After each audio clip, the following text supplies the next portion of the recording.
good. Now.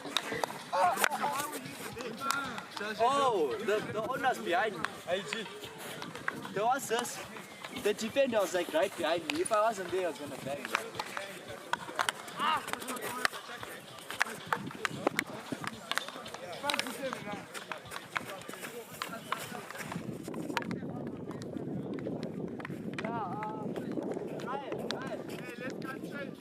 Last one, please. Hey, boss, chuck on Adam. Don't check. Don't turn the lala. Hey, Mario, chuck me now.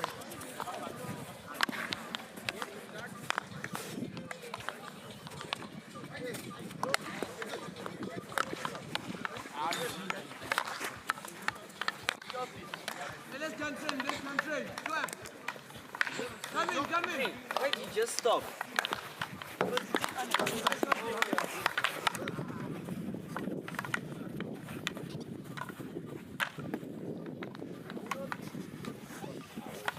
This country trend.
You're right.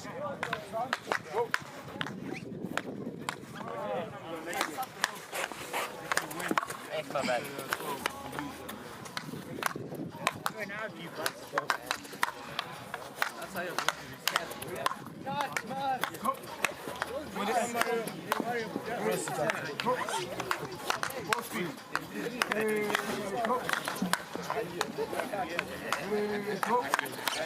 That's how Come on.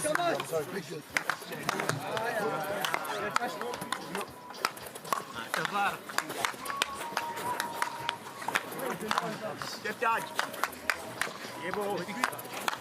Oh!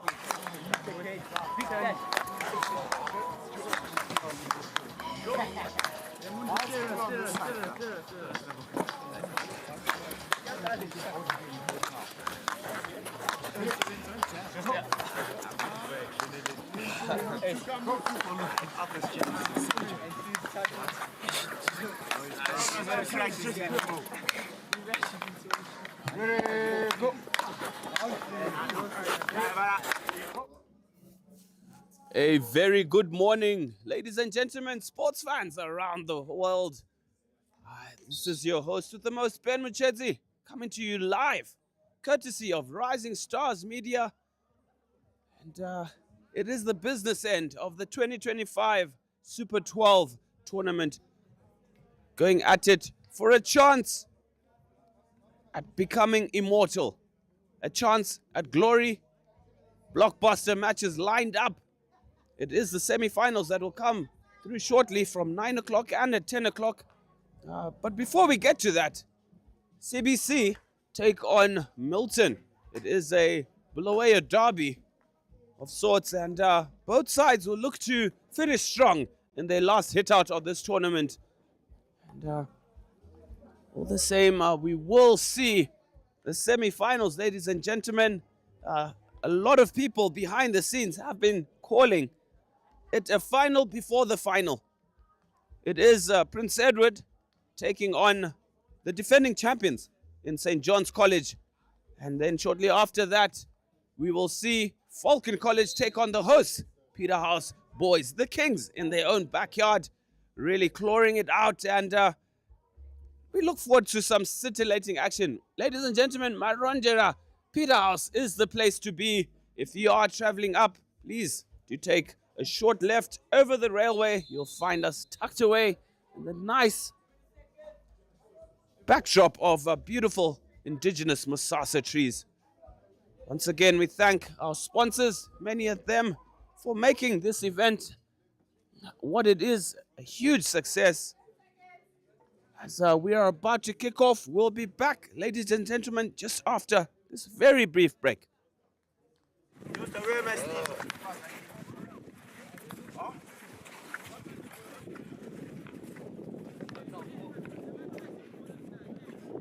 Let's go, Blaze. Let's go. Leave the hockey balls. Get the guys on the bench.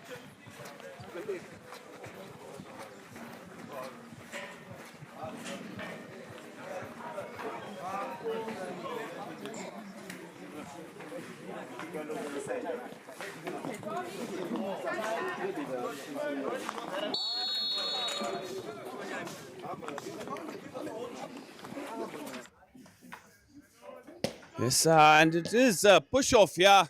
Gomez restarting one who's had a very good tournament in midfield as Msongelwa and Blaze Skeppers, jersey 12 here, onto Armstrong, jersey 18. Is that Armstrong? It is a very chilly morning in Marindera. Ooh.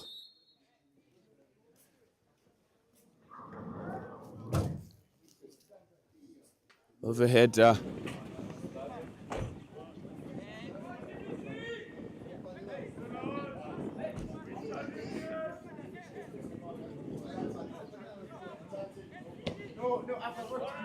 Overhead from Skeppers.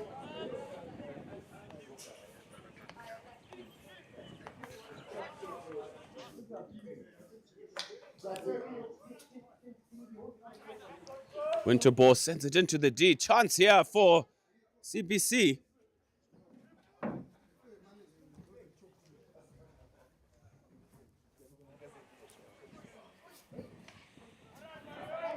It's a very cold morning here. I mean, it's hard to keep my mitts on the microphone. So it is quite chilly.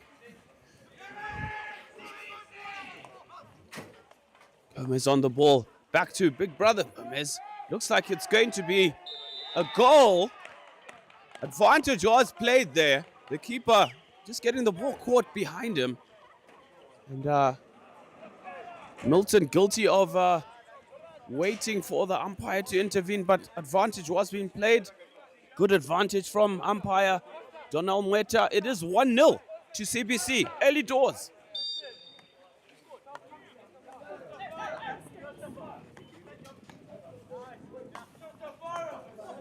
Schlanger on the ball here. Good skills from Schlanger.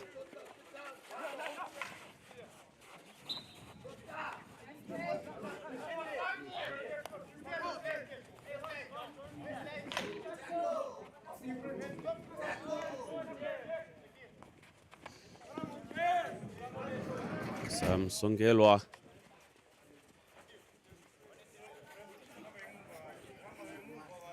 Pickpocketing Schlanger there. Blaze Skeppers on the ball. Tries it up the line. Gives it back to Mpofu Senior. Back to Zindi. Brilliant skills from Zindi. Sends it to Senior Mpofu.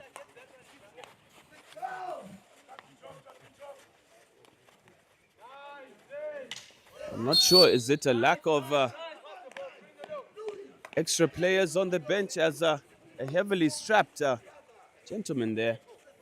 Maybe you can get some feedback from the managers of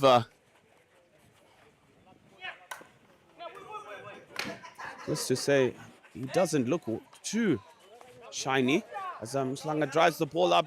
Nice interchange there. Schlanger on the ball, swing and a miss.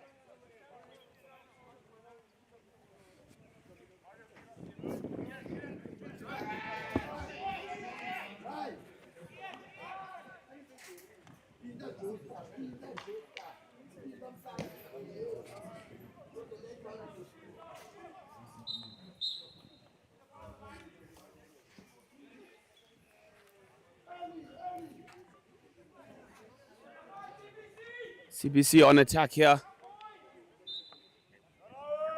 Trying to find the short corner, but good defense from Milton.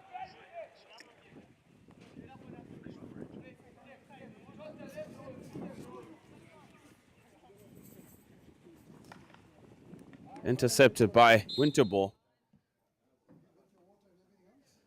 On to Louis Gomez. Tries at the D. Tries to send it through, blocked by Mhlanga, who didn't look to be 5.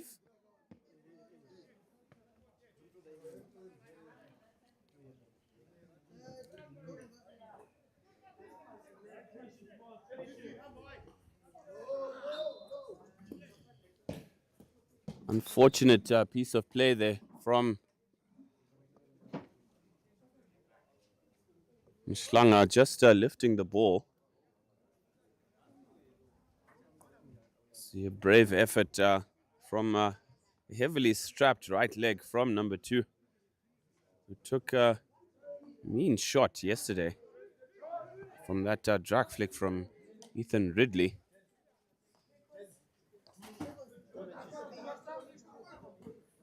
CBC, the attack. Still going, RCBC. Nice run from the number 11. Advantage being played here.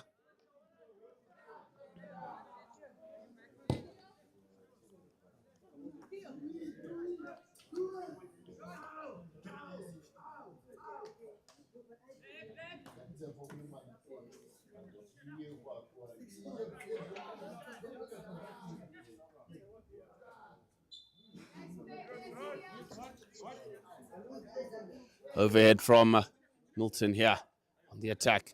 Guarded closely by Gomez. Top tackle by Louis Gomez there. Oh, great tackle. In contrast by Senior Mpofu. 1-2s here into the D. It does come off a foot. It is a short corner for Milton. Some clever play down the flank here by Senior Mpofu and Mhlanga, jersey 10. Nice touches. And precision as they pierced down the side of CBC, resulting in a short corner. Their first of the match. Chance to equalize. In the first quarter, 5 minutes to go to the very short break. On a windy Monday morning in Marindera. Short ball out to Zindi with the shot. Saved. But lifted though.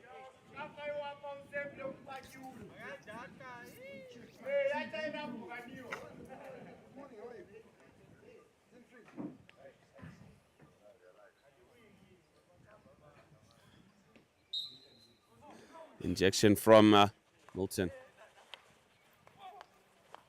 Milton with the 1-2, saved by the keeper. I think he hit it straight to the keeper there.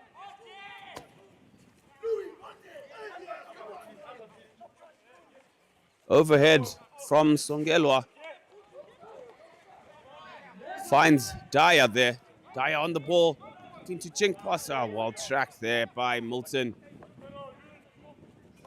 Monster throw there from Songelwa, jersey number 4.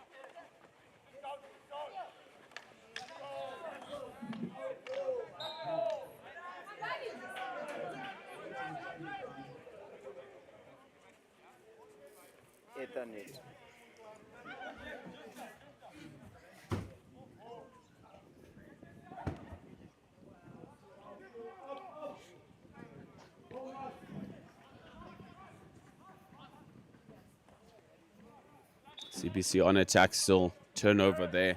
Fortunate mistiming of the skill from Dyer. As he tracks on the flank there. Good transfer onto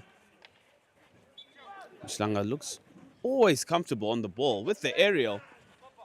Fortunately, as his replacement striker there, not quite able to gather the ball after making an excellent lead run into the pocket of space.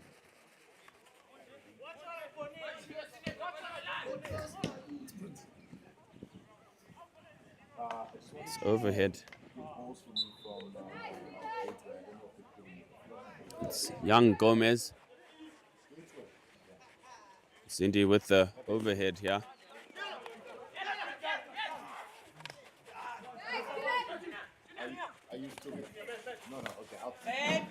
Intercept from Armstrong. Skills there. Completely missed the ball. CBC on attack here. Turns to the inside, and it is cleared by Zindi with that excellent cover defense.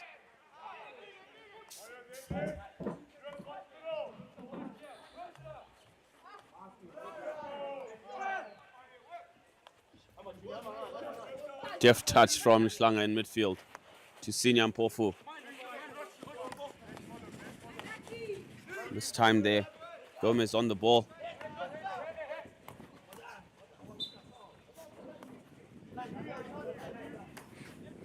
Nice ball down the line to Armstrong. Unfortunately playing out his foot. Rather dire, jersey 9.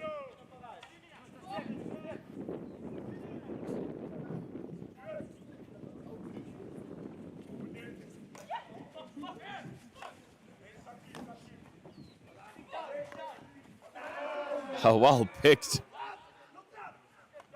by the Gomez boys in midfield. Louis picking it off and finding his brother to effect the counter-attack. Ball into the middle there. Armstrong.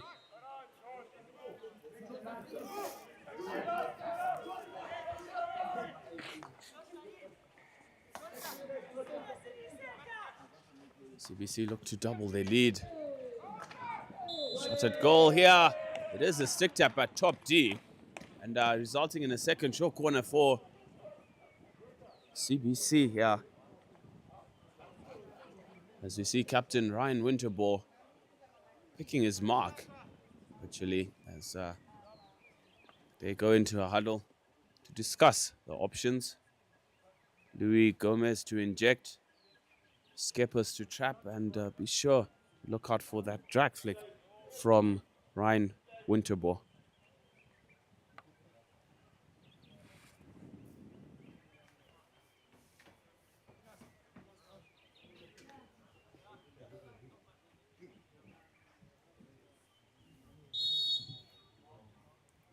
Gomez injects.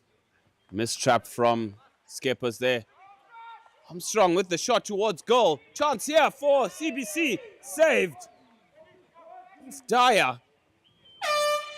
And that is the end of the first quarter. Warning signs for CBC. It's a very slick short corner routine. Can't afford to keep giving them those frees at goal.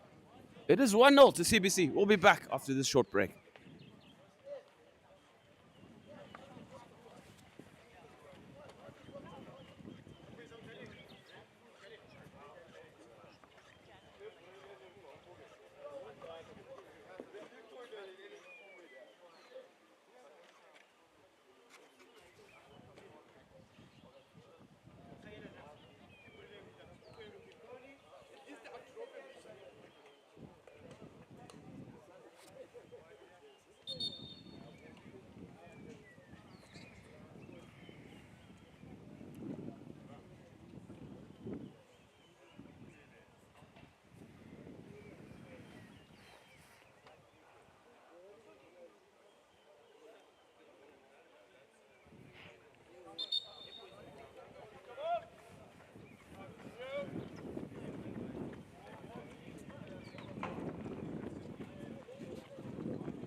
Welcome back to the second chaka, ladies and gentlemen. Match between CBC and Milton. Their final hit outs respectively. Excellent skill in midfield there. Back pass to Senior and Porf with a nice fade. Tuck of the shoulder as Milton recycled the ball cleverly. Looking for space and transfer to the right-hand channel. Reminder of the scores. CBC going a goal ahead there, courtesy of communication and defense of Milton. 1-0 is the score. And they look to finish off on a high, both sides. It is a free hit on the sideline for Milton. Sent into Mhlanga. Excellent first touch yet again from him.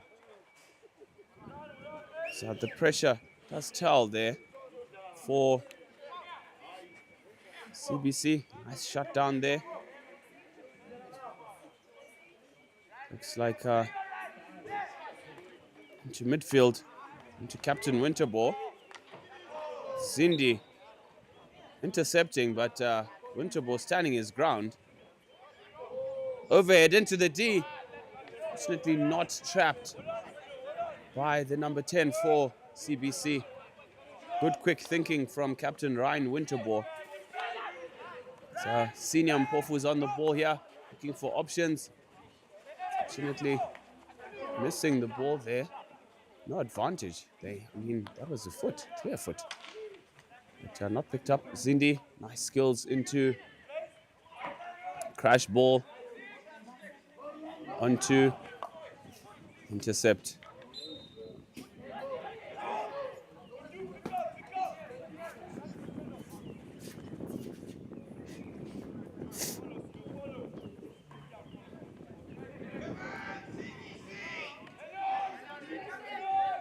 Gomez on the ball through, trying to find his forward runners. Not quite running the ideal line.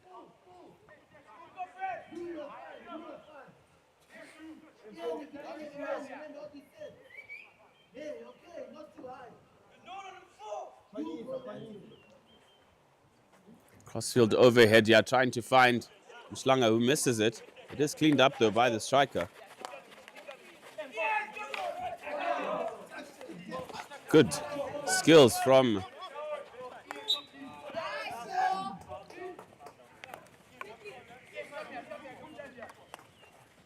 back to Senior Mpofu. This is Mhlanga, ball into the D, trapped by Gomez.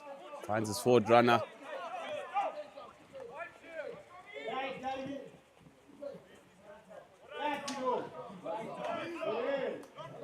CBC with the advantage here. Nice through ball to the base. As they penetrate the circle. Can he find the pass here? He does link up well. Shot towards goal. Brilliant cover defense from Zindi. Didn't give up. After a very persistent play down the line by the number 2 for CBC.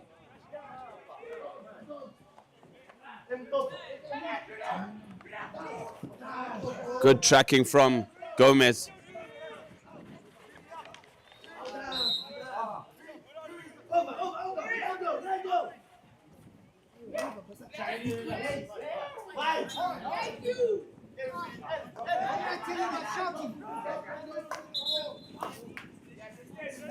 Free out for Milton.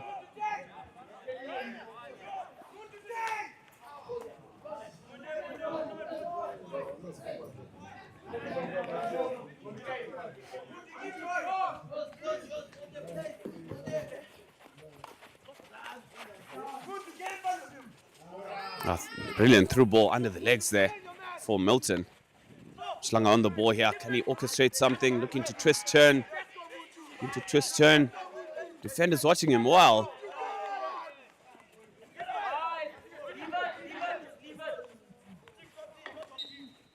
So that ball did go over the baseline there from Senior Mpofu. Well watched by umpire Mugore.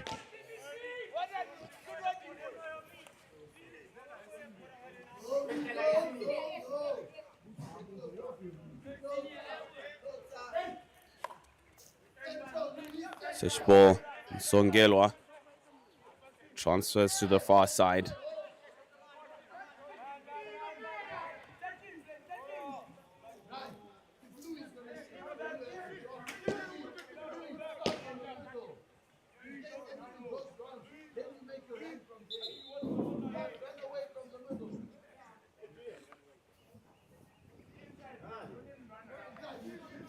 And coming up next, ladies and gentlemen, it will be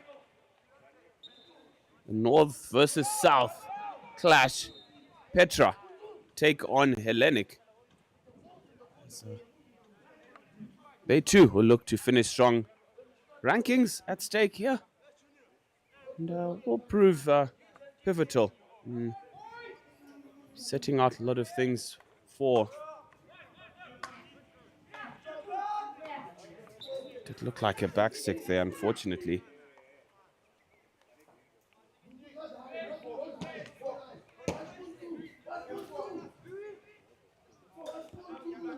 That ball needed to stay on the ground. It is difficult to stop a bouncing ball on the AstroTurf. I mean, yes, you're trying to eliminate the first stick, but maybe a transfer of the ball from left to right, just to open up those angles and a different point of attack would be beneficial. CBC into the D here. Looks like he just overran it there.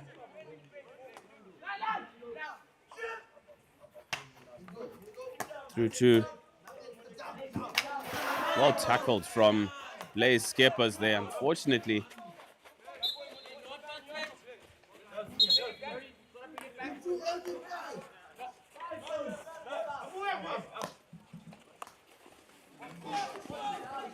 Nice skills from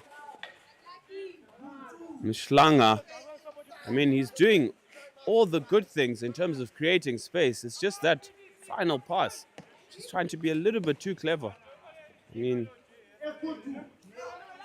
he is somewhat a complete player. Brilliant skill set on him. But, decision making is not quite there. Some nice skills there from Muntokulu Mloi. For lack of a better word,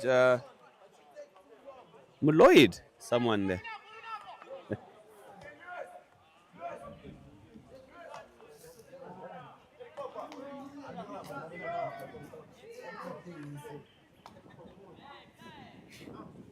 Takudzwa Maposa gifting the ball away there for CBC. Want to protect that possession as much as possible.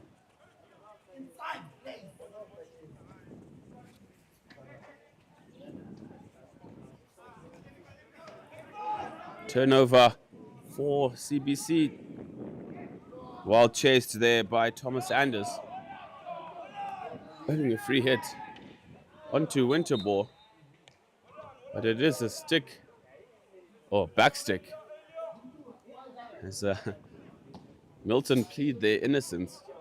But umpire Donald Mweta having none of it. Well spotted though. Unfortunate mistrap there by Anders.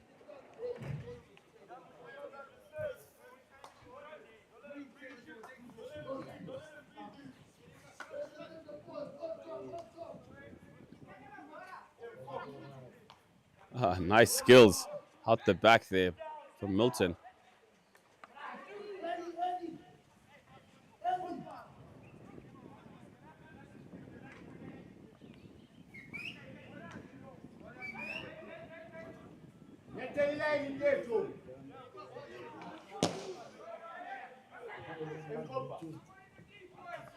Winterball turning Zindi inside out. Zindi does pick him off though, illegally, through the stick.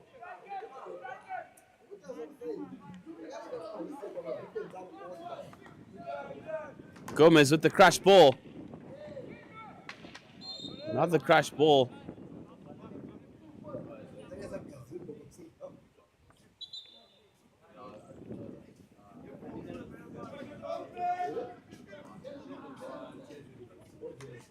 Crash ball into the D, trapped. Well intercepted from Songelwa. Surging forward. It is a card for Zindi. Preventing the quick restart there for CBC.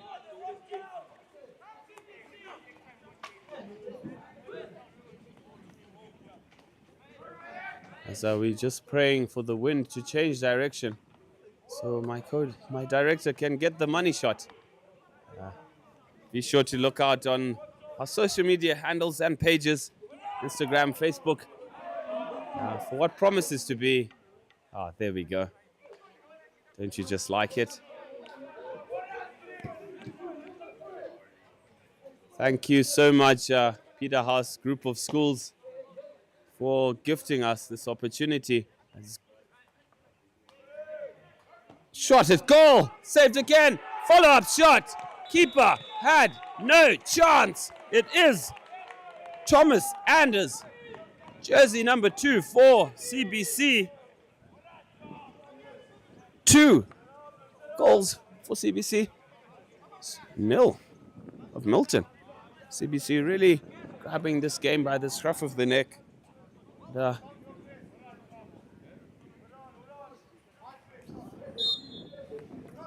Good commitment being shown. Never say die attitude that you'd like to see from a striker. Though you've hit the target and it's saved, follow up is always just as important as a through ball.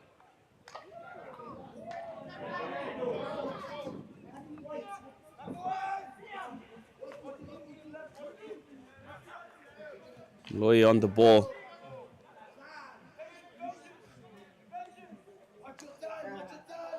Oh, nice touch around the corner there from Klanga. 1-2's excellent play down the flank here from MILTON. Intercepted by Gomez, putting it onto the foot of Moloi.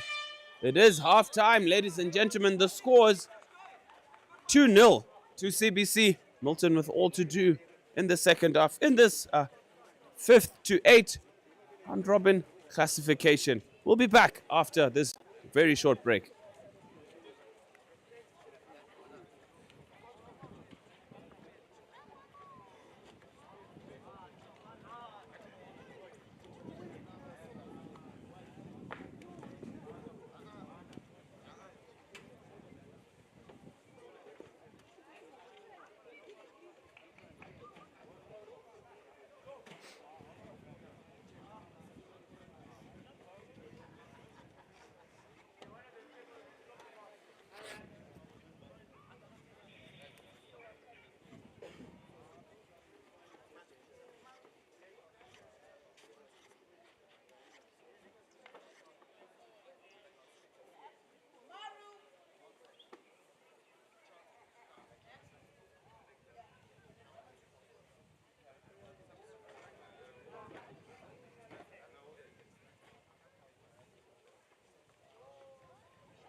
Welcome back. Second half, ladies and gentlemen. CBC in the 5th to 8th pool classification are leading MILTON by 2 goals to 0. Attempted through ball there. Gomez to Gomez. Skippers with the through ball. Finds Armstrong. Brilliant take on the run. Nice take there from young Josh Armstrong. It's the kind of run and touch you'd like to see from a striker. sprinting into acres of space and then picking it up on the fly. As you see, Mhlanga just about a heavy ball, recovered. Senior Mpofu giving it away, intercept by Blaze Skippers. Nice touch around the corner from Dyer.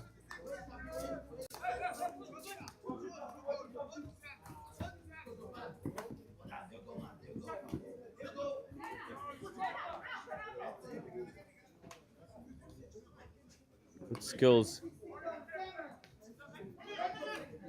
Oh, nice ball down the flank here.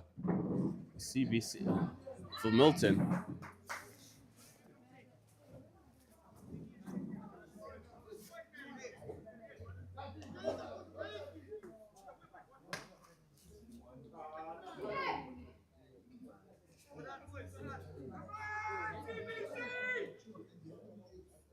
Large shrill of, come on, CBC from across the field.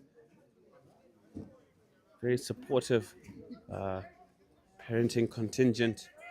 Traveled far and wide just to see his sons play here. Mhlanga with some nice skills. It was backstick. Skippers with the throw here.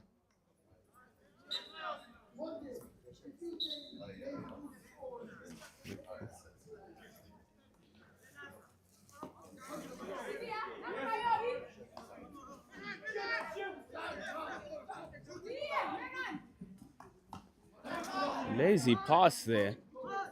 Taken by Gomez. Takuzo Maposa.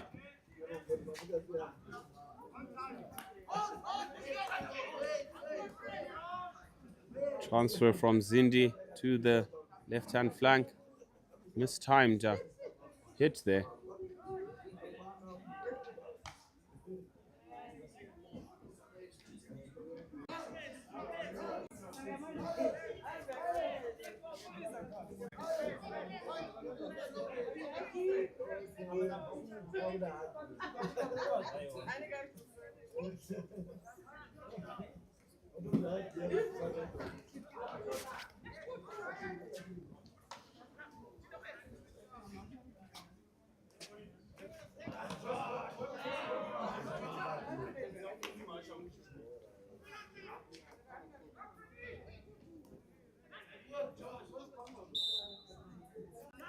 Push in the back there from Dyer on Zindi. Pull into midfield. Nicely trapped. So with the stick there, lifted and back stick.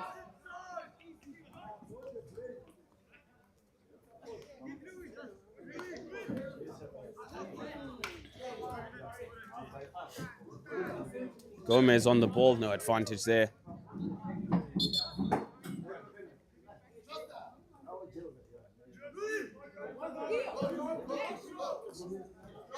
Louis Gomez.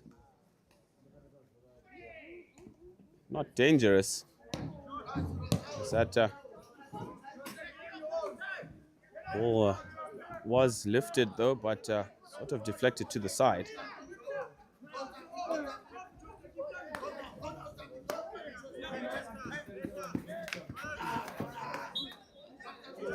Nice poise there from number 11.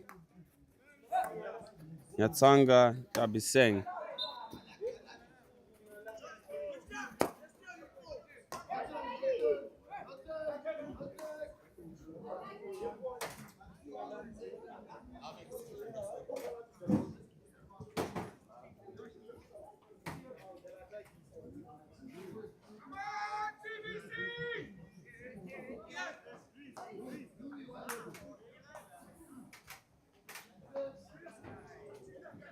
Mistimed pass there from Songelwa.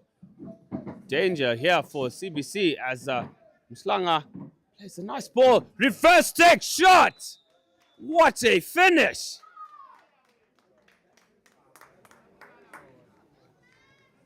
Senior Mpofu in jersey number 7. After that deft through ball from Mhlanga on the reverse, one timing it, rocketing it past goalkeeper, no chance. What's that? Yvonne Silva in goals. I mean, wow.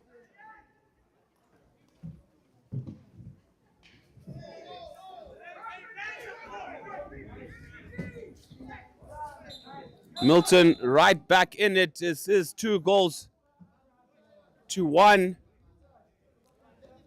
Now,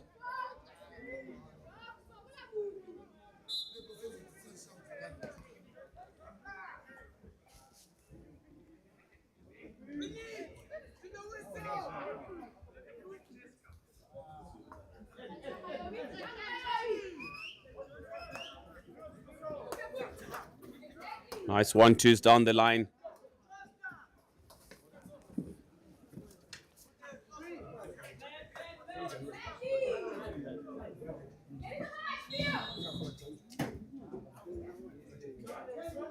There is a player.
To attack here. Nice ball.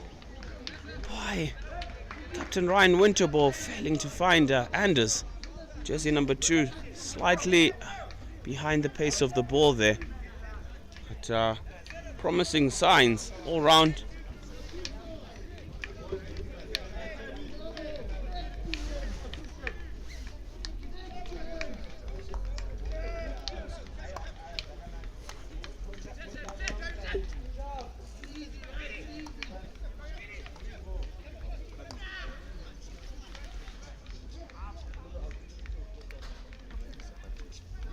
Through ball. Well marked by Blaze Skippers. Slung on the ball, looking to create twisting, turning. Wrong option there. I mean, there's this whole side on the right-hand flank here.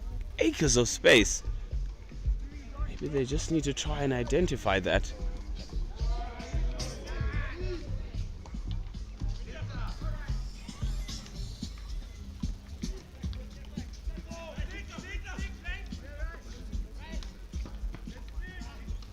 Well stolen there by Zindi.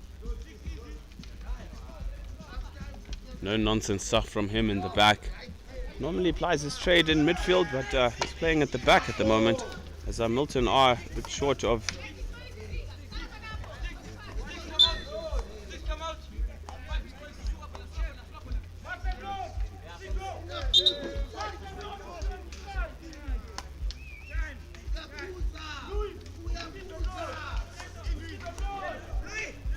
Gomez with the ball into the D. It's end of the third quarter, ladies and gentlemen. It is 2-1. MILTON are pulling one back in that quarter. All to play for in the fourth and final quarter to come after this short break.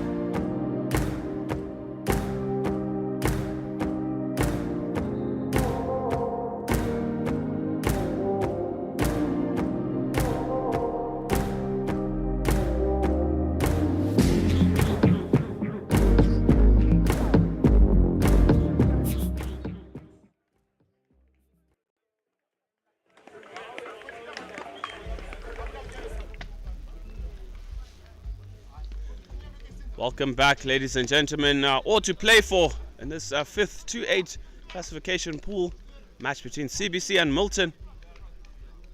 Both Bulawayo teams, and CBC are ahead by 2-1, but we saw MILTON pulling one back in that third quarter. One does have a sense that this match will have plenty more to offer in terms of goals. So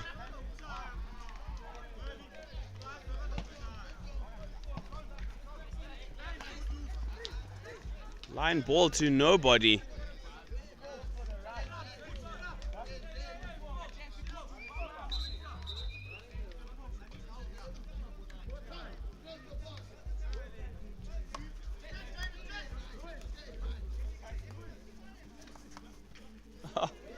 Nice skills, yeah.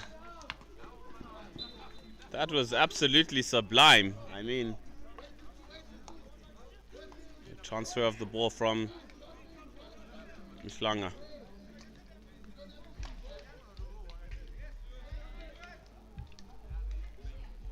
Gomez on the ball. Nice 3D skills. Turns strong. Pickpocketed by Mhlanga. Mhlanga still on the ball here. Dangerous man.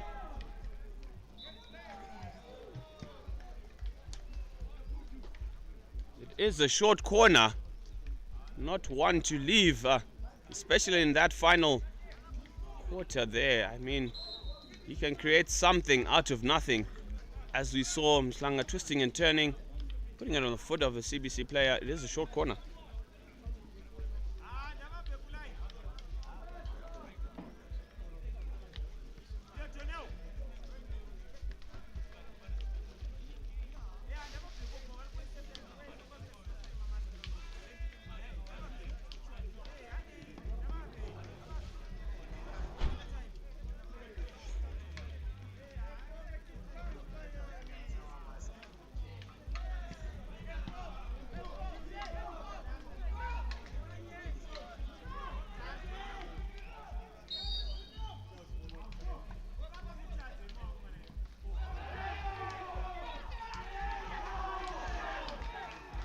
What a missed opportunity here.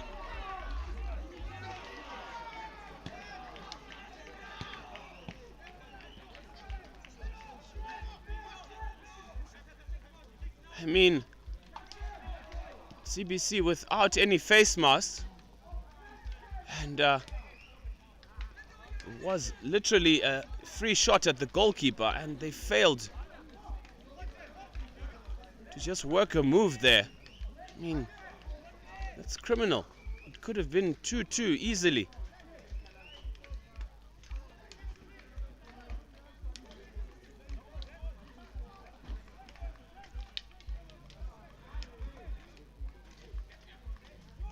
Senior Mpofu on the ball. Schlanger here.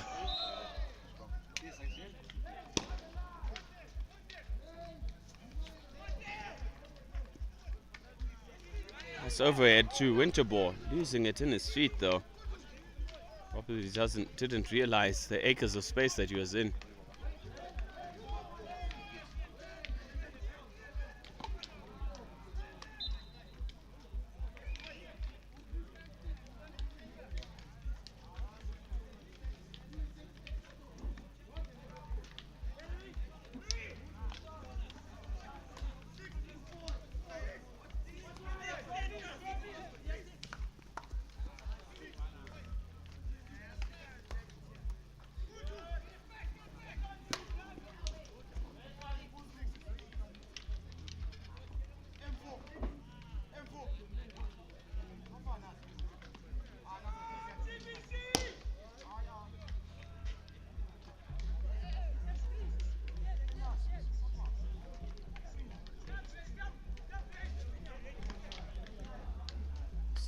Scores are still 2-1 to CBC. Zindi on the ball here, trying to find Senior Mpofu. Sprints onto the ball, hounded by Gomez. Mario Gomez, some nice skills there.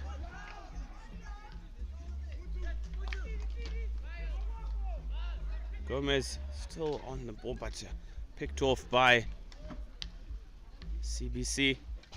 Skippers with that timely block, though a little passive in defense. Warning signs here for CBC.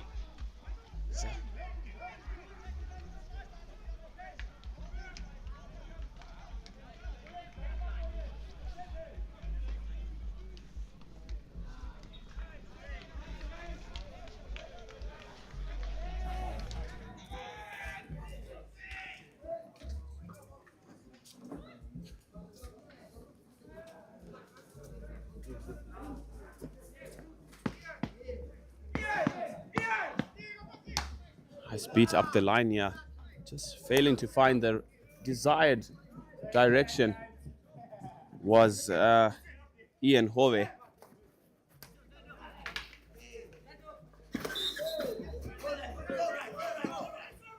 Winterbourne, make us a stress. Winterbourne cutting in. Crack from Winterbourne here, fails to hit it. Might have just overrun it a bit.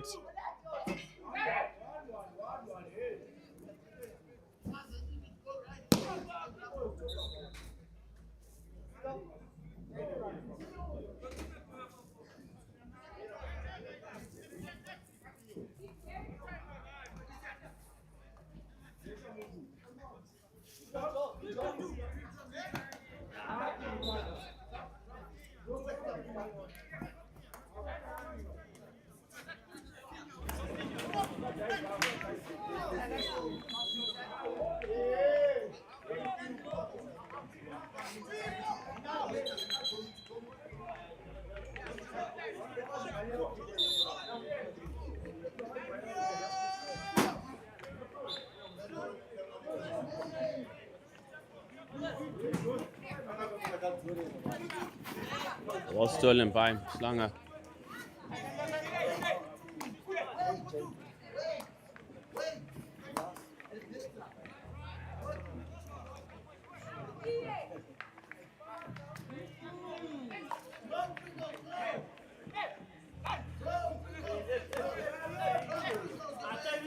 Dubula.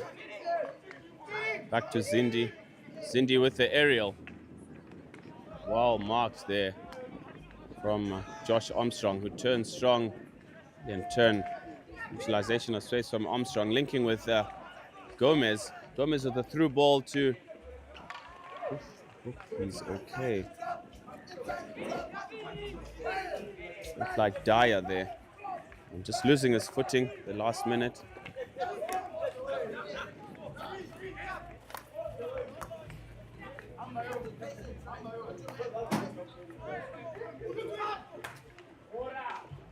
What a ball.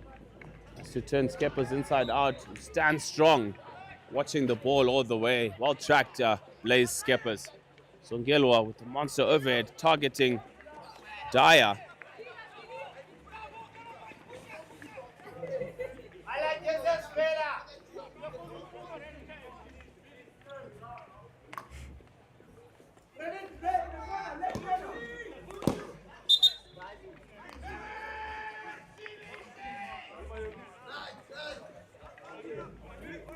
Gomez at the restart. Back to Gomez. Over the stick to Dyer. Across to Winterball. Well executed move. 1-2 play from CBC. All but burying it. And that looks like it will be the final nail in the coffin in their quest to secure 5th spot.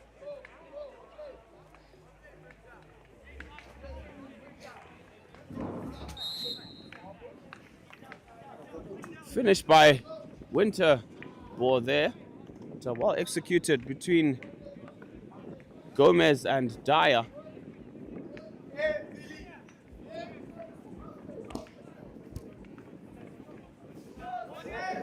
Good morning, Maru. Fantastic.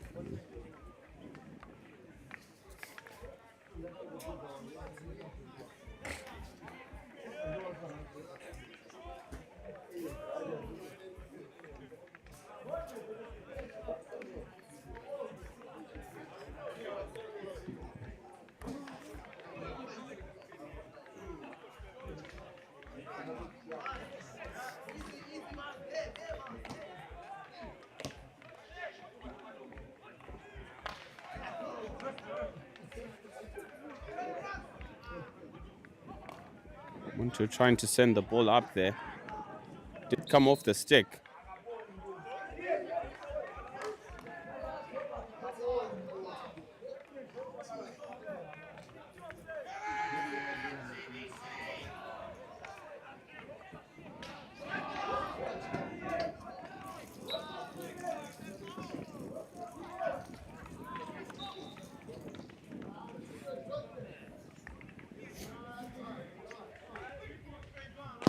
Last ditch effort there from Schlanger.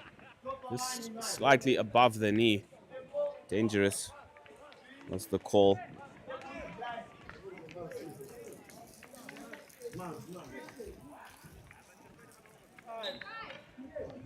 Not 5 there.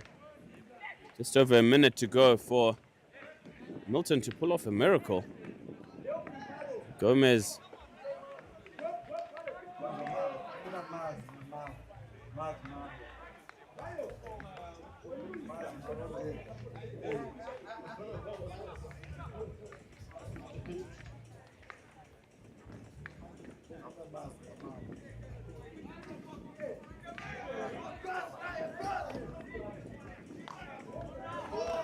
Top ball here to Mario Gomez, who is taken out by Zindi.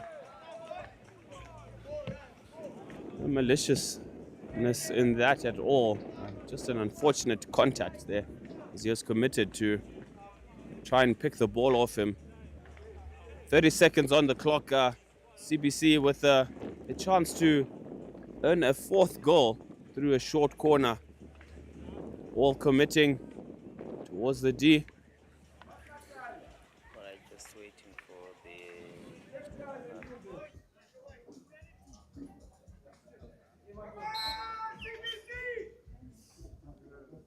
Injected here, perfectly stopped by Gomez with the flick. CBC do finish off, ladies and gentlemen. Well orchestrated move from the boys in green and white. Traditionally yellow and green, the Skulls finishing victors by 4-1 over Milton. We'll be back after this very short break as Petra look to take on Hellenic. Stay tuned, ladies and gentlemen.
Welcome, ladies and gentlemen. I'm here with the captain for Milton, Mr. Senior Mpofu. A brilliant taken goal there.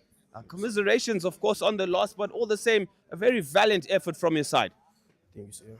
I don't know what happened, sir, but it was tough. It was tough, sir. Yes, tough it was, but you must take good heart from the performance of your side. You really created chances for yourselves. Unfortunate not to convert as much as possible, but all the same, a brilliant brand of hockey that your team is playing. We try and maybe try some skills, or maybe like at least we need some trainings and try to figure something out as a team. Yes, more training.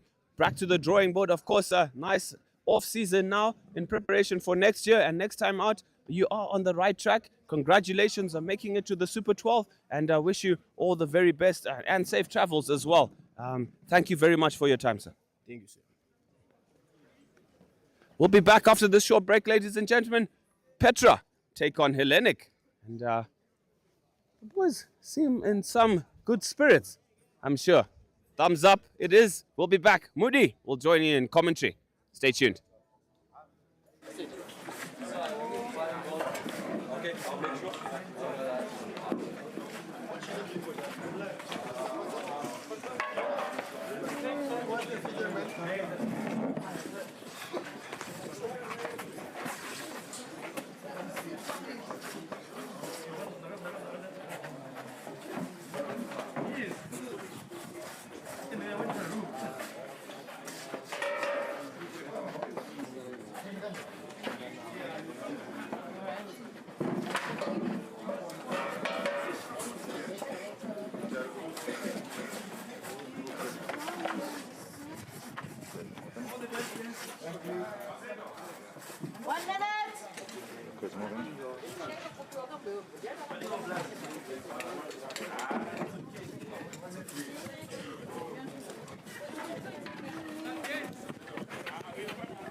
So what I'm saying is let's go out there and let's fight for each other.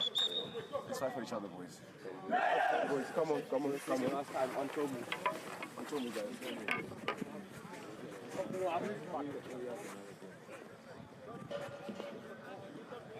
2, 3, Spartans! League One, boys. Who left this league? David.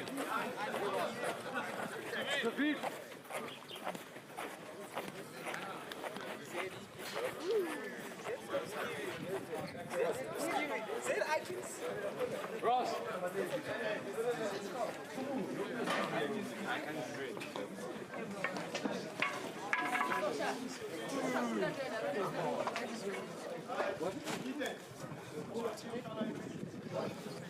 From the start, Jess.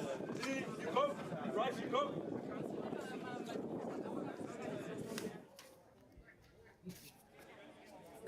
Right, ladies and gentlemen, it's a very warm welcome up as we're into day 3 action at our Super 12 2025. We're into the classification stages of this one as Hellenic take on Petra.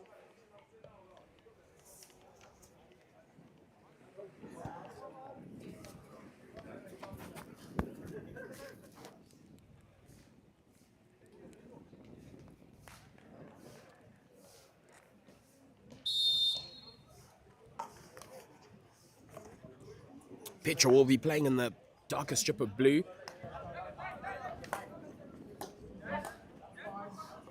And then Hellenic in the more traditional colours as well.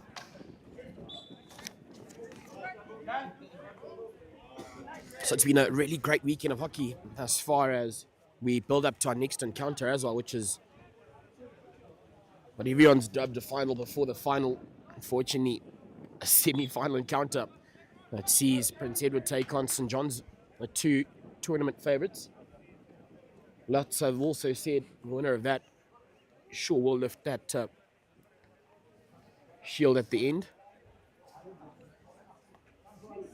As we see Petra getting to their work.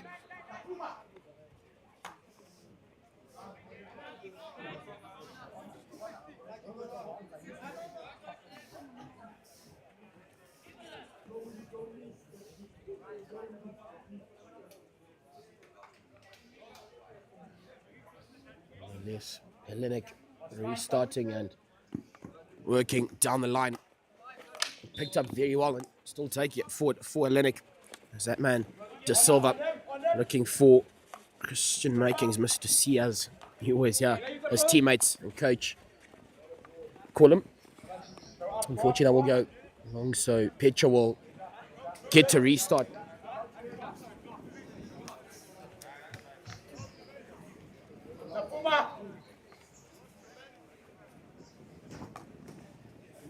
Thought he picked it up well and a bit of a dummy, really. Off the ball, just pretended he was going to, one time that.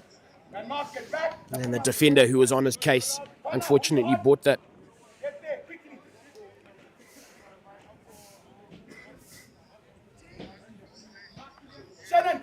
Sending that up back to the middle and looking to go direct. Hellenic, unfortunately, no one able to meet it at the top for them, so they're unable to capitalize there.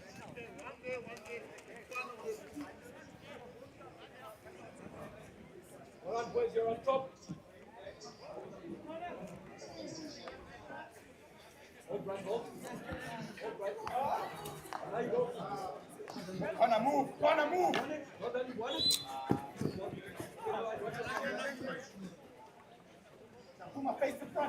Again getting called off it. Petra, however, go aerial. Turned on over, Hellenic to possibly take it up.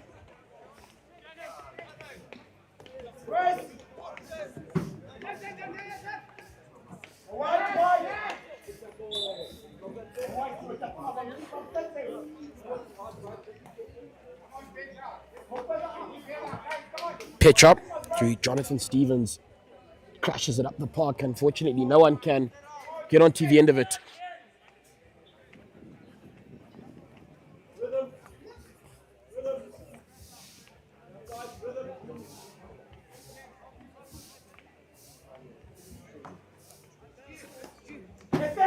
All alone and almost made a hash of it, but fortunately for him, just got away.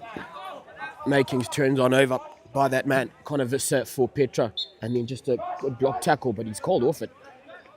Not incredibly chuffed with the decision made nonetheless.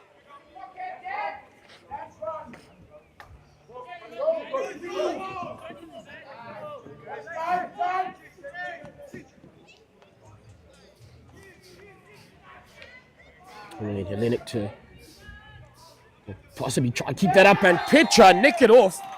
Unfortunately, I'm not so sure Anjuola held on to it. Yes, he was under a bit of pressure, but you'd be looking to clear your lines there. And Petra take full advantage of their shortcomings in that circle. They take a 1-0 lead in this, the first quarter. On day 3 of 3. here at the Boys Super 12 2025. It's first staging out here at Peter House.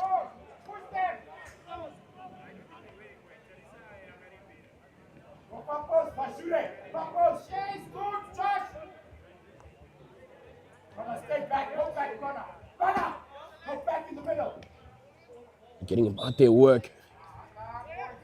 What a ball is the call from his teammates, but unfortunately for them, nothing quite coming of it. Just putting on a little bit of a dummy and take it back to try to do those 5 and still taking it up. Thought HELLENIC were up onto something with a tackle there. Come to your man here. Don't watch the ball. Get on the man. Well done, Connor. That's it. That's it.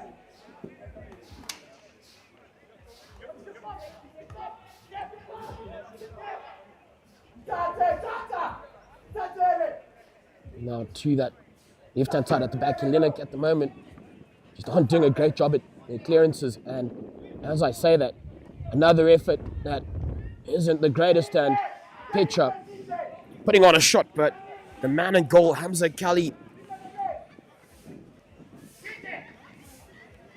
does a good enough job and sorts things out at the back for HELLENIC, who just keep themselves in this one just a goal down.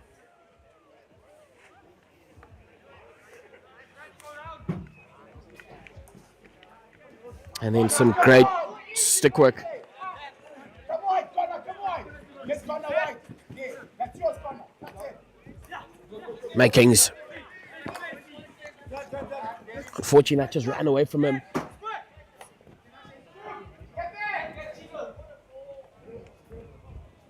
On that line. Fortunately, he had a bit of time to recover that little effort.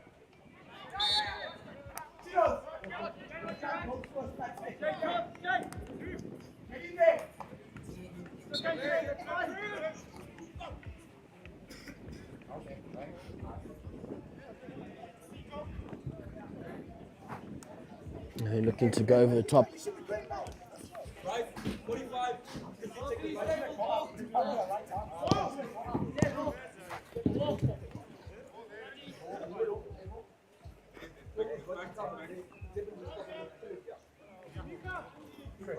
Come guys. Chinos, run. Chinos.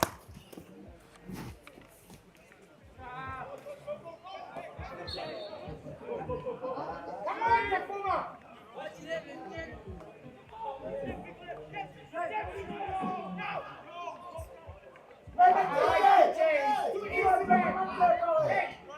Get working it back as they just get themselves out of trouble there.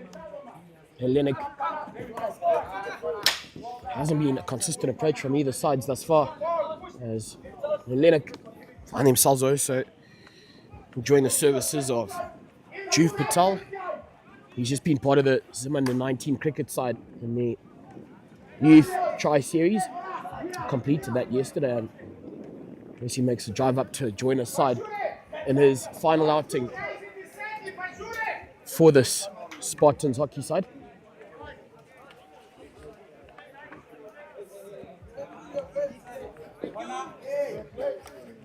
And a brilliant little touch, just was on his way, but called back to Silva, much to his disappointment.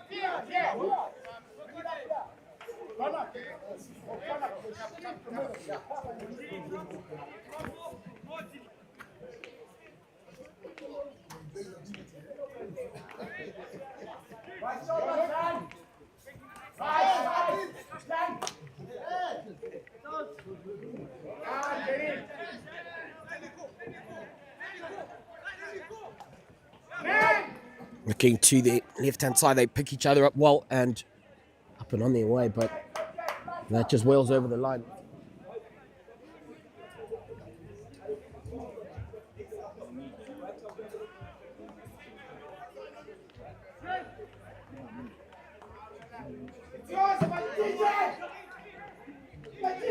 To possibly look at taking a shot. He's all alone, but hadn't sorted out his footing, and He won't get a shot as clean as he'd like.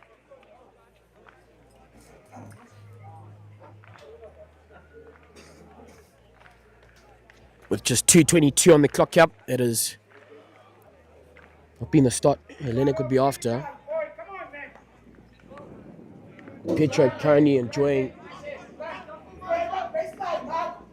just a bit of feel early on here.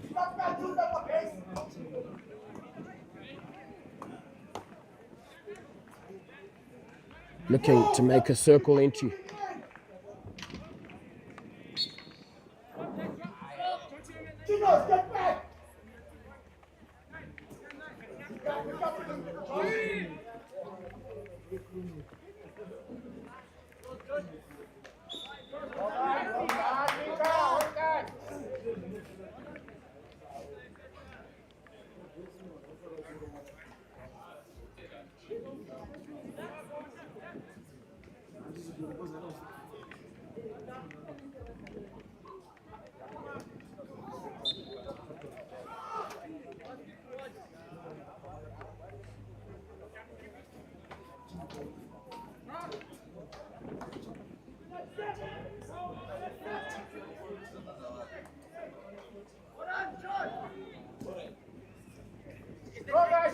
Now through the middle of the park, they've got a minute to work around here. Hellenic will be the danger man.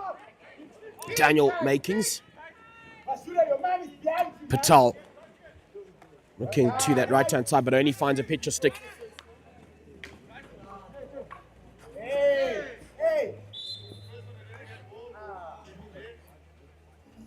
Pick, guys, pick. 37 seconds on here.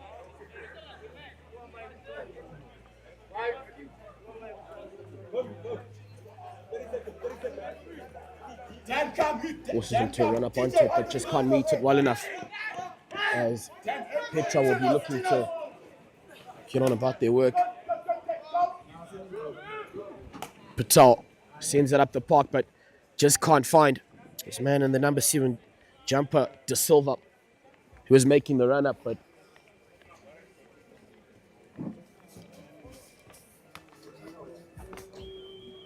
ladies and gentlemen, we'll get to the end of the first quarter. Petra holding a 1-0 lead.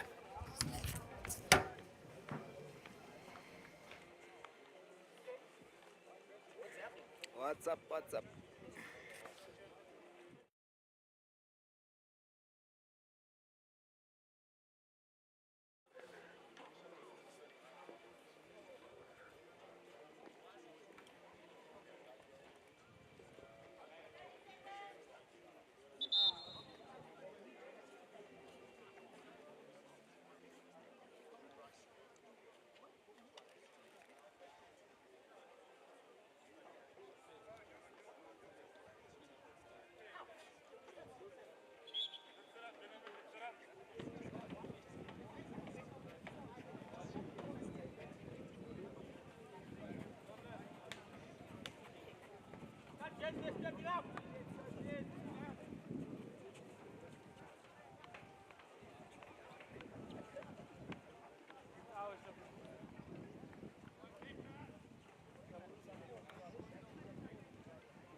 So welcome back here, ladies and gentlemen, as Hellenic take on Petra.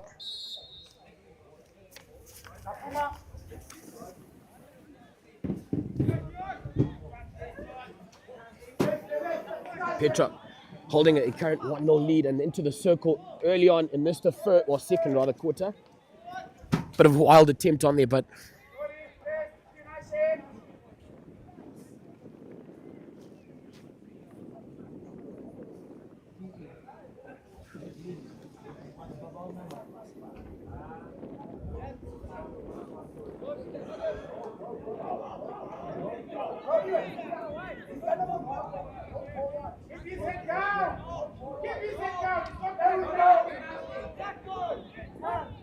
shot on, finds a foot, and Petra will earn themselves a short corner. Hellenic at the moment just don't seem to have clicked this morning. Come guys, make it count, Johnny. Chinos.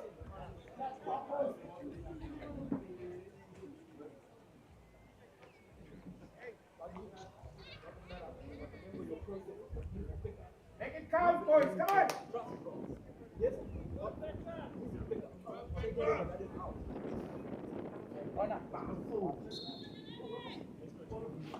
Injected well and crack on.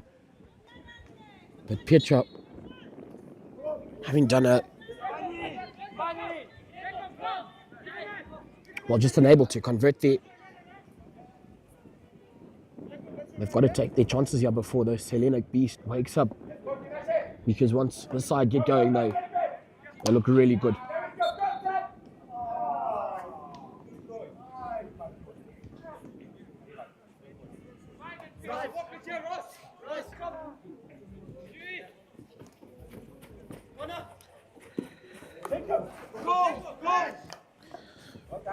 Just had a bit more time than he would have felt there. Big, guys, big! Big! Yeah, but... Right! Well done! Move, man! Move! Now still taking it up through the middle of the park. A great little touch. However, taken off the stick very well by the man in the 14 jumper for Hellenic. That is Kudzwa Tomu. Just slowing things down and allowing his side to reset themselves well. And now making a good little run. Bryce Oldno into the circle. Can anyone find it? Man, Mark, ready? Just bunny! Big, guys! Big! Pick up outside! There's a guy behind you! My shoulder, Dan! Big! Sticks down, boys! Take him there, keep him there! Sticks down! Nice, done, Joshi! Pick up, hey, you need to pick up outside! Dan, one of you needs to get out of there. One of you out. One of you out of there. Let's go, Eddie. Chinos is there. Hit it. Pitch up. Josh is my ball. Chinos was there. Come on. Just a bit of urgency is the call from the sidelines. Petra coaches just urging their side on. And a man up the park all alone. And just didn't use that option nonetheless. They decide to go aerial there.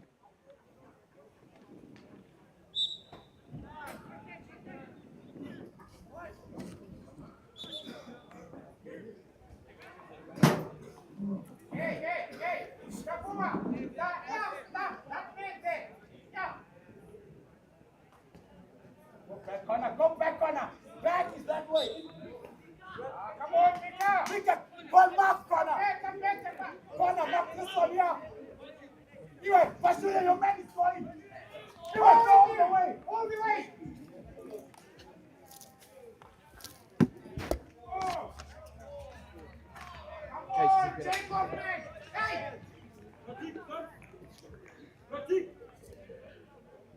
So, with 7 to go still, Petra kind of enjoying, or just having the lead. The coach is certainly urging their side on up. They just need to, take full opportunity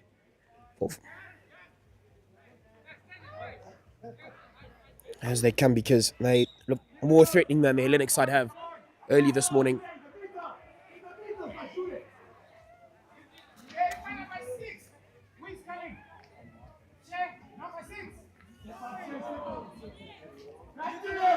Crack at goal, but geez, he just can't get onto it. Never really set himself up well enough to strike it as clean as he'd have liked, but Hellenic again will survive.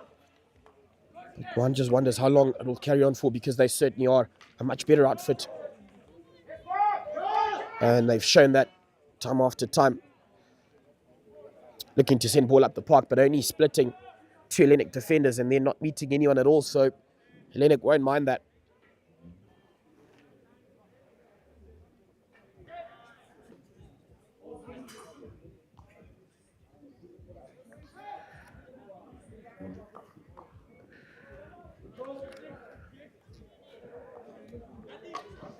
Quite like that little run from the Hellenic man. Patel just looks a live wire up. create something all the time on and off the ball, and just a good little run. Fortunately, he finds Oldner, who's under the pump a little bit, as they'll be called off it.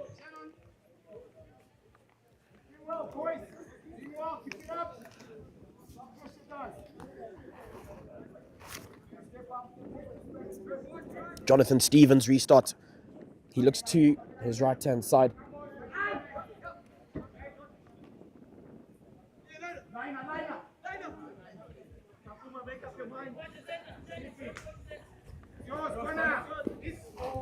Goes to everyone there. Both Connor Visser and Julian Heathcote hack up. Mika, watch Mika early. Yes, Mika. Yes, Mika. Yes, Mika. Just gets Yes, Mika. a little bit on that, but Not mark.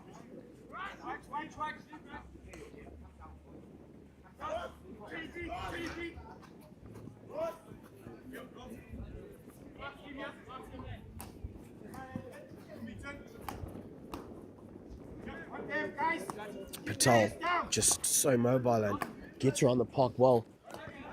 Heathcote hack unfortunately onto his stick and foot rather, as he's called off of it.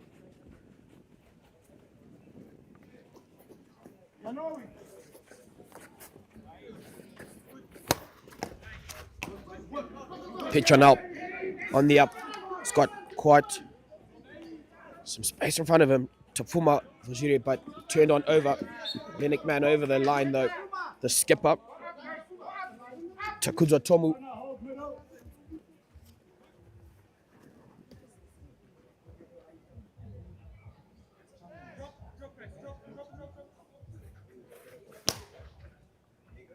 Sent out right across the park, but they can't pick it up, so starting to look a little bit better at the moment. Last couple of pieces of play, HELLENIC have come into their own.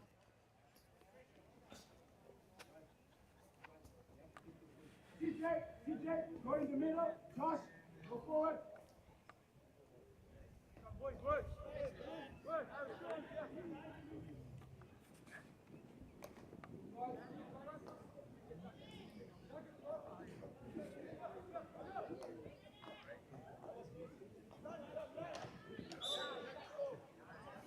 Come on.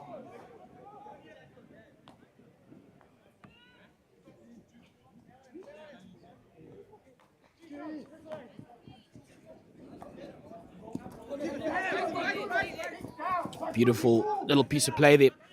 Hack up. He'll get aside some go forward ball there. Unfortunately, the man called off of it. Tinaso July.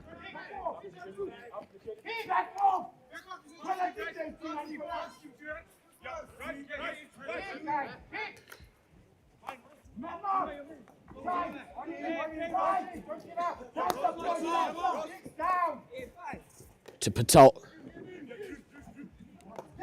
Into the circle, but only finding a Petra stick. No one will meet that. Again, well over the line. But looking threatening now are Petra. Or HELLENIC, I should say, I beg your pardon. Petra having started the stronger of the two sides.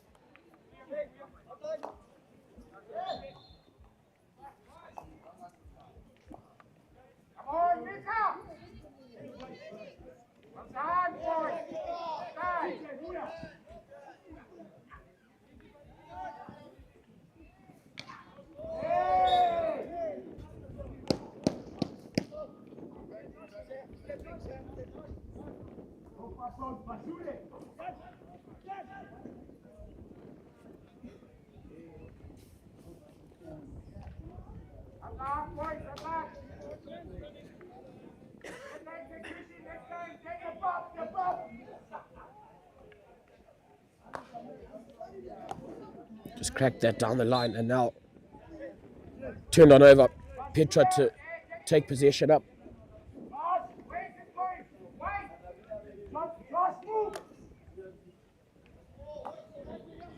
Joel up. Doing a great defensive job at the moment for HELLENIC. However, that might be needed right now as Petra making their way up the park and coming out of the lines is Hamza Kali.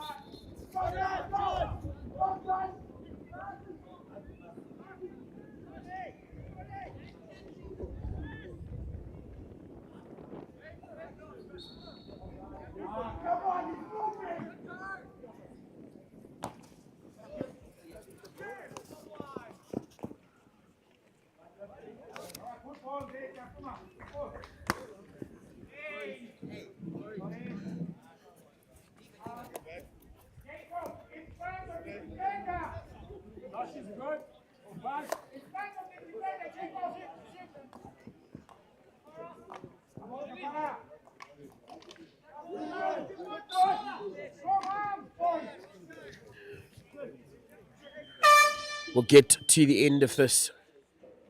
The second, Petra still holding on to a 1-0 lead, ladies and gentlemen. Hellenic slowly coming into their own, but they're going to need to produce an effort like they've just finished if they are to possibly get one back, if not two. We'll catch you for the second half.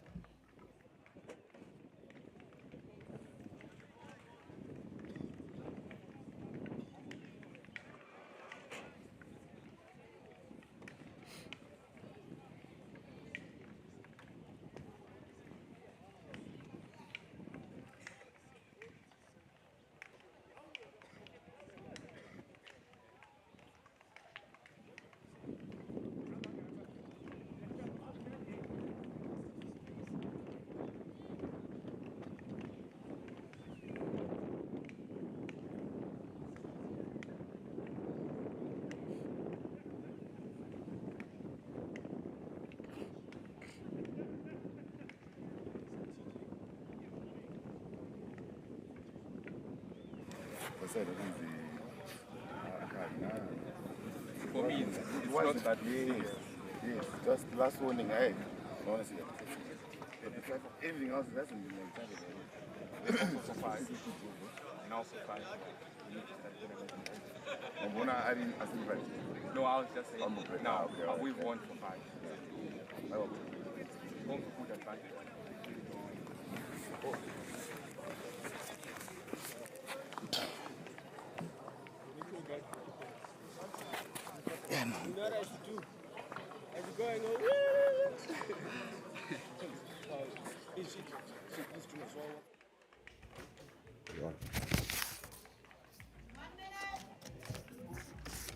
Still a minute.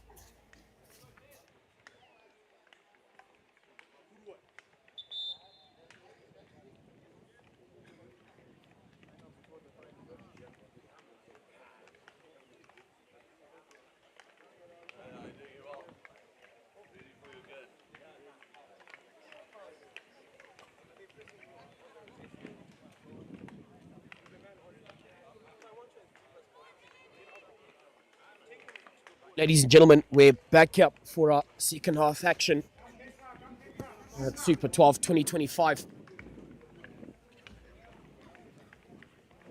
Hellenic taking on Petra.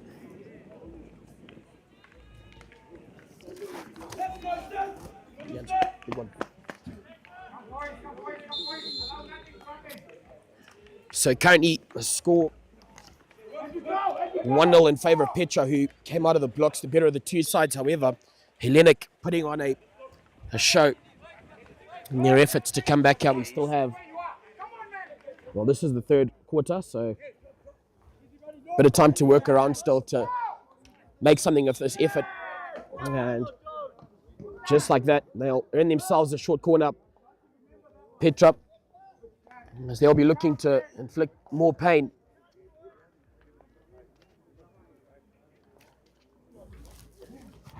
On the Hellenic side, who just looked to have sorted things out and were putting on a bit of an effort.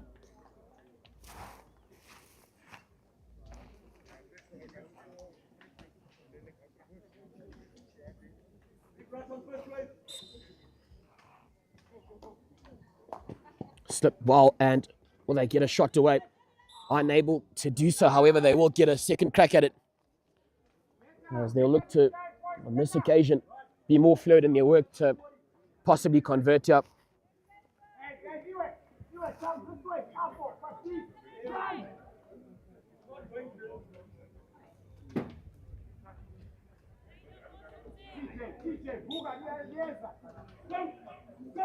Injected and shot on goal, but Hellenic will clear their line, so a great job, and this is a chance for them now to turn that defensive work into a counter.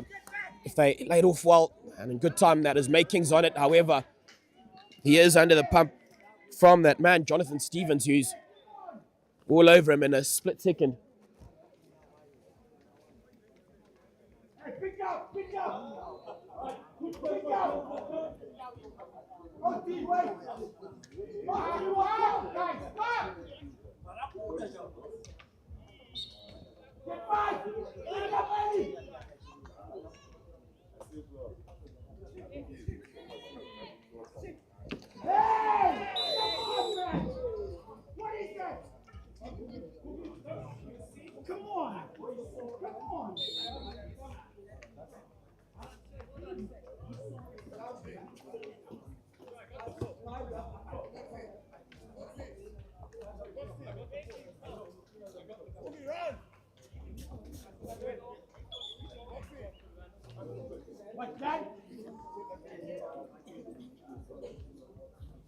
So after that tackle, I think Hellenic will lose makings to the sidelines, and fortunately the Petra man is back up on his feet, so doing all right as they seem to be up and on their way again.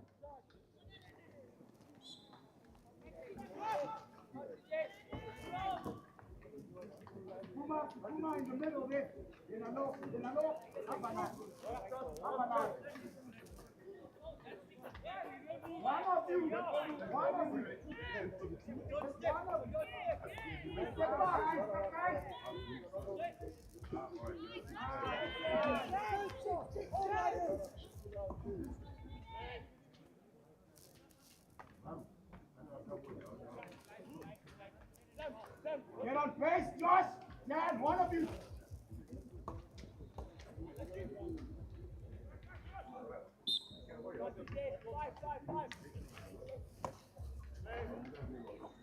Petra just intercepting that pass. He's weighing out his options as in their efforts to continue to take ball up. He needs to lay it off a little bit earlier. However, impeded by De Silva, who's called off of it. So Petra through Theo Zua, or rather, he sent it up to Stevens, who's into the circle and looking for any bit of impediment to earn a side a short corner. However, back onto it and looking to make an entry. They go out to the right-hand side, and HELLENIC, they do get advantages into the circle there. If he's able to look after it at all, unfortunately not, as that will be turnover ball, and to still take it up will be HELLENIC and Njawala. Finding Hugh Goodson Hansel on this furthest right-hand side touchline. He goes out to the back to Njawala. Working about this shape, but he's got to let it off a little bit early because he's under a bit of pressure now. He returns that to Njawala, who's got a bit more time to work around.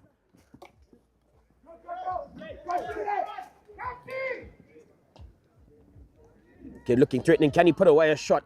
Great defensive effort.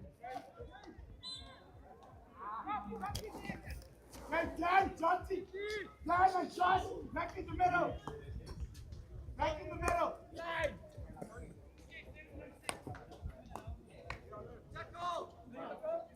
And that is Sam Burt, who enjoyed a great day yesterday. Yes, the side did go down in that quarterfinal to Peterhouse, but even chatting with him after, we both agreed put on his best showing this entire weekend in that encounter. And sometimes that's how cruel sport can be.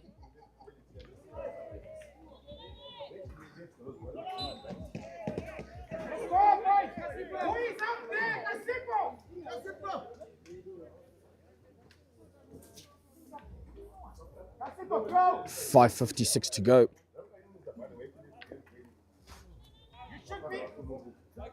In front of you, Sipo.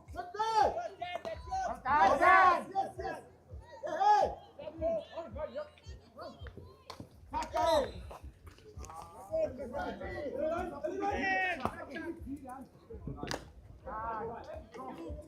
Now, man again, Bert to the right-hand side. His pass doesn't quite get there, but still putting on a fight to recover that little effort. And he doesn't get past his marker. Just very cool, calm, Mr. Sam Burt.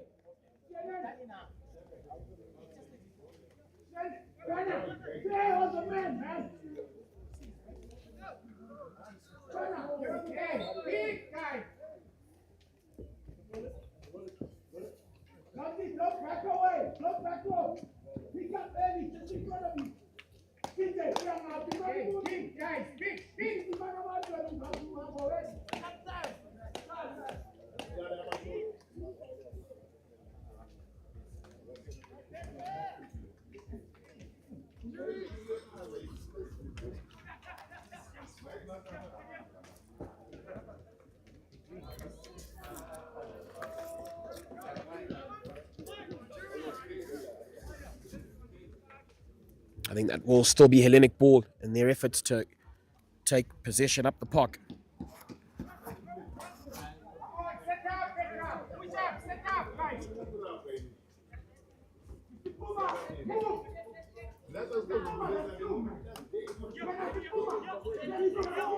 Makings looking to loop around the defenders. He's done a great job of it thus far, and a short corner will go the way of Hellenic, so a good run. Earns his side some advantage.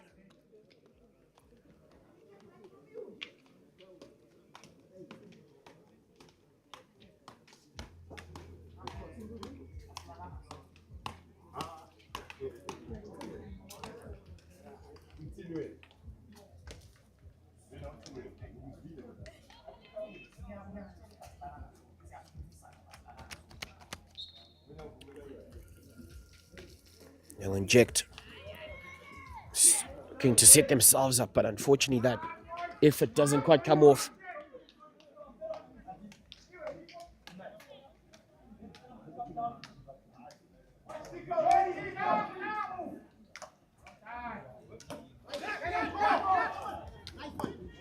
Good little ball there. Tomu looking to take it up, but turns so well for Petra. Looks to the side, he finds his marker.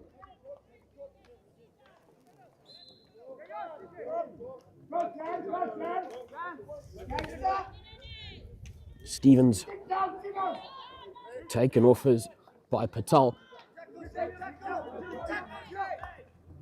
Looks to take it early.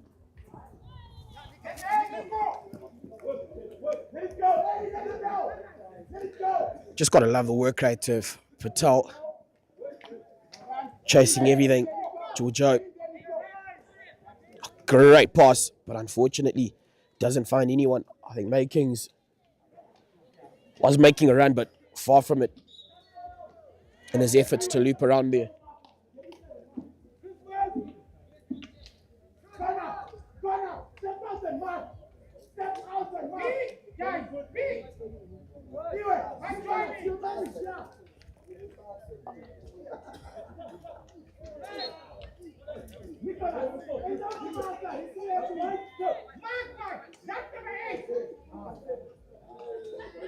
Still looking to take it up into the circle. Good piece of work. However, Petra snatching that up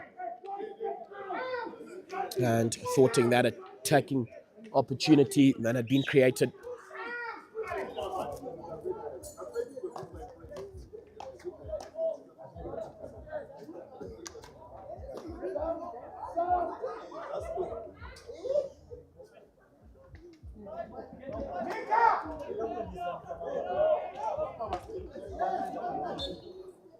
Brave showing there.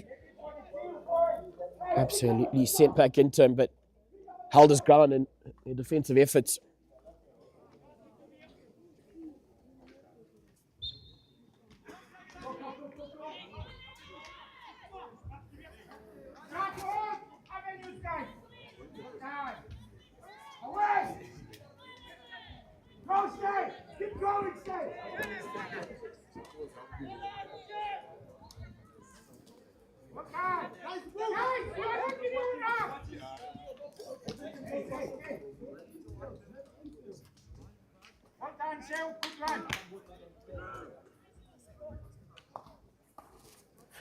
Now Hellenic.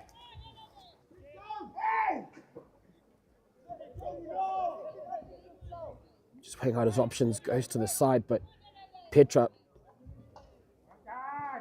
Stick down! You're not going anywhere! Stick down! Post!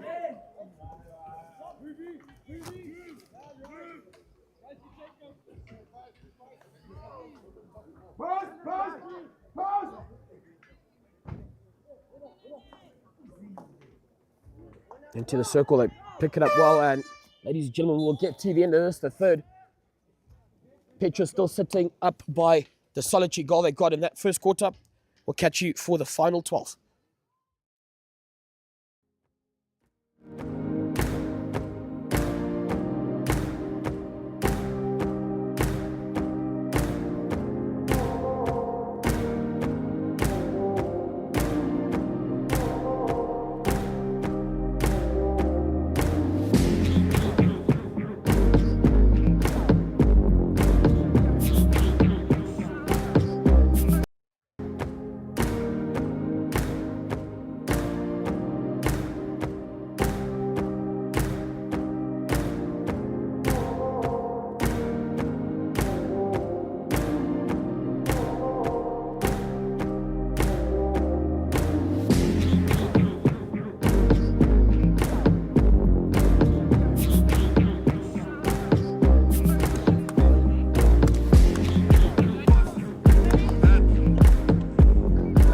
Yeah, it's been a lot of planning, a lot of late nights, a lot of getting together, a lot of brainstorming amongst a lot of people as well. So everyone's quite excited. The vibe is quite nice on the school campus.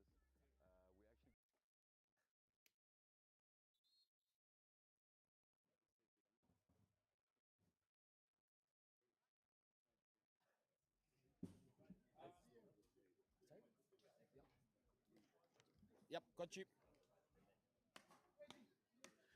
So welcome back here, ladies and gentlemen, as we're live here at the Super 12 2025. It is day 3 action. Hellenic taking on Petra.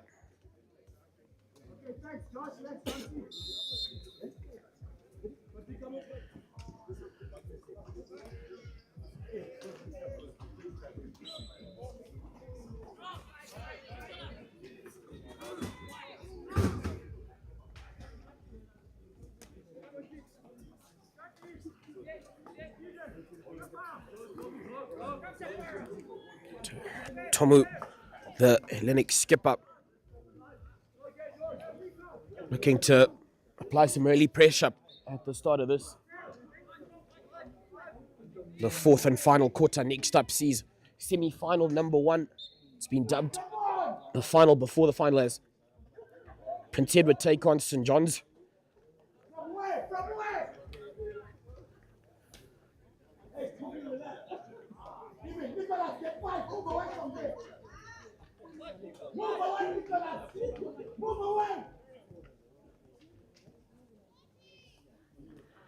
Out into the circle, cleared off their lines or makings. Would have thought he was in. Petra taking ball early and going up the park well.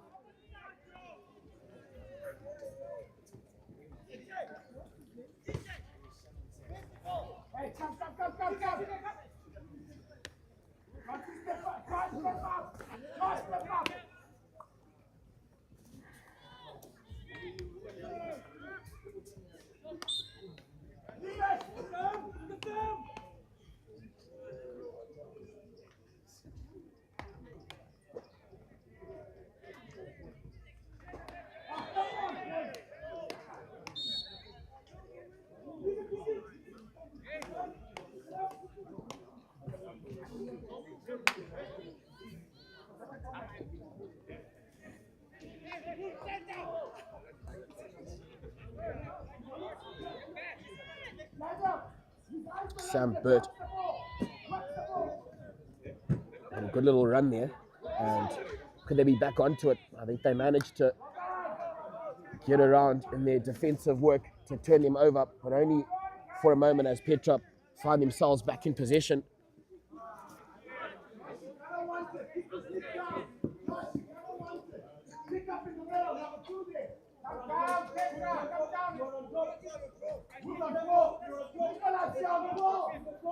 Nicolas, that's your man on 4 there.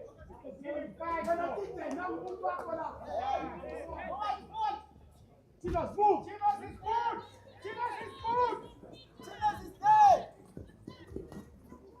All alone at the top for Petra, and is he able to make much of it? Unfortunately not. Hellenic do enough though. I think that's Georgio who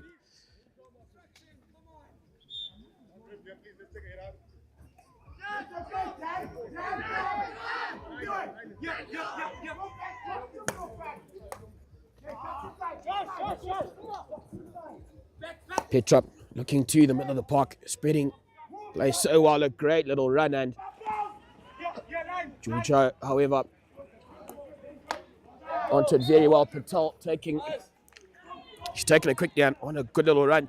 In his efforts to try and find Bert to his right hand side, they get turned over, and now Petra again looking threatening. Great pass made, but his mate just didn't read it and didn't make the run either.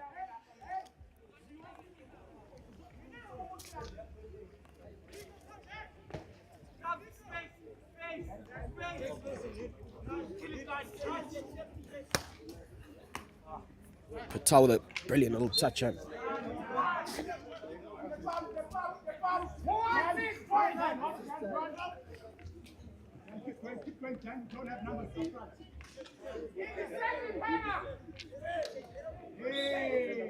Run, TJ, run! Run, man!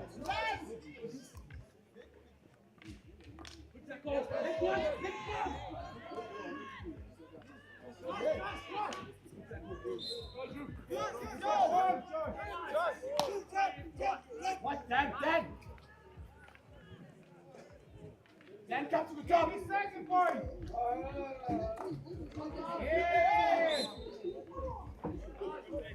Hellenic will have possession, taking it up.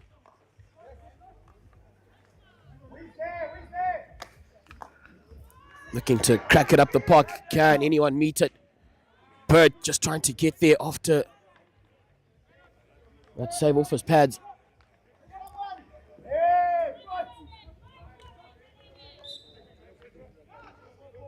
Dan, you're a nigga, go baseline.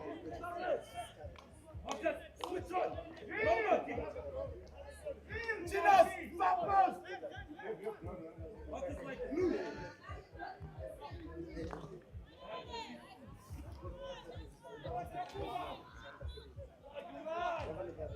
Hey, Dan, man.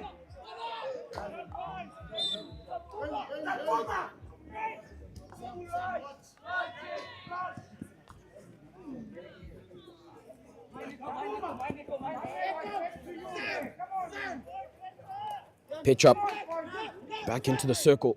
Oh, well, he thought he was making the run, but didn't quite come off.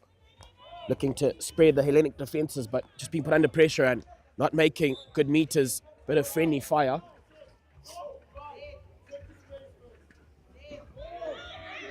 And can Makings possibly finish up the job? Tomahawk attempt, unfortunately.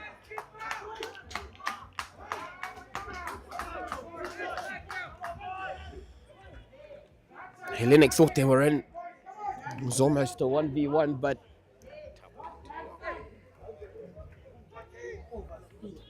doesn't quite work out for them. Still have plenty of time to go here. Or 5 minutes. Lots can happen in that time frame, as see him take more ball up, and a short corner will go the way.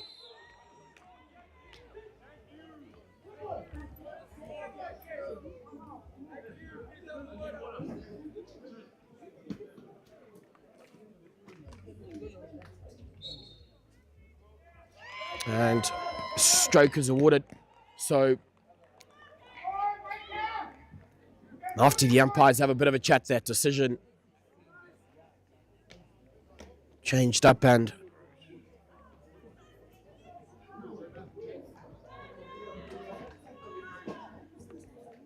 Hellenic to possibly put themselves up. I think that is Dhruv Patel, the man who's joined the squad late this weekend after his national duty.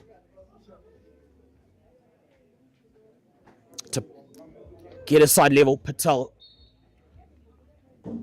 convert, make that 1-1, 4:22 remaining. Hellenic, after having been down for the larger periods of this encounter, get something back.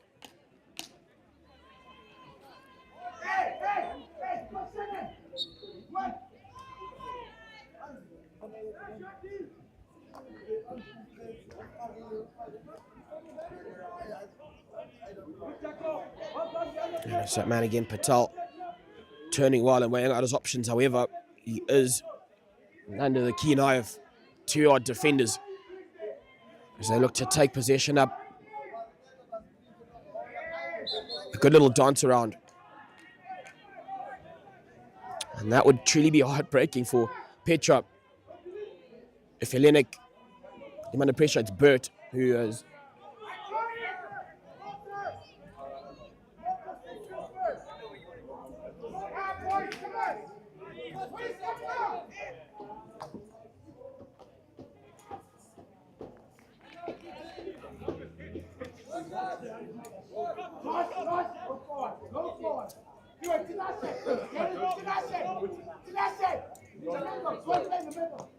and now Patel again intercepting that, just weighing out his option, looking to go aerial possibly, doesn't quite do so. With just 2:50 remaining on the clock here. It's been a late comeback for them. Petra, however, not enjoying the dominance that they held on to for the longer periods.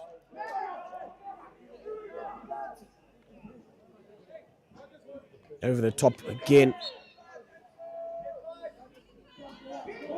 Patel taking possession up.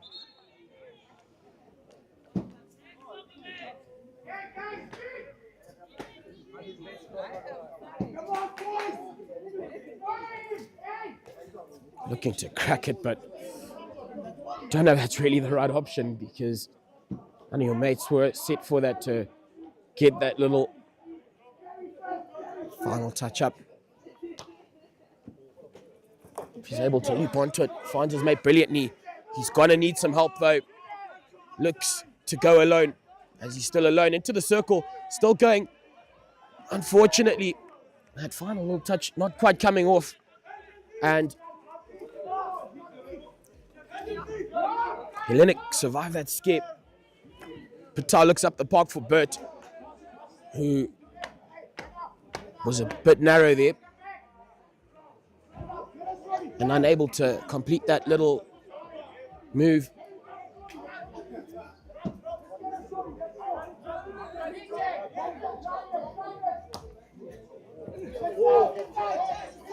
Again, it's going to be another run, looking to make a circle entry. However, Jawala manages to do a good job, linking up so well there for those Hellenic backs with just a minute on the clock. Patel.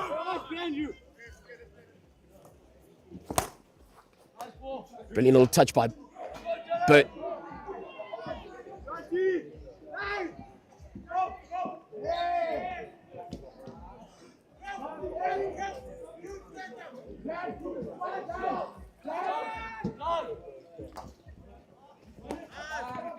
Just getting over the line there. 30 odd seconds.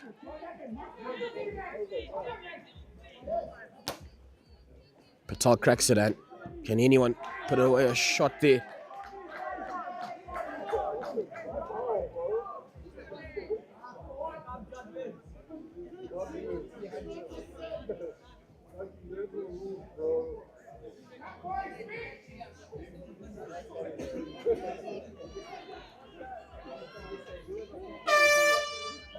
Ladies and gentlemen, we'll get to the end of that, and still leveled 1-1. And for the second day in a row, well, 2 consecutive matches, Hellenic will have to go to those dreaded shootouts. We'll catch you shortly for the start of that.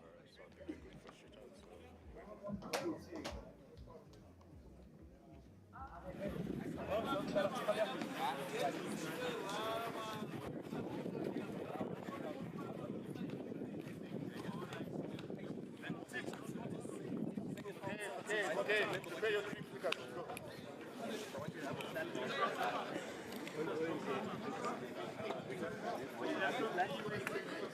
Right, who's stepping up to take one? Well done. 1. Whom do you want to go again? 2. Show us magic. Anyone? Well done, Bryce. Good. 3. Right. Listen, what you were doing yesterday is you were going at an angle which is good. Now you need to go. I got go. You just need to stay. You did. We don't want to do what you put down there. The culture one and the first thing you did. You stay up for as long as possible. Doing it experience.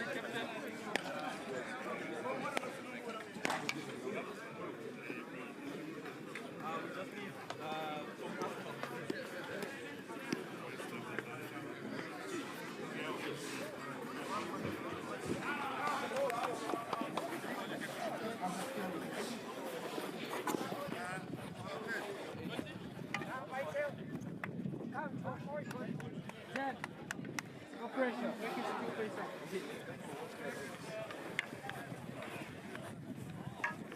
No pressure, boys.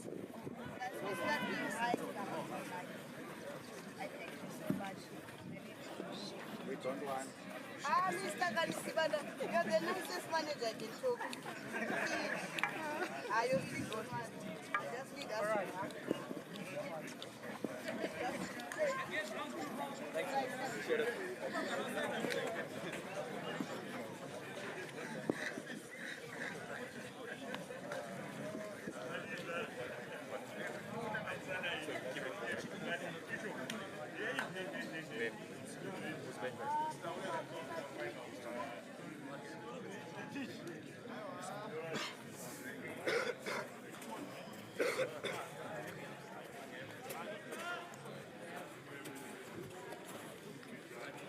All right.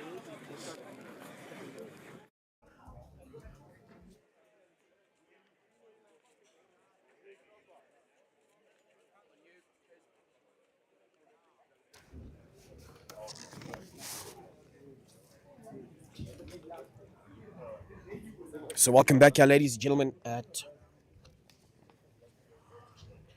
our Super 12, the first staging here. Petra, for large periods in this encounter, were leading after their first quarter goal. However, HELLENIC in the final, leveling things up, and we're out of shootouts. So it'll be a best of 3, and Daniel Makings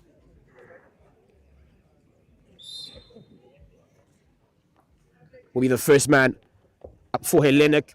He's got to put on the shot, and he sure has, to make or give his side a 100% accuracy rate after just the first, however. And then stepping up to the plate for Petra will be Jonathan Stevens.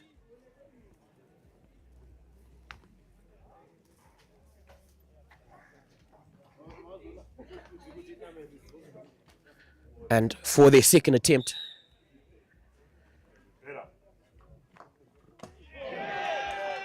unfortunately, doesn't convert. Took it a little early, and HELLENIC will be looking to make good work of their second shot.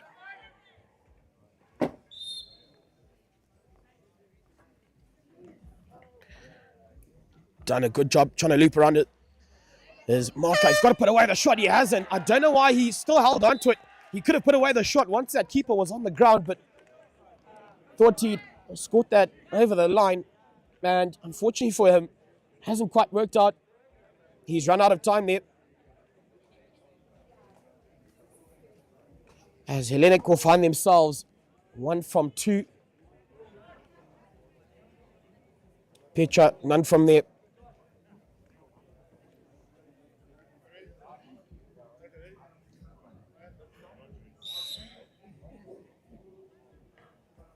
Just got to convert this, and looks to go either way of the keeper. However, that shot on hasn't quite come off. And I think the hooter had gone up. Well, the umpires are going to have a chat.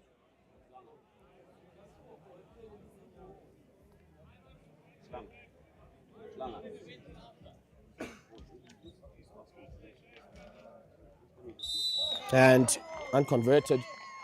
So HELLENIC up. Dhruv Patel is the man to step up. If he converts, they take victory. If not, it'll be a second day of losses in this part of the game.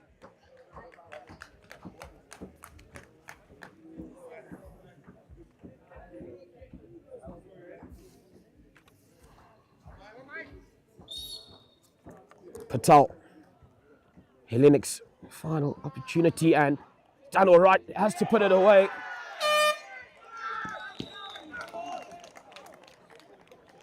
And tell you what, ladies and gentlemen,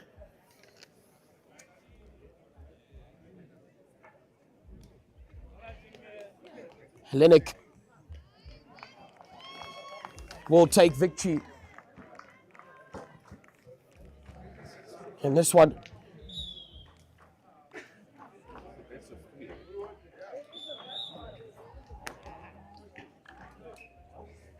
So, ladies and gentlemen, after that, we load up now to what has been dubbed a final before the final. We'll catch you shortly for semi-final number 1, where the two favourites, Prince Edward and St. John's, will battle it out, and we'll catch you for that shortly.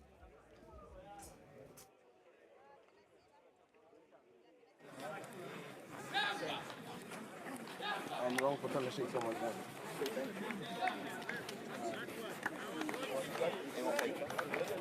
Thank you, sir.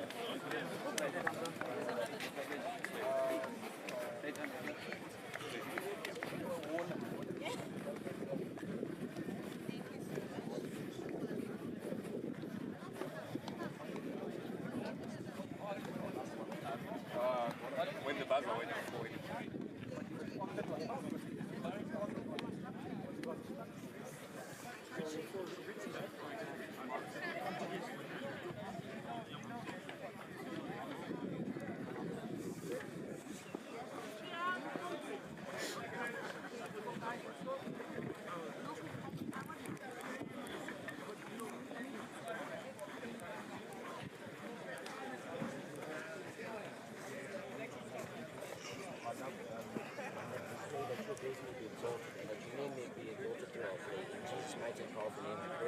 Thank you for victory. Amen. Amen.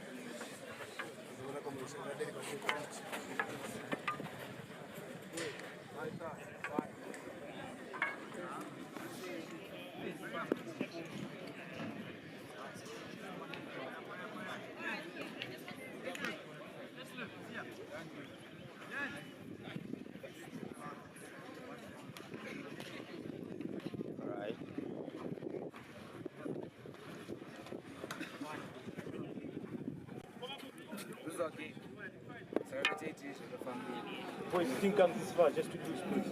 Don't fuck up. Don't fuck up. It's the only chance we get to prove ourselves. Lost last year, we're not gonna lose again this year. Sir. Don't fuck up. Sir. Play wholeheartedly, James. Give it your all. You'll finally rajula. Hapana zvimwe. Tinakubuda hapa tapedza. Simple. Tunakirwa. Basics. Basics. After you. Basics.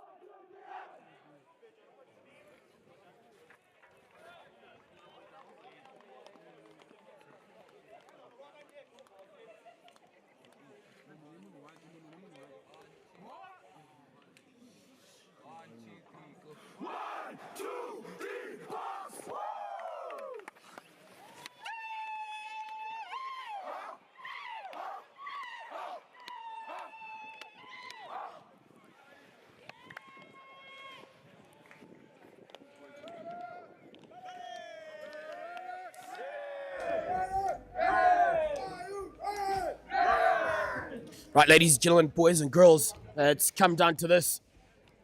Semi-final number 1 at your 2025 Super 12 sees 2 weekend favourites.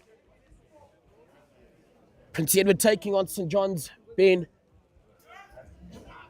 been dubbed a final before the final, and I believe rightfully so. How do you feel this one's going to pan out?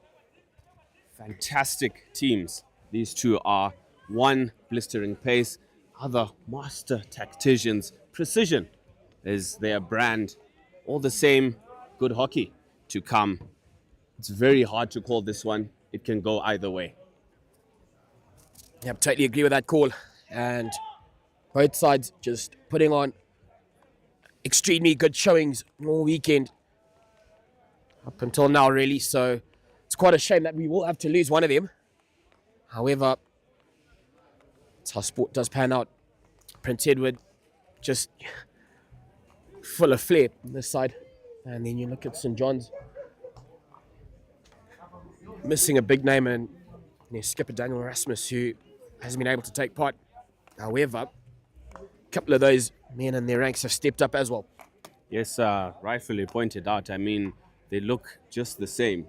Yes, they lose a bit of X factor in Daniel Erasmus.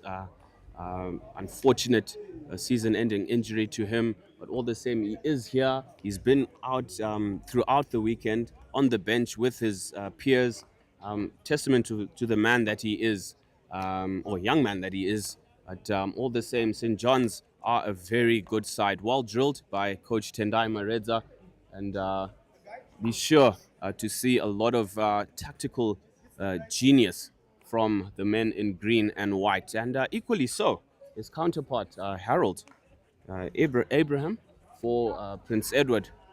He's really grown into his own craft as well as coach, receiving a couple of accolades throughout the season now. Also made it to Mashonaland A coach as well. Testament to the growth and development in his own sphere. At Prince Edward, looked very calm, lots of flair, as you pointed out, but also skill and precision in a handful of their players, multiple ball carriers, playmakers around the park. Absolutely. Can't wait till it gets started. I'm going to call it. Well, I already did at the start of the weekend. I did tip the Rams side to defend their title. Do you go with your old school, or which way do you go? I don't think it's about me going for my old school. I think it's about me analyzing the hockey that I've seen and the potential that both sides have. As I said, it can go either way. However, I do have to pick one, as you've got a knife through my throat. I'm going with the boys in green and maroon. The gentlemen of Prince Edward will do a number where it matters most. Obviously, St. John's got the better of them during the season. And neutral venue should prove very exciting as the crowd begins to flood in. As you see, the stands across the field are pretty full. As St. John's just move the ball around, as Prince Edward do the same. Be sure, ladies and gentlemen, this is not one to miss. Ivan January, McBaldwin, Muzamba, the likes of Katsande, Mashiri, Dean Mzengeza, Ndlovu. I mean, it's just multiple X-Factor players across the Prince Edward side, equally in St. John's. I mean, it's as if Dan is on the field, you know? They really haven't changed much from what I've seen. It's just going to come down to whoever plays the better hockey on the day. It can go either way. Oh, you know, talking about that man, Daniel Erasmus, who they're missing, I was very surprised to actually hear, you know, people putting St. John's into question after losing one man, because they've just got players in all parts of the park who make such an impact with or without him. And it baffled me a little bit, and nonetheless, those men have stuck out. I mean, you look at the likes of Ridley, Coxage, Nyandoro. They've just been phenomenal for their sides. That's just to name a few. This will be some of the boys' final swan song. They did play out last year as well. As we get going, ladies and gentlemen, it's semi-final number 1 in our 2025 staging of the boys Super 12. St. John's playing in their predominantly white strip, and their Prince Edward in their maroon and green. Yes, good pressure early on from Nyandora in jersey 10. As Joshua Erasmus in jersey 9 also putting PE under pressure. Umpires for this one, experienced campaigners. Forbes Tindwa on the far side, sporting a very large mane and beard. And Munashe Mashoko, seasoned campaigner. Samba accelerates, spreads the ball out wide to Katsande. Prince Edward with a chance early on here. It is a short corner. Deliberate breakdown of play there from Hayden Saunders. And first short corner, early chance for PE. Warning signs early on. Yeah, put under the pump there and tell you what, Prince Edward producing the goods, Ben, as they'll look to convert here. But I just quite like, both sides very calm in that, PE, he celebrated it, but, they know they had a job to do. St. John's side, it's set up, looked very calm in that, and it's got to be that kind of approach from both sides today. Yes, precision, taking your chances will be important. So you know how lethal St. John's are. And Prince Edward do just the same. Chance here! And he hits it wide. Does Sipani, who was absolutely free. Lots of time on him. Yeah, all alone at the back. I don't think he had to wind it up as much as he did. Almost just finesse it. The keeper was already on the ground as Prince Edward will lose possession there, but you've got to be more clinical in moments like that, really, because that chance, massive. It's absolutely massive, and that is what proves the difference between an exceptional St. John's side, who are absolutely lethal at short corner time. I mean, Ethan Ridley has a monster of a drag flick on him, and a few variations as well. But they're the more clinical side, proven across the tournament. 7 goals, 6 goals across different matches. But Prince Edward, good at creating. The finishing side of things will be very key in this one. Sure will, as Sean Riley will be restarting proceedings for St. John's, just trying to make those meters. St. John's still take it up and still in possession, but Prince Edward will survive. So both sides, firing off some warning shots and just weighing out each other, really. Prince Edward will be restarting here. He goes out to the left-hand side under a bit of pump rather from Ridley, who makes a circle entry for a side, but only finding a Prince Edward stick. It's Ivan January on the ball here. And transfer of the ball there. He just identifies he'll be very key for Prince Edward. His combination with Sipani, Mudzamba. So you can see how slick Prince Edward are in their passing. I mean, it's just too good when it sticks.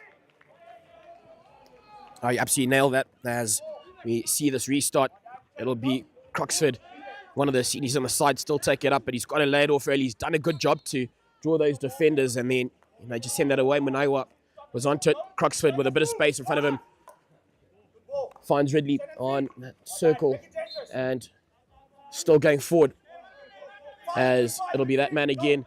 Ridley weighing out his options, and will be called off of it, and Prince Edward will take the advantage, called off for not gaining the 5 meters. Prince Edward again looking to restart to get themselves into their shape. A very confident side again. I pointed out how full of flair they are, and it's exciting to watch. It's an exciting brand of hockey that Coach Harold Abraham is imparting on his boys, and really watching closely. But I love number 4 here, Hayden Croxford's game. I mean, he's really owned that midfield in the absence of a big name, but he's really grown out to be the player that he's always been destined to be. As Msengeza builds it up here, Mashiri and Mujongi. Mujongi with a timely block there. Spread out wide to Sipani. Sipani back to Msengeza. Short ball there. Through ball to Ivan January. January penetrate that midfield there. And Coxage plays it on the foot. Another standout player in this St. John's outfit. Jersey number 7. It's overhead. Looking to come this way. And some nice hands being shown by the cameraman. on the close-up shot. Shout out to you, Bruce Burr.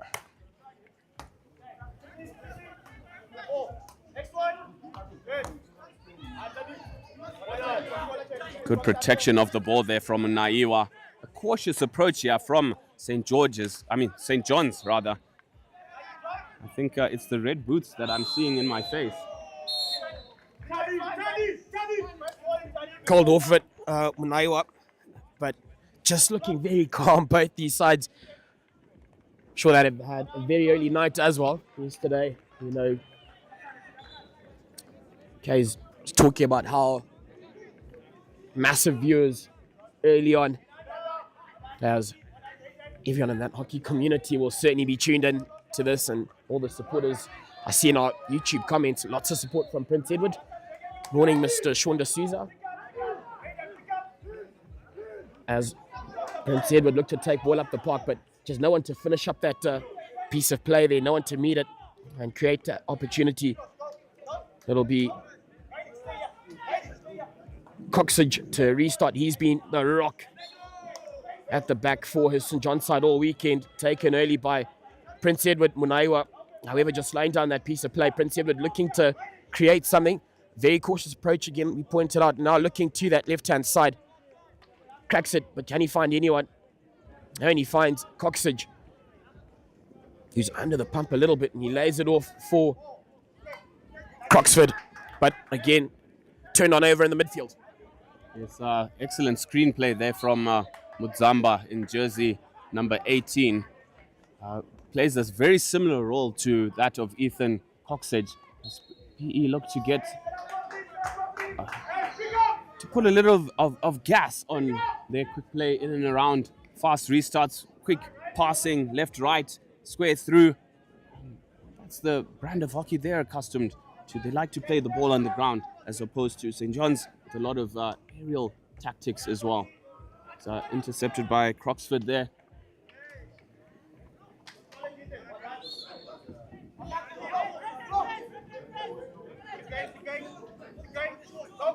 So free hit to St. John's overhead from Coxage.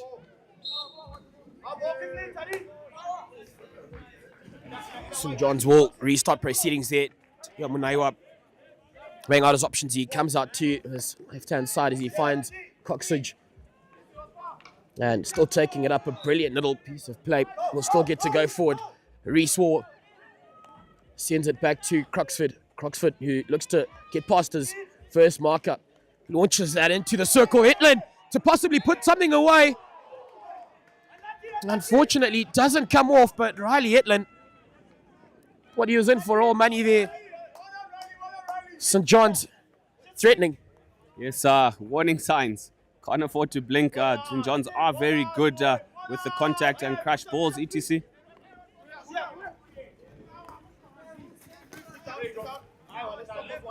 Brilliant touch and transfer of the ball from Zamba to Katsande in acres of space. Transfer of the ball from Prince Edward.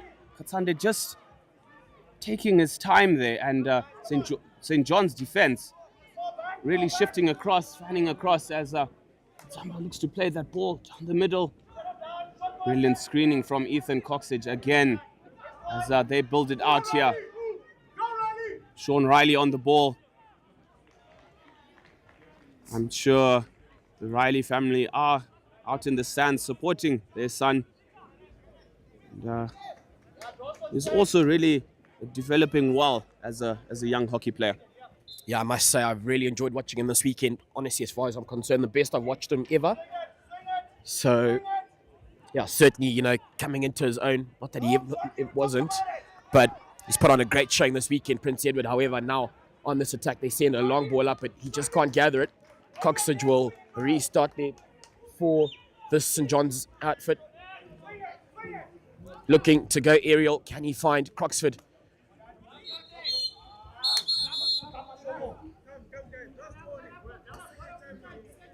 So just not giving him his space as Tawana Nyandoro.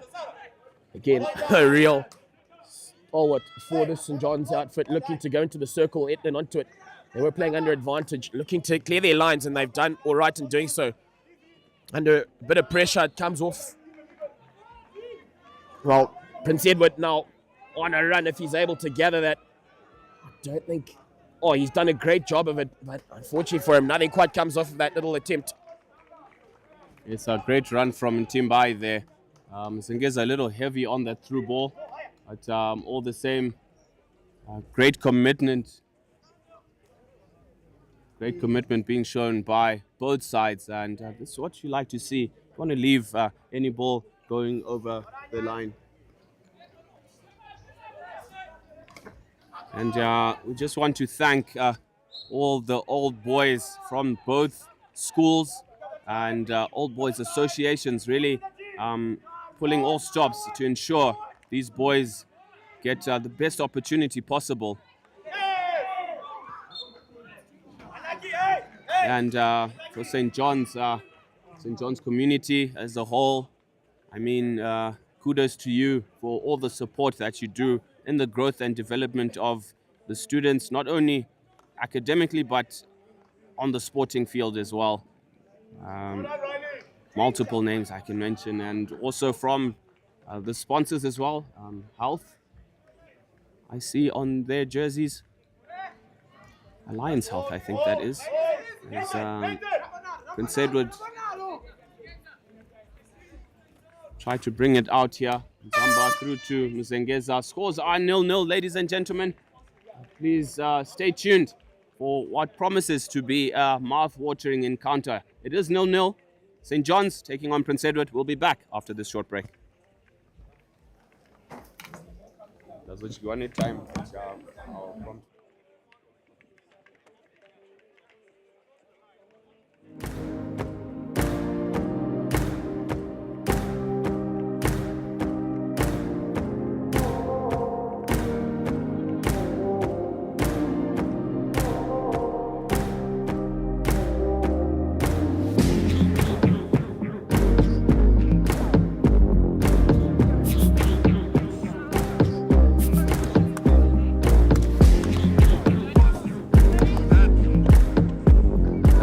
Yeah, it's been a lot of planning, a lot of late nights, a lot of getting together, a lot of brainstorming amongst a lot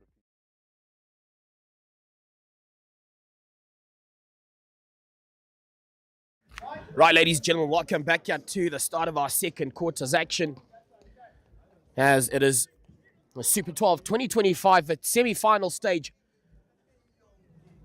Prince Edward taking on St. John's, and definitely looking to hang that high off that restart will be Ridley. JD Davies will be looking to apply some pressure. Already marshalling aside the Mr. Ridley. Looking at your YouTube comments at the moment, ladies and gentlemen, everyone is calling this, everyone is literally saying this is the final, deserves to be the final. So tense, buddy. It's so tense. I mean, the atmosphere here, it's not much conversations going on. Eyes glued on the turf. You see some tactical changes here. Ivan January and Dean Mzengeza noticeably put onto the outside flanks. Expect some attacking flair down those flanks there.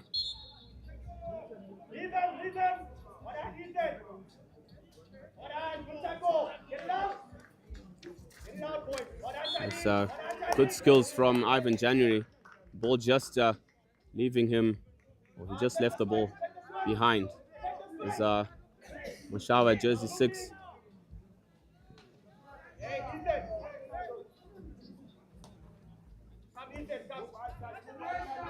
Mshongi, strong ball down the line. Unfortunately, not quite accurate. So he is fitting with the touchline there. He's not giving himself room to really execute.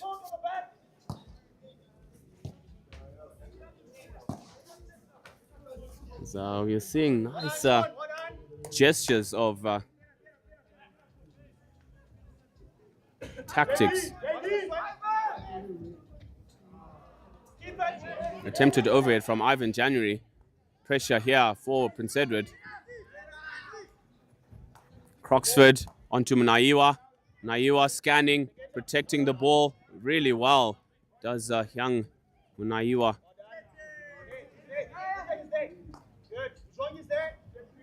Coxage, Mjongi.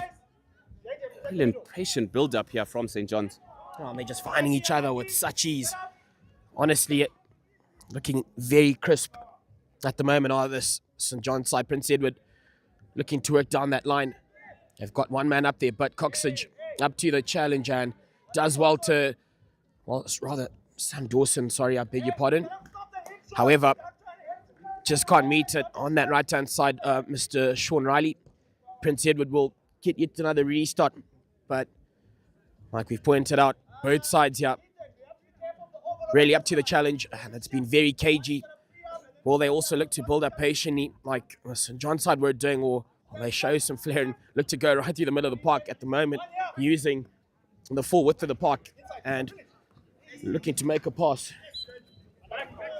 It'll come off a St. John's foot, so Prince Edward, while just weighing out his options, sends it to the back. And again, just that full shape, and he's past his first marker there down the line and just doesn't pick it up well enough. Yes, a brilliant turn there from Tabengwa after being set away by Captain Ndlovu, Lwazi Ndlovu. Long corner, long corner. Come on, Josh. Coxie, go wide. Coxie, go wide. It is a long corner to be taken by Mnaiwa. Back to Coxage. Back to Mnaiwa. Into the D. Chance here for Prince Edward. Cleared away by Tabengwa.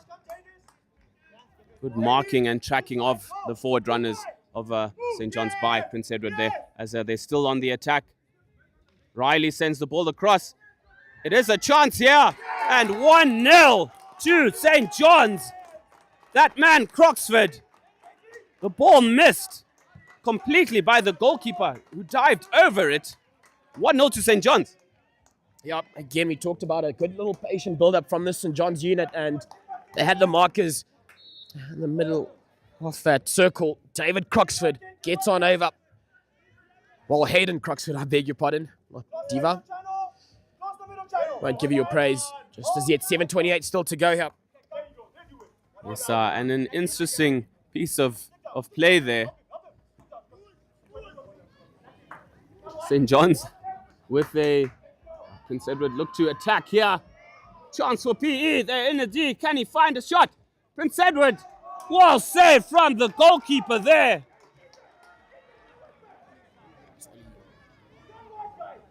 Another chance. That was an absolute sitter for Mashawa in jersey 6 after that deft through ball from Ivan January. He can't afford to go to sleep, but St. John's with an open field goal. I mean, they can actually score open field goals. Impressive.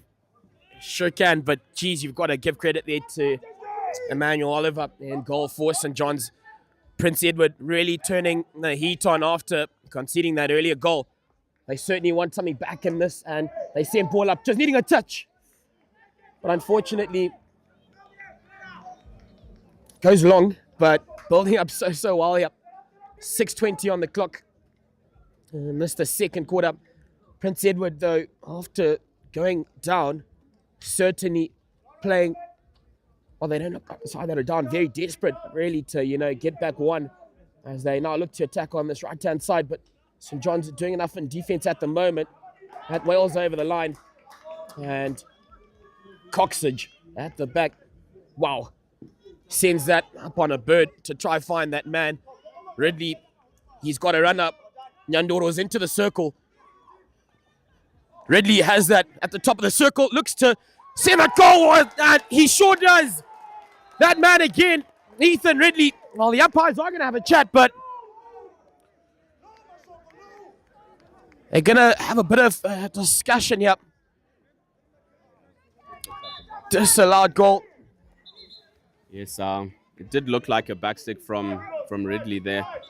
Just that slightest of a backstick as Strati Ofenidis here in. Yeah, I mean, Prince Edward breathing sigh of relief. But Riley is on the attack here. Unfortunately, Mashava playing the ball. It is a green card for Mashava for playing the ball after the whistle.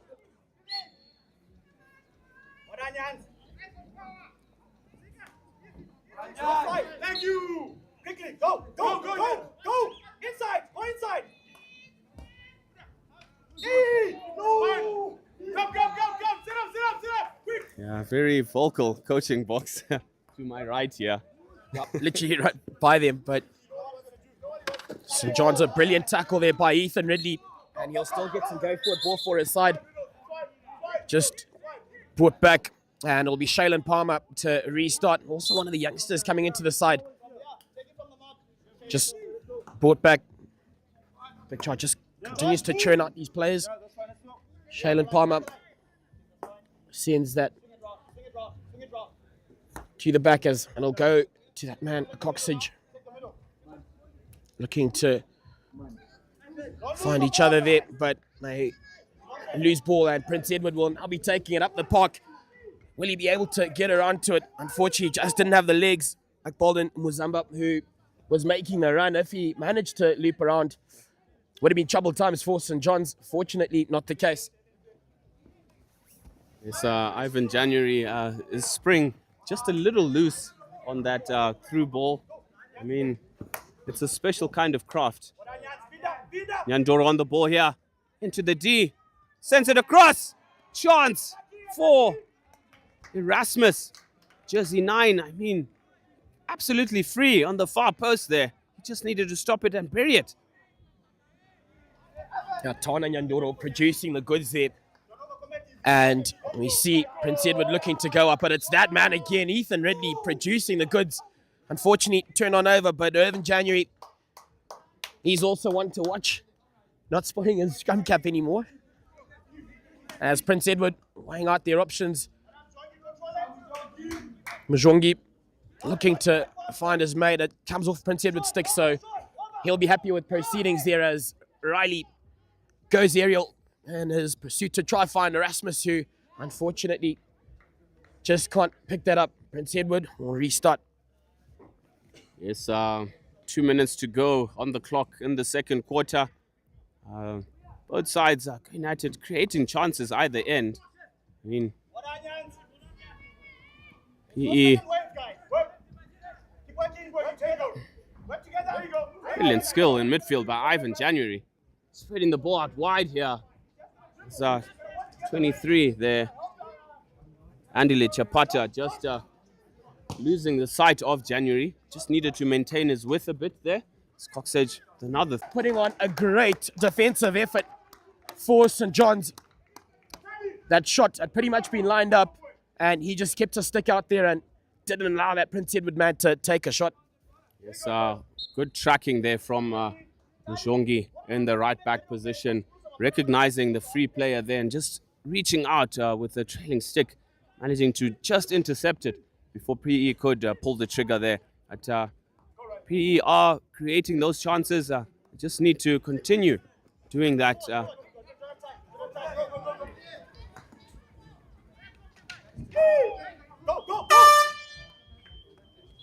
It is halftime, ladies and gentlemen. Advantage, defending champions, St. John's College over Prince Edward. PE with all to do in the second half. We'll be back after this short break.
Right, ladies and gentlemen, we're at half time here. Super 12 semi-final number 1. St. John's, the Rams, taking on the Springboks of Prince Edward and finding the first goal. St. John's, and they find themselves sitting 1-0 up again. Thank you so much for joining us live here on Rising Stars Media. It's been a real pleasure bringing you this live action. Back to our work up into the third quarter. Ben, just on the back there, you said you feel lots of goals coming possibly? Yes, chances are being created. And from either side. I mean, Prince Edward creating multiple ones, as you're seeing, but just failing to get the ball over the line, which is the important thing. I mean, you break the D line, don't hesitate, have a crack at goal. That's the missing thing for them.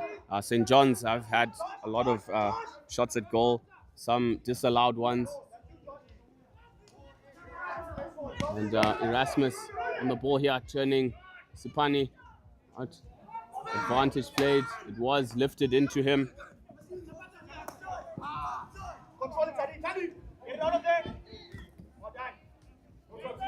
He had time there. He just needed to sit on the ball. Ball. Obstruction there. Erasmus and Ridley coming into a tangle. Brilliant ball through there.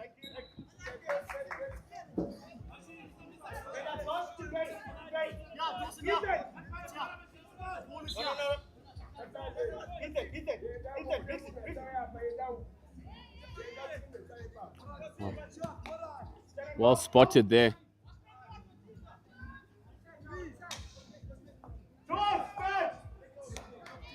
No need to panic there from Horsepower, as he could have driven the ball out. And if you're wondering if his name is really Horsepower, it's definitely not. It is a nickname he's been given by his peers for the sheer horsepower in his boots. His name is Young Nyabanda, jersey number 14 for Prince Edward. He said he had me there. I had a look. But just so cagey at the moment, either side, as we see Mufaro Mujongi for St. John's in possession. However, Prince Edward will be taking ball up. The intensity sure has lifted, ladies and gentlemen. Not the greatest. The first touches of Mujongi. Gets onto it, and Coxage and Mujongi laying that off for Munaiwa. He just sends that straight into a Prince Edward man. Prince Edward, however, up to the challenge, and beautiful ball up the park. But again, just no one to meet it, as St. John's will look to restart there. Just love how these boys are, having to show a great deal of maturity in this, because tell you what, this is massive. And taking it up, they found the man in the circle. He can't sort out his footing. And Tinaye Mashiri was all alone. All he had to do was stop, and he could have put away a shot. Doesn't quite come off his foot. I mean, his eyes lit up there. He was in acres of space, but he just needed to focus on the process, trap the ball first, and then hit it towards goals. I mean, another sitter, one should say. Yeah. Do you make that call 2 now for Prince Edward, where St. John's found an opportunity and they managed to convert that? We haven't even seen a short corner go their way yet, and we know how dangerous they are in that part of the game.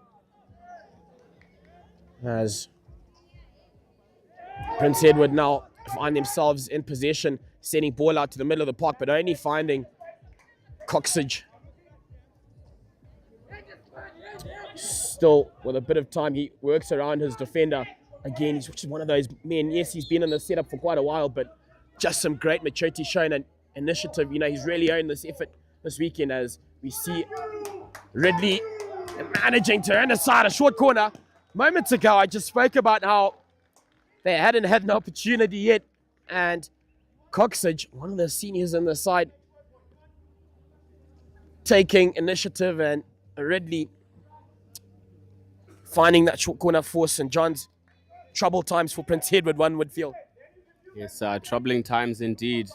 Number 11, big bulky boy, and looking to slot it in.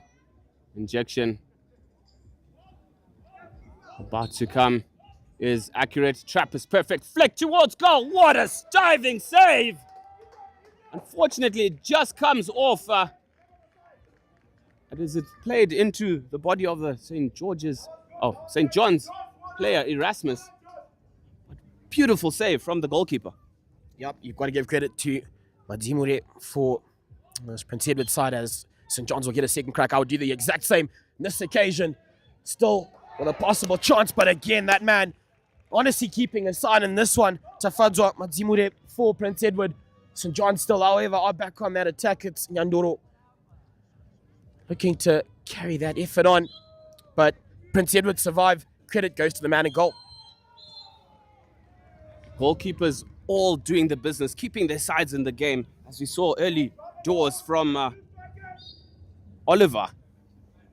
Brilliant save in close contact. Equally so, double save and off the mat as well from Zimure there.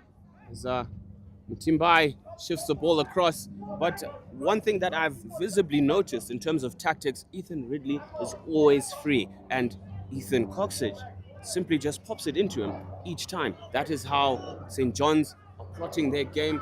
Prince Edward need to identify that in order to quench that threat that is the big man, Ridley. Yeah, and those two seem to work together so well. Again, when you've played together for so many years under Mr. Tendama Redza, they know what they're about. And, setting the standard for themselves. We see Riley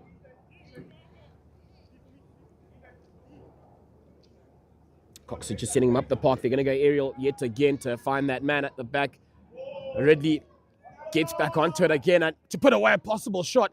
However, moved away by that man in goal for Prince Edward. They've got a couple of options to work around. Dawson on that left-hand side, showing a bit of skill there, but deciding to set up that shape again. Looking to go wide. And drawing out a couple of those Prince Edward men to create more space for themselves. Munaiwa picks that up well, and he's past his first marker into the circle. However, only finding a Prince Edward stick under a bit of pressure. And Sean Riley will pick that up again, and he'll be back on yet another attack. Riley doing a great job and laying it off eventually. However, Prince Edward picking that up, and we'll get to reset again. Munaiwa will taking it up. Passes the call, and he sends that infield. And can they put away a possible opportunity? Prince Edward are able to clear their lines there. It's a brilliant turn in midfield as January carries the ball there. Ball screened by Coxage. Onto Mudzamba though. Mudzamba putting the jet shoes on. One to beat. Chance here for Prince Edward. It is a short corner. That shot on goal. Catching the defender there in the feet. He can't afford to blink. Brilliantly orchestrated out from deep from Ivan January. Identifying the space to Muzamba. Prince Edward with a chance to equalize. Third quarter, 4 minutes to play. Hearts in mouths. Quite literally a golden chance here for Prince Edward. As that's injected, well, what's the option they're going to play out? He's all alone still. I tell you what, he's bagged it. Prince Edward. Yes, sir, that wasn't stopped outside the D. It was not stopped outside the D. Ladies and gentlemen, I can confirm that. Many were wishing that.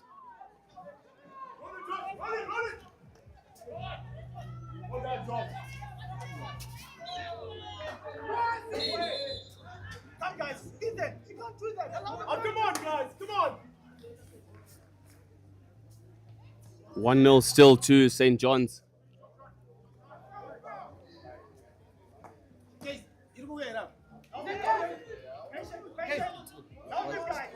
He stopped it before. Fall back.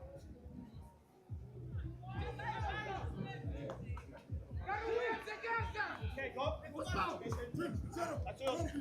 Come short. Come short. You gotta get this ball. Okay, pick up. Ethan, pick up. Who's there? What I need then? And I believe it. Drop. Come guys, come on. Identify, pick up. Sean, pick up. Josh, drop back. Help there. Prince Edward looking to possibly create an option, but St. John's just not allowing them that at all. And making the run up the park is Erasmus. You've also got Yandura on the opposite end. They're looking to just create the space up the top of the park as Hayden Croxford out into the middle. Can he find Erasmus, who is in there? Bit of chaos at the back for Prince Edward. Erasmus picks up a beautiful little gift. Pressure telling. Just a bit of miscoms at the back for Prince Edward, and they find themselves down by 2.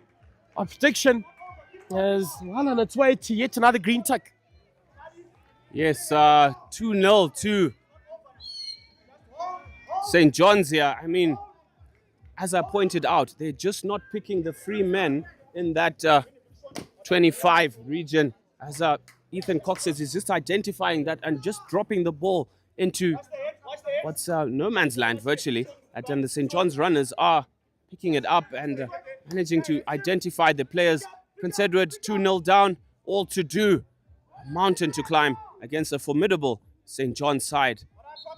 Leave it. Get away. You can mark Ethan. Tackle. All right. Ivan January looking to weave his magic. Make sure 5. Step and mark. All right. Boys. All right. It is backstick, unfortunately. Watch for the bomb from Ethan Coxage. As I've picked out, ladies and gentlemen, it's just an easy out for St. John's. Prince Edward not identifying.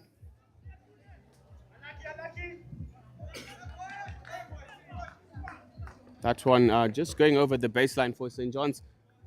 As we trickle down to nearing the end of the third quarter. Hold back, George. Hold back. Hey. Too easy. Easy, George. Zamba on the ball here. It's a foot by. One step, both of them on that side.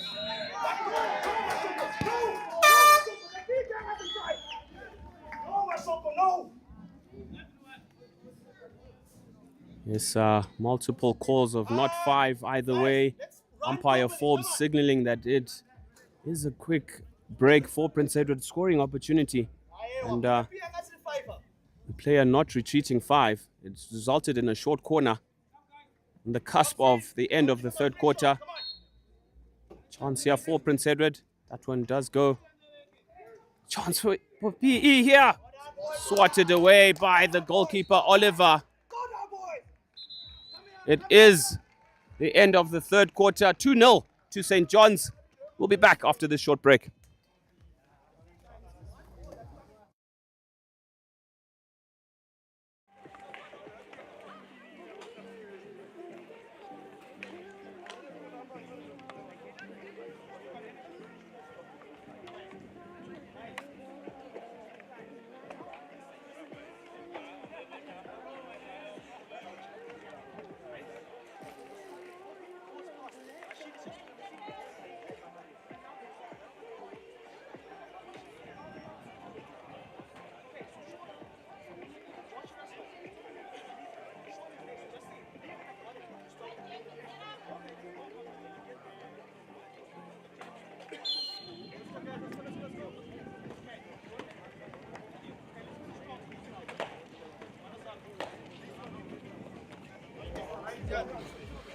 Right, ladies and gentlemen, welcome back up to our Super 12 semi-final number 1.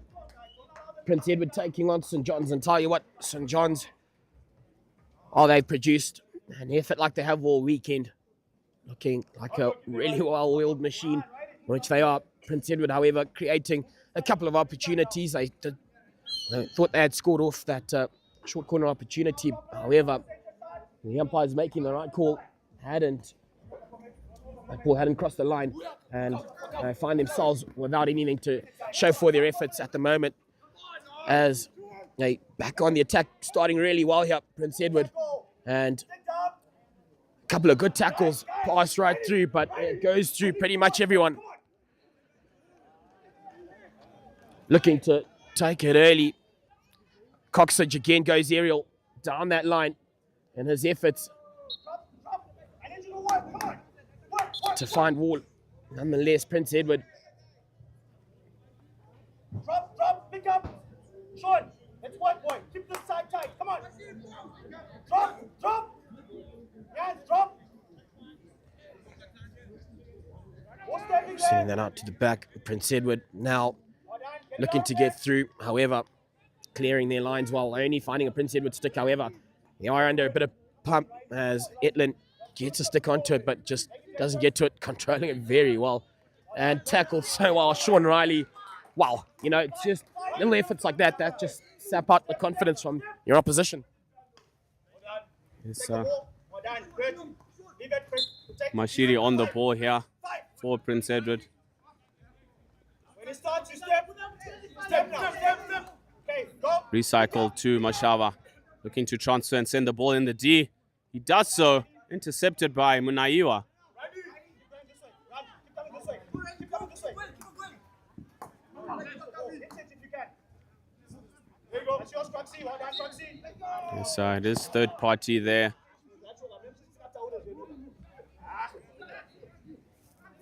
Shifting, let's go, shifting. Yes, the player just ran across the line of the ball there. And is third party. Shift, guys, shift. Prince Edward all to do. Okay, breathe. Songi. Go right, go. Keep going. Hold tight. Ready, wait. Kilo. Coxage with the monster overhead. Right, grab the wrist. Now you can go. There you go. Well done.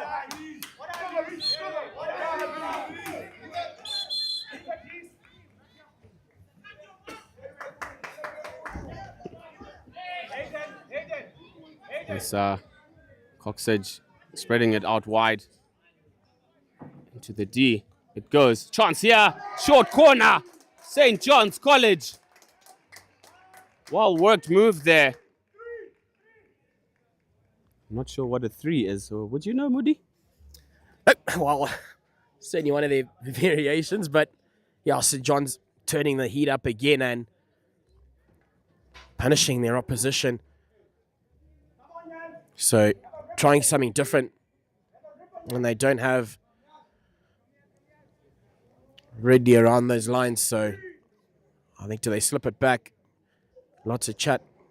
Oh, I've heard Nyanduro's name being called out a couple of times, injected, and Nyanduro slips it to possibly put on a shot. He's still got an opportunity to do so. Prince Edward, however, do a good job at defending that. They have a second crack, I think, as we see the Falcons out in the background making their way up for their second semi. Yes, well defended. I think I called it to go out to Croxford there. He looks like the ideal. Well, does start out to Croxford with the crack towards goal. Wonderful save by the goalkeeper, logging there, keeping aside in the game. 8 minutes to go, 2-0 down. And said what it all to do, but under the pump a bit by St. John's. Monster overhead, almost picked by Sean Riley in that athletic attempt.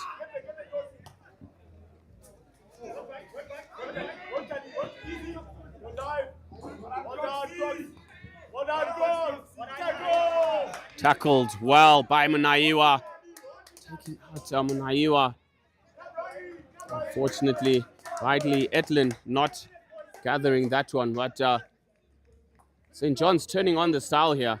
Instead of all to do, onto Ivan January, and that ball just goes just wide. Instead we just need to string those short passes together, as they do still have time. It only takes a couple of split seconds. And one should feel they need to score next.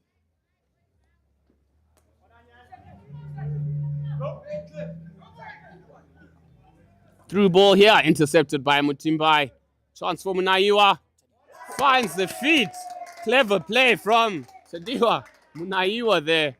Just standing the defender upright in Mutimbai, finding his feet, and another short corner opportunity for St. John's College. 6.5 minutes to go. Prince Edward ideally need to defend this to give themselves somewhat of a chance of recovery. 2 goals might be a little bit too far, you think? Certainly agreeing with that latter call you made. I think St. John's, well, especially if they're able to convert a third as Nyandoro puts on a shot away and they'll get a second crack. Personally, we'll see what option St. John's will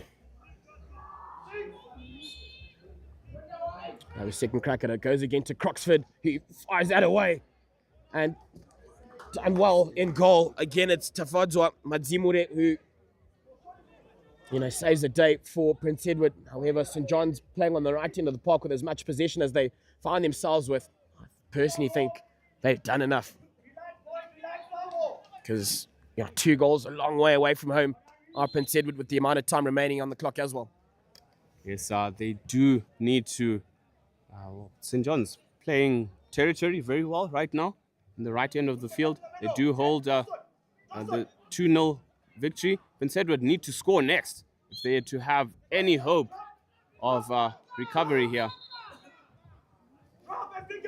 Time ticking away, time ticking away, time ticking away. It has been entertaining, ladies and gentlemen. Tale of 2 sides in contrast. Dean Mzengeza into Ivan January. And missed by Tabengwa there. Oxford through to Nyandoro. Nyandoro turning the defender inside out, and is Ndlovu. Well tracked in the end from. And he'll earn himself a yellow card. And advantage Prince Edward. We talked about this yesterday. Can we see them execute an overload of sorts? Just stringing those passes, building it up, and create a scoring opportunity for themselves. Basics will be important. Absolutely. Obviously playing with that numerical advantage like you pointed out. Tell you what I'd be doing at this point in time. You've got Prince Edward creating a little bit of a chance. However, Emmanuel again. So anyways, like they're saying, 3:55 on the clock. You're done by 2. I'd pull that man out of goal, honestly. Especially now whilst Nyandoro's off. And that gives you, 11 infield players. And an advantage of, 2 extra? Yes, wild call. Wild call, but maybe now is the time to do it. So they've missed that. And Erasmus, advantage. It is a short corner for the stick tap there. That was a deliberate block. Even Stevens, that should be game, set, and match, one would think, for St. John's. I mean, Prince Edward not doing themselves any favors. Panic all round. They didn't have answers for the overheads. I mean, I did pick it out that Coxedge, excellent in identifying space, just throwing that ball into that pocket. The St. John's boys well drilled to say, hey, you just need to run into those spaces. And so they're not reacting. St. John's creating opportunities for themselves. They found themselves 2-0 up. Chance. Ethan Ridley is back. Drag flick from Ridley. And it is wide.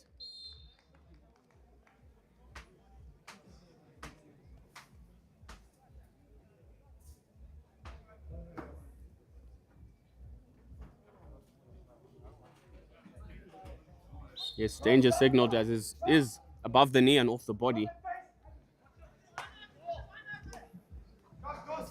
Shiga, we don't Shiga. Get it out, Dawson, get it out. Well done, Dawson. Well done, Forbes. Get it out, Dawson. Get it out. Well done, Dawson. Well done, that's fine. Easy. Hey, breathe. Good effort though from Ashiri there. A little too late. 2 minutes on the clock here. Just look how the forward runners of St. John's running in pockets of space. Acres of space is Croxford. And said we just need to.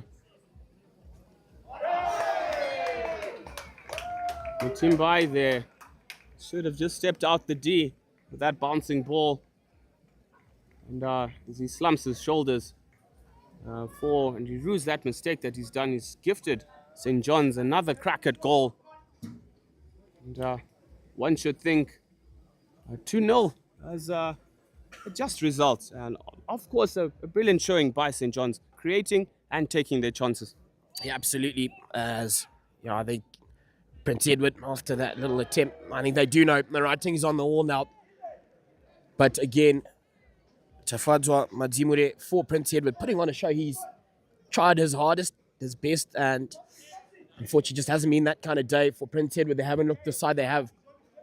Well, for large periods of the game, I think I pointed it out earlier. We just felt that they were, playing in different pockets of the game. They'd have a good 2-minute stint and then not be, as good as they are. So it just wasn't consistent enough, one would feel.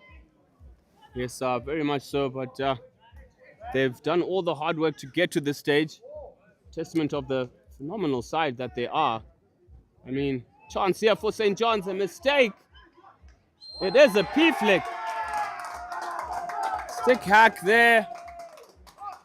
It is a P flick, but all the same, a fantastic effort from Prince Edward throughout the season. They will be knocked out. 15 seconds to go. Final save from the man, Ethan Ridley. Played a very pivotal role in the win here and a chance to make it 3-0. Thank you to all the old boys, the Louis Mnyamas, Eddie Chiringas, and sponsor, of course, in Neil Evans and Fothergill Islands, sponsoring this team. It's nothing but bow out with grace for the effort. Congratulations, St. John's College, defending champions. You are in the final. Coming up next is Peterhouse taking on Falcon College. Ladies and gentlemen, brought to you by Rising Stars. We'll be back after this very brief break. A nice guard of honor from the St. John's Rams for the Prince Edward gentlemen. I mean, total class. I love it. We'll stay tuned after this break.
So semi-final 2 is where we find ourselves, ladies and gentlemen. We're out at Peterhouse for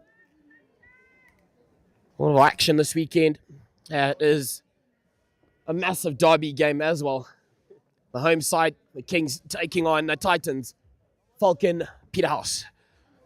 St. John's, as I predicted, 2 days actually last week.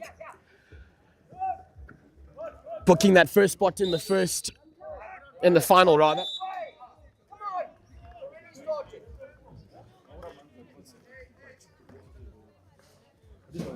And the hosts will be sort of licked their wounds after their last league hit out against Falcon College. They did go down by 4-0 on their home strip. Revenge begging, I'm sure, young man in the 9 jersey for Peterhouse, Mr. Marilia, will have a lot to say about what goes down on this park. So anymore, he's been a real live wire for his side this weekend. However, just watching the two sides get on with their work, I would feel Falcon College to go up in this one to meet St. John's in that final dance.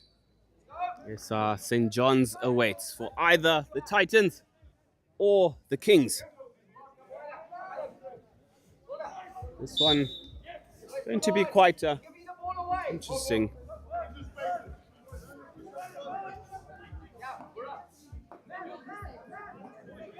Sent into the midfield here by Hilton Mudzamiri, jersey 7. Umpires on the field are Francis Mjatiwa and Kanyue Tafuma on this near side. Peterhouse recycle, patient build up here as you see. Mudzamiri on the ball.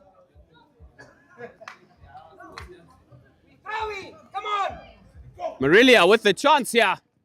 Turning the defender inside out. Just losing his footing. He's not one to leave unmarked. Warning signs for Falcon. At Marilia, son of the great cricket legend Doug Marilia.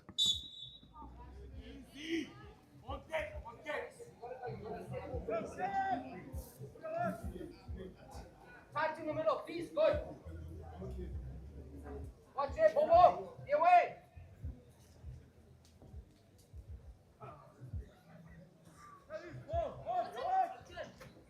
Get it out. Here we go. Let's get the restart. In the space. So, Daniel Foster, nice ball under the shoulder there for Thomas. Thomas injecting pace there, hounded. Slightly leaning into the back there a bit.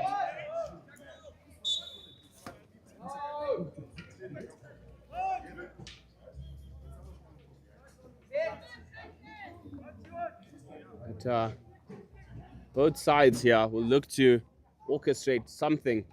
They do have brilliant ball runners across the park. The likes of Vura to build up from the back. Foster in midfield and his midfield partner, Christopher Thomas. I mean, Falcon is a very good side, as is the Kings on their home strip. Likes of Mzamiri pulling strings in the midfield. And very tricky. And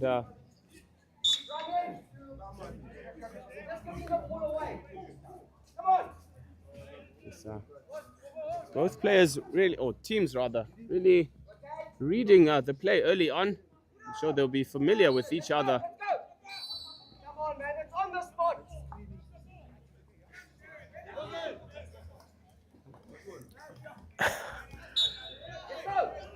Bit of a massive smile on your face, Ben. Nonetheless, back to our action here. Falcon College to try to put away a shot.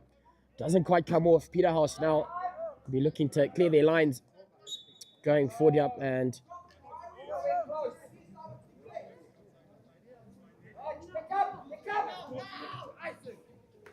Let's go, step. Okay, good.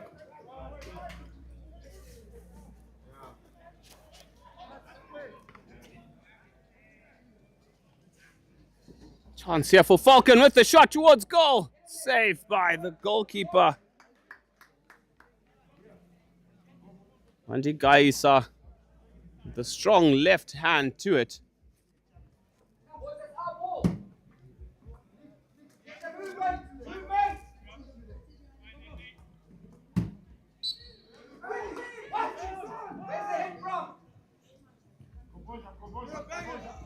Vura hounded by Marilia. You guys have got to help him. Yes. Step. Chapungu Hold him wide. shifting it out wide.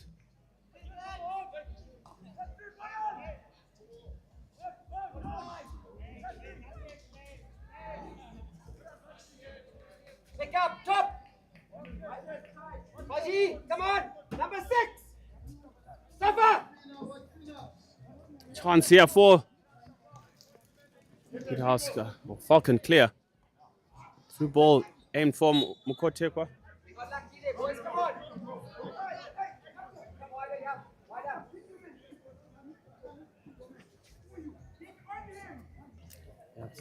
Yeah, responsibility, but option. Christopher Thomas strong in midfield there. Overhead. Come on, boys. It's a giveaway all the time.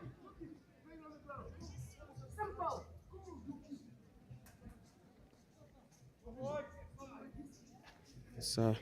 The player just been asked by umpire Tafuma to calm down a bit. So they're trying to gain the early ascendancy either way. That is centre back Isaac Hildebrand. Fierce tussle in the middle of the park there with David Meikle, jersey 13. Nice slider over ball on the middle here by the lanky Liam Nell. Jersey 17.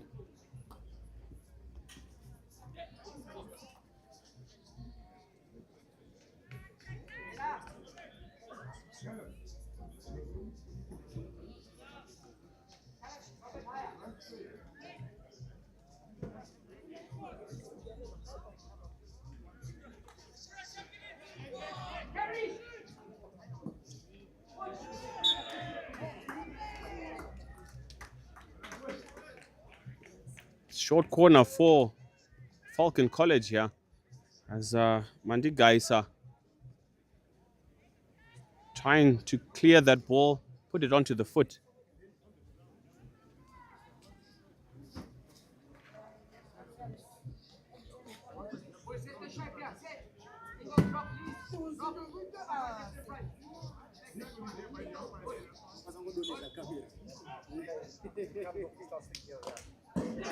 Shot and goal from Daniel Foster at top D for Falcon College.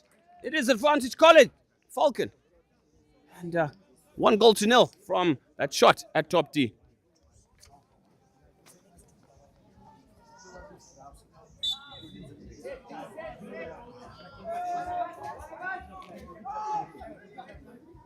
Let it go. Okay, set the shape. Come. Not too far.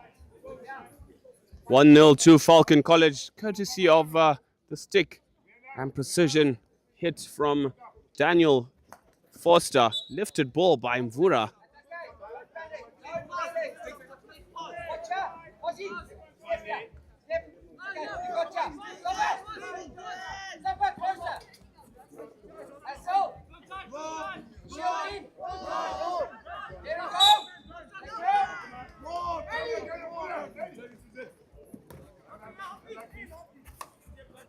Talking Marilia with a perfect touch. Brilliant skill from Marilia. It is a short corner.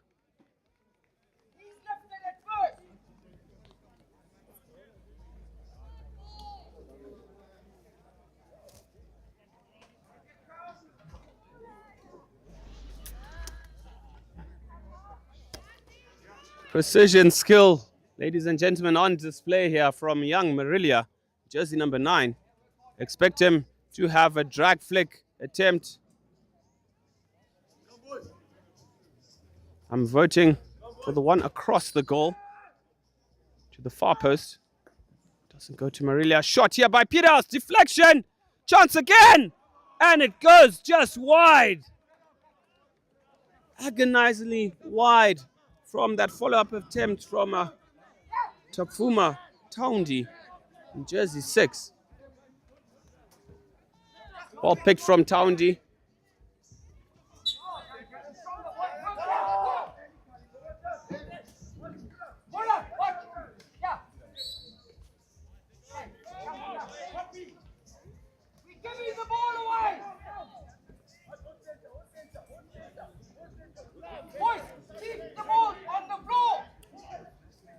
So Falcon with the ball here, across from Mvura with a brilliant through ball there. Kotekwa with a touch, but to no one virtually.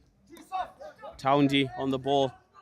Taundi with the ball to Marilia, turning the defender inside out. But Mvura there to clean it up and drives it up for Falcon College. Nice run here from Mvura. There's it back. 1-2 attempt. Just a little bit too far from Kotekwa.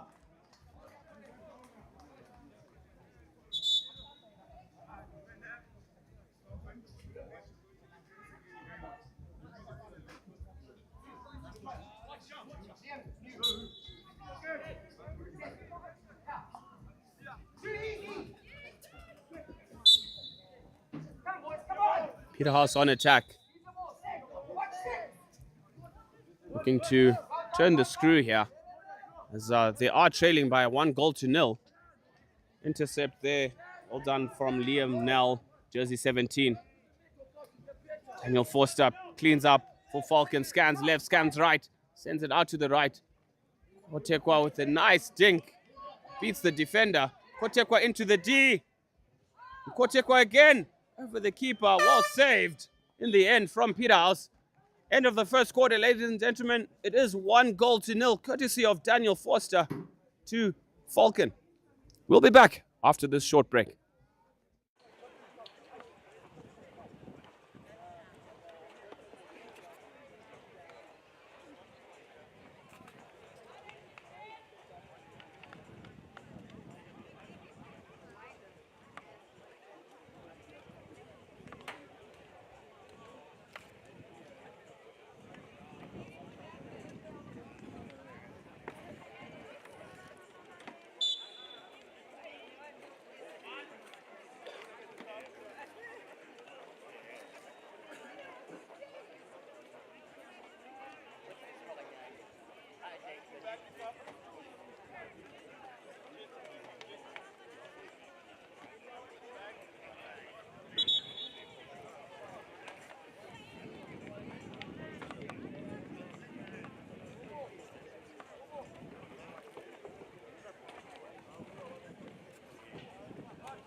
Welcome back, ladies and gents.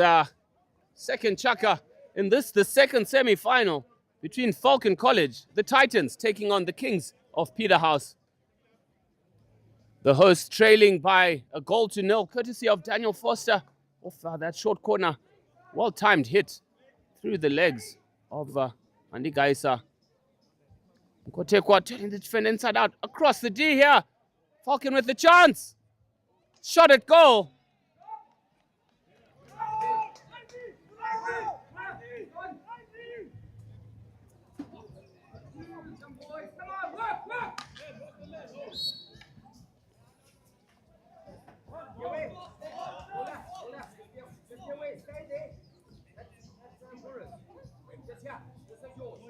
This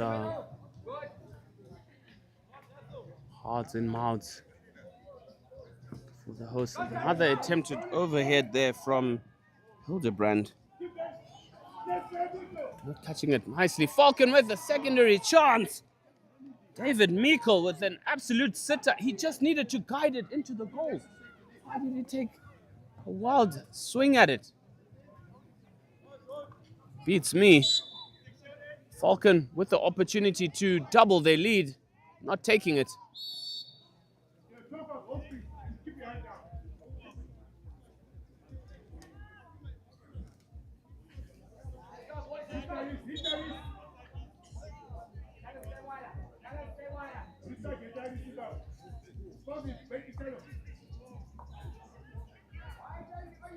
Into the D by Falcon. Kotekwa bangs it across Mandigaisa and buries it. Falcon, 2 goals to the good. My goodness, he really put his all behind that, and Mandigaisa had no chance. Those are the ones you really hate as a goalkeeper. It's very difficult to actually save those. You try and make yourself as big as possible, but that was literally from point blank. I mean, sad, but all the same, Falcon creating and taking their chances.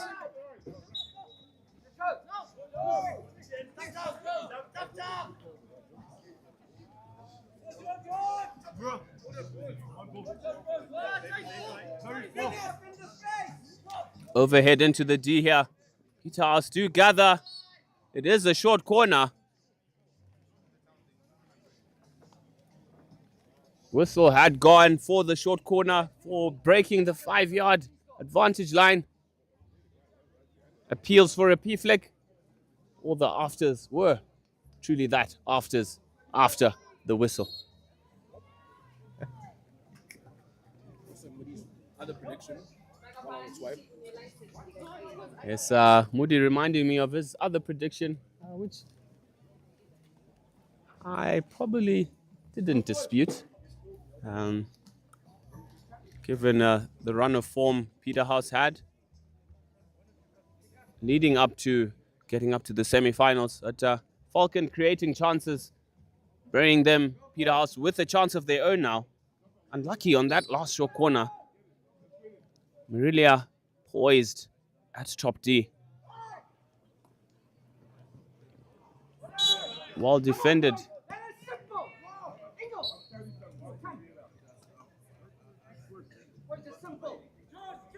Retake here for the early break at halfway.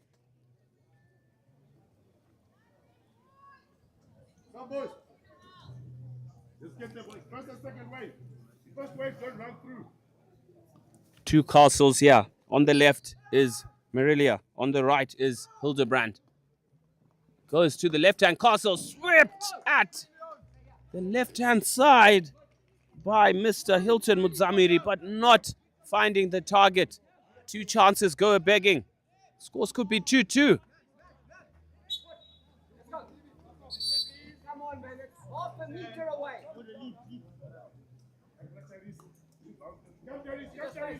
Good chuck over by Mvura to Mukotekwa. Somewhat of a dummy, but it does beat him.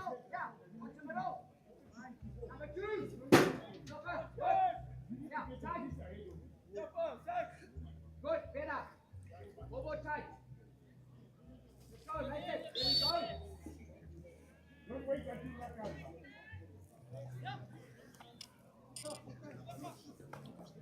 That's a good ball. Great ball. Those are on every shot. What? Hey, number 2. Number 2. Hildebrand sends it out to this near side here. Peterhouse chucking down the left, back into the middle. For Towndi.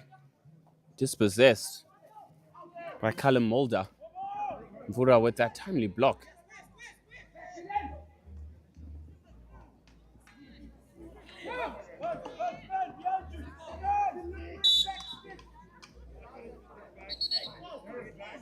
There's a free hit in the midfield there. Didn't quite see what was happening. Multiple bodies in my view. Good.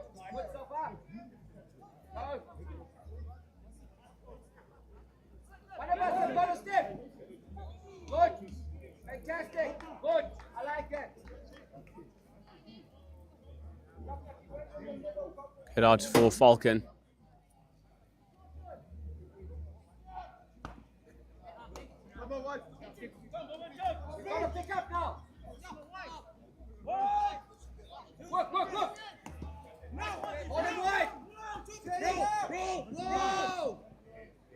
Ball recycled by Peterhouse, looking to change the point of contact. Towndy on the ball in midfield. Scans, looks forward. Unfortunately, scuffs that through ball. But Peterhouse are still in possession as they look for a banana run. Circle penetration, tripped there by Daniel Forster, earning himself a yellow card. A little smirk on his face. I think he knows what he was doing there. So, yes, he is the captain. Maybe the little smirk is in disbelief that he was found out.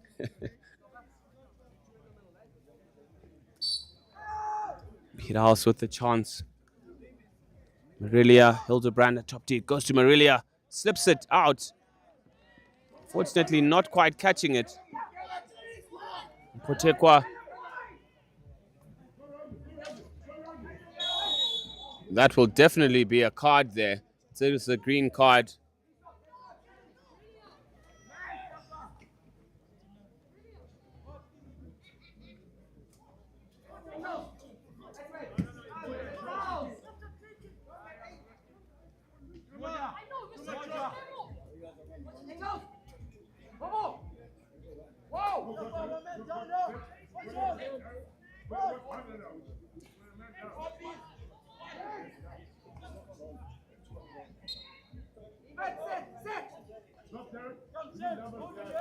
Three minutes to go, almost 4 minutes in the second.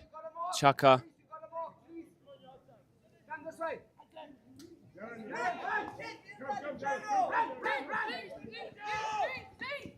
Through ball into the middle, trying to thread the eye of the needle there. Through Towndy, misses. Marilia also misses. Ball goes begging over the baseline as Nal. This is Marilia on the ball here. Marilia with a brilliant move on the outside. Shot at goal! Well saved in goals by Falcon College goalkeeper. Ethan Gorner with a strong left hand after that shot from Marilia.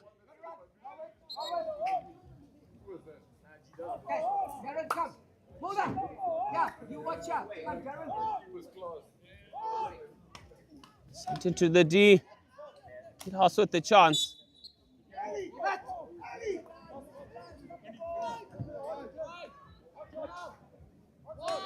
Into the D for Peterhouse. Lifted. Mbura positioning himself well. An early overhead picked out by Hildebrand. Nice all around the back door there by Hilton Muzamiri. Sporting the red armband there in midfield.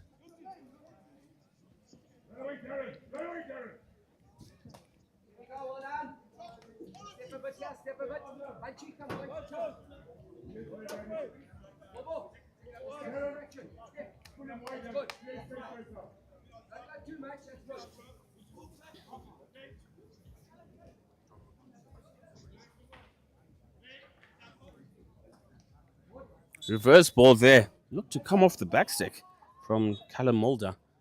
But no advantage signaled, yes. Mulder on the ball for Falcon.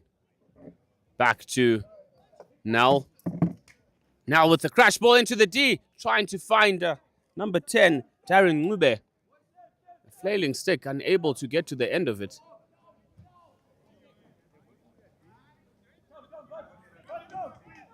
Oh, great play by, looks like number 16 there for Falcon.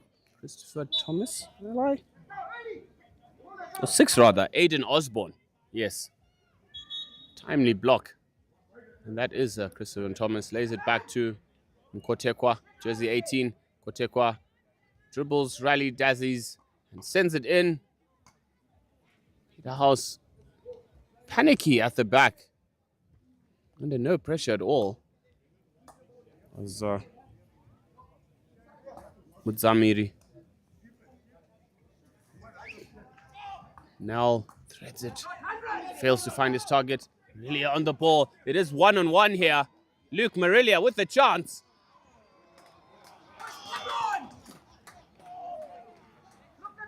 Well rushed there by Ethan Gona. One would have thought that was a chance. 1-on-1 with the keeper. Just need to slow it down. Maybe welcome the contact. It's easy P-flick. I'm joined again by Moody. How's breakfast, buddy? Pretty good, thanks. But John Morelia, unfortunately, that just ran away from him. But, geez, what a good-looking little run. Falcon College at the moment in full control, really, into the third. Big job needed by that man again, Morelia, and the rest of his Peterhouse charges, if they are to bring themselves back into this one, which at the moment is going the way of Falcon. We'll catch you again at the end of the break.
Yeah, it's been a lot of planning, a lot of late nights, a lot of getting together, a lot of brainstorming amongst a lot of people as well. So everyone's quite excited. The vibe is quite nice on the school campus.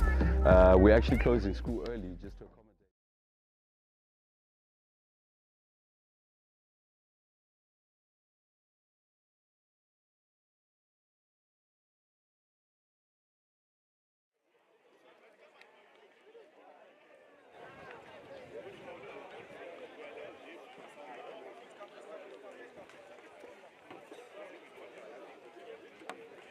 No pressure on that fan.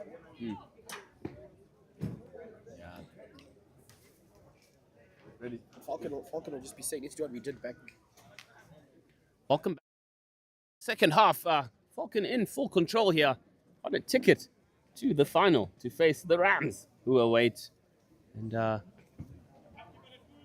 just to discuss the prospect of Falcon and St. John's, what do you make of it? Do they stand a chance against that very abrasive St. John's side, or can they pull up the goods? They've done it already rather this season. The only loss St. John suffered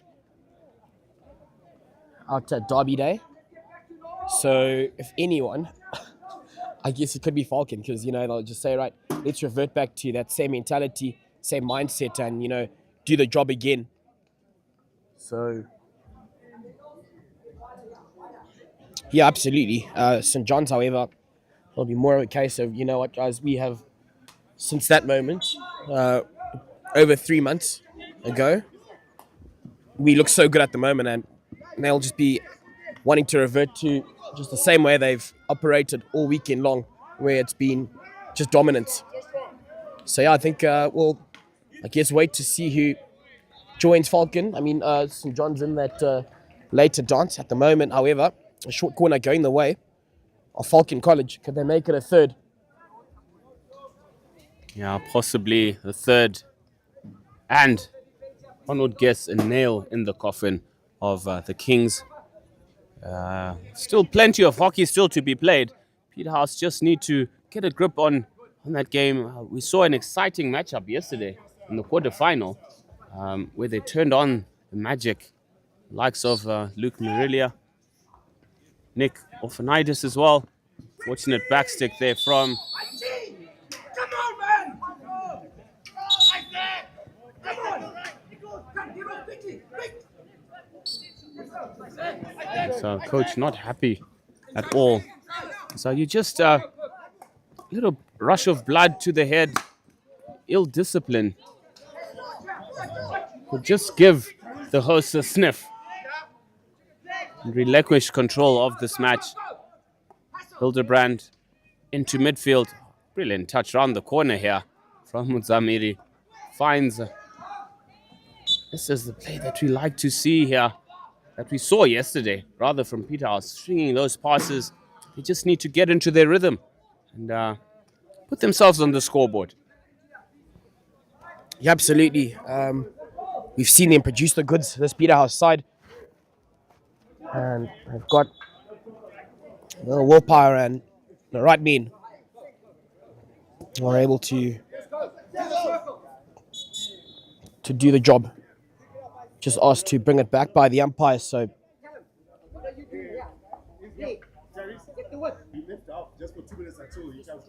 it'll be Peterhouse,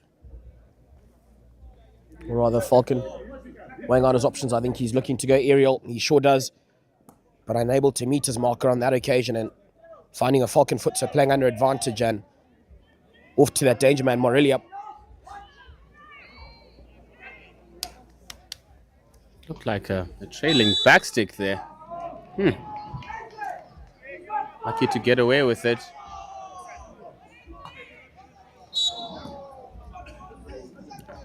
A little bit of a shiner for the young man across the field there. I hope he's okay. Purely unintentional. Yeah, he does have a little bit of a hobble in him, asking to be subbed off. Don't like to see a player get injured. A good ball into the D.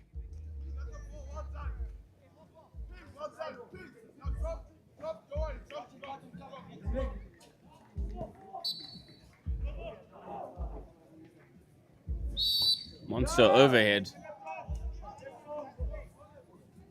Really on the ball here. Hounded by Mvura. 3D skills from Aurelia, attacking the D. Play on signaled as they're begging for a short corner. I'd like to see Aurelia come out to the right-hand side. I mean, he's got electrifying pace, brilliant skills. I mean, he's attacking the strong side of the defender, beating them at ease. What more on their weak side? Well, he's been such an issue for anyone who's had to try look after him as a defensive player. Peterhouse will still get some go-forward ball. A couple of men making their way up into that circle to possibly create an option, but they get turned on over. Falcon have, well, it's a 3v2 if they're able to get ball up the park early. Not the case, and Peterhouse get a man back.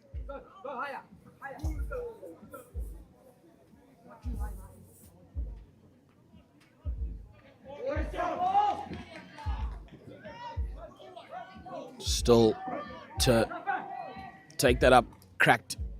But unfortunately, no one touching it, so we'll get yet another restart.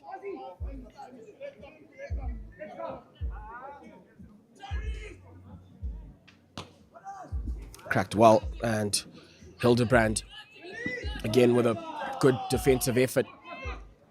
Falcon would have thought that they were in for all money there. Lifted and a bit dangerous, but fortunately, they're all okay. Yes, braving it was young McDonald Chikaponya for Falcon, jersey 11. Unfortunate lift from Hildebrand. Forster on the ball, scans forward, tries to pick out Nube. Just not quite getting the contact he needed and direction. You guys are flat. Chica, guys, flat. Okay, get up. Okay, if it goes here, then you step. Okay, now go. Pressure, pressure. Don't dive. And so the call for by the coach there, clear not to dive. Nube on the ball onto Mkotekwa, cleared by Mangisai. watching his D with authority.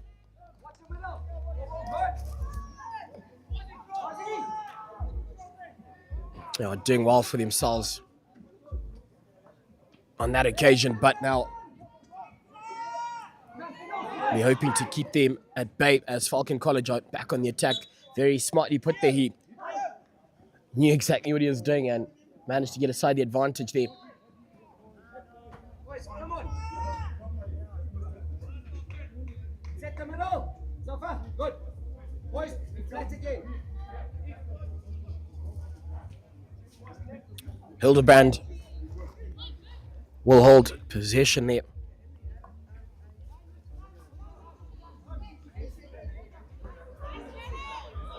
Falcon has got a bit of space ahead of him. A Tomahawk all alone to finish it up. Unfortunately, wild crack and missed everything there. That was McDonald Chakaponya for Falcon College. That was going to have certainly booked their spot into that final. I mean, they aren't too far out, but would have been nice. It's definitely would have been nice.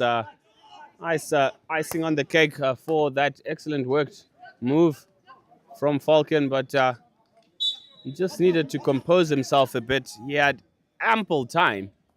I mean, yeah, wouldn't want to watch that replay as Daniel Forster surges forward.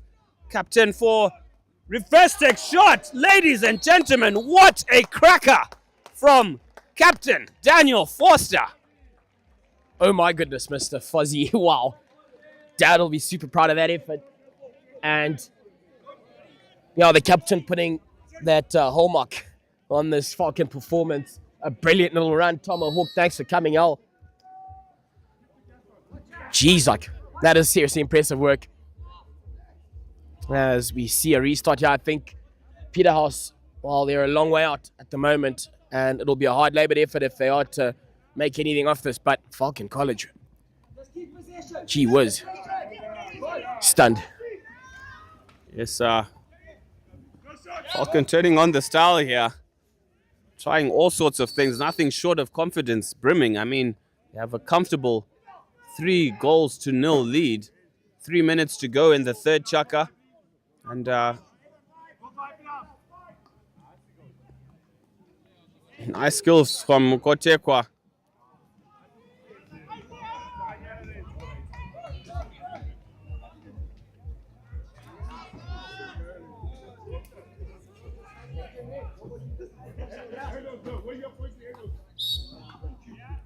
Slight push in the back there, Christopher Thomas.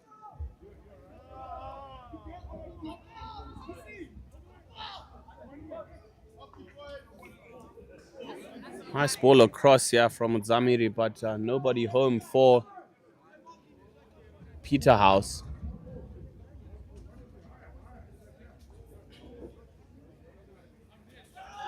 But another contender for goal of the tournament, you think? Certainly, honestly. Didn't leave anything to chance. There was in full control plan. Taking nothing away from the Gateway boys for their scream up. But that is just some individual brilliance. Especially as the captain, you know, your side gets a lift from that, and unfortunately can't really meet that well.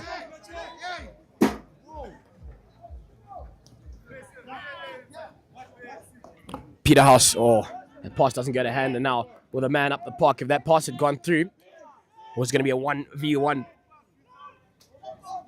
Now working down the line.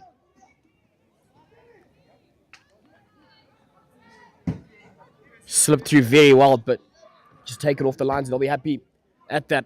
Falcon College. Caden Barner will restart on this right-hand side for the Peterhouse boys, who only have a minute to play in this, the third. It is Cup semi-final number 2. And at the moment, the men from Izzy Godini have 1 foot in that room.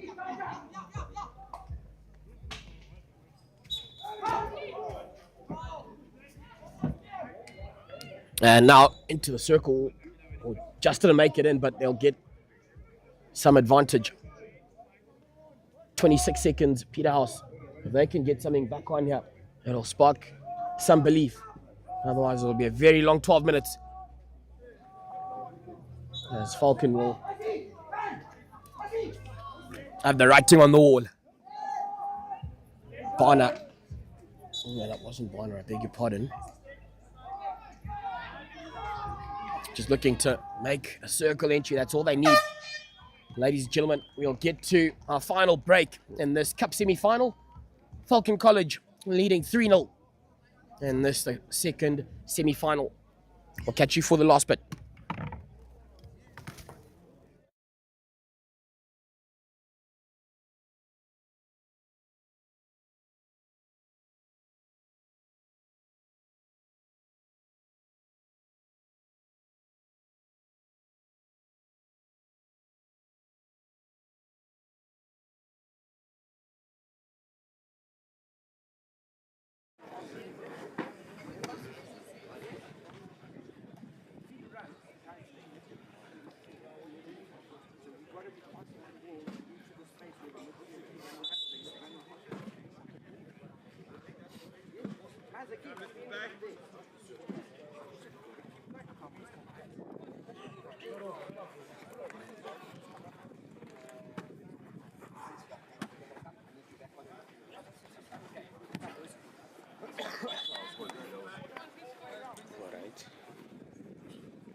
Boys, solid, eh? Solid. Ozzy. Ozzy.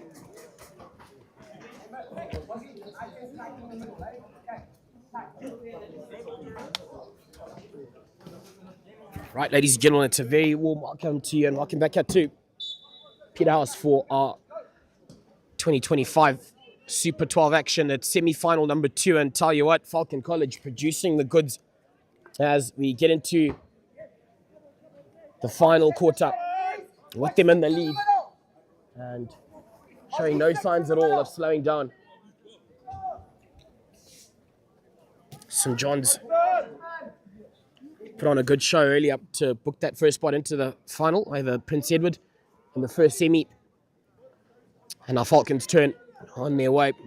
Brilliant little run. He's passed a couple of defenders, and to finish up the job, if he's able to,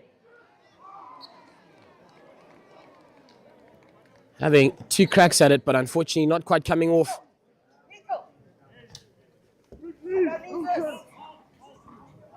David Meikle.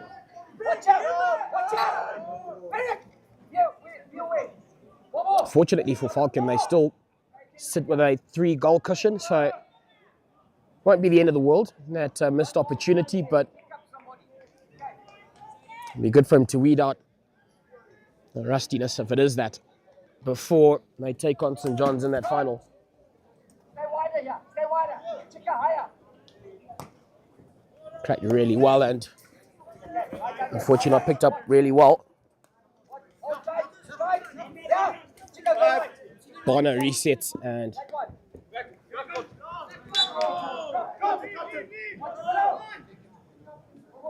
as Carlton Chapulu was taken off that ball there.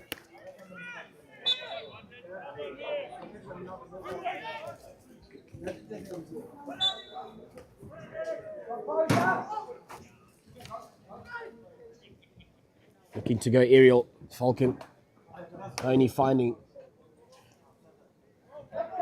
Hilton, somebody who's put on a great show, and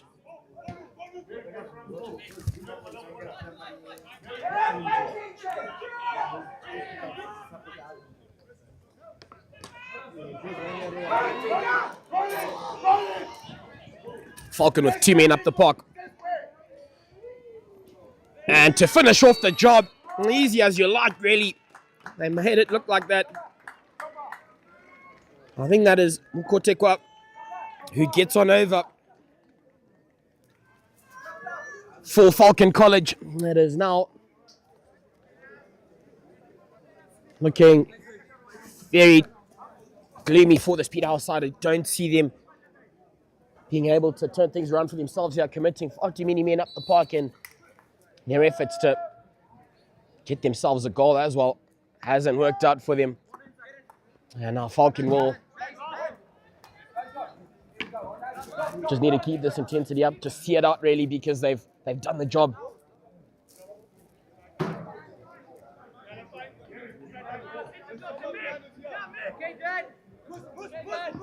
Caden Barner sends that up back to that man Hildebrand. And skipper Foster picking that out of the air. Looking to go aerial, given a bit of space and time on the ball again. But now turned on over.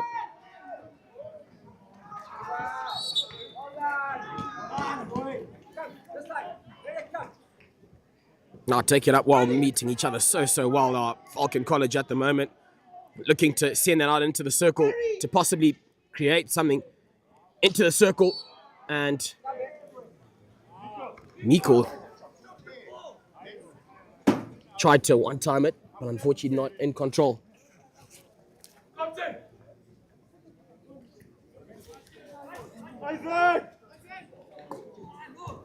Hildebrand, his pass is intercepted into the circle of Falcon College. Was looking to tee that up for his mate, but didn't come off. And again, that'll well over the line. And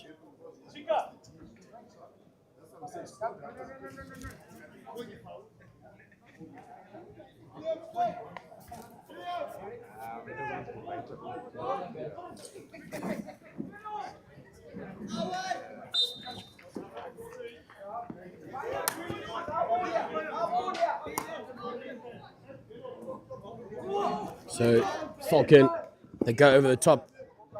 Mikkel meets it and looking to go forward. Eric, composure. Just keep the ball. You're just throwing it anyway. Keep it on your sticks. That's Eric, who's on the left here? Who's playing up front left now?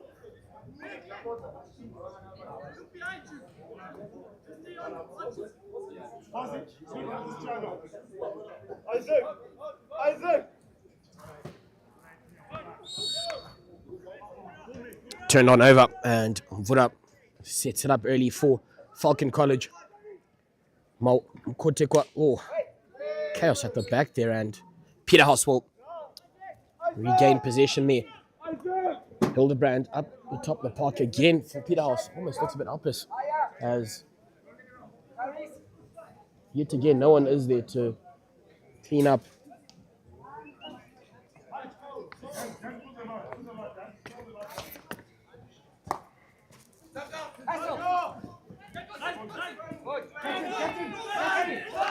Now, over the line into the circle. He's got mates either side of him. Don't dive, don't dive. It's okay. Just set ya, set. Watch the middle. Middle there, bossy. Yo, thank you. 4 goals to the good at the moment. And 5 minutes to go. That's too easy.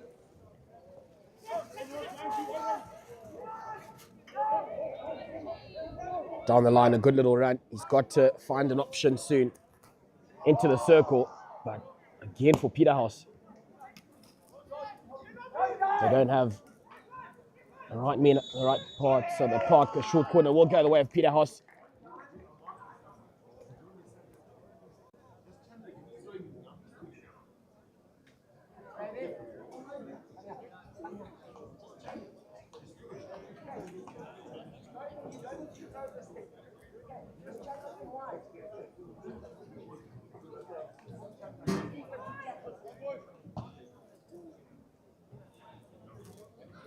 So an attempt at that short corner. Peterhouse, could they get themselves back in? Morelia cracks it, and unfortunately that goes wide. So it just hasn't been their day on the Peterhouse side. And unfortunately it's where Falcon have taken full advantage of that. We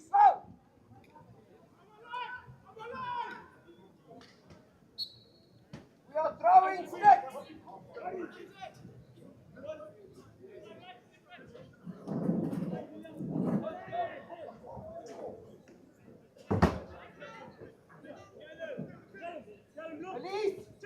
Release.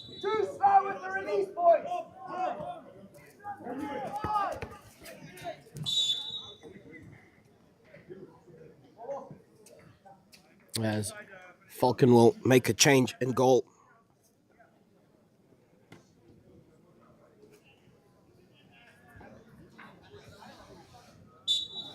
Luke Rosenfels will take to the park for Falcon College. She's got 3 minutes to do some work there and gets his first little touch there, Rosenfels.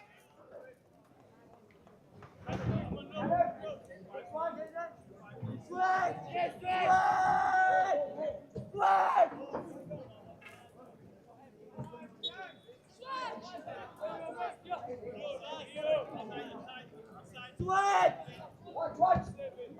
Hey, you gotta skip! One of us!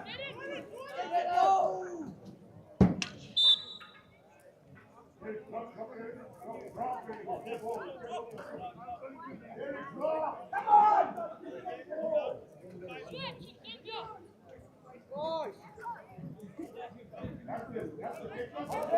Peterhouse.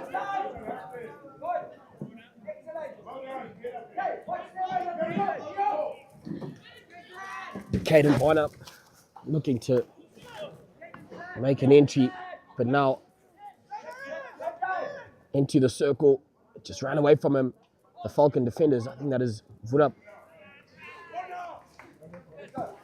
Again, that all just well over the line.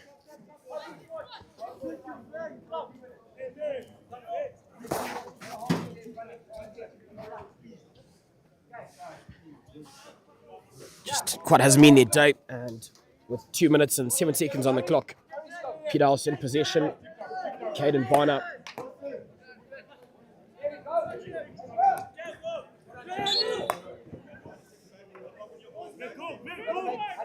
Passes. Does he go wide? Wide.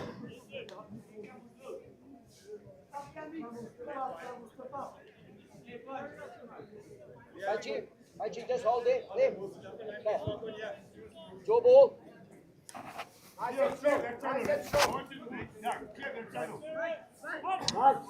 Wilson excited to the sidelines, but intercepted by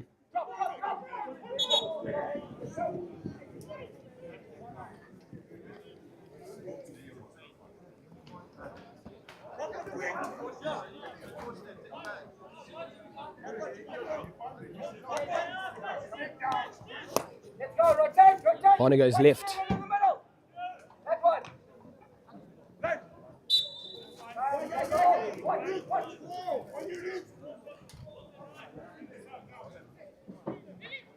But firing some warning shots, certainly up Falcon College before that final. Serial goal scorers as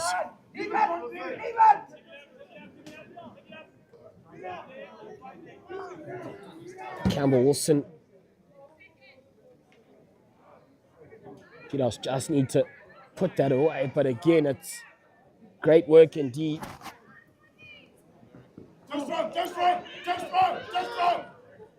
Turns well, and to finish up the job possibly hasn't come off yet again. Orphanides sends that up the park, but again, it just has been that kind of day for Peterhouse where things have not worked for them, as unfortunately for them, they bow out in the Cup semi-final. Falcon College, however, ladies and gentlemen, will be making the trip up to the big dance, as you can hear in the background. Very delighted sight. High fives and handshakes going off there, as our final classification will be set through, as the Titans will take on the Rams. However, for Peterhouse, a great shame this weekend, unfortunately for them, wasn't to be, but lots of pride to take from this. Up until then, we'll catch you for our next encounter live here on Rising Stars, so please do stick with us.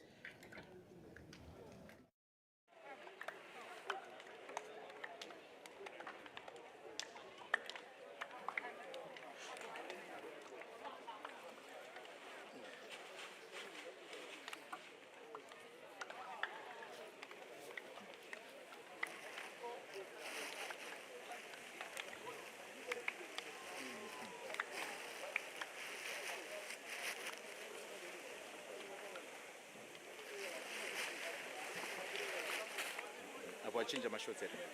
Wachinja amashots.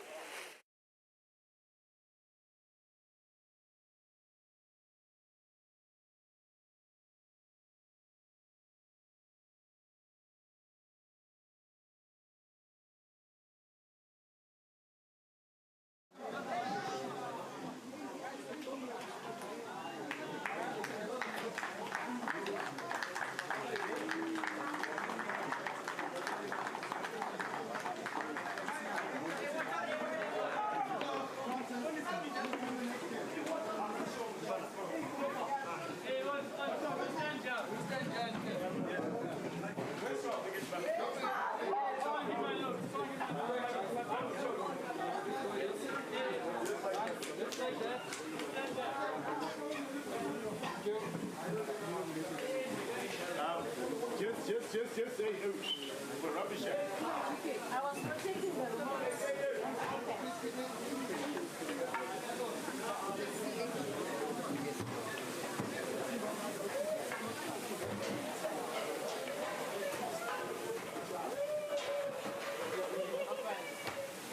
Mr. B. Go, Joe. Mr. B, shower.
When this one goes off, we can do it.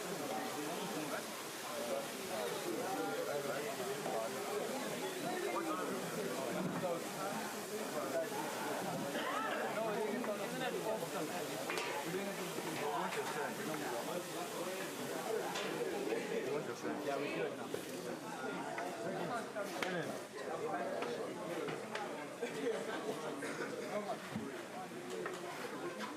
We can do it now. Hello, Let's do it. Come, boys. Good turn on. Come, Josh.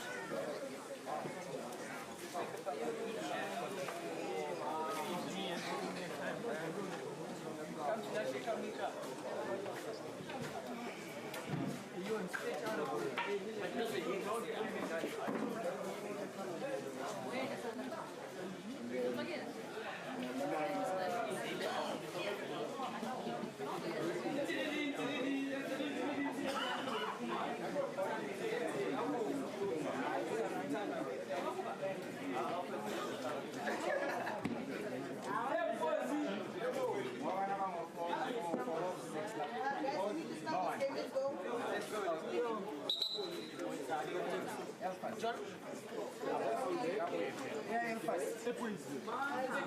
Milton captain. Milton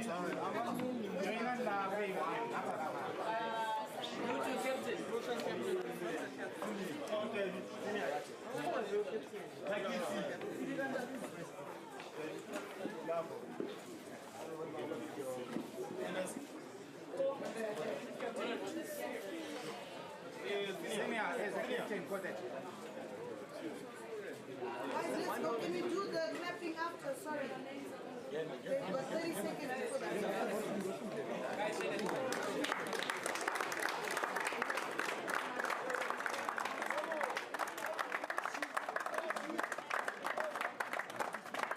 Let's go, Conti.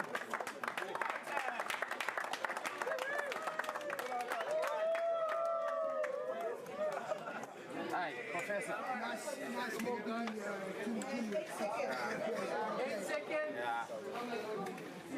are you starting?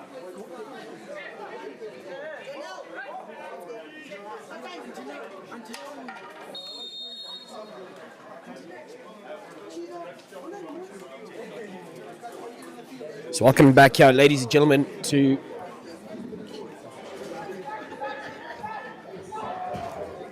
Peterhouse for our Super 12 action.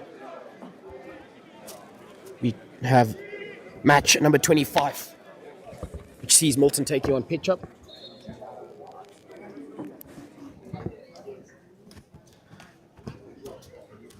PETRA playing in the darker strip and then MILTON with the white. Good little start from the PETRA side, a shot on. Looked after well by the man in goal.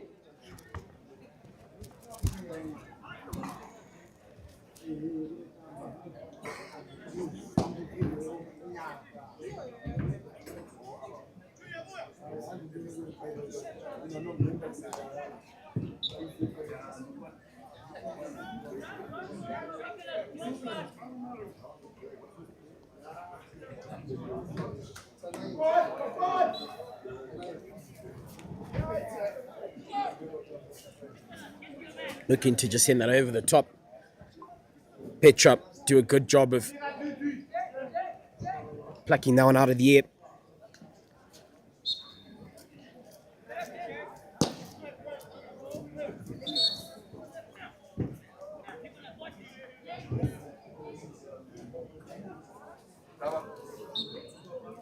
So this is for 7th and 8th place in our playoffs. And then next up 5th and 6th, 3rd and 4th, and then our final will start at 2 o'clock.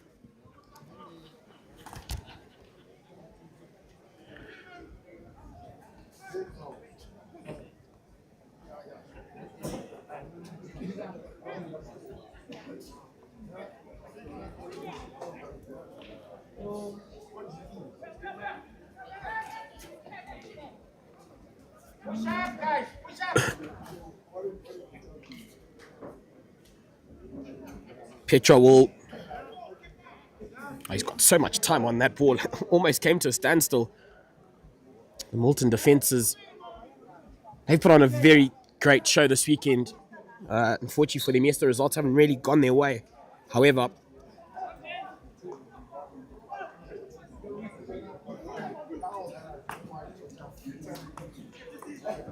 looking to get through his marker on that occasion, but MILTON are back up on them, and to put away a shot, just take it off a stick. He had to physically deal with one defender, and doing that, he is taken off the possession there.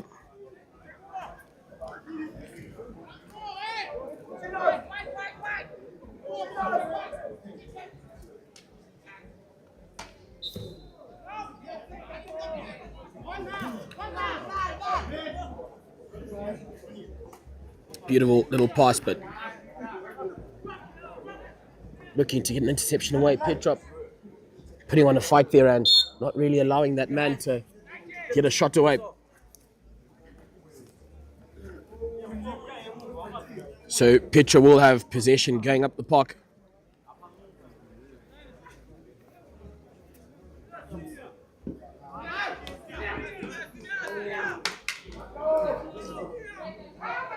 Making their way infield. And finding his marker so well. A bit of skill shown there.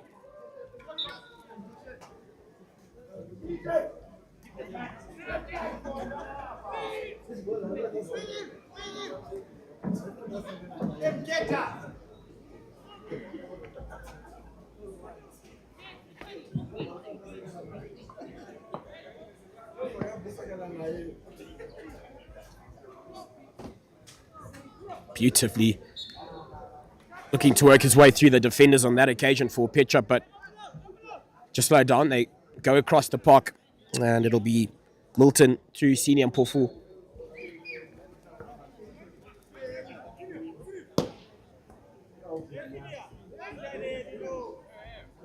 Turn his defenders outside. It's Mpofu, a tomahawk attempt, and he finds a PETRA man glad he's all right. But it certainly was on just trying to run away from his marker there.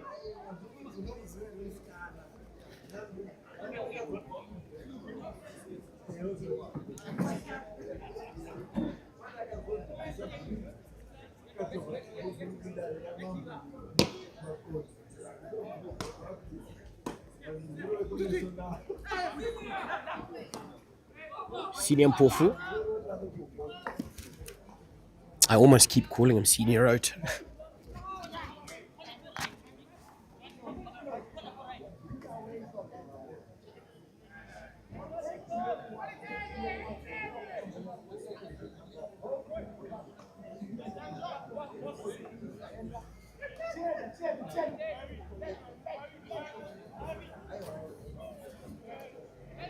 Making light work of his defender there and slipped beautifully. However, Petra, well, looking to exit there, unfortunately misses that ball, and Konavisa will have to lose possession there.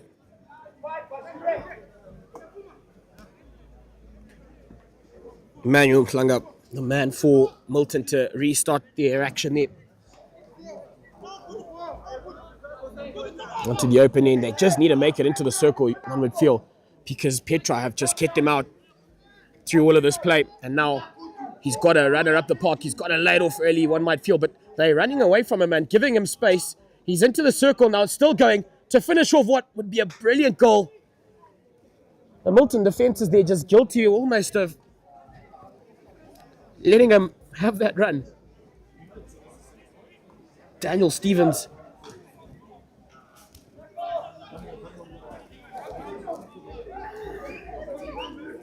Kept urging him on to let it go earlier, but unscathed.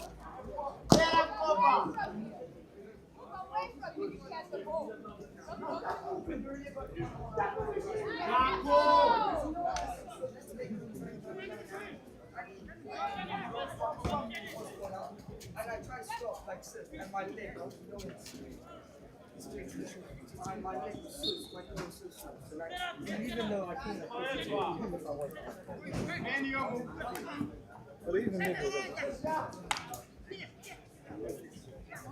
into the circle, and unfortunately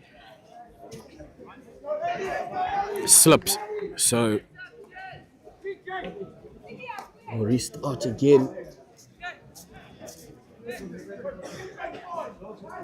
Cracked into the circle, but for no one really. And a bit of a chance gone to waste. 4:43 remaining in the first quarter. So this encounter again for 8th and 9th place.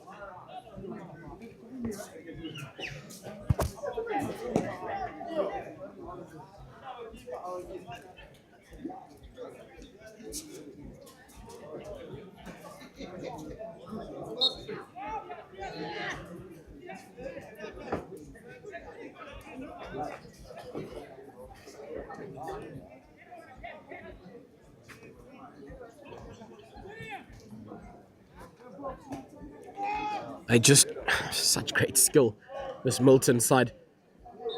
Short corner will go their way, but some really good stick work there to make light work of the defenders.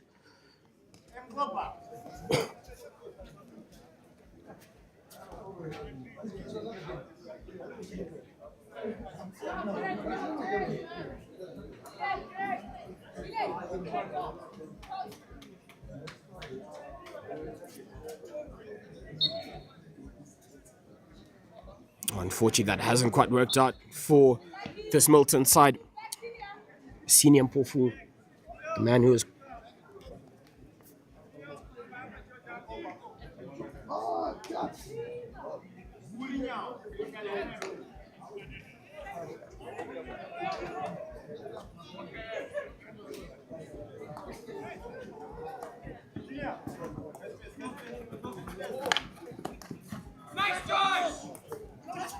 turned on over by Joshua Garney for Petra,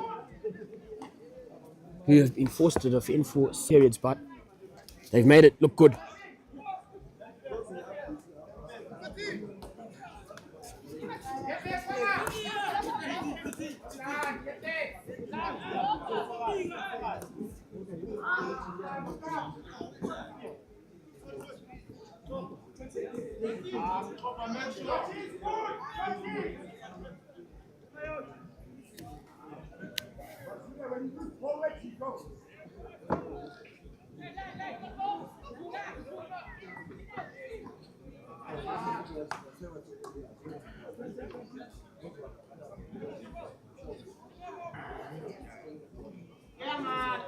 Just taken off his stick.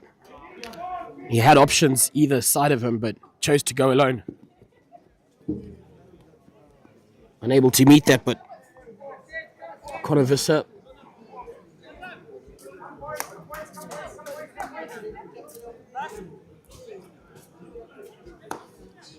looking to just crack that for Gani, but Gani sees that taken before he could get to it.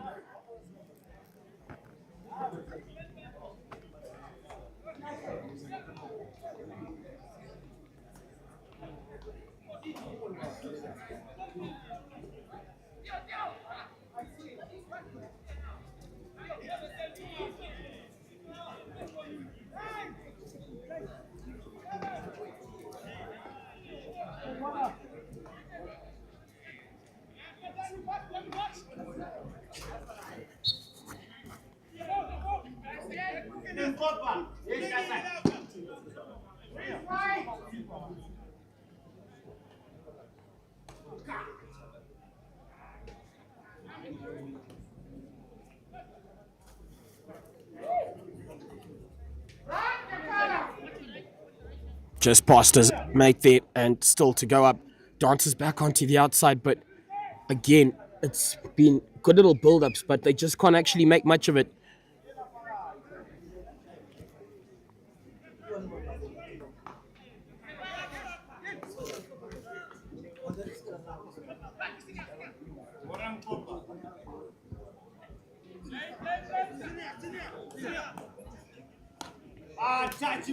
Great little piece of hockey there, but turned over again. 11 seconds to go here in our 8th and 9th place playoff.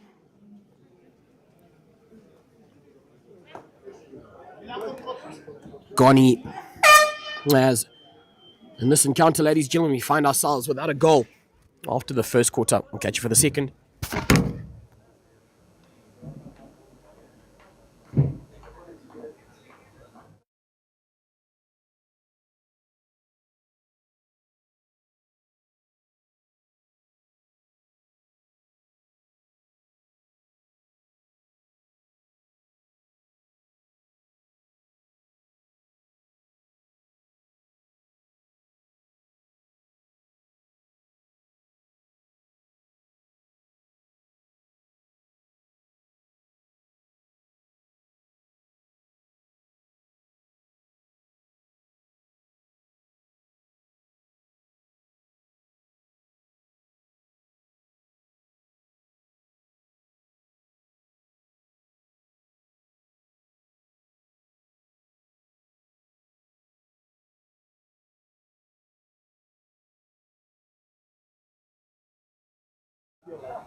Welcome back here to our action, ladies and gentlemen. MILTON taking on PETRA. So, a southern encounter this. Both teams coming out of Bulawayo. So, a long trip made up. And they'll both be supporting FALCON College. One can imagine in that cup final.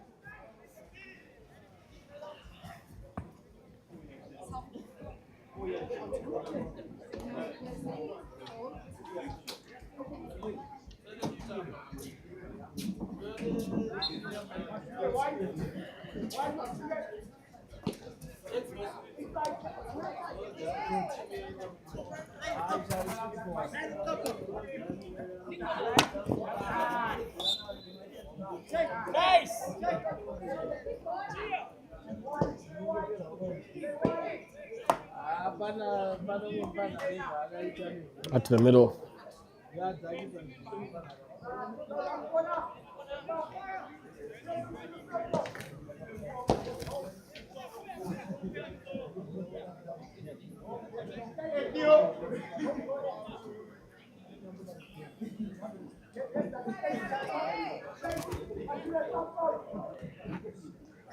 Petra is just sending that to the back to reset themselves. Cracking that up the park, but both sides just can't seem to penetrate. The defenses, everyone's held strong so far.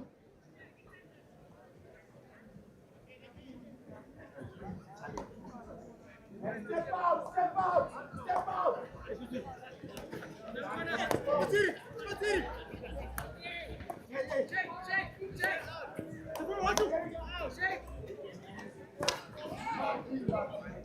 Unfortunately losing his footing there into the circle, possibly. Well, he hasn't actually cleared their lines properly, so Milton will still be on this attack. Showing a bit of skill there. And they eventually get away with it. But almost instantly onto a foot.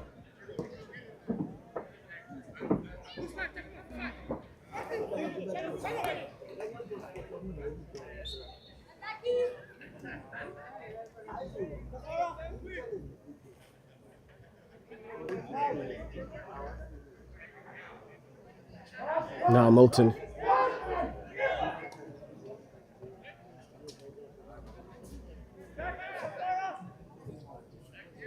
I think that we just went over the line, but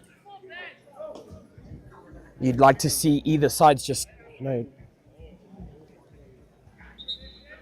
create something. Milton, again, looking good in flashes. They just haven't been able to string up a genuine chance. Still deadlocked here on this play off. Ghani for Petra, looking to lay it off. And again, a great defensive job done. At some point in time, you've got to ask, is it great defenses or are these teams just failing in that final stage?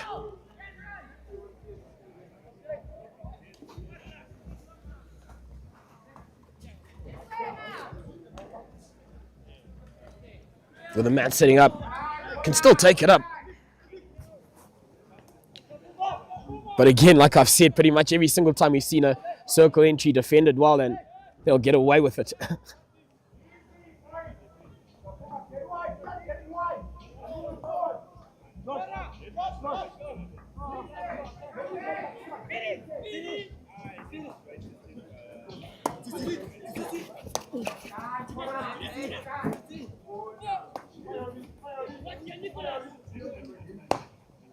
Well spotted and a beautiful pass out into the circle.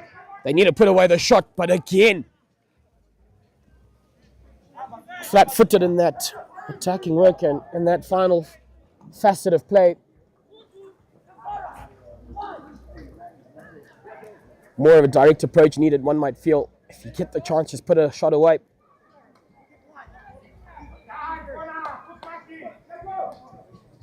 And here we go. Finally a crack on, but that comes off.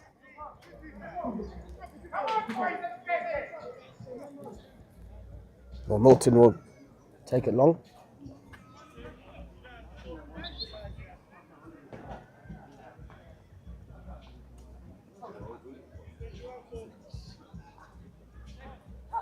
So static again.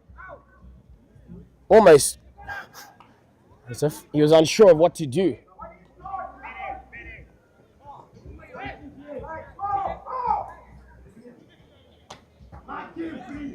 Good defensive work.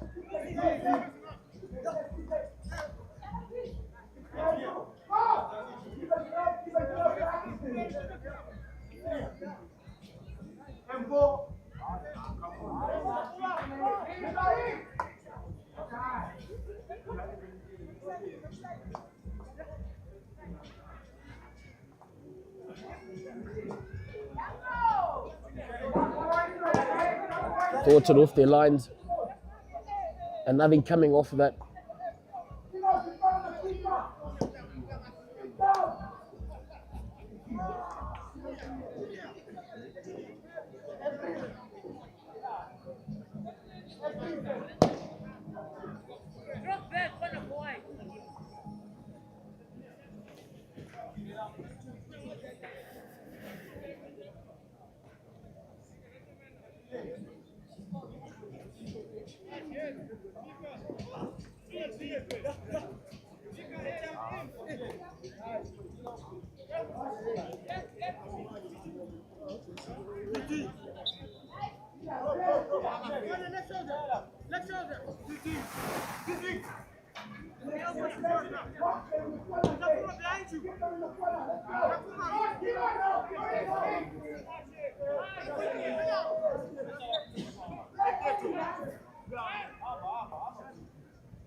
Still is looking to make it up to the other end of the park. Just need to lay it off. Yes, you might have some skill within your ranks, but like we just saw there, instantly turned down over.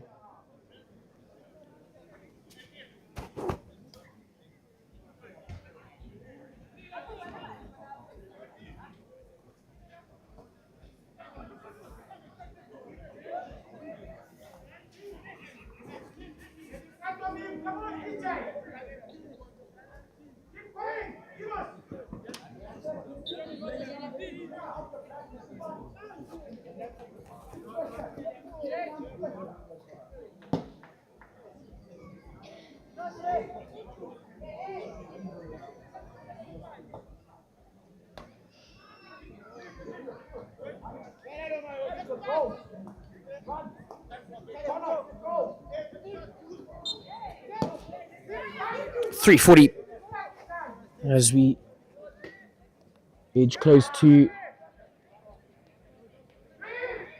the end stages.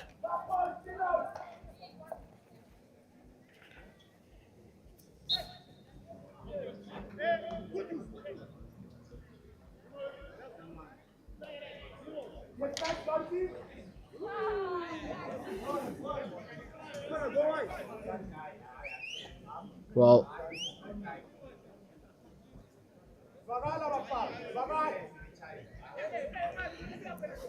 seem to have a man struggling. I don't know why he's still on with a full bench. Alphas Missoula.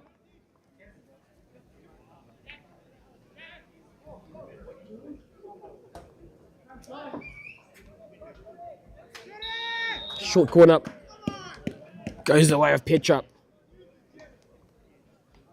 And they'll be quite happy with that, but they need to do the work though.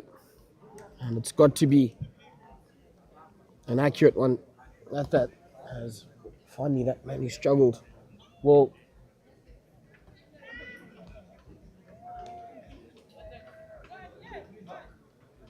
make his way off the park after a brave effort shown.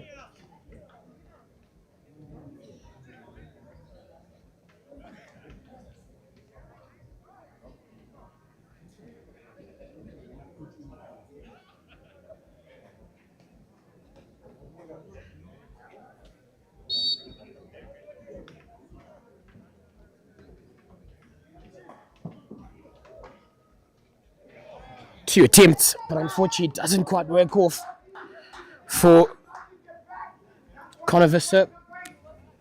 Coming out of the Petra camp. Minute 40 remain.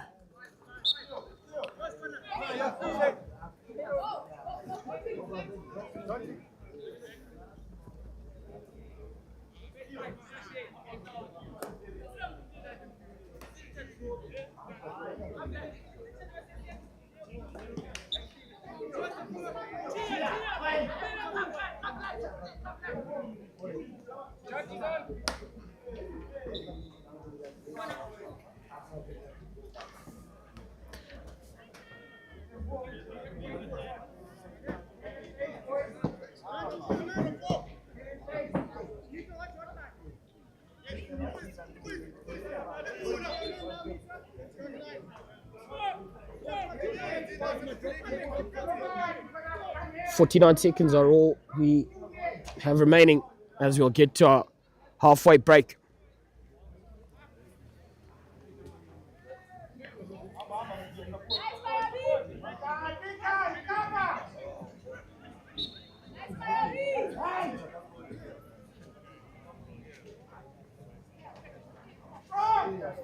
Needs to make a circle entry. It's gone through everyone. Milton, can they put away this opportunity created? Well, it's coming off a foot and that'll be a short corner going the way of Milton. This will be the last phase of play.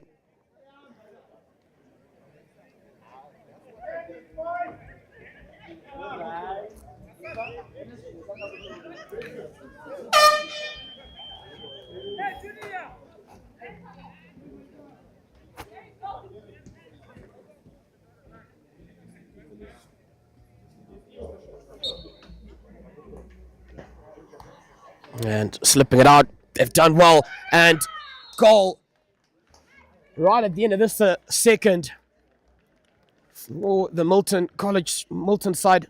And it's Philip Zindi who puts them in the lead going into the halftime break. We'll catch you after that.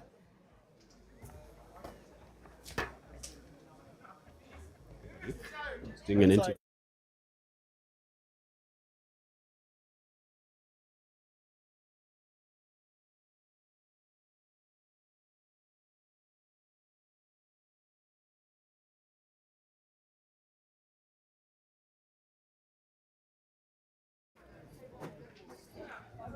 Afternoon, ladies and gentlemen. I'm joined in studio by Coach Tendai Maredza, also part of the under-18 touring squad, just to give us a brief of what that's all about, given the Super 12 hockey season is over, and what can the parents look forward to? Okay, so obviously we're going to South Africa on Sunday to play in the South Africa series. Our under-18 teams will be playing against the under-16 A teams in South Africa, and then our under-16 teams will be playing against the under-16 B teams. I think this is first of its kind after a while. I think the girls only last played South Africa in 2016, and the boys, it's been quite a while. So it's actually nice that we've now gotten these relationships back with South Africa, and I think it's going to be an exciting series.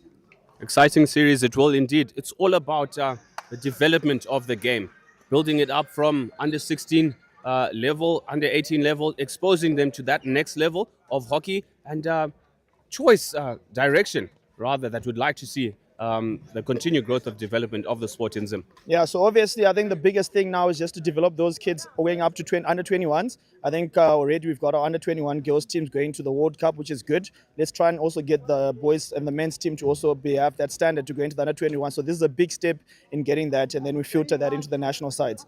Yes, a very young, robust national side in the making. Ladies and gentlemen, thank you, Coach Tendai Maredza. All the best and safe travels. Thank you very much. We'll be back. Gentlemen, stay tuned.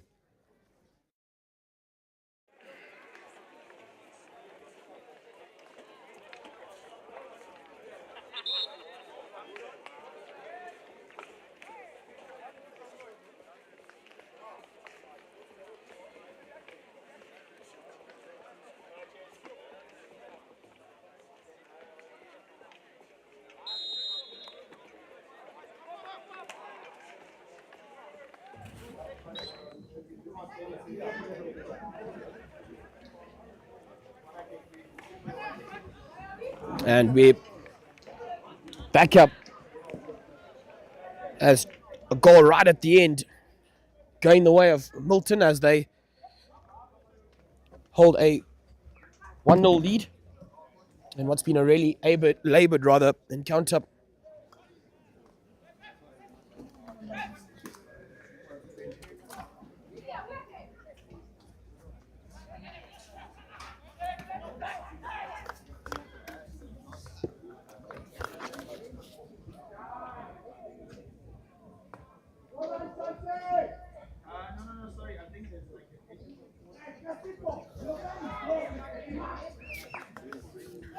And now PETRA.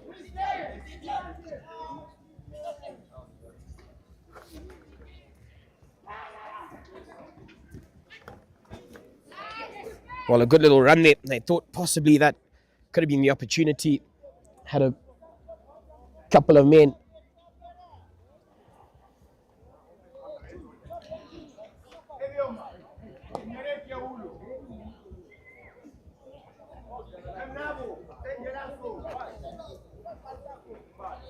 Choosing to go aerial, and unfortunately he can't really gather that as well as intended.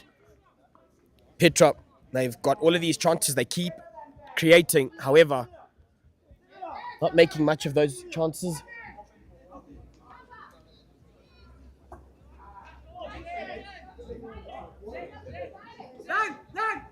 Oh, beautiful little run. Wow. He's put on a great showing and still going in possession. Eventually lays it off, but credit to Shannon Sayers in the number 5 jumper.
It'll be a short quarter that will go the way.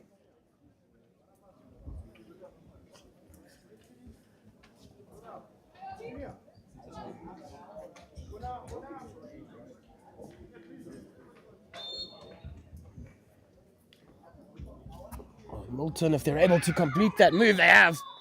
And it's worked a treat for them. That makes it a second goal here in the third. So Petra, a couple of those heads seem to have dropped already, but still a while to go in this encounter. You can't rule yourself out. Still very early on in this third, so plenty of time.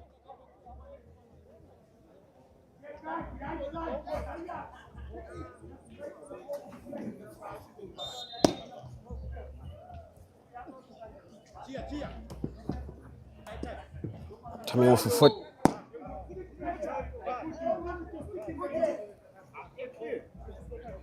Joshua Ghani unable to really pick that up. Confidently taking ball up was Emmanuel Flanga for this MILTON team.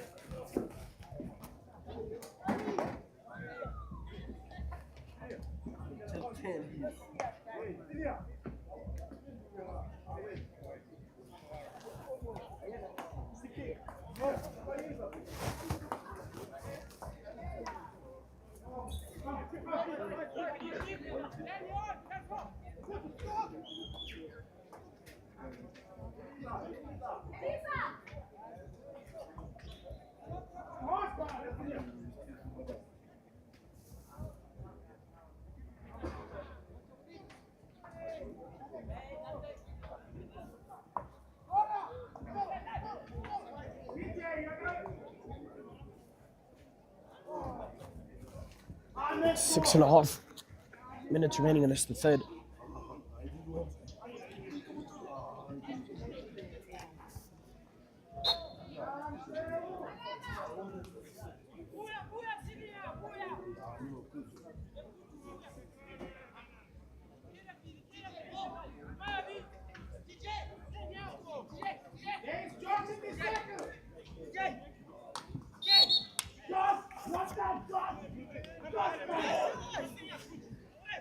All alone, Ghani with a shot on, but a great effort to just take that ball off his stick. Philip Zindi, or I beg your pardon rather, Clear Moyo.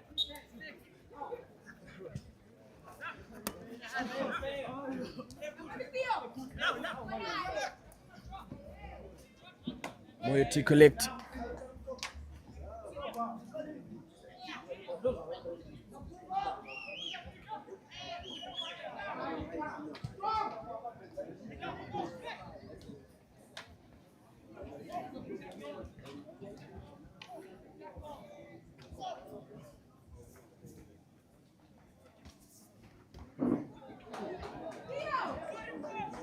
Almost getting that over the line to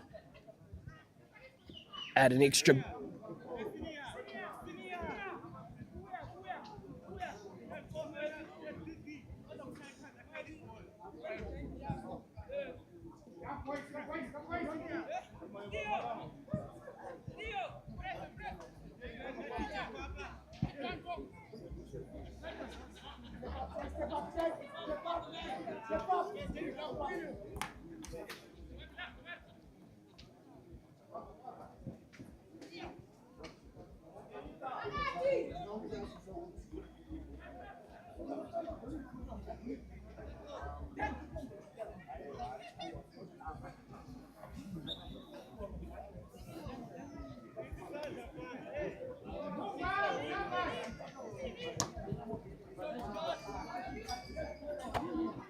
Over the line, 4:12 to go.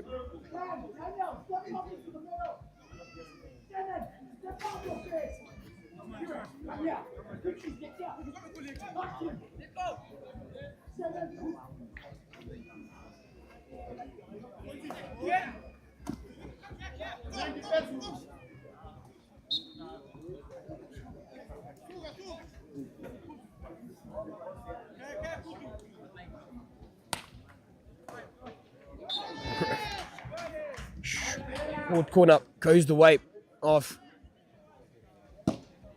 PETRA.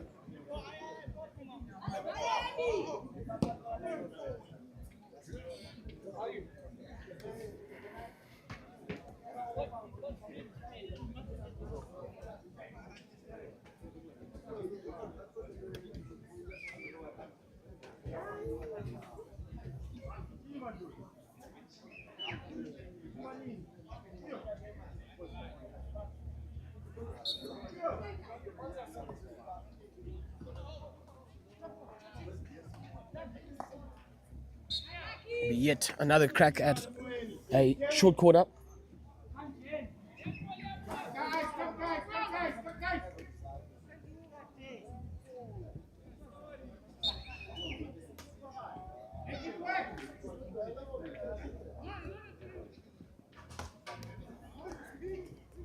Again, they're unable to actually finish off the job. Yet another short corner, just a bit of game sense. Not quite coming to the fold.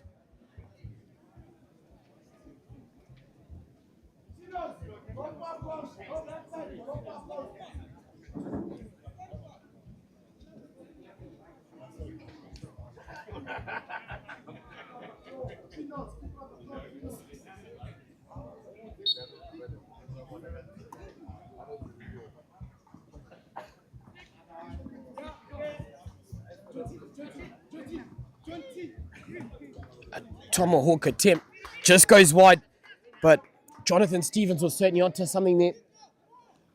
Just unable to hit his marker, but a great showing there.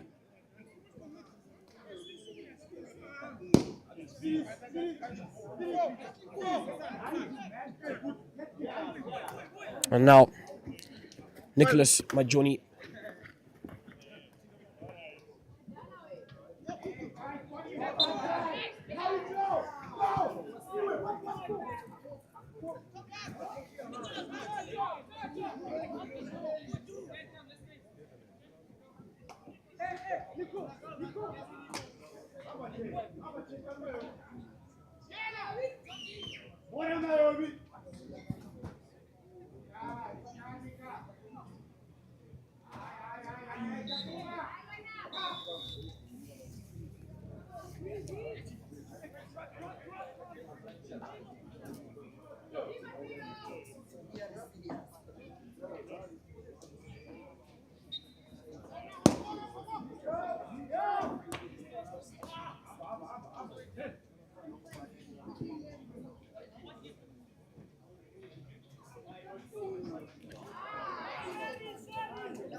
.26 seconds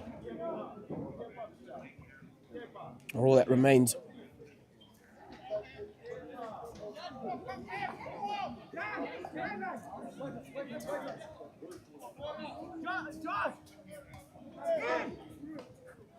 And unfortunately, can't finish that off. Joshua Ghani as we'll get to the end of this, the third. Current score 2-0 up.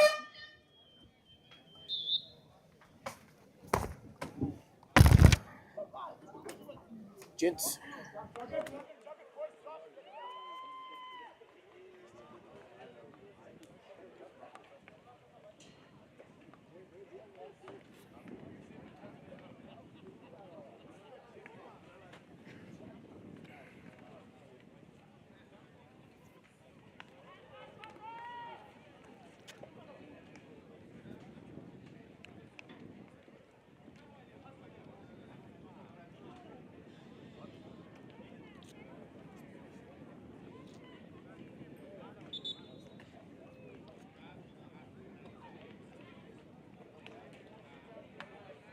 Maru!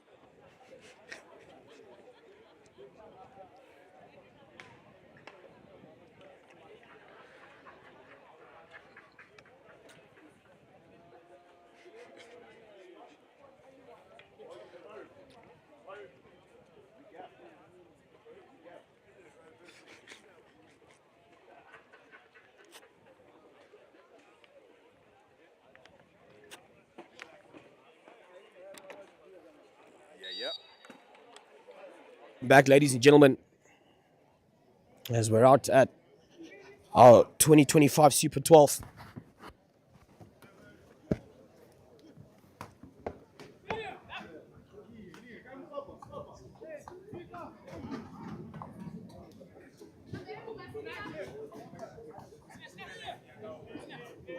We get into the final quarter of this 7th and 8th place playoff, which sees MILTON taking on PETRA. MILTON up by 2 goals.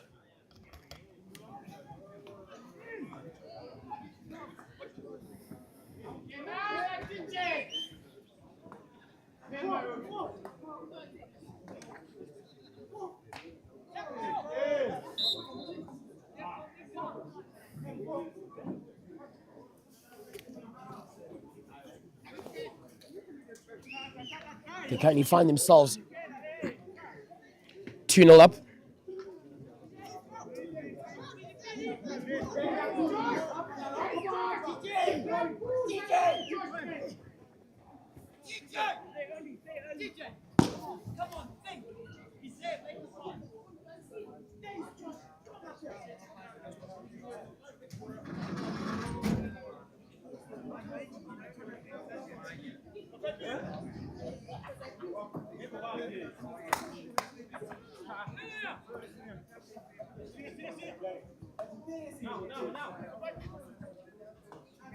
Just looking to work around their work there, but unable to do so yet.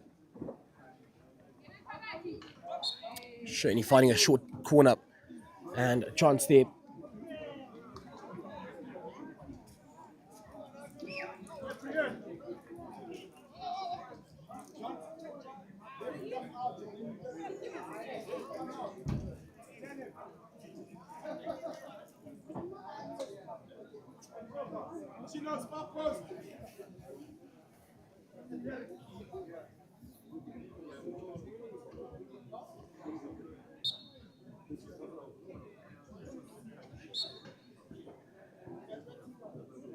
I think they will lose a man to, or they lose a man rather, just at that short corner. So only about 3 guys to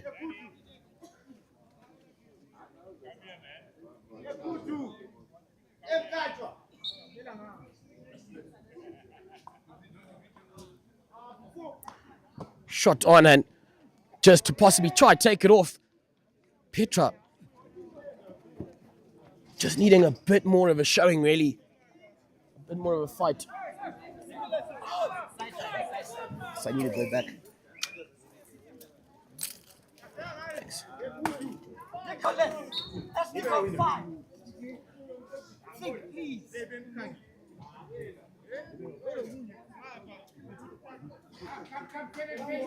Just a bit of frustration creeping into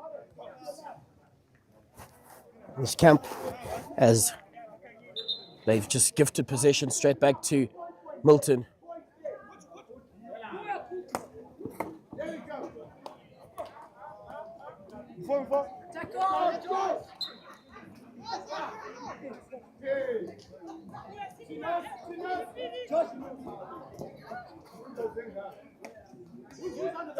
Who's under the ball?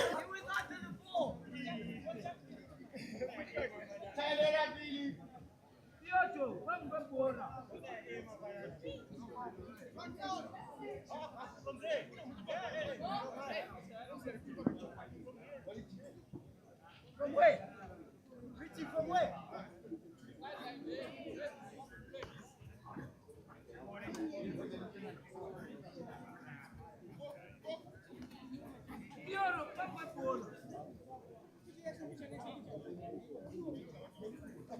Yeah, Chanti.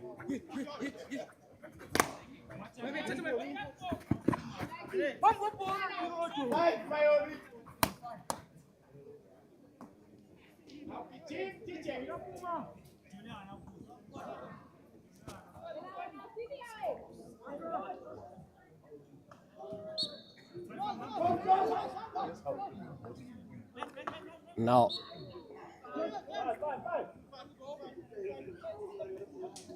it'll be Joshua Goni for Petra. Can they finish it off? I don't know how they're unable to do the job there.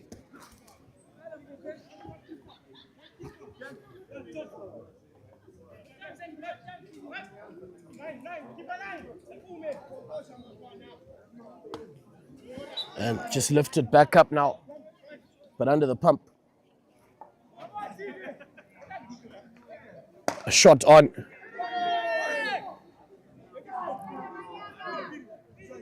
A short corner goes the way of Petra. So getting a couple of opportunities at the moment, but they're just unable to make much of it.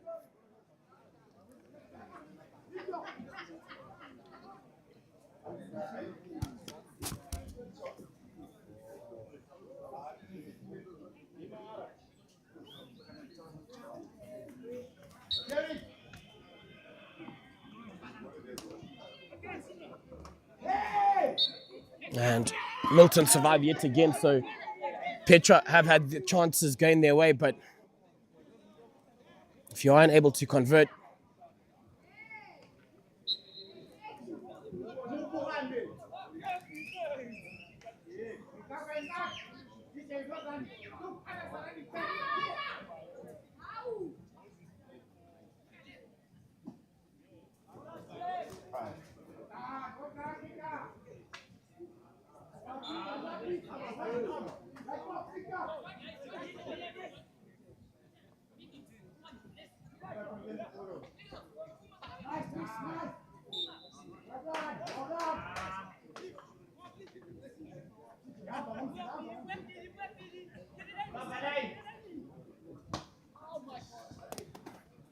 doesn't come off, and just more frustration going the way of Stevens. Milton. There'll be 5 minutes remaining in this encounter as Tabi Singh at Tsanga gets them going again.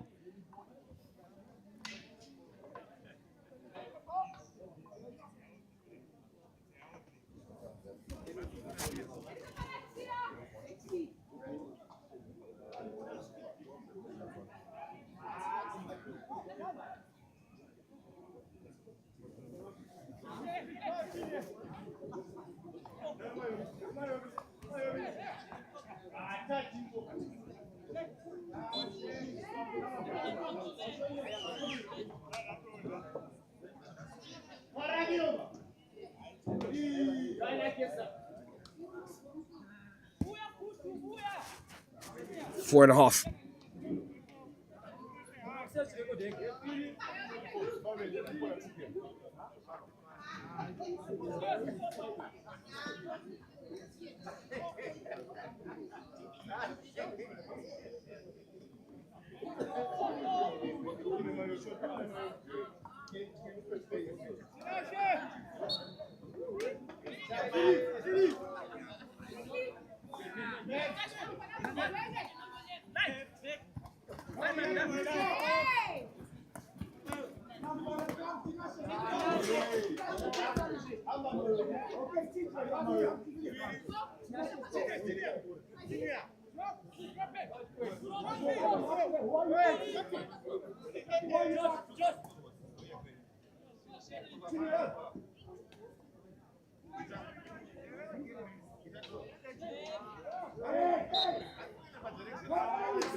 Two and a half minutes on the clock, and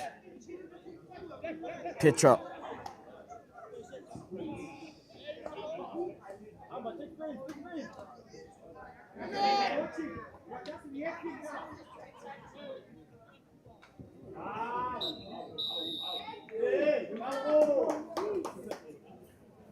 yellow card shown, and Petra unfortunately will find themselves short of another man. Still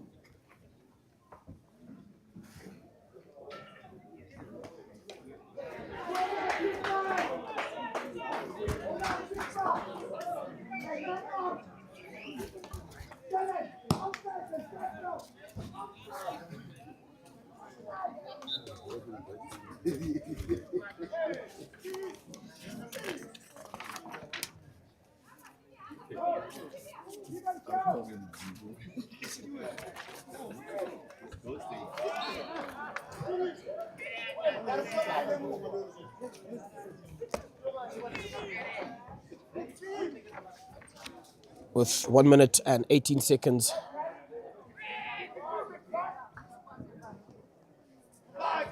to possibly get themselves one. It's just been that kind of day for Petra where nothing quite comes off and works out for them in the 7th and 8th place playoff.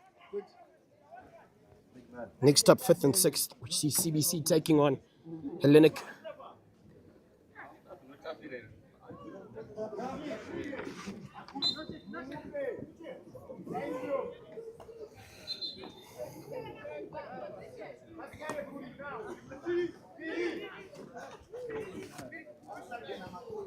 Looking to go over the top.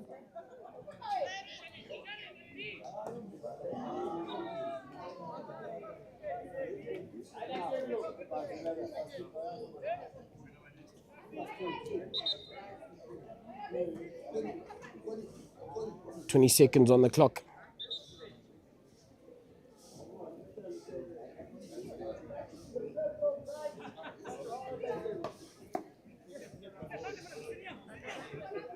And ladies and gentlemen, we'll get to the end of this encounter, which saw the 7th and 8th place.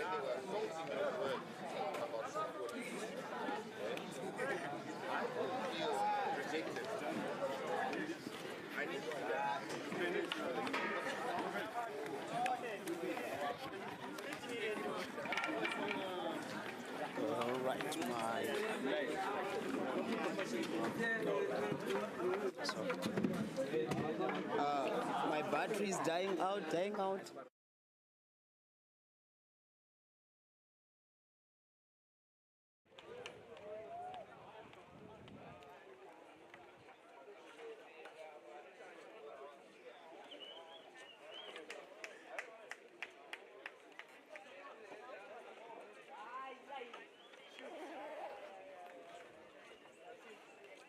CBC.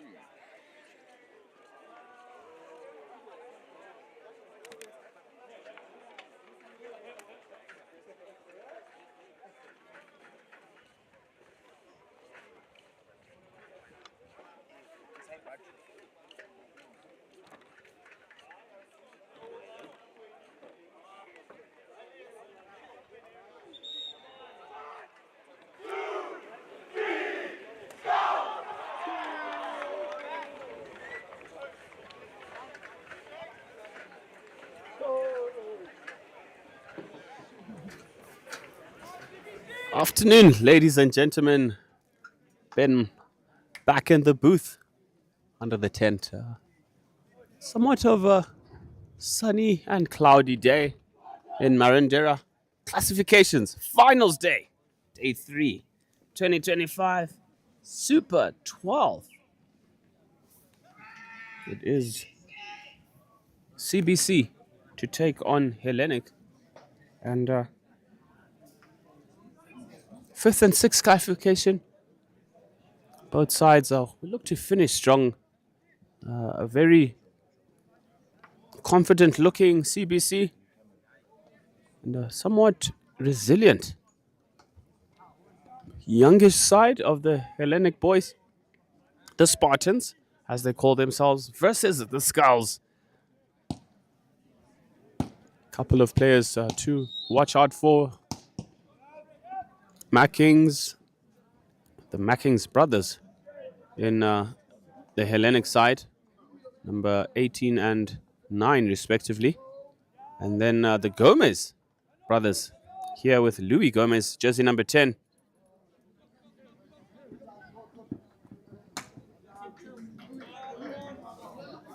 And so that loose pass, Patrick Correa hounded. Oh, another standout player for CBC. CBC is Skeppers with the overhead to Armstrong.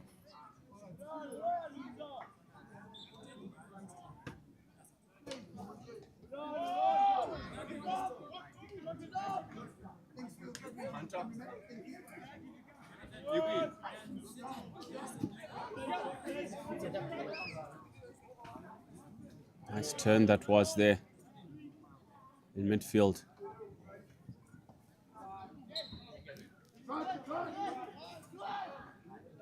Ian Hove, jersey 13. Songelwa, jersey 4. Skeppers, jersey 12. Make the back three for CBC. Long corner signaled by umpire Tich Jari. On the far side is Tafadzo Magori. Deflection.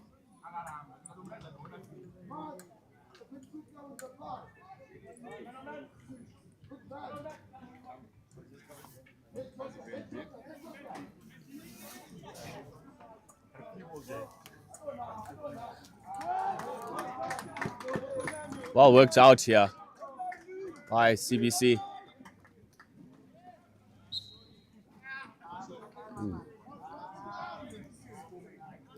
Bryce Aldno bringing it out for Hellenic.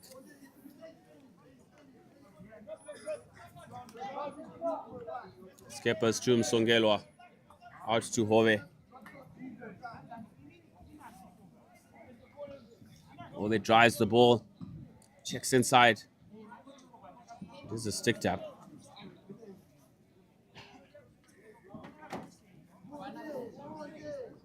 Back to Msongelwa.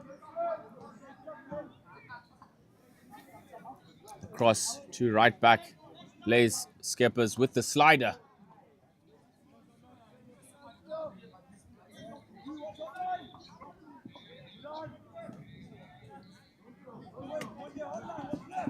Nice skills in midfield there. Aldno with the brilliant 3D skills. Overhead. Shot by Louis Gomez.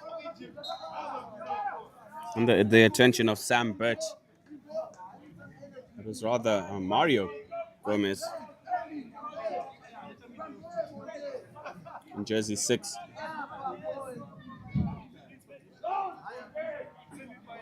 Songelwa.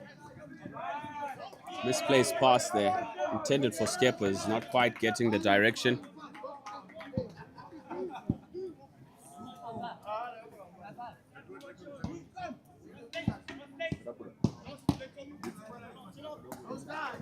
Ross Stewart with the retake. Intercepted here by Winterbourg. In and out brilliantly. Winterbourg driving the ball. Past another. It is into the 25. Through ball here. Saves the ball.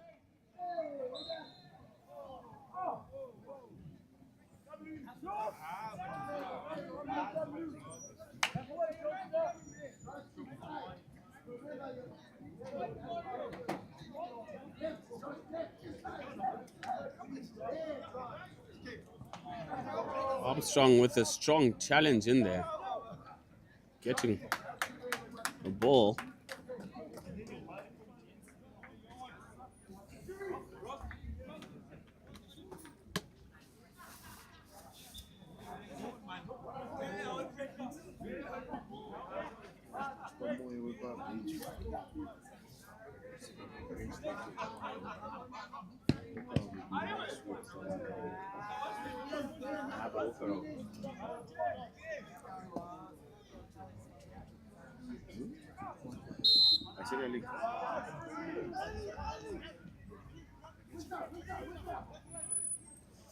Louis Gomez on the ball, decides to go to brother Mario.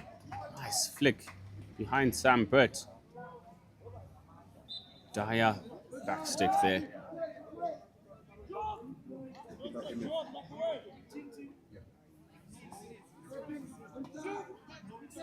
Oh. Ross Stewart back.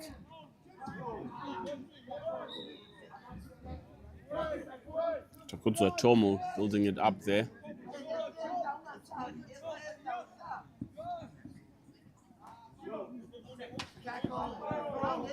Marking is watched closely by Louis Gomez.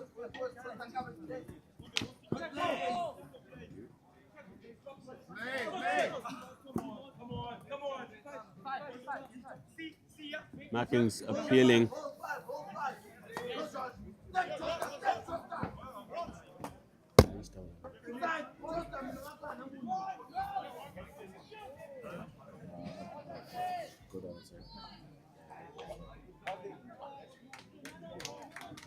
Mario Gomez on the ball.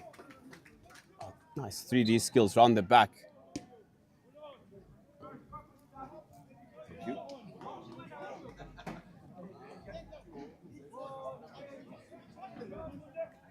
Wants to throw from Songelwa to find Armstrong. Josh Armstrong. Nice 3D skills. Basketball dribbling style with the ball and stick through the legs.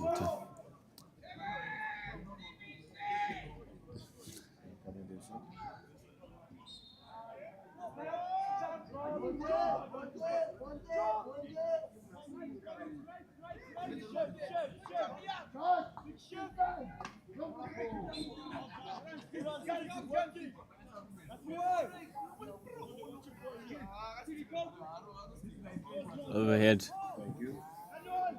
Intercepted by Mario Gomez. Attempts an overhead to Dyer. Beaten to it by Hellenic. Sam Burt with the no advantage signal there.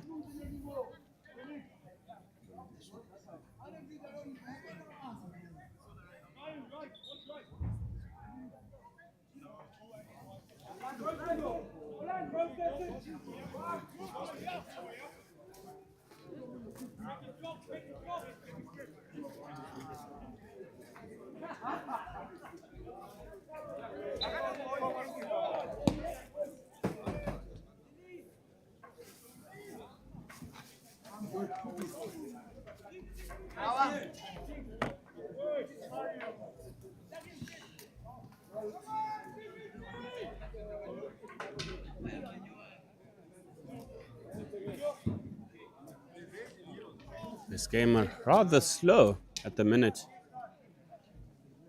Both teams out of breakup and play in between. Almost nicked there.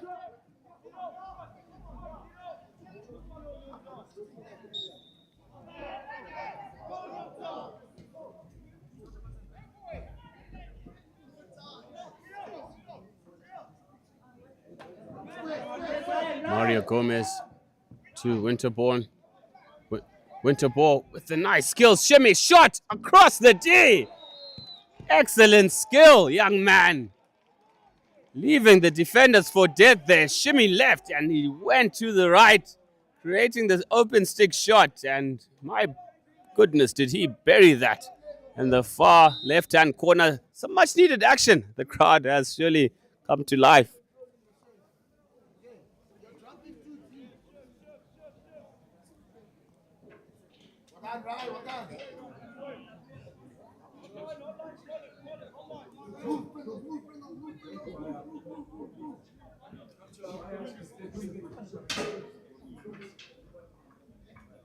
Wait, Lando, wait. Wait, Lando. Come this way, Lando.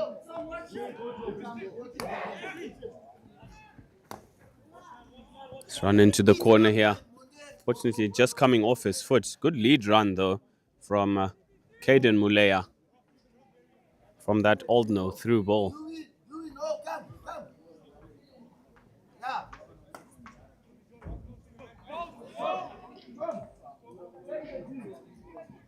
Good, there you go. Hey. Stick center. Right. Like Louis rotates into your space. Where do you need to go now?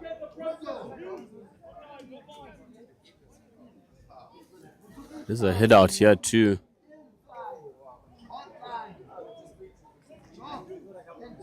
Hellenic trailing here with a minute 30 to go on the board in this first chaka.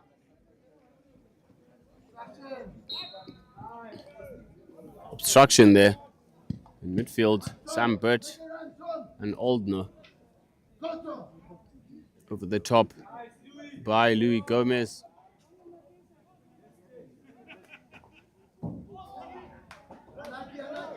Well hit on the tomahawk there, but just always going wide. Restart to Oldno. Down the line, the young Mackings, Christian Mackings.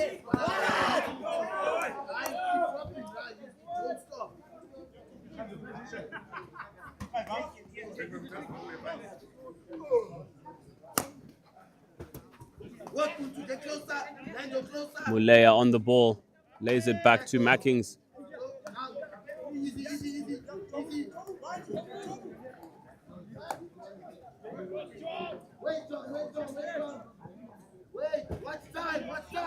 Nice transfer of the ball.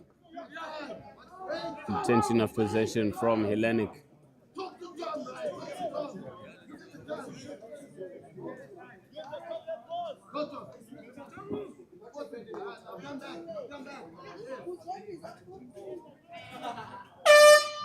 That is the end of the first chaka, ladies and gentlemen. Advantage CBC in this 5th and 6th position final. We'll be back after this short break.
CBC on the attack. On the right-hand flank, good 3D skills. Earning himself a free hit. Good run there from Orlando Nyoni, jersey 17. Back to Gomez, to Nyoni. Checks into the left-hand side. Twisting, turning. Good skills from Nyoni.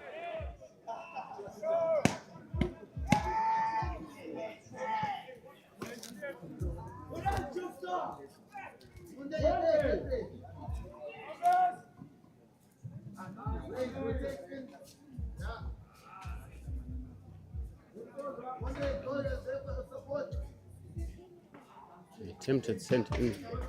No nonsense from Sam Burt across the field there.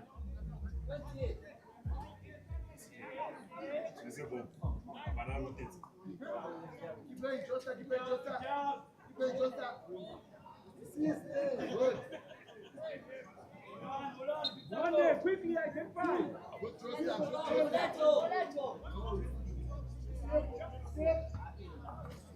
Transfer.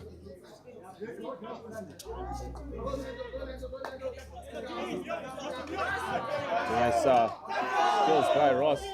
Oh no. Christian Mackings recovering for HELLENIC.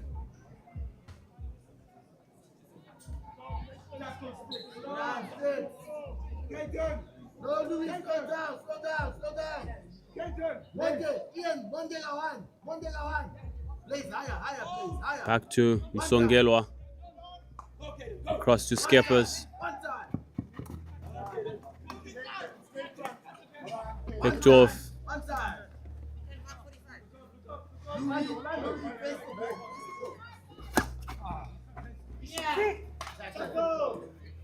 Well collected by Young.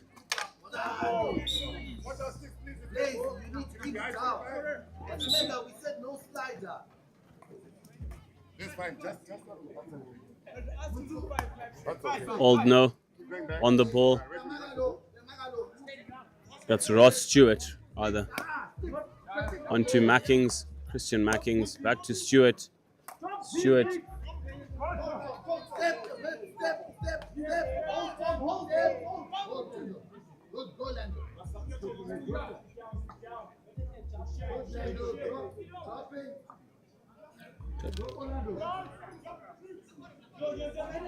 Kudzwa Tomo. Opposition CBC on the attack here. Oof. Thomas Anders there. Didn't realize he had acres of space and time.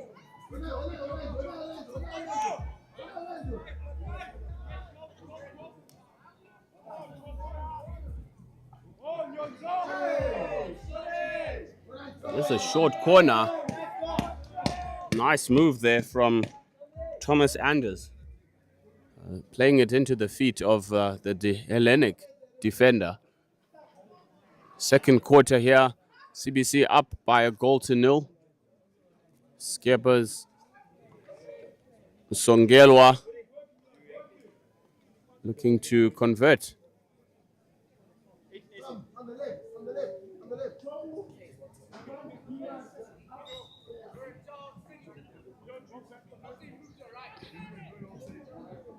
Songelwa leaving it behind.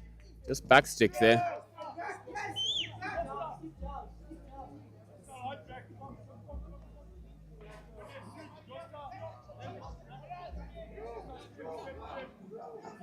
A nice ball cross. Just no runners there for HELLENIC.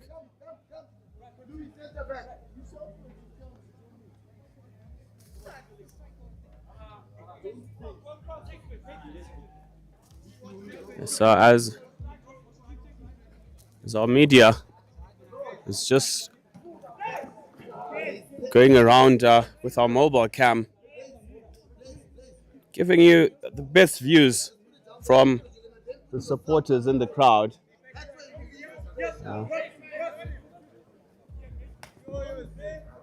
Five. Justin, don't mark. Right, that's the ball, then we move. That's okay. Don't throw. Hold on.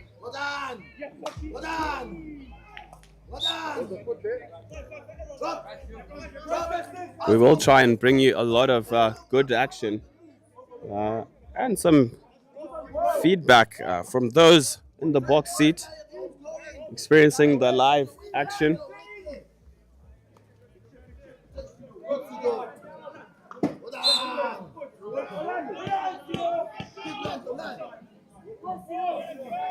Good build up here. Njowola on the ball. Nice screening by Njowola, unfortunately over the sideline. And foul.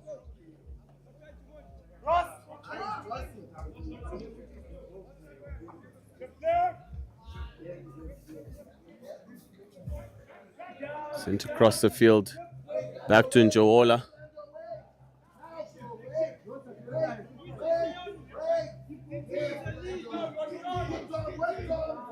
Patient build up here. Hit into his own player.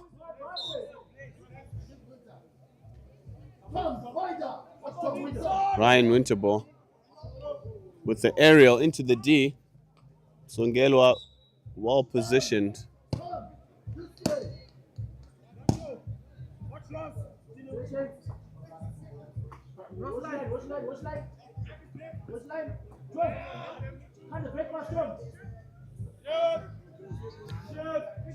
Good transfer of the ball by Hellenic.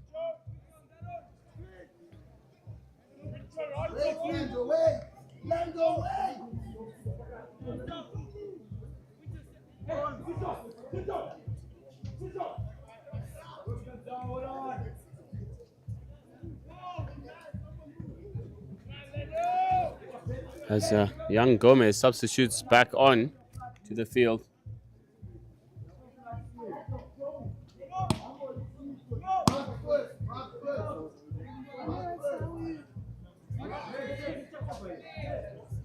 Overhead from Oldno. Nice pick up and turn.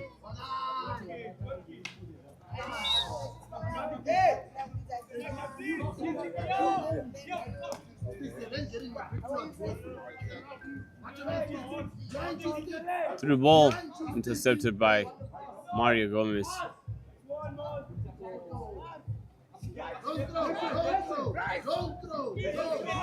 Good channeling from Armstrong, who's back on the field.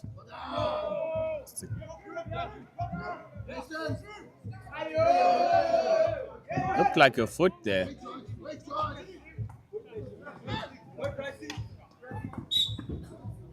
It's a stick challenge from Captain Ryan Winterbo.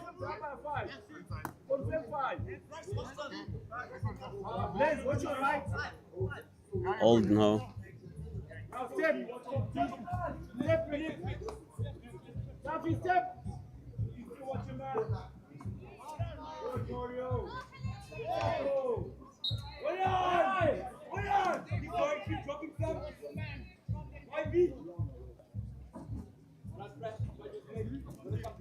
Luis Gomez back to center back.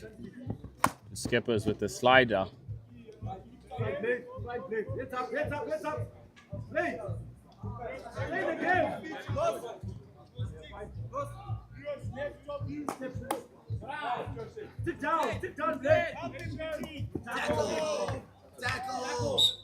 All checked by Lace Skippers. They're not falling for the trickery of Kadzatsa Komborero.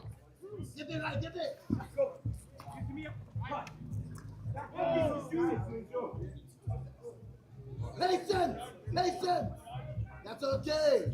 Well done.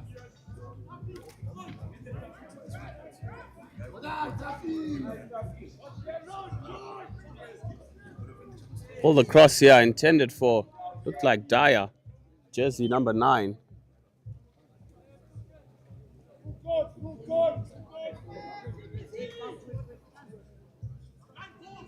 Please, get your man.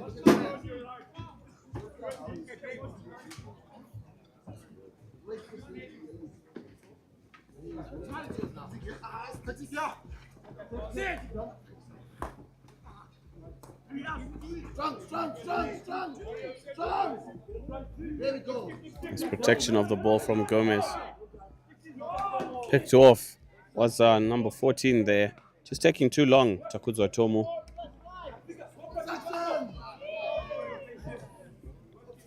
Chance here. It is a short corner, backstick. Scoring opportunity for the equalizer for Hellenic. Nice surge into the D. Yeah.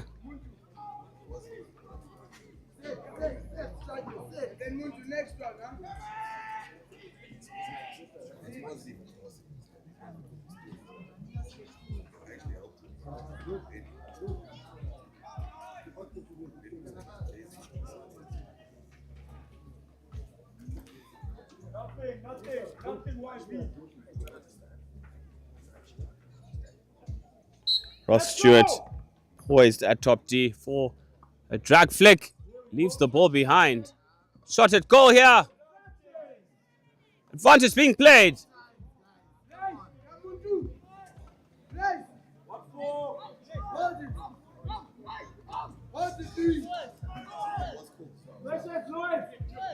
Louis Gomez.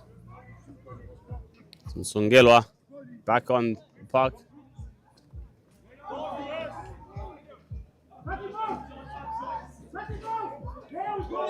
Oh, great run there down the flank by Mario Gomez. Jersey. Is that Mario Gomez? It's jersey's number 6, yeah. High fives all round. CBC earning themselves yet another short corner on the cusp of half time. Can they double their lead in this 5th and 6th classification match?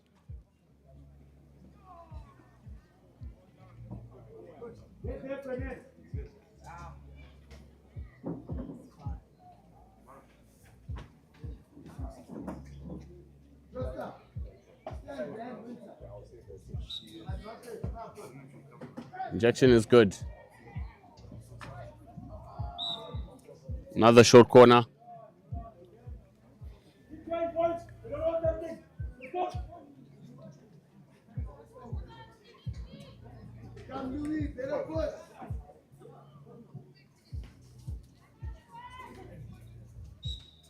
Retake for CBC, injected by Gomez. Stopped. A top D.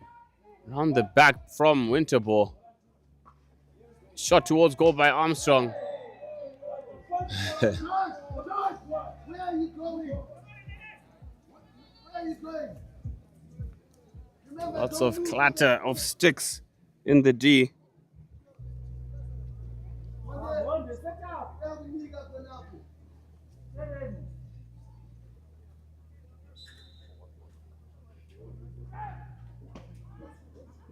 Chance here for CBC. Armstrong, unfortunately, just getting on his foot. It is half-time, ladies and gentlemen. 1-0 advantage to CBC. 5th and 6th placement final. Stay tuned. We'll be back after this short break. Get some more. Bring more bottles there, guys. Please, notice, just bring one to yourself. Who's the first guy that got 10? We need any. Come, guys, come. We'll talk louder.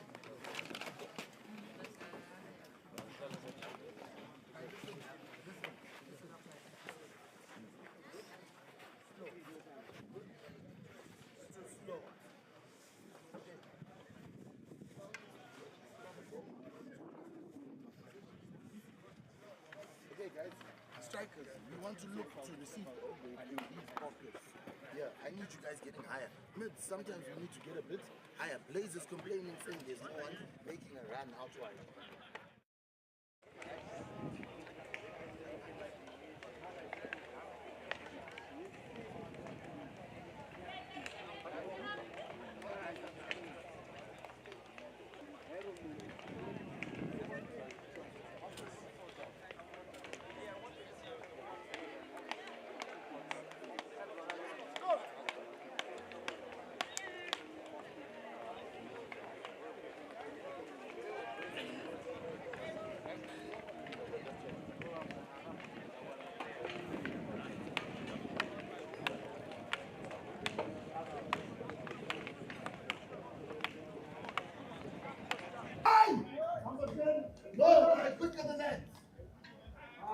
See with the chance to defend there. 1-0 lead here.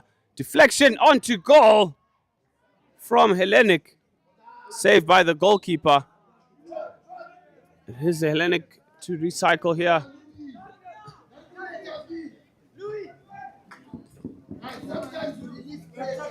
Gomez unable to control that one.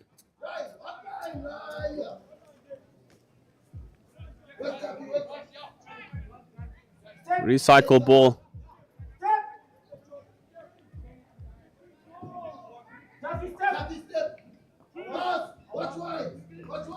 Through ball here. It is a long corner.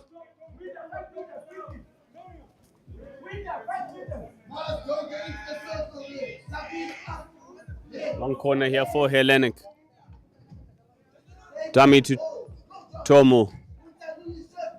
Oldno to Tomu. Tomu with the crash ball in. Hellenic with the shot. Saved by the goalkeeper. Follow-up shot. Just sent agonizingly wide. Keeper standing tall there for CBC.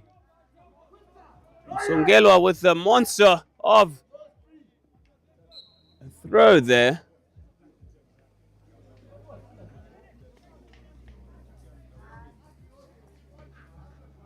Right. What's up? When you accept your CPM, you have to hold the middle. Go. Go, George! Winterball weaving through the midfield there. Attracting the attentions of Tomu. Gomez with the shot across the goal. Did everything right there. But just didn't hit the target.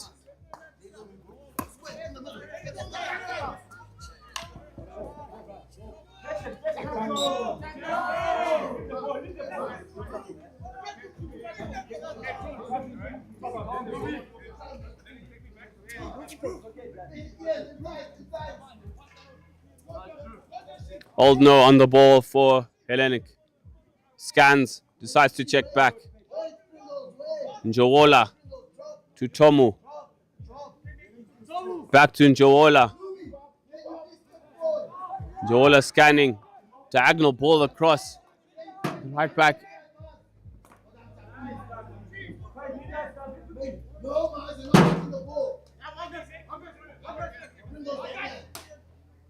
Through ball collected by Gomez, who flicks it through. Nobody home there for CBC, who are still a goal ahead in this 5th and 6th classification match.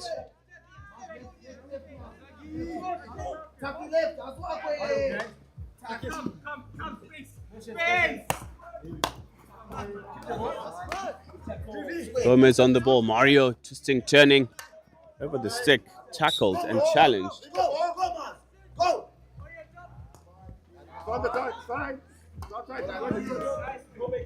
Stolen by Mackings.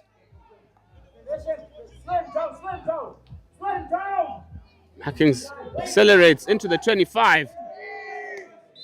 Dummy there on Armstrong, who just came running straight across his line. Didn't seem to be going for the ball there. Earns himself a green card. Lucky, one should say. Bit of rush of blood. Looks like they're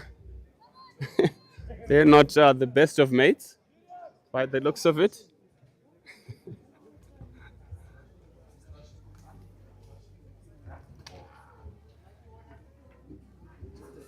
Scoring opportunity here for Hellenic.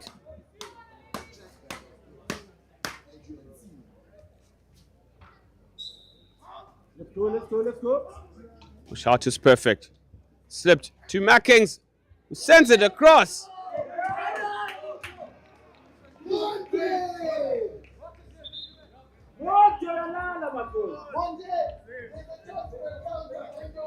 Did come off a foot on the way in there from Mackings.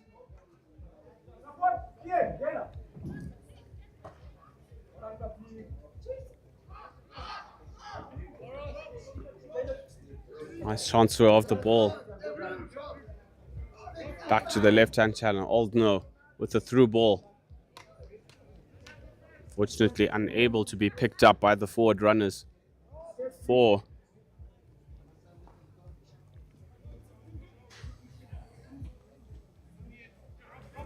Hellenic. Tomu on the ball. Back to Njowola.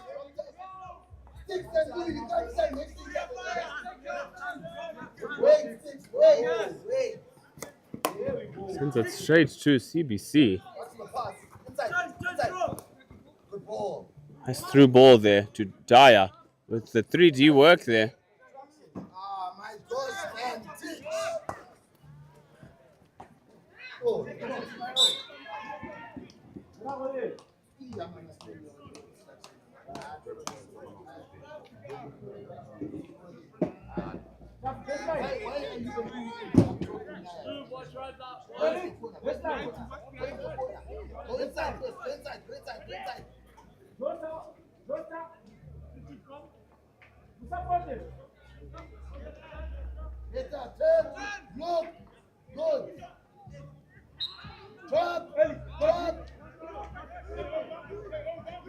Overhead from Oldno, intercepted by CBC. Oh, rather Oldno in midfield now. It's quite a rash challenge.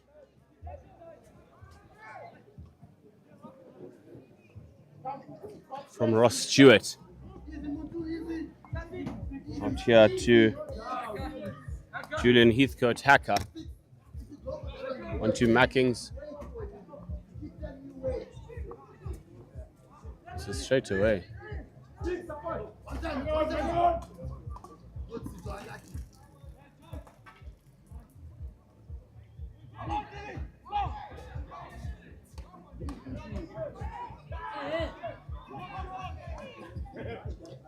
Good burst forward from Msongelwa. Nice skill from Winterbourne. Attentions of Sam Burt there. Illegal attention.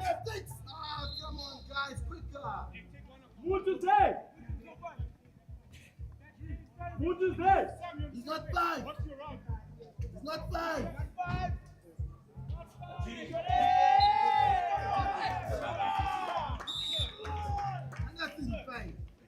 One didn't move 5.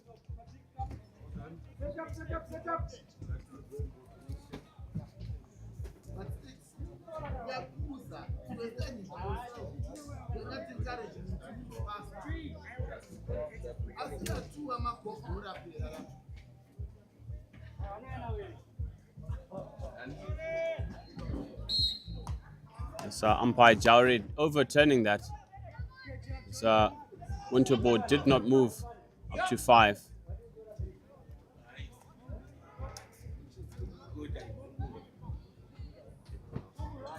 Good burst of pace here from Gomez.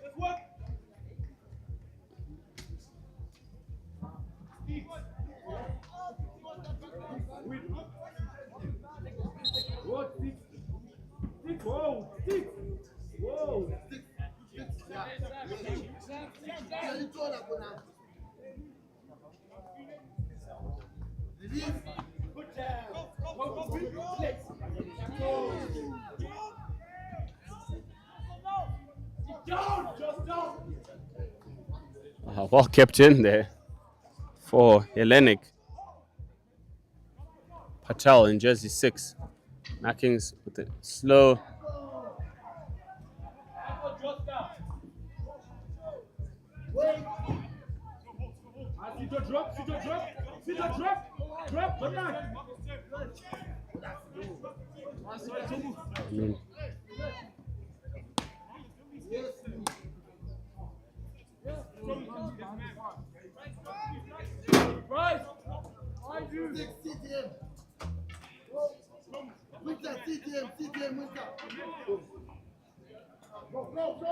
Patel on the ball.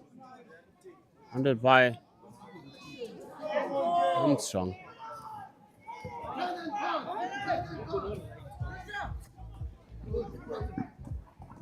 Oh, well picked by Tomu in the end. It's a good tackle though.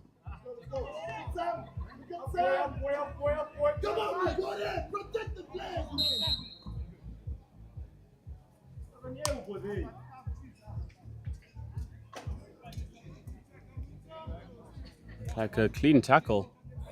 Just losing his foot in there was Winterbourne. He is okay.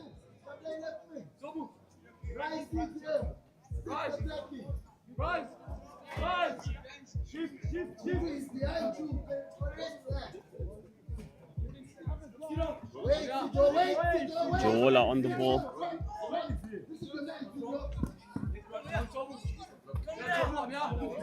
Tomo on the ball. Old no. Like a flailing stick there.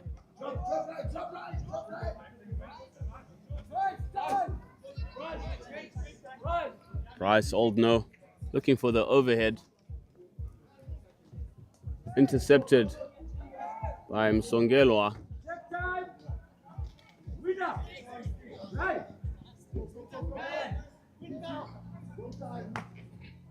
Through ball.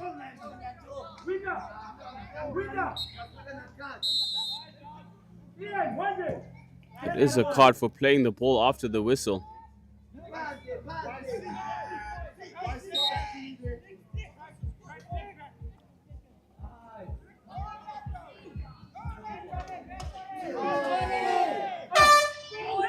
It's not a short corner.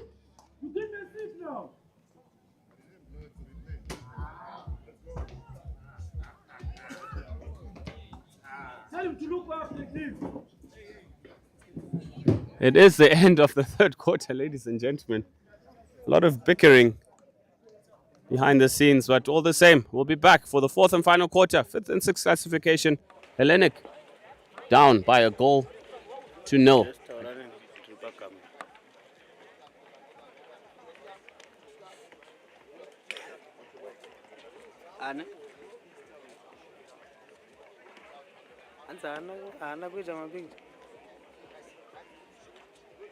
All right.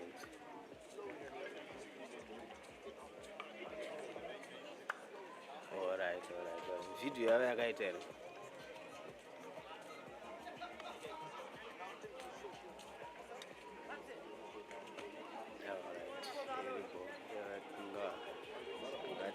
Marine.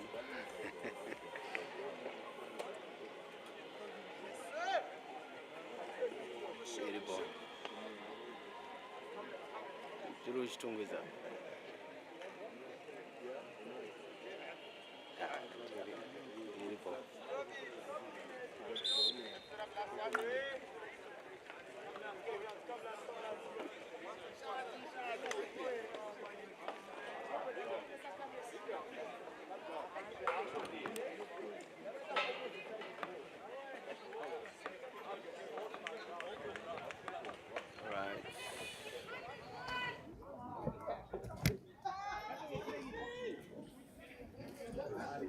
The fourth and final quarter of the fifth and sixth classification match.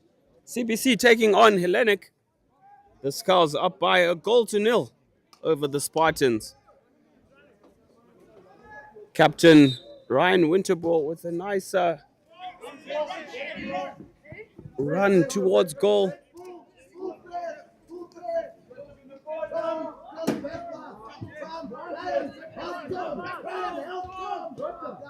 Switch ball here.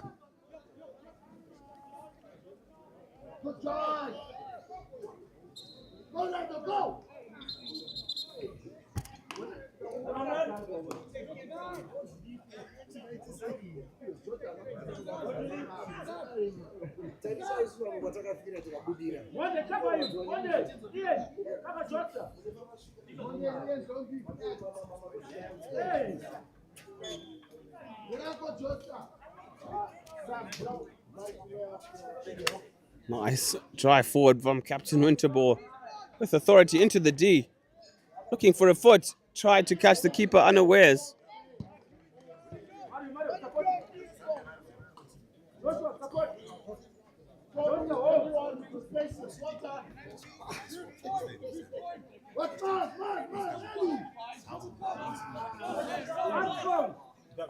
Oh, nice turn into the D. It is a stick tap from Patel on Winterball. Short corner to CBC.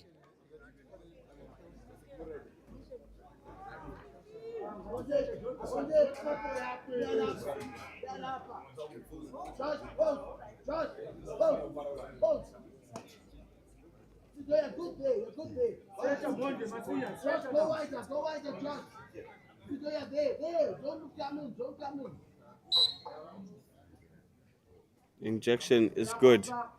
Trapped, sent across. Just coming off the foot there of Oldno, jersey 2. First wave.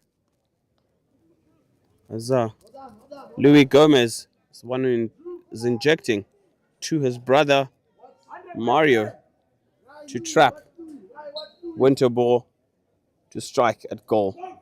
Trapped perfectly, slipped, sent well wide by Msongelwa.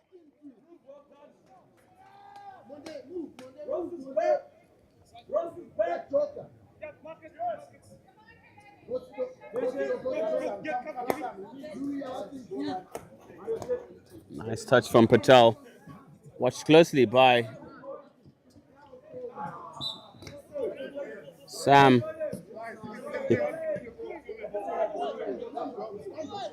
Birch there. Just cutting the line of young Gomez.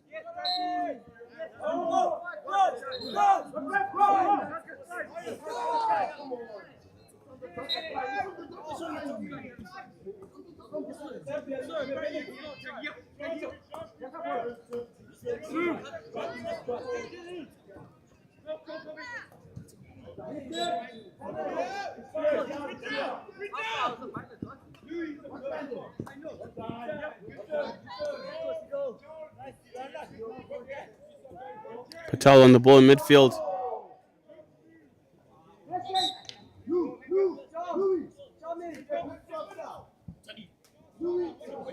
Ball through to nobody.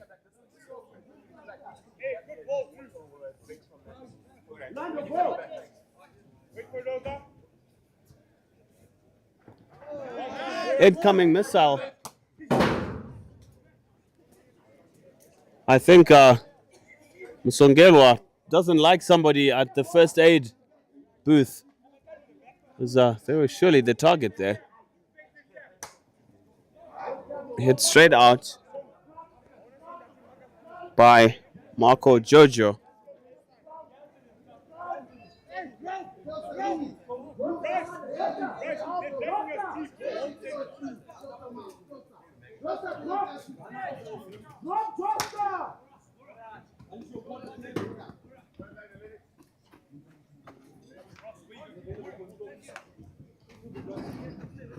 Jojo to restart. Tomo back to Njowola. Njowola scans.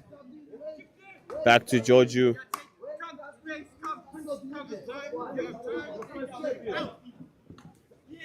Nice skills. Picked off there expertly by Winterball.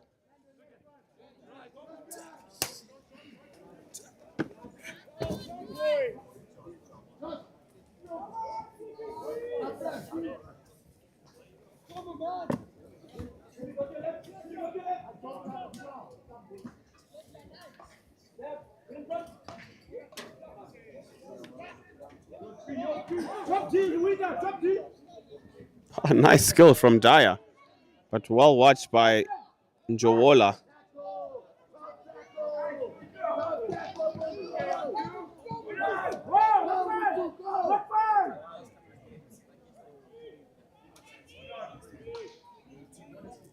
Short corner, CBC. Good stick work from Dyer there.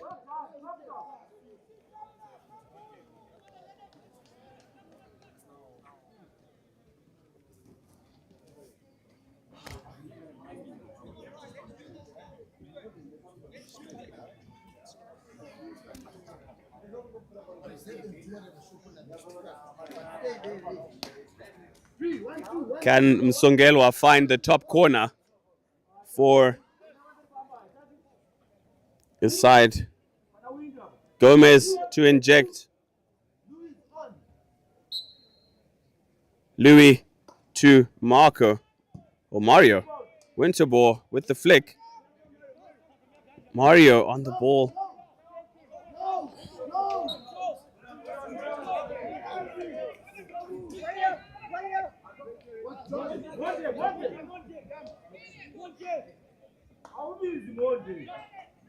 Armstrong tried to get it in. Bryce Oldno.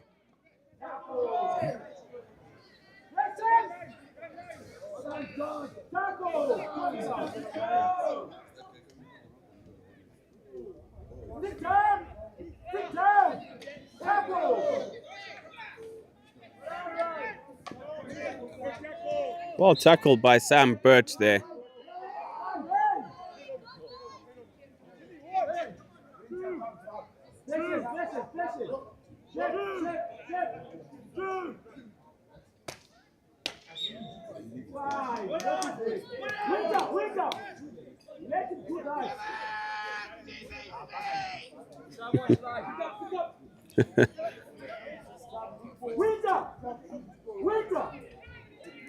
CBC are in the lead. 4 minutes to go here. And Hellenic come up with a nice touch from Louis Gomez at top D. Unfortunately, steering it wide.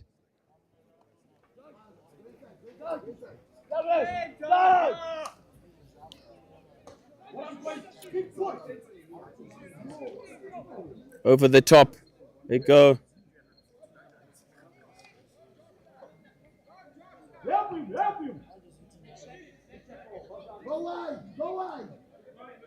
Back to Armstrong. Intercepted by Mackings Jr.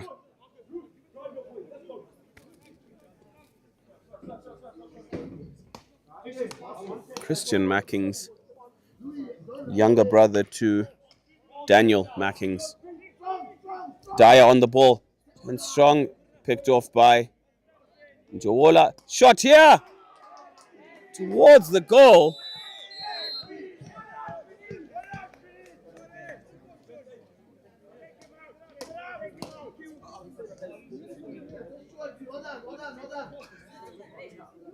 Yes, it did hit him in the head.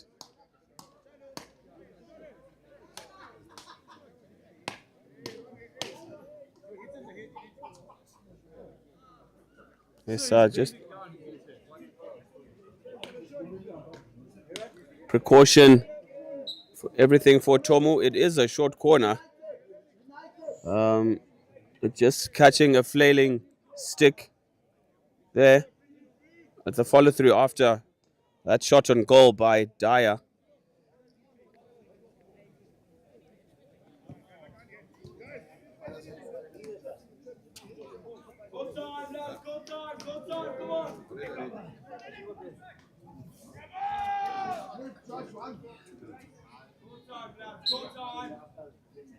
Gomez injects out to Armstrong with the shot. Fails to hit the far right-hand corner, which was gaping open. Under no pressure, just unable to really steer it on target. So Njowola out to Giorgio.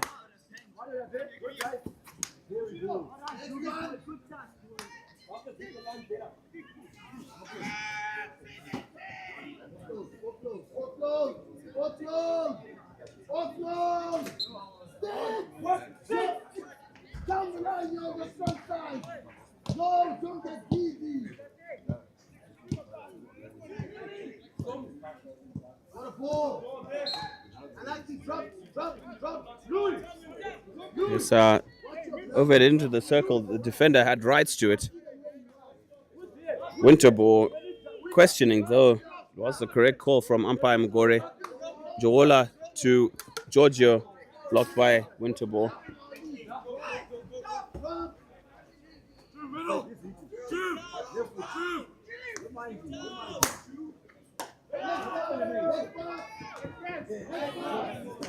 Well played. Taken out by Patel.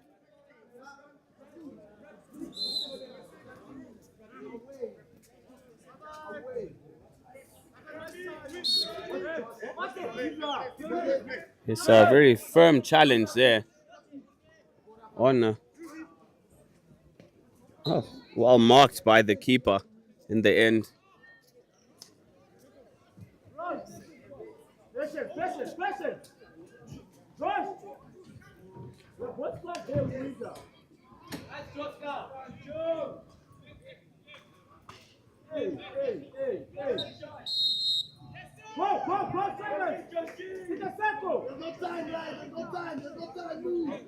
5 seconds on the clock.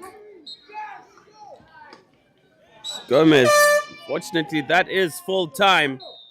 Ladies and gentlemen, CBC will be ranked 5th in the 2025 Super 12 tournament. Commiserations to Hellenic, who do finish 6th. Both teams have had a decent outing in this tournament. As coming up next is the 3rd and 4th place final between the host Peterhouse Kings versus Prince Edward, as the water is about to come on. Let me duck for cover. Stay tuned.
And enjoy, guys.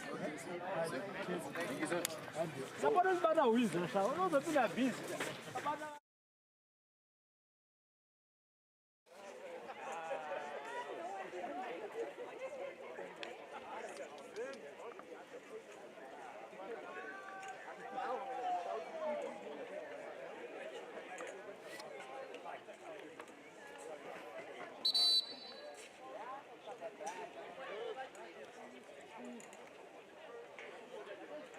Bruce.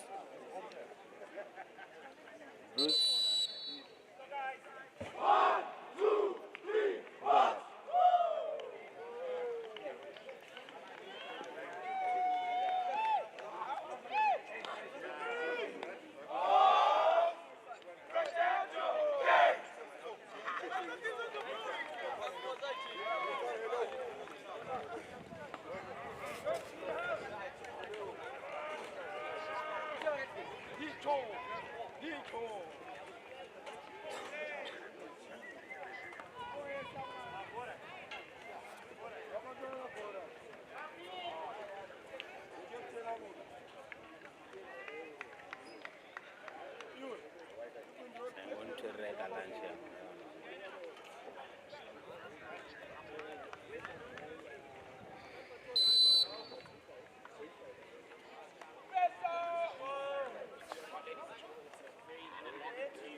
As we get to the third and fourth place playoff, it'll be Prince Edward taking on Peterhouse. Unfortunately, those two sides unable to make it to that cup final, going down in their semi-finals. Nonetheless, for a spot on the podium, won't be gold or silver, but bronze.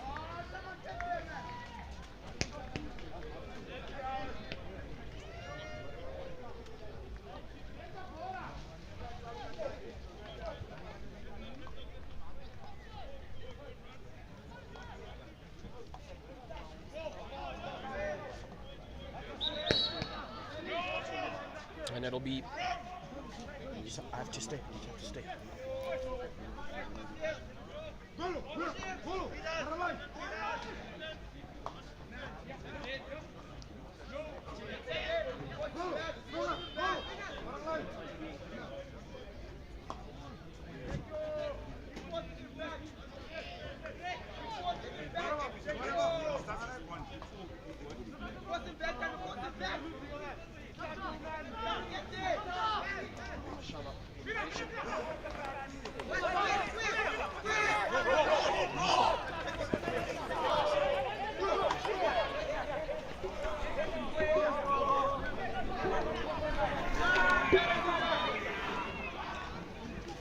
As taking possession up there were the Peterhouse side on a bit of a break now, but Prince Edward just getting called off of possession there, so they're just going to have to restart from the back. I think that'll be Caden Barner in possession. He sends it out to the middle as they look to work their way up the park. Hildebrand finding Barner again, and in a bit of space now. It's that man, Luke Morelia. You can't give him much time. Through the back. Can they finish it up? Unfortunately, not the case for Peterhouse. And creating those early chances, they've got to put them away, because tell you what, they won't be coming on the regular, so needing to be precise in their work.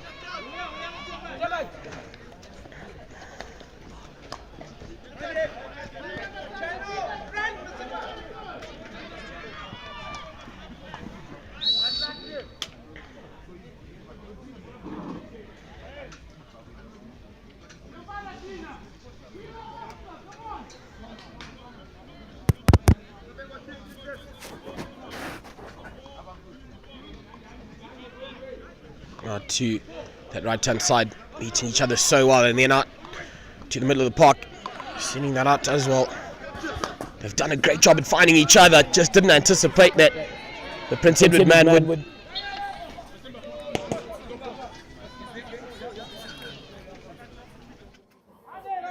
wouldn't get to his markup.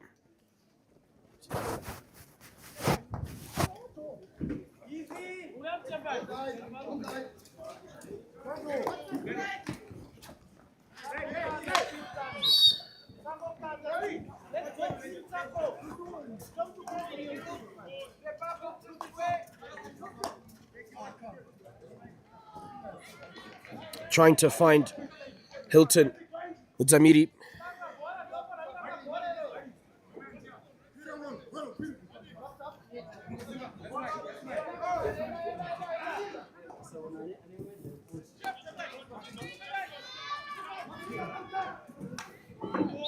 Just taking that up off there.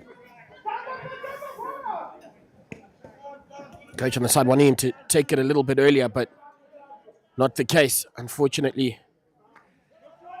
To possibly put a shot on away, just gets sorted away by the man in goal for Prince Edward.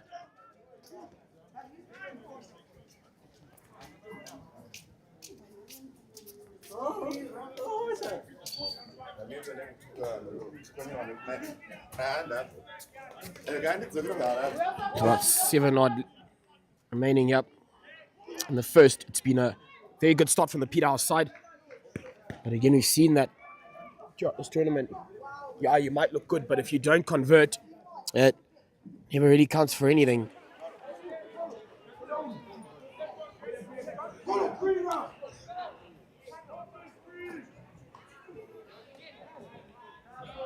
Hildebrand.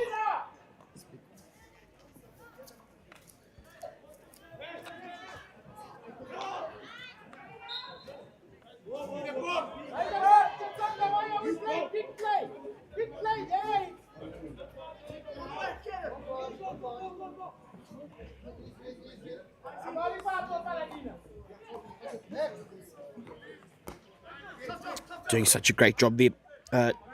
Taundi Tapfuma sends that off to Carlton Chapungu, and Caden Barnup having to deal with that Prince Edward man to thwart that attempt away.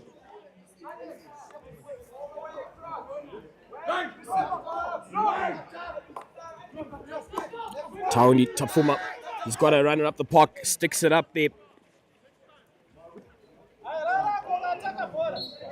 And they'll get turned on over.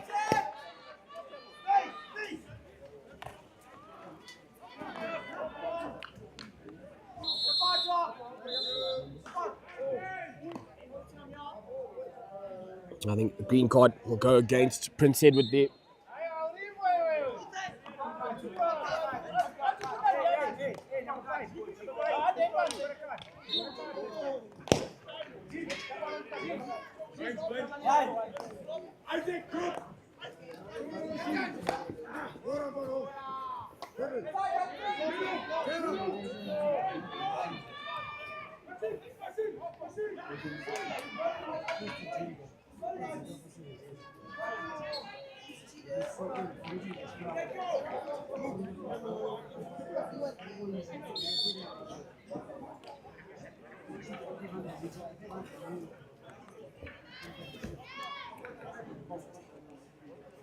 So Prince Edward will be looking at strike early.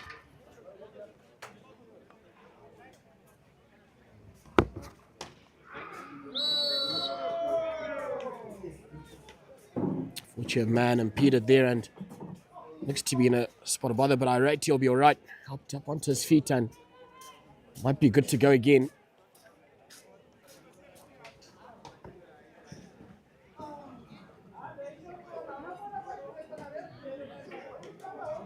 There'll be a short corner going the way off the Prince Edward side, 350 odd.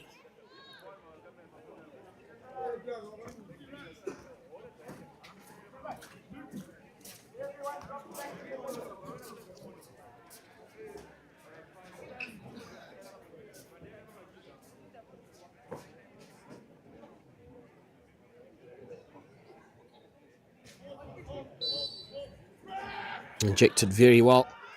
Slipping it back onto the outside and a shot on. And Prince Edward take a lead here. Right towards the death. The first quarter. And Muzurewa still on the ground in the background, hoping he'll be all right. But doing a great job for Prince Edward, and to finish off that move was Dean Muzingeza.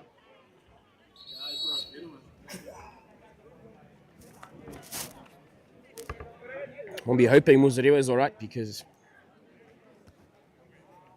the other option Peter House had, Joel Pani, has left for his hockey tour, and he'll be repping the country on this occasion, and so he'll be short of options. I'm sure he'll be back on his feet soon. Nonetheless, loading up to the big final in the background, St. John's side just starting to get themselves mobile as they warm up for their cup final against the Falcon College side.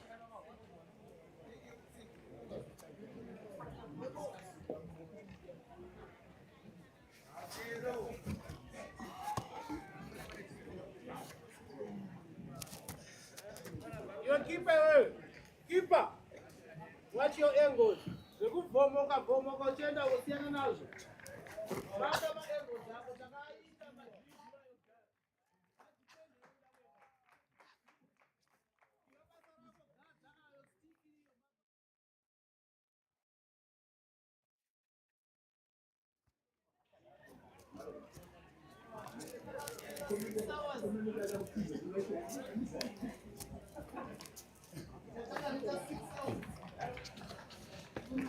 Glad to see Muzirewa back up on his feet after a couple of repairs on him. Nonetheless, Prince Edward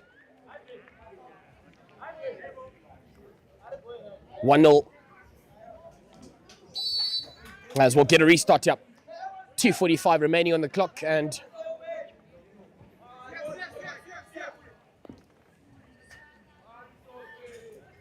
again, this is the third and fourth place playoff.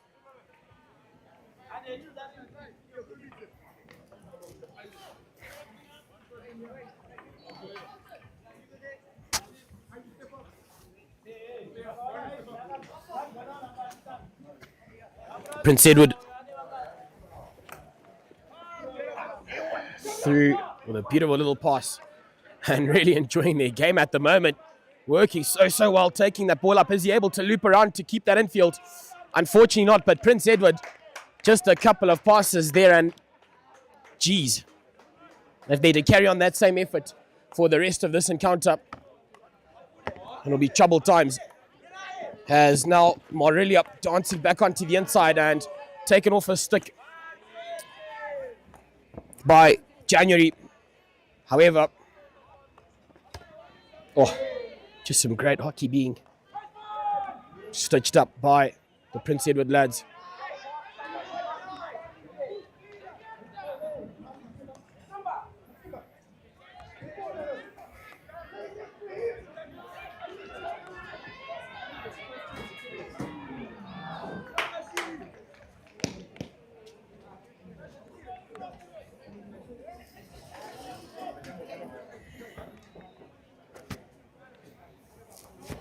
As we're into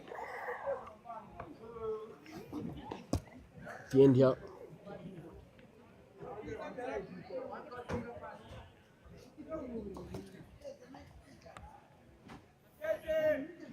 Hildebrand. Barna.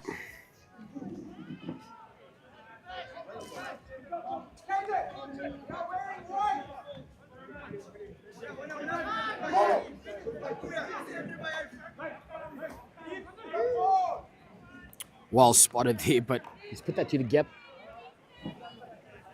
Not finding any of his own though.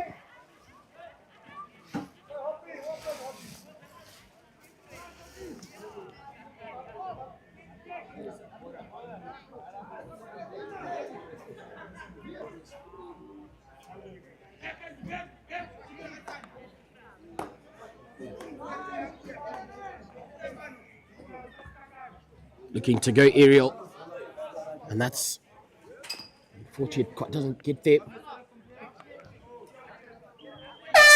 We get to the end of the first quarter, ladies and gentlemen, in this third and fourth place playoff. Prince Edward find themselves 1-0 up over Peter House.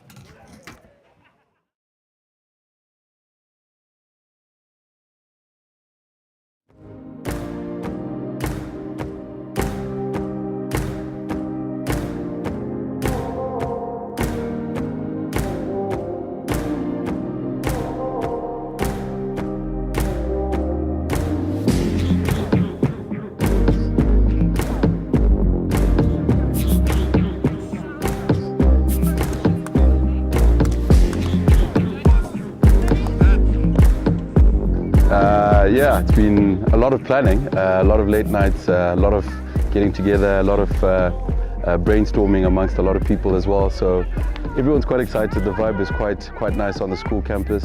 We're actually closing school early just to accommodate the tournament.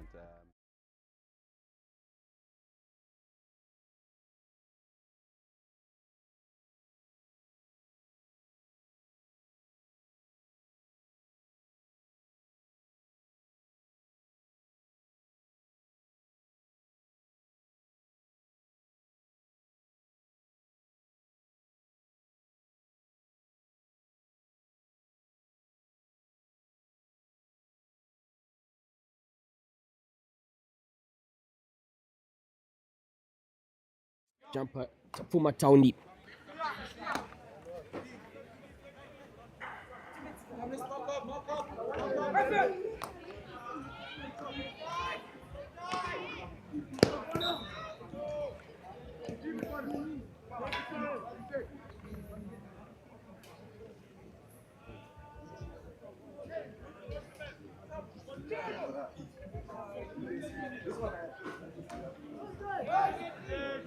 Hilton, Muzamiri,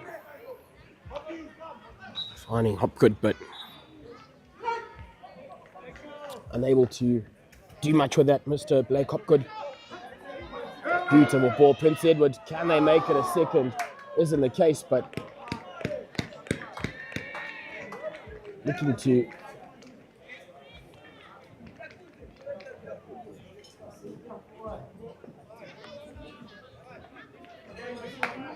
some changes being made on the sidelines here. Beautiful ball in, but a bit of a tussle.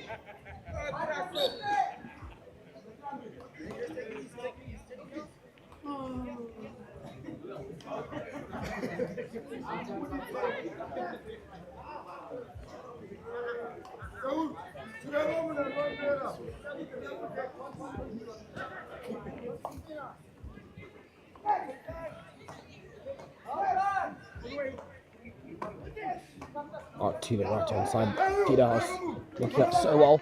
Together they just seem to be holding on to possession for a good amount of time. However, he's got to lay it off soon, otherwise Prince Edward will figure them out. Done a good job out to Bonner, who's got to release it earlier than now. Well, just as I say that, intercepted it. Peter House will be forced into some defensive work all alone to finish up the job. The man in the 21 jumper for Prince Edward. He's a goal scorer.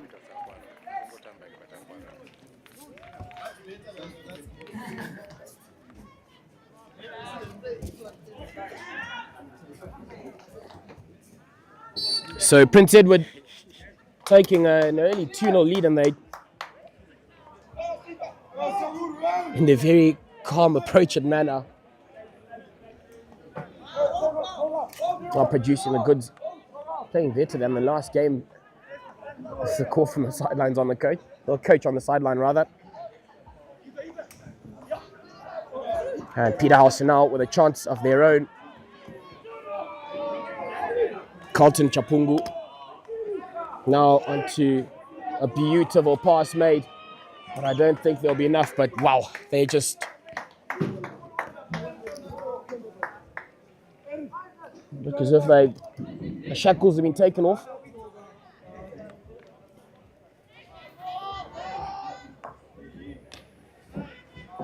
And now it'll be Luke Morelli up on course to finish up a beautiful move. He unselfishly sets up his mate who doesn't make a mistake at all.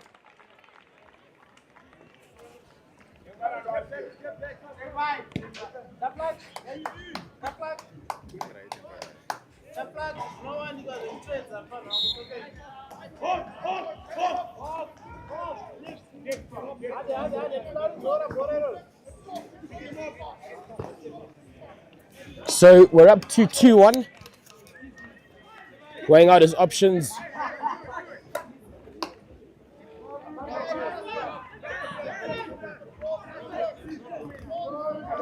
Tanatwa Mutimbai.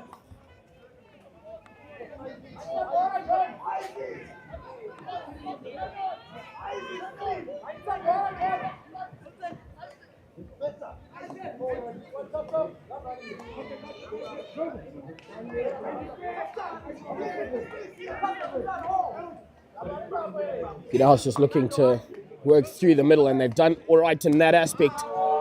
Mutimbai putting on a proper fight, and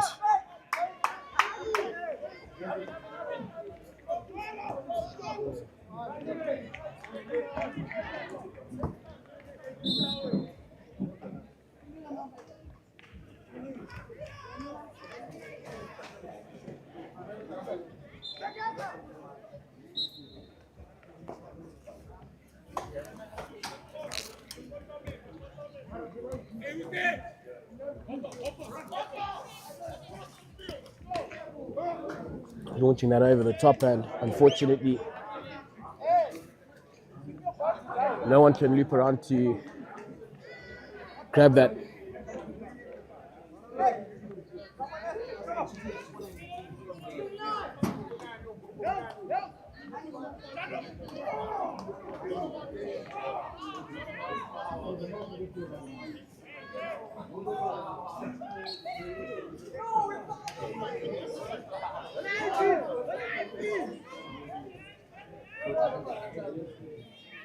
Due to the top of the circle, Prince Edward unable to gather it though. But they do have two men to possibly reset their attacking play. A good little touch back onto the inside.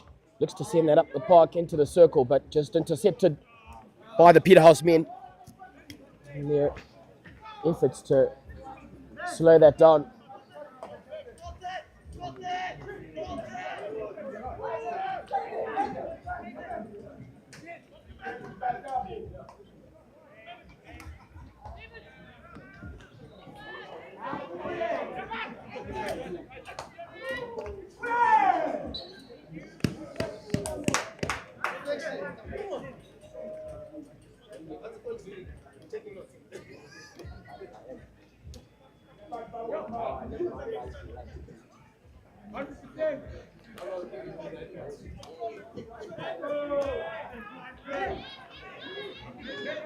Prince Edward into the circle, but again, unable to do much with it.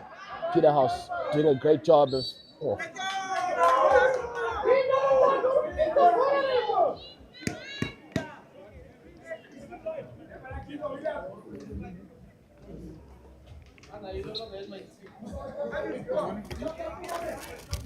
P.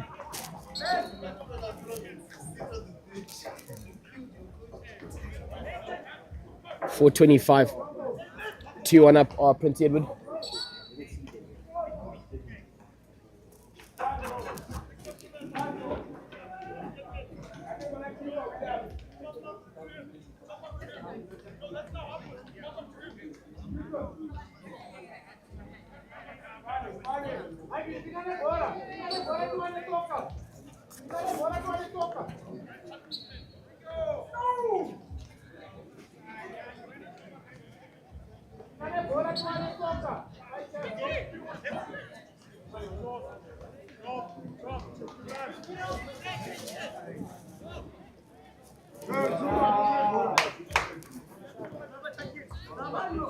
With 3:37 to go here.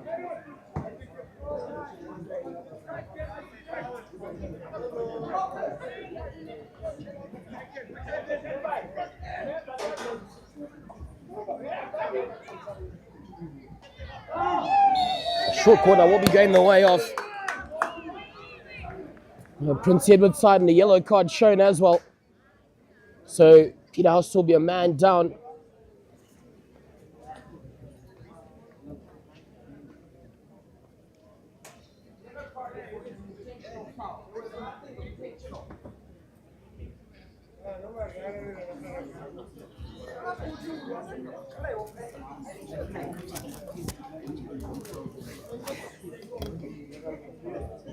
So setting themselves up to try add a third and restore that 2-goal deficit. Hasn't really worked as well as they'd have liked, but and Peterhouse do a good job of clearing their lines on that occasion. Looked to go earlier and a beautiful ball up. Morelia looking to get past his defender and unfortunately doesn't quite manage that.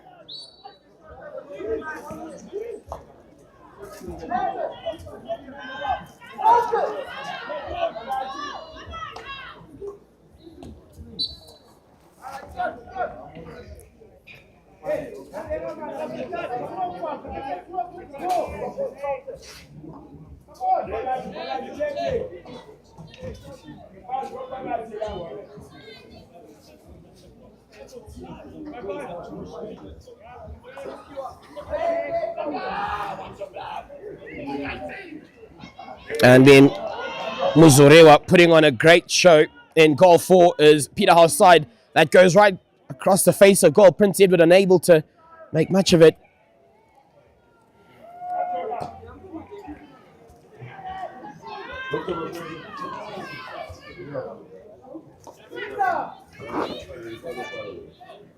Shot on, and again it's Tine Muzorewa producing the goods for Peterhouse, but Prince Edward at the moment applying hordes of pressure on their defences. Into the circle, can he put away any shots at all? Can he hustled by a couple of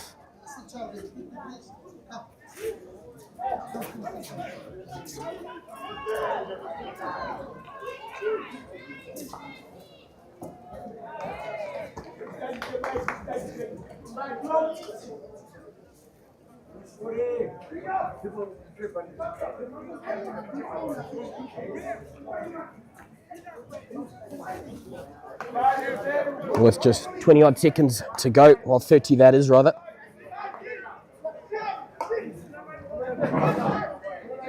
PE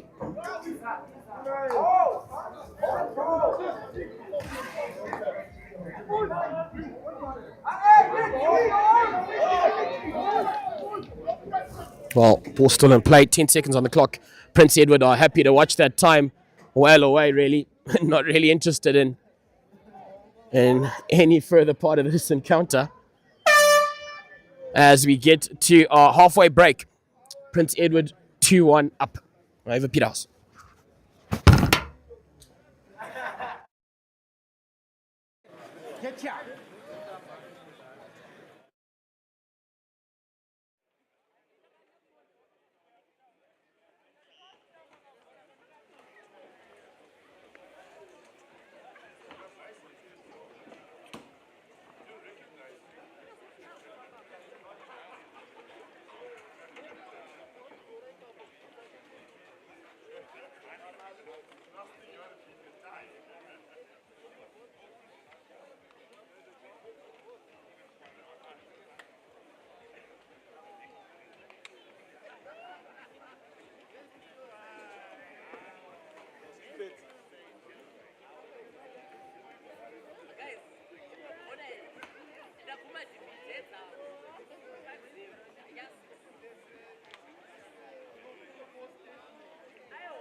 Okay, ladies and gentlemen, as we're out at Peterhouse for the 2025 staging of the Super 12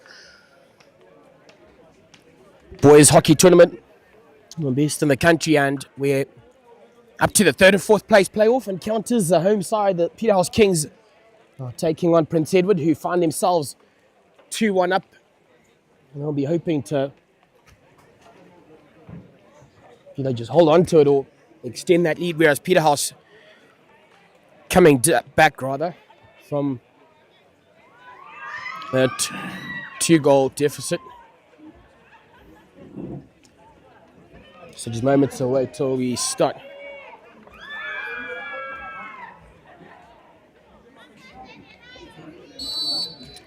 As we push off here. Prince Edward to Baldwin Muzamba, looking to go aerial possibly, just sends that to the back, very calm and really enjoying their hockey this afternoon. Prince Edward just seem to be in a different mood, where, well, in contrast to what we saw earlier when they unfortunately went down to St. John's in that semi-final this morning.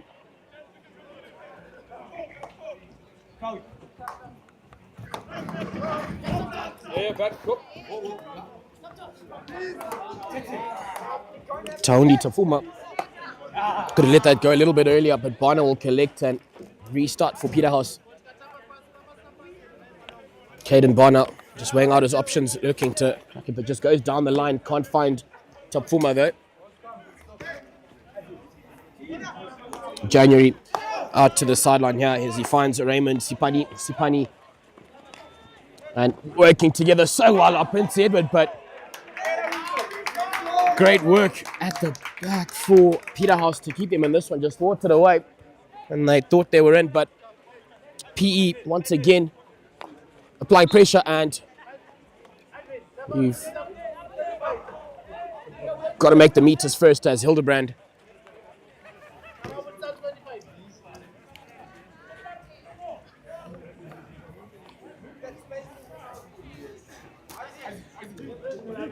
So Hildebrand, will he go aerial? He's done that a lot this weekend, and he sure does. Morelia should have settled from that run a little bit earlier, one might feel, as he manages to keep that infield, and Orphanides cracks it, only finding the keeper. I tell you what, producing the goods, Nicholas Orphanides gets Peterhouse back into this one. Now we are even Stevens 2-all. Going right through the keeper, and I can tell you that the Prince Edward side aren't messing about. Has the next option has already been asked to prep himself to get onto the puck, and turned on over in the midfield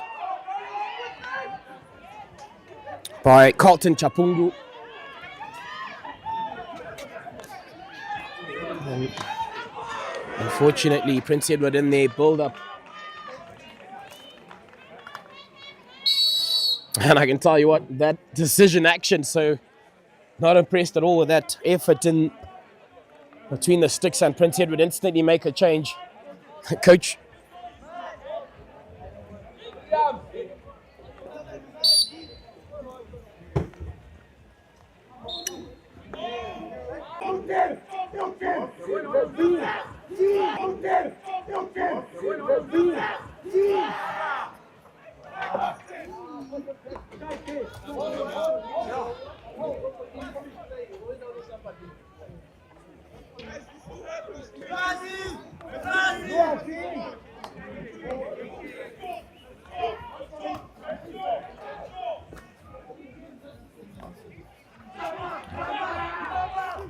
And now just taking possession up the park.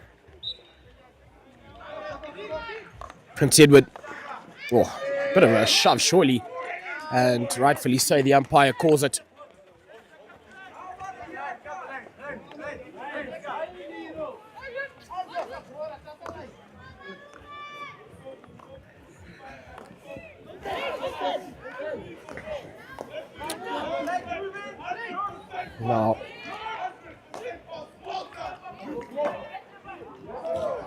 just down the line, but can't find each other. A good little build-up for this Peterhouse side.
Just weighing their options, but it just wails over the line on that right-hand side.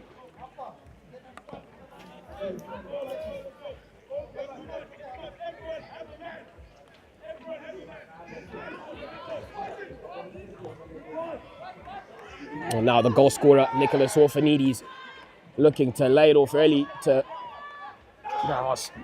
Morelia into the circle. Luke Morelia has just a hand in the back to beat. I don't know why he held on to it that long. Actually, should have put that shot away a little bit earlier, Luke. It was still an attack. If they're able to recover that, Shora and taking ball up into the circle. Undeviated elsewhere, and Taundi into the circle and taken off his stick. And tell you what, with that brings a short corner. That'll go the way of this Peterhouse King side. They've come back from 2-0 down and find themselves level with Prince Edward. Short corner coming their way.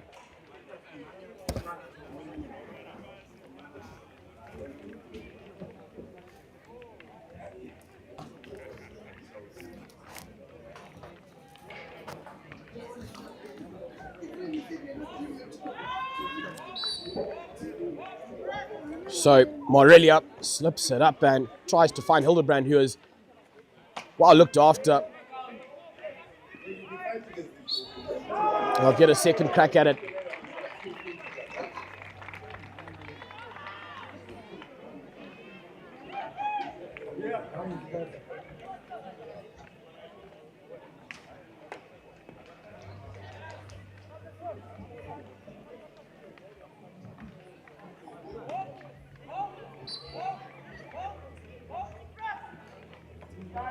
Hildebrand, possibly to get yet another crack at it though. So they've worked out two variations there. Will a third bring a goal?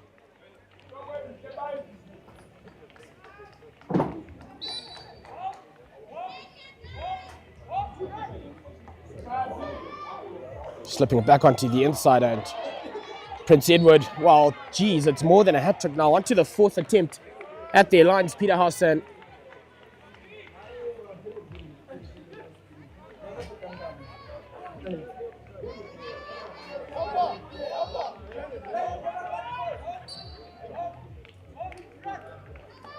just got a crack at Morelia. Prince Edward eventually survive, and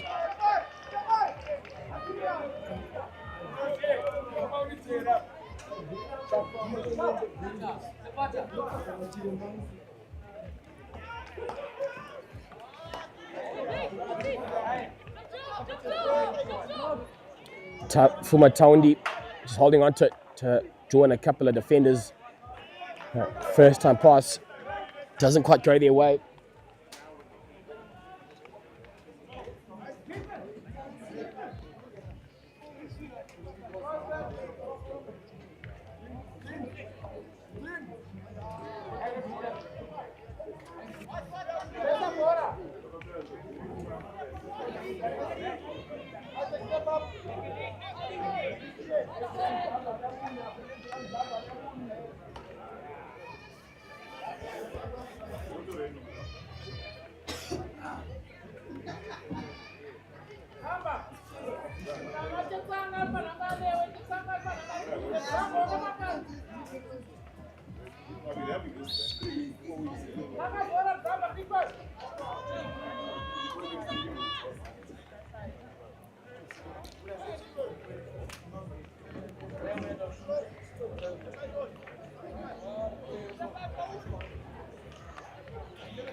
Now, good little touch up, but Prince Edward will still be attacking. Hildebrand just does enough to ensure that gets through. And now, another brilliant piece of play.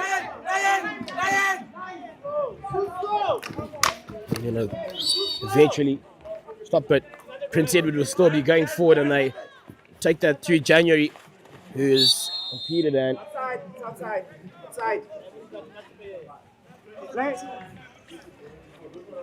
no one to meet it though for Prince Edward, so a bit of a wasted opportunity. They've got 22 seconds left in this, the third quarter.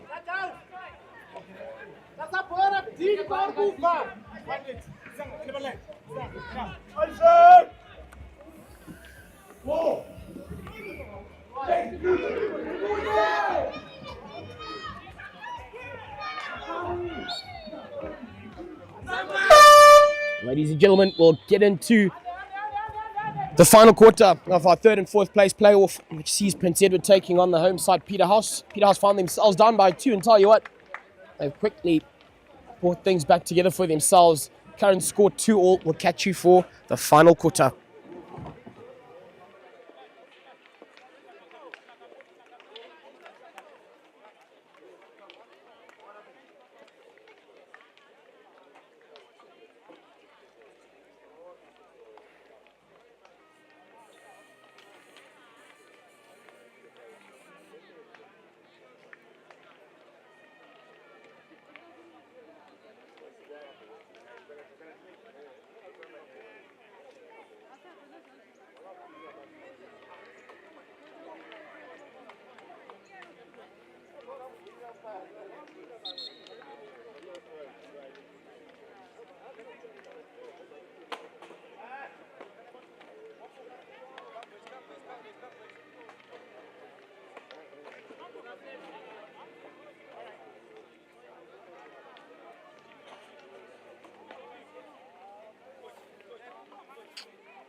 So we're live back here at Peterhouse for Super 12 2025.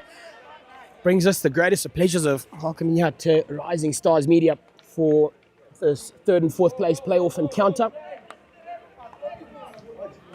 Peterhouse taking on Prince Edward, and Prince Edward started so well, but pulling things back for themselves, the home side Peterhouse. And now we're into the final quarter.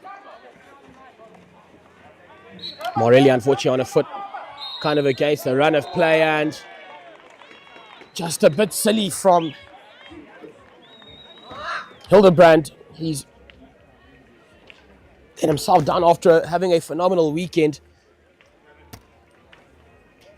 And we'll have time off in the bin and a short corner opportunity for this Prince Edward side.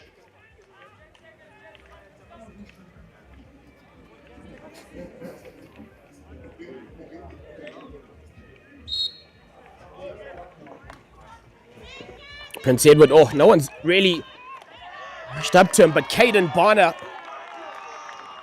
putting on a great showing on defense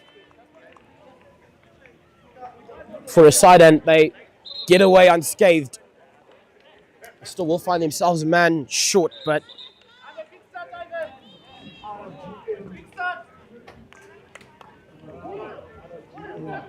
I'll make a good little run up and to possibly finish off the move. What is the call? A short corner will go the way of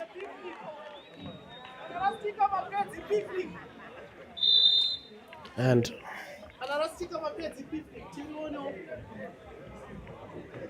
The umpires will just have a bit of a chat. It's a beefy. It's not a short corner.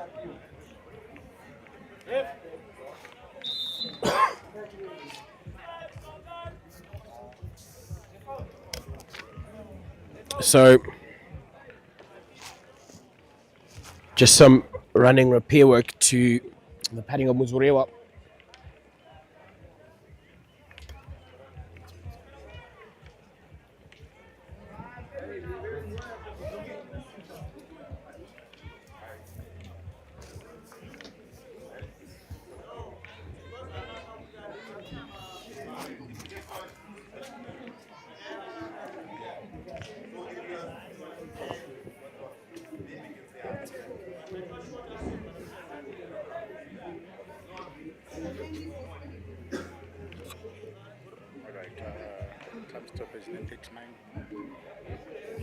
So just in the background, Muzurewa sorting out that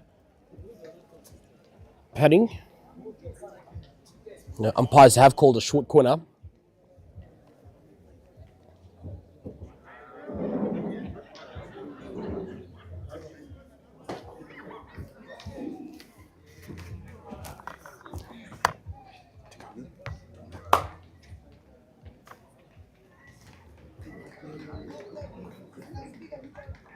So he'll be making his way back onto the park.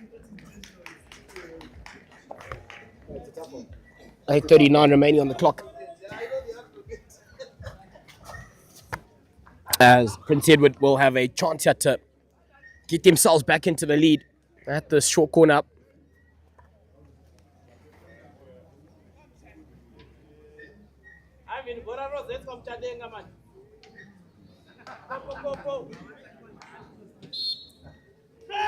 So back to our action, Prince Edward. Inject that, and again all alone, but doing a great job and just taken off the lines, but they'll get yet another crack at a short corner.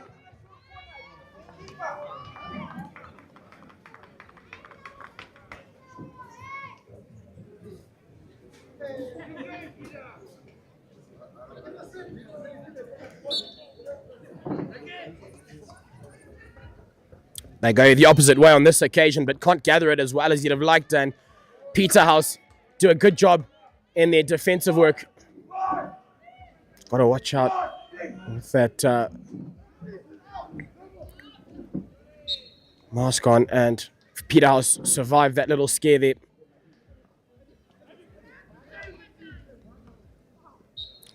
Just take it off, and Peterhouse do it.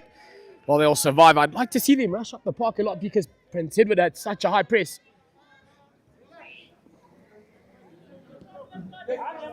And create options nonetheless.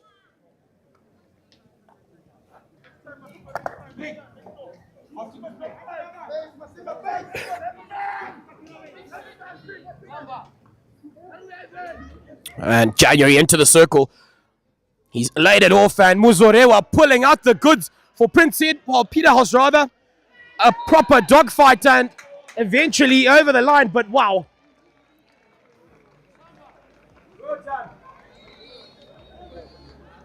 Tine Muzurewa.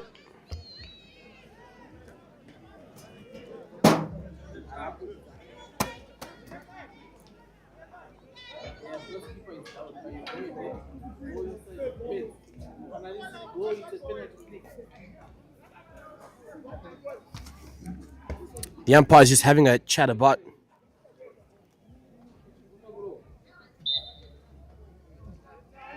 So it'll be a hit out instead, and Prince Edward.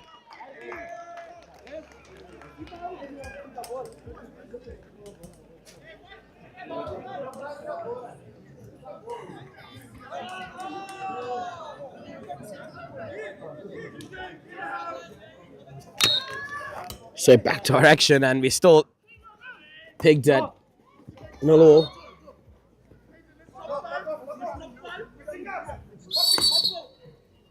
Asked to retake that on the line.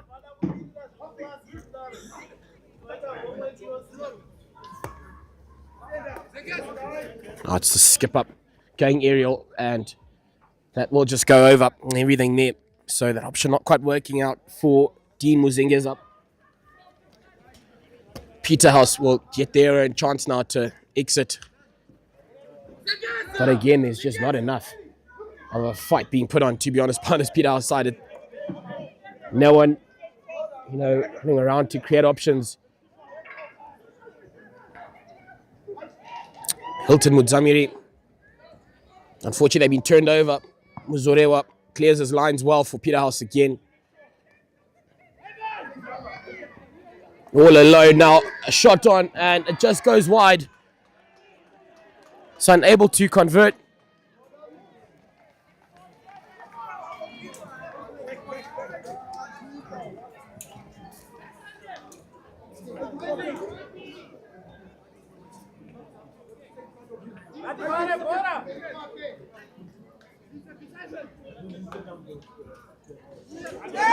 Fortunately, not mid 12.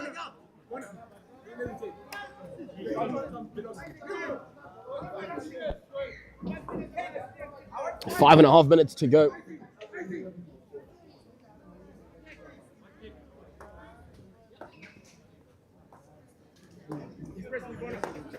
Hildebrand to Barner, who can't collect that as well as he'd like. They go aerial again. Prince Edward meets it well.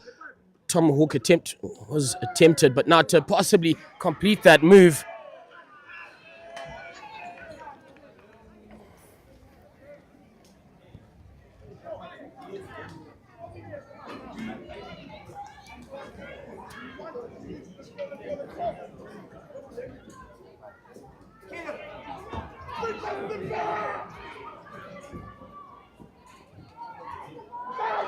And now Morelia into the circle, tease it up, and they just need to finish off that move. However, Prince Edward, I think, will be able to clear their lines. 4.5 to go.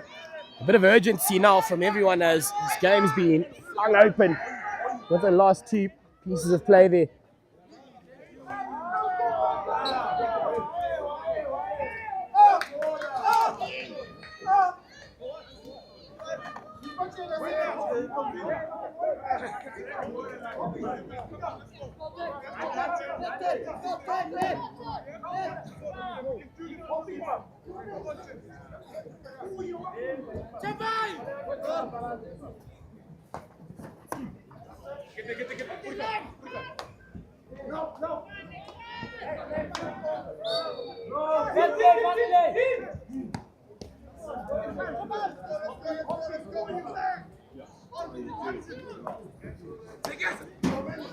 The skipper Muzinga's up, putting on a fight against Hildebrand. He manages to keep that ball in field for Prince Edward. Tine Mashiri into the circle.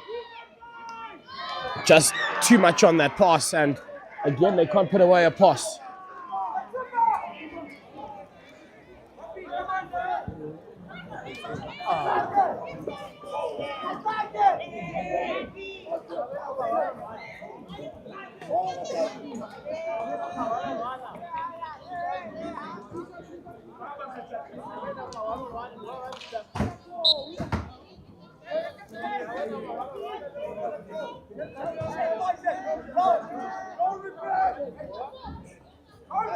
And now Peterhouse.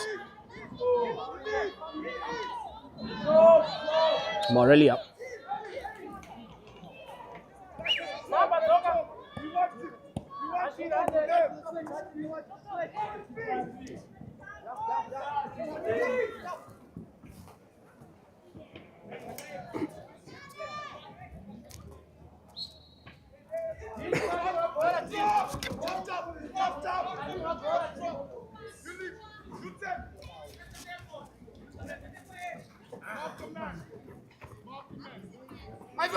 Ivan!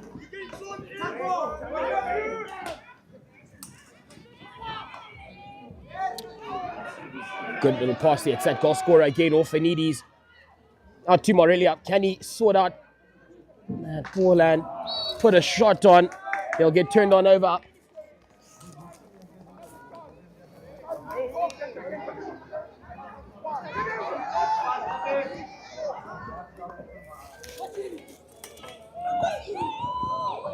Back onto the outside, over the line, and a shot at goal, but a good forward defense from Morelia. A short corner will go the way of Prince Edward. Can they finish the job off here for themselves? With a minute 24, they've been gifted a lifeline.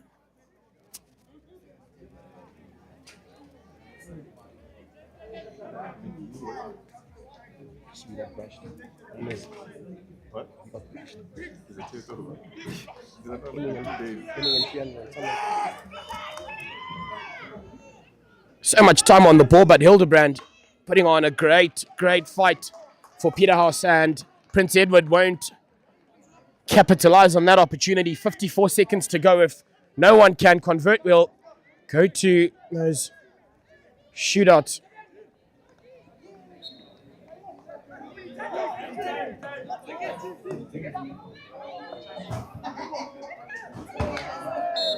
Short corner again for Prince Edward.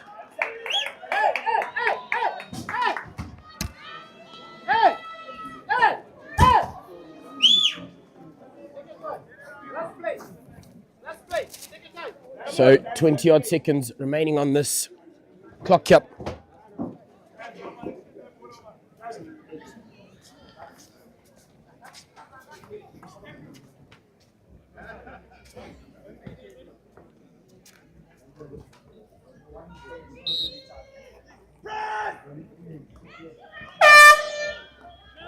And that goes wide, ladies and gentlemen. That means after full time, well, of normal time really, we are pegged at 2-2, and we'll go to yet another set of shootouts. We'll catch you shortly for the resumption of that. And otherwise,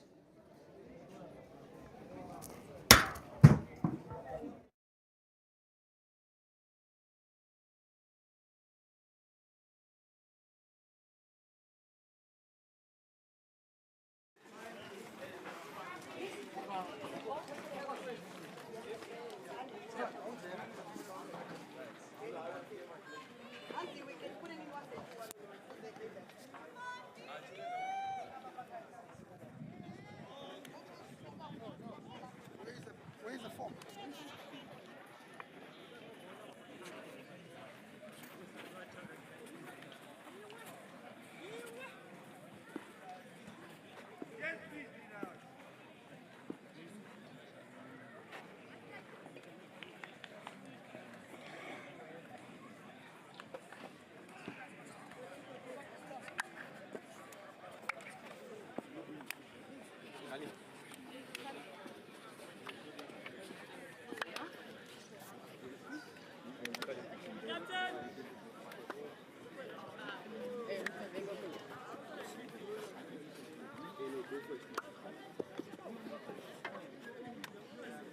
All the way to it's in the goal.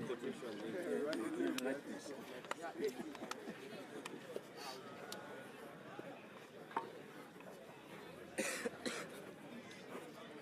Come, you play.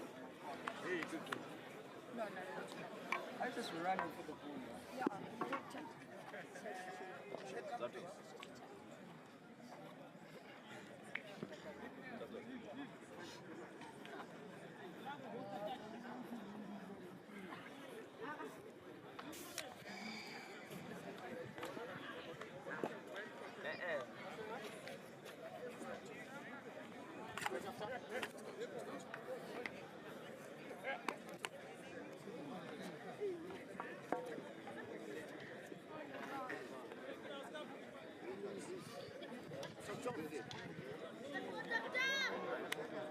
Come T-Beto. Come tough. You can see it in the net, tough.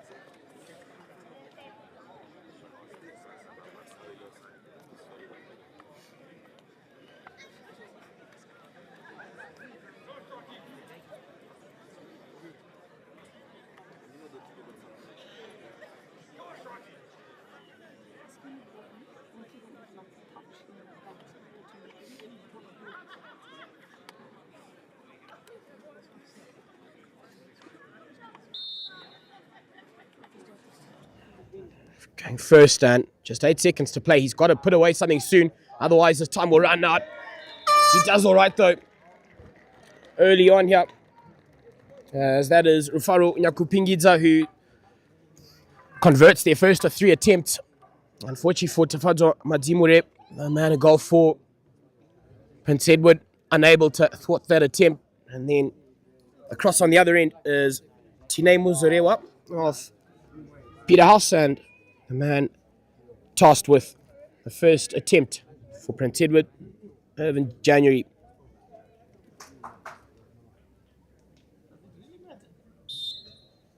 As they get going there, January looping around Muzurewa, who gets to the ground and puts on a clinical show. So the first attempt doesn't quite come off for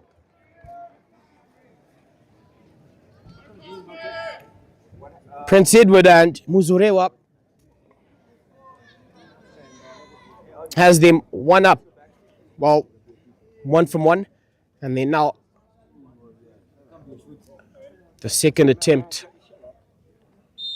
for Peterhouse will be Colton Chapungu, who's done all right, but stopped and then out of there. So great effort by Tafadzwa Madzimure. And then stepping up to the plate for their second attempt will be Muzamba for Prince Edward.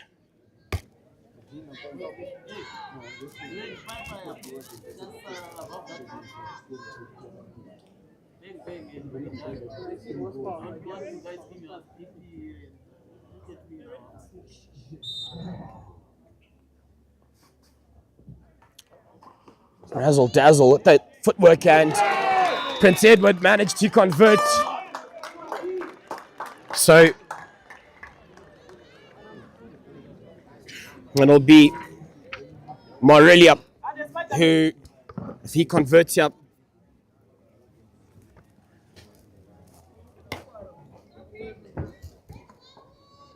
should give Peterhouse victory. So Morelia goes to his left-hand side, and unfortunately that's Wales over the line. So I think that'll now mean Muzingiza to possibly give his side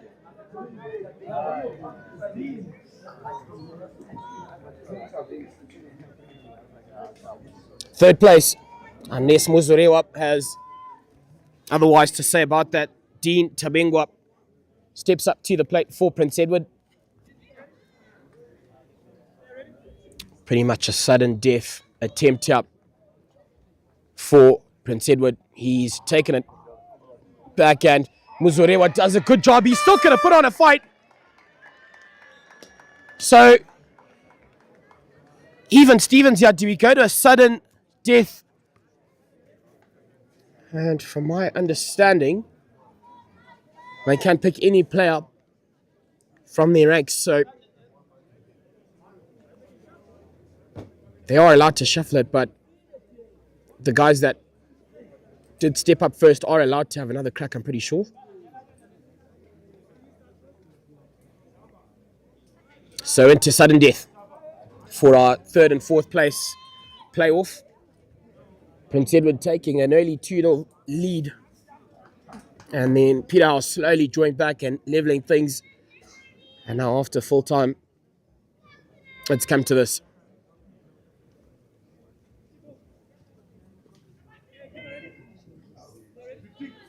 So January steps up to the plate. And Muzirewa does a great job for his side. What a phenomenal piece of play from him. He's been... Oh, he certainly had main character syndrome. Everything centered around him. Morelia, if he converts, Peterhouse take a victory here, and they will finish on the podium with the bronze medal. If unable to, we'll go yet again. But Muzurewa certainly looking after Peterhouse. Yep. Morelia dances around, and a good job. He's got to put it away. It goes wide. he possibly had a few more seconds to get himself sorted because the keeper was on the ground.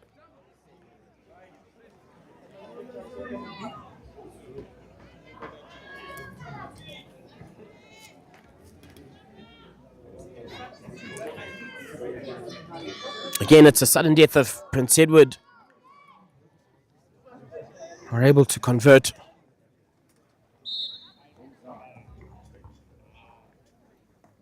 Then it's done for. He's got to put it away soon. He's done all right. And tell you what, ladies and gentlemen, stepping up to the plate.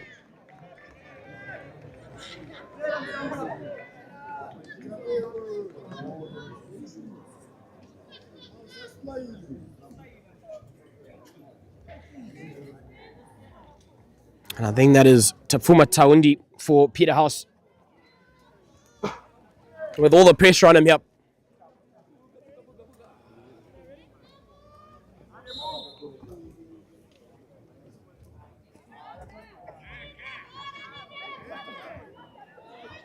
Taundi does a great job for Peterhouse and geez, neither side.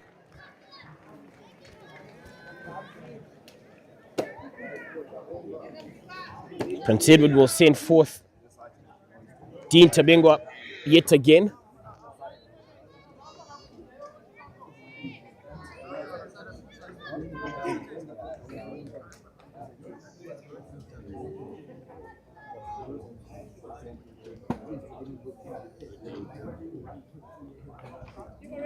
Tabengwa.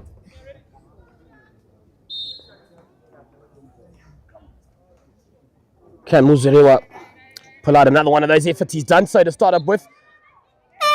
And that'll be time. So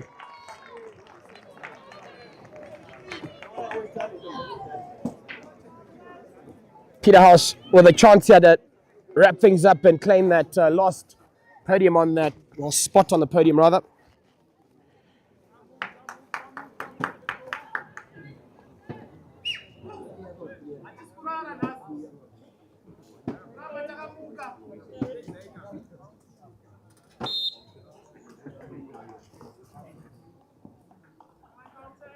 Carlton Chapungu looking to go over the top, but Prince Edward do enough and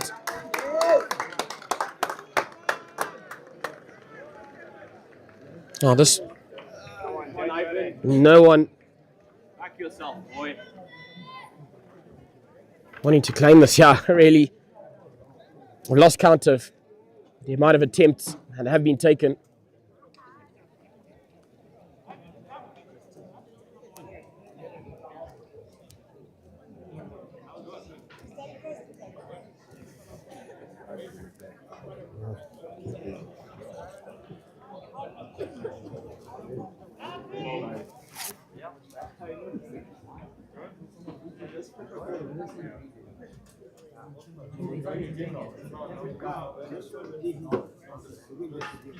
And Tafuma will go again. Starting to sound like a broken record, but at this point in time, the two sides waiting in the wings, Falcon and St. John's, will to warm up again.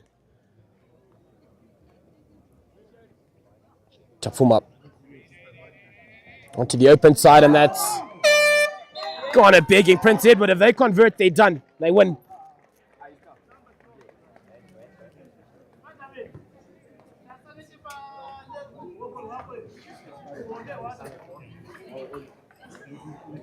Or actually, looks as if a flick has been awarded, so impeded by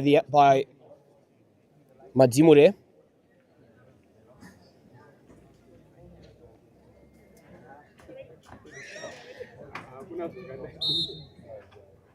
Tafuma Taundi chooses to go to the ground and he can't convert his opportunity. And now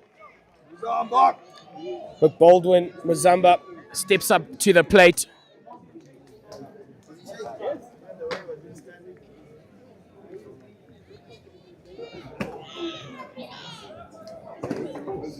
Come on, McBaldwin. Muzamba to go at it again.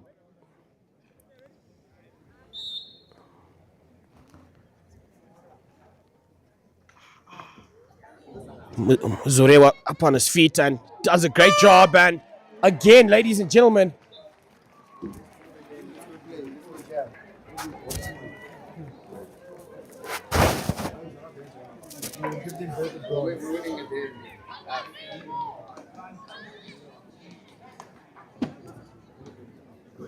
if you had joined us for the final, yes, this is the correct link or stream you're on. Just to settle third and fourth has been a real tussle.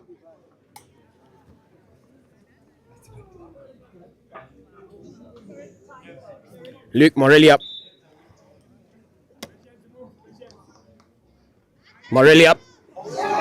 Misses his attempt, and Prince Edward again will get the chance to wrap it up if they're able to convert. I think it must be against both teams' religions to win the third and fourth place playoff encounter at this point in time.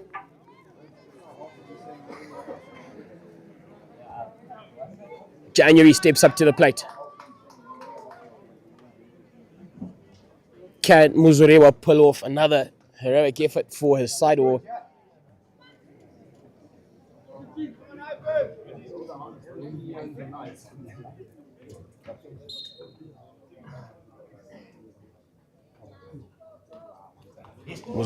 January wraps it up, ladies and gentlemen, and to claim the last spot on the podium, the bronze medal will go the way of Prince Edward. Hearty congratulations to them, and commiserations do go out to the Peterhouse side. And ladies and gentlemen, fourth place will go out to Peterhouse. Nonetheless, we'll be back shortly for the big dance as it is cup final time. St. John's will take on Falcon. You'll catch us shortly for the start of that final.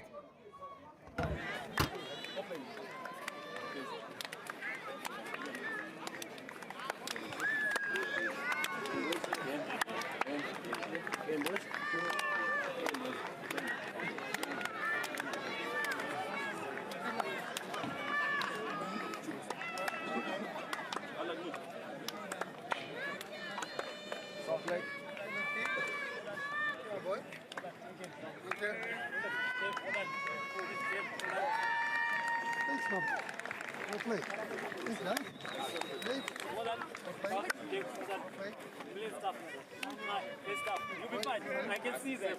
Keep going, well done.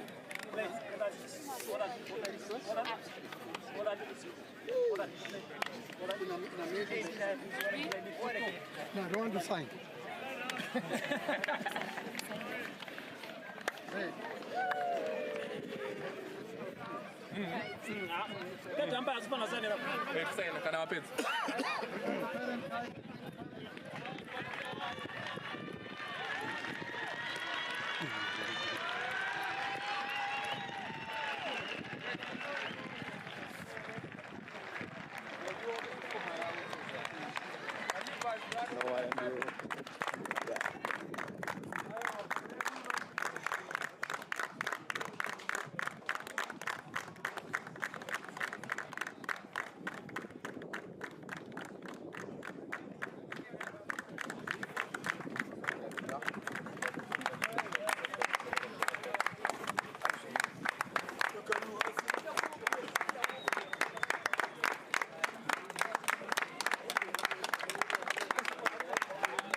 Welcome back, ladies and gentlemen.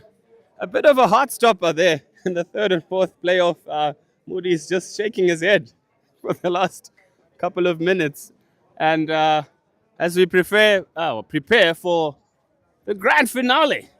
It all boils down to this: deserved finalists in the Titans of Falcon College, as well as the reigning or defending champions in the Rams of St. John's College, to come shortly. And both teams will line up, and we will sing the national anthem. Just a reminder, those in and around the crowd, to be upstanding. Hats off for the gents, and sing with pride as we are about to witness history unfold before our eyes. Stay tuned, ladies and gentlemen. National anthem to come shortly. We'll be back.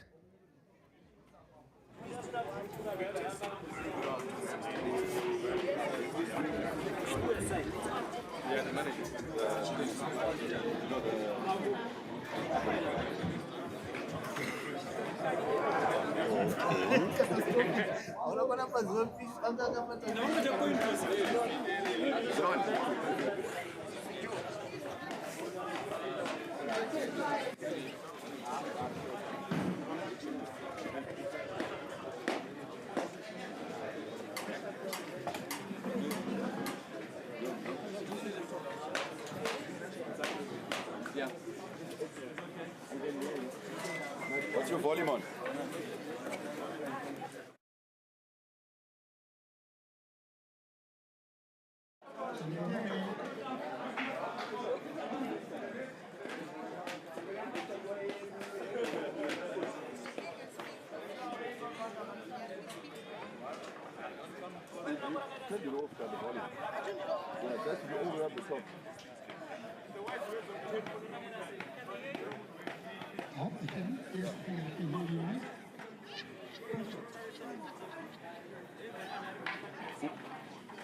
Ladies and gentlemen, we've come to the final of the 2025 Super 12.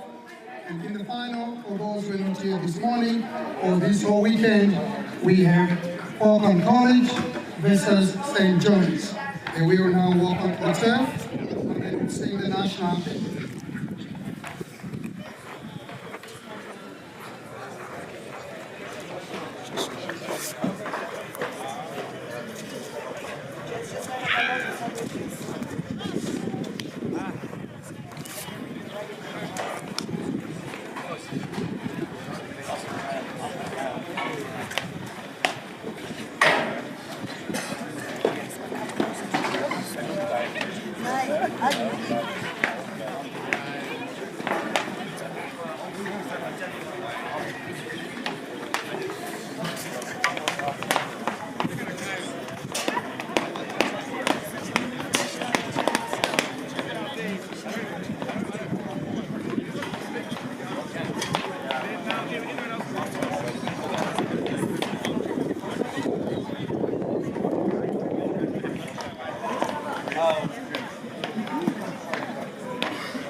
Can we be upstanding for the national anthem?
and St. John's College in the 2025 Super 12 tournament.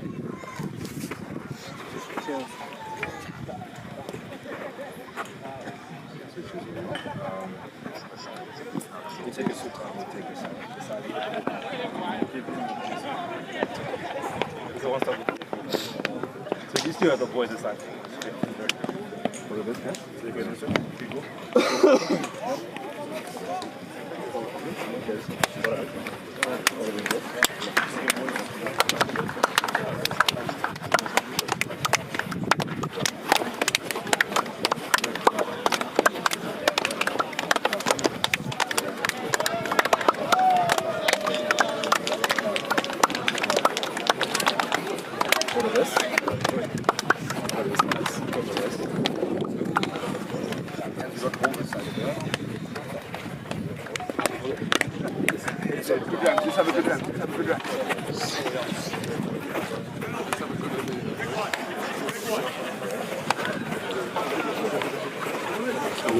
That ball and put it.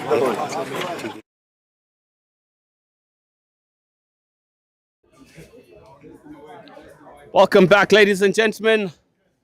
Beautiful, beautiful scenes out at Peterhouse. And both teams in a huddle. We've had the national anthem sung with pride by both sets of boys. It's about to go down. In studio, I'm joined by Moody, who I do know who his money is on.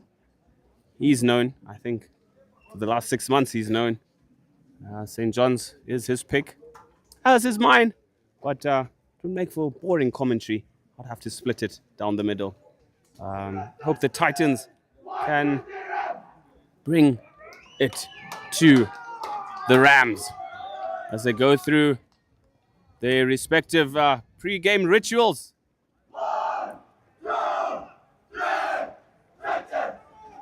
1, 2, 3 Titans is. When I grew up, it was ring a rosy.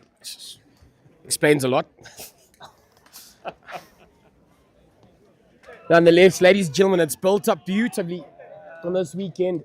Both sides playing really good semi-finals. Falcon were more dominant in their approach. A victory over Hellenic and St. John's in what was dubbed the final before the final. Getting past Prince Edward.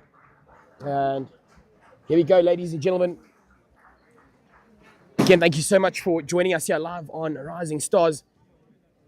Do get in touch in the comment section with who your prediction is, and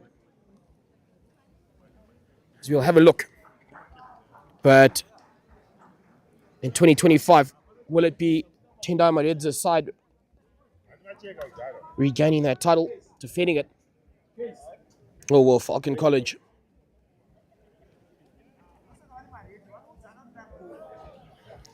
will be looking to get one past St. John's? They already have managed that, Ben, by the way, this season, back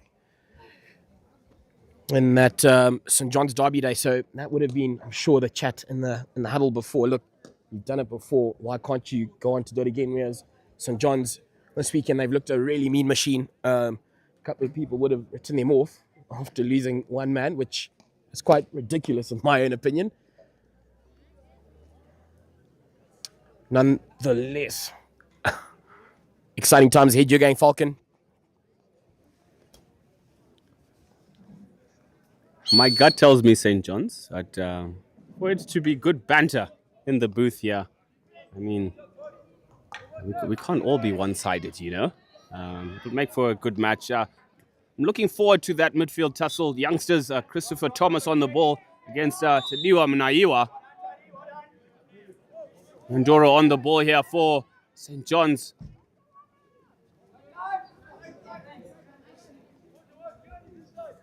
Nice skills and excellently stolen there.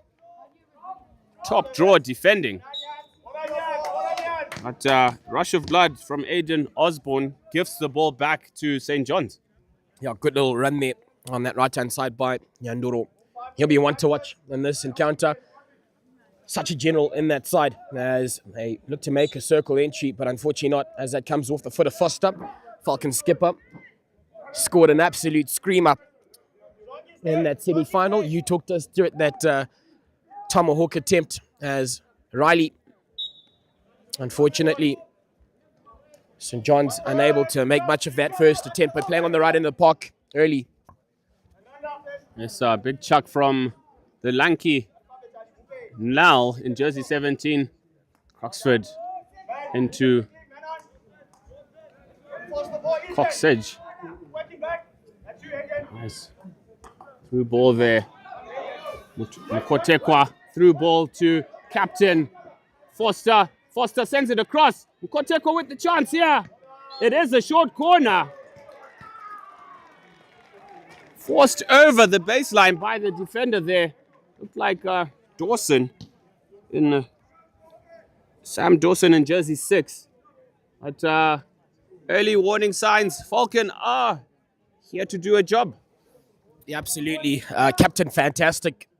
Fozzie producing the goods for his Falcon College side there.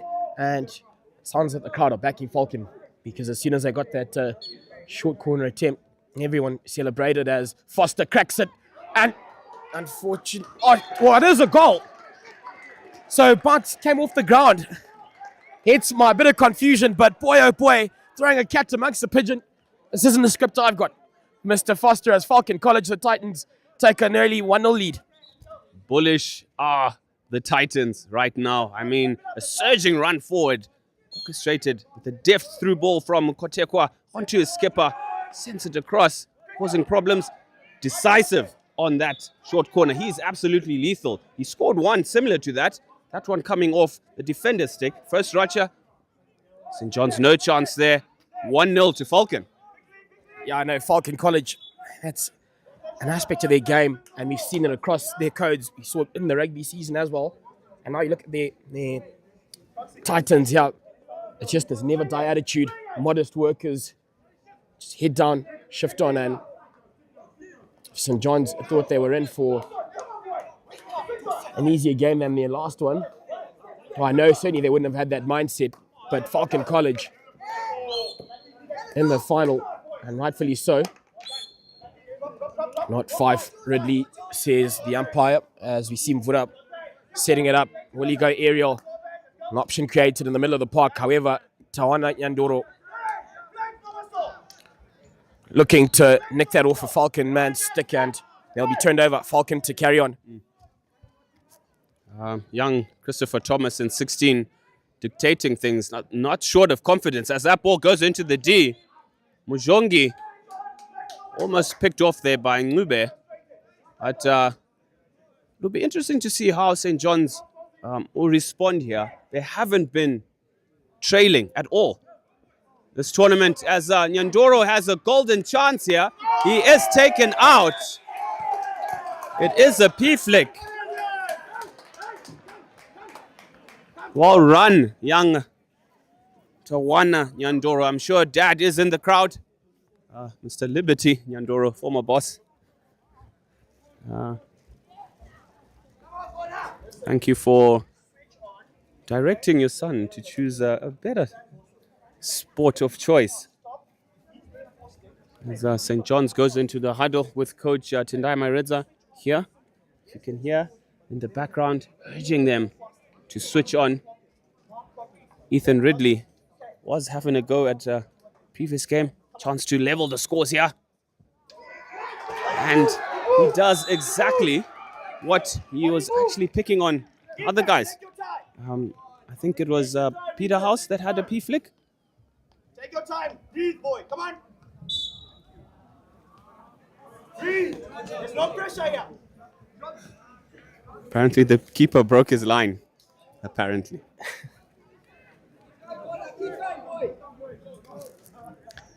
So Ridley at the second attempt makes no mistake.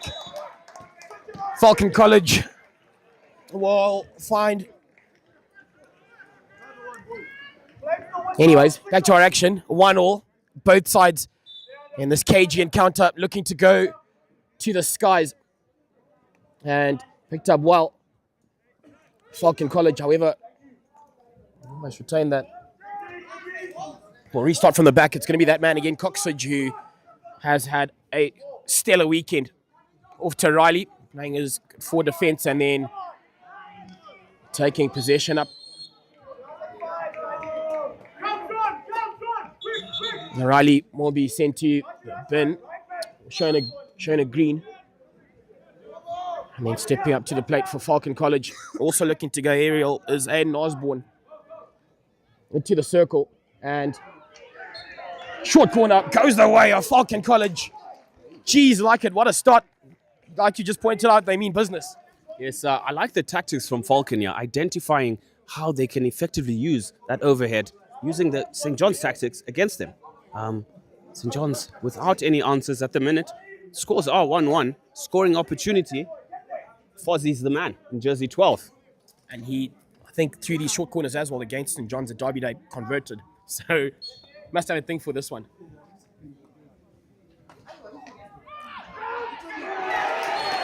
Ladies and gentlemen, I called it. Fozzie is the man. It did come off. The defender bravely defending was Dawson. And Darren Ngube, jersey number 10, reacting first. And it is a goal. 2-1.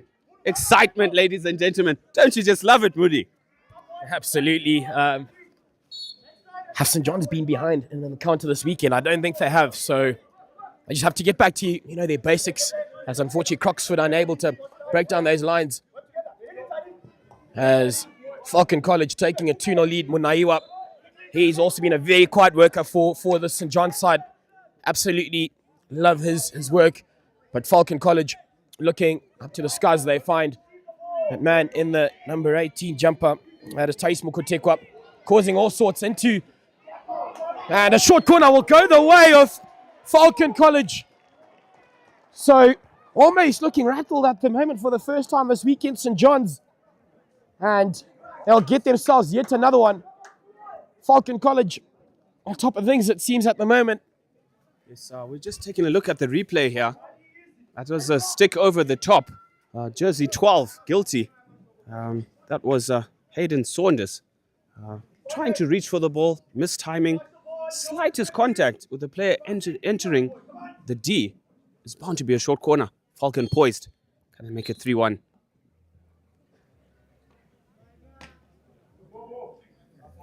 Early break. Is asking. Yes, Croxford, jersey 4, with an early break there.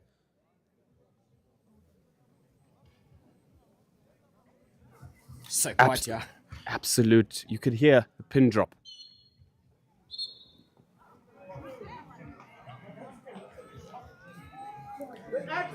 Dawson as well. Here, early break. As we called it, I mean, St. John's haven't been down before, and these are signs of the pressure. All trapped there. Flicked on the ground. Clever flick. Fozzie's the man. It did not leave the D. Unfortunately, I did pick it. It did not leave the D. We're just watching the replay here on the big screen as Nyandoro is in attack. And Nell clearing out for... Yes, a lot of fans are really questioning whether that was a goal or not. But all the same, scores are still 2-1. Yeah, almost being frustrated at the moment, it seems, but Falcon College enjoying the lead.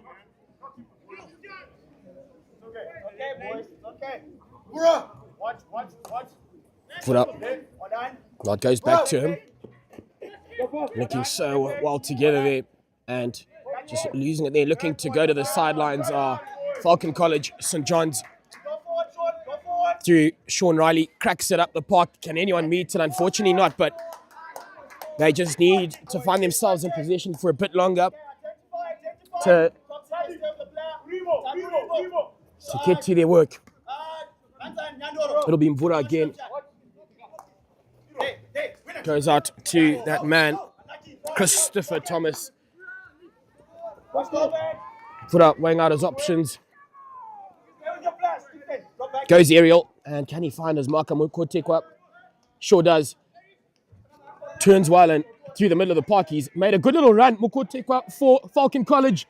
Can they make something of this? A shot on, taken off the lines.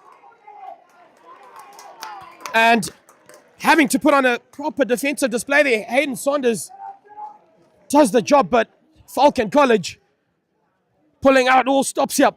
Unfortunately, no one to finish off the job off a Foster stick, but Falcon College here causing all sorts. We've got 30 seconds remaining in this, the first. And you'll see for arguably one of the first times this weekend, another short corner will go the way of Falcon College. Ethan Coxage has barely made a wrong move this weekend, but unfortunately, I guess, relentless pressure with the massive title on the cards here. This will be the final play as we are out of time. Falcon College 2-0 up. Just find Foster and get up into his face quick. Yes, a chance for Falcon to really drive the dagger deep into the Rams' heart. Two Castles here. Nell with the shot. On to goal. It is deflected wide. Score remains 2-1. The Titans in the advantage over the Rams. We'll be back after this very short break.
Welcome back, ladies and gentlemen. Do not leave your screens. I mean, it is chilly, but is absolutely sizzling on the pitch. Wow. Simply wow. Christopher Thomas interchanging. Aiden Osborne there under Josh Erasmus's attention. Switch ball out to Nell. Down the middle here. Oh, nice ball by Christopher Thomas as Mvura carries the ball. Deflection off Croxford, who's back on the field. Sideline ball it is. As Mvura. Well, Falcon College looking to take possession up. However, Munaiwa manages to regather that for St. John's, working well down this line. He's got to find an option. Gets past his first marker. He finds Ridley, who looks to turn things around. And Foster, some really good interlinking work from this Falcon College side. Foster will want to make a circle entry. They manage that through Mukotekwa. Dangerous times here for the St. John's side. Falcon College with the wind in their sails, really. Foster will certainly crack it. Can anyone meet it to finish off the job? Looked after well at the back by Oliver. An absolute sitter there for number 13, David Meikle. I think he was caught unawares, for lack of a better word. But excellent play between the twin centre halves, Thomas and as Meikle charges forward. Good block there by Dawson. I mean, Captain Fozzie, Daniel Foster, in combination with...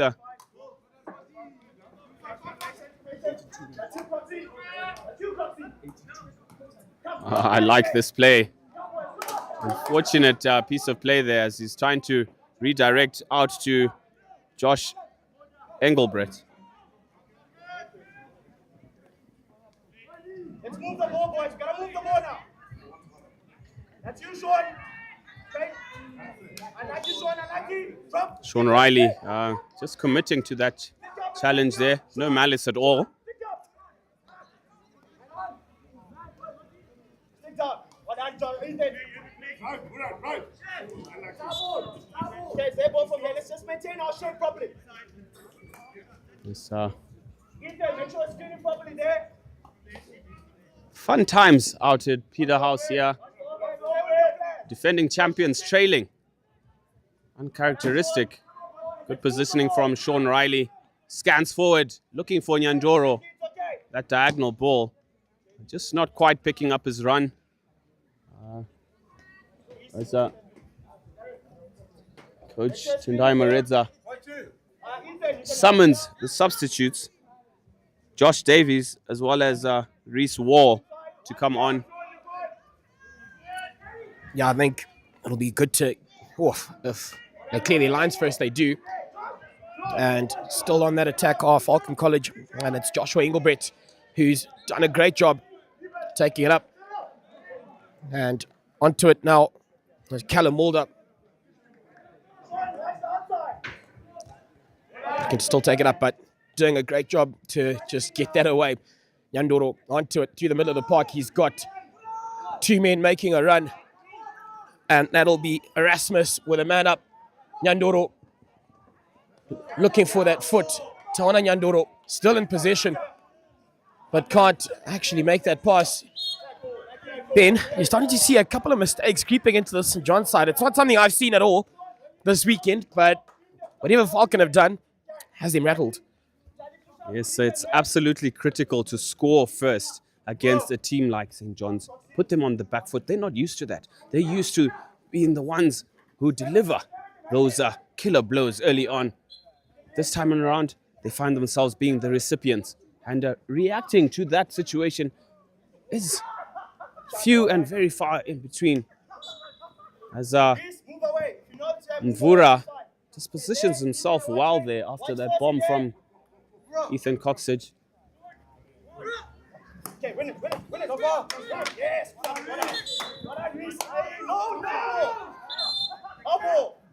Let's do it, Sean. Riley on the ball here. Ooh.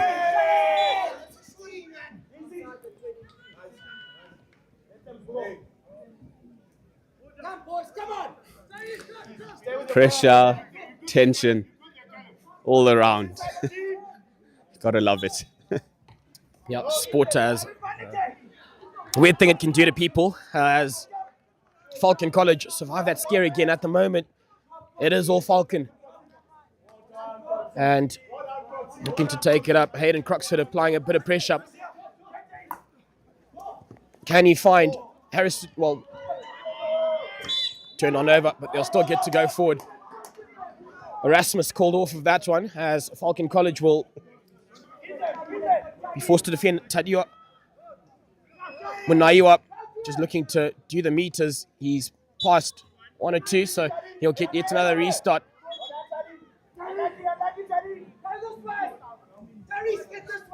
Mukotekwa. Yes, back to Riley from Kotekwa. There's a lifted ball. Unfortunate from Christopher Thomas. But one key word I've heard repeatedly the last couple of minutes from Coach T. Maredza is, why are you panicking? Panic. Not accustomed to the Ram side. But all the same, tide somewhat shifting. Sustained pressure. And this is a short corner.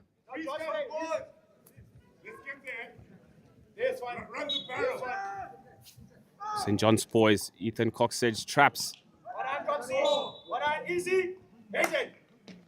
Boy, I did a good push. Come on. Get in front of him. So it'll be interesting to note, like, how they're going to go about it. Their talismanic flicker is off the field.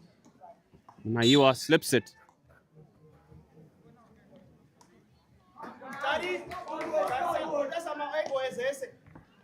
Early rush there from Captain Daniel Foster, rather. Retake. Out to Croxford with the shot! And he absolutely buries it! Ridiculous angle to score from. With a spring in his step now.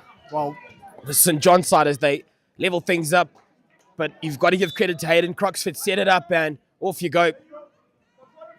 Middled everything on that ball and gets the side back into that's possibly what St. John's just needed, you know, to feel like they're on the up as well. And then once they get going, it's a very confident machine. You give them a space in, they'll take full advantage. Falcon College, they've got to keep that chokehold on, really. But now it's Nyandoro taking possession up the park, weighing out his options. He seems to have so much time on it. However, taken off his stick by Christopher Thomas, Falcon College. And now running down that left-hand line is the man of the 15 jumper, Engelbrett. Riley holding his ground, but Falcon will get a restart ball there. Erasmus making way for Riley Etlin as Falcon College crack it. No one to meet it, and it'll just go long. Yes, the classic pendulum. It's swinging either way. I mean, momentum with Falcon, 1 minute. Momentum with St. John's, the other. So. Good ball. Yes!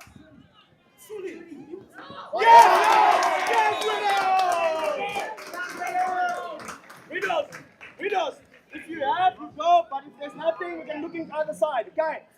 You got those boys. Keep going, Rams. Come on. Yeah, Coach Tinama Redza really happy with his boys. Change of tactics, poise. They took a 5-minute breather.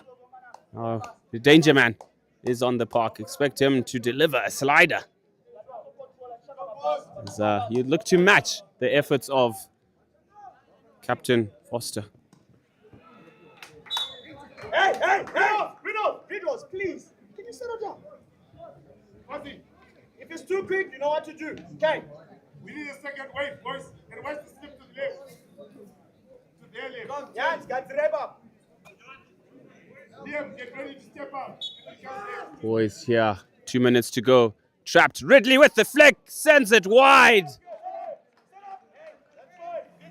Unfortunately from Ethan Ridley there, not quite finding the target.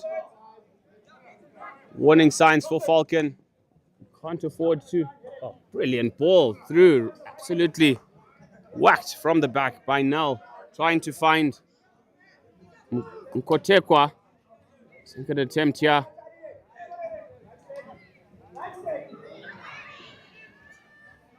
It is a short corner, forced over the line by Saunders.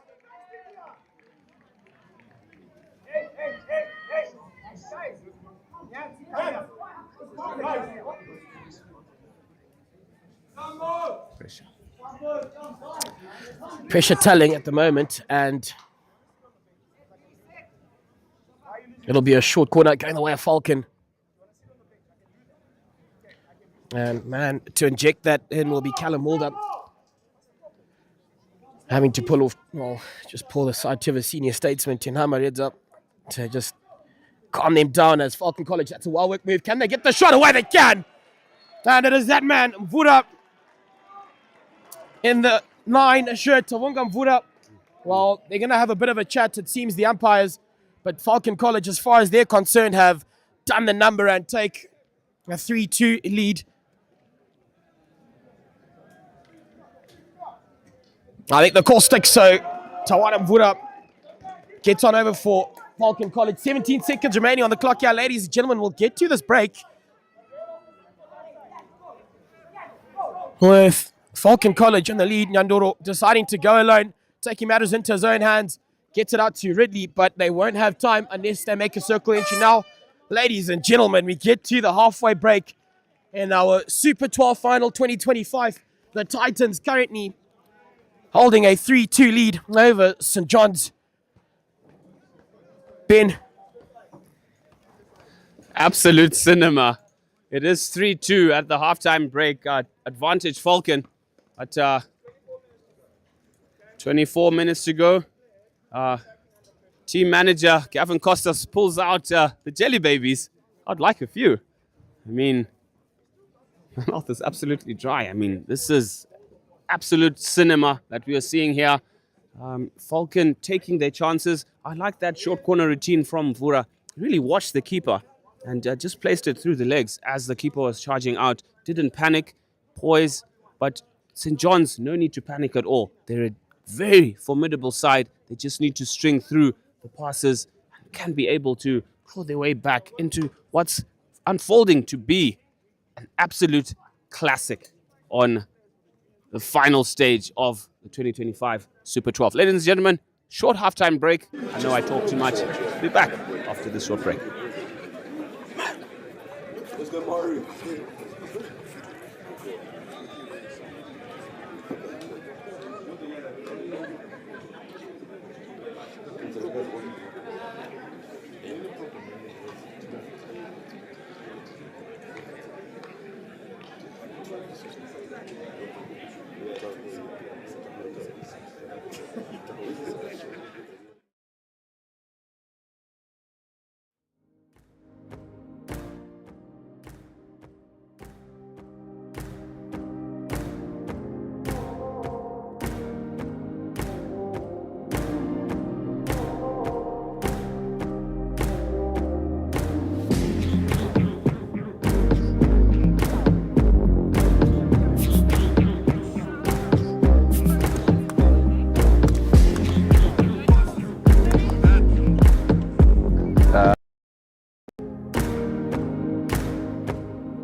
Current score 3-2 in favour of Falcon College. They just seem to have the wind in their sails, a big spring in the steps. St. John's just need to revert back to what they've done throughout the season, throughout this weekend, where it's just been fluid, to say the least, as Foster restarts proceedings. McDonald Chikaponya guilty of being ahead of his man there. And St. John's will gain possession early on. Coxage into the skies, and Falcon are able to clear their lines there, but it'll be Mufaro Mujongi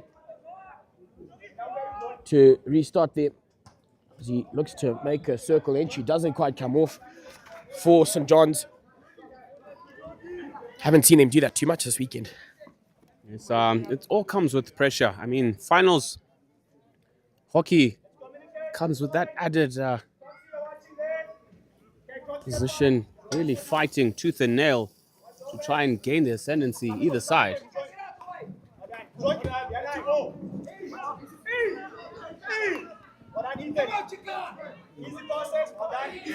Now you are onto Coxage. Coxage surges through the midfield.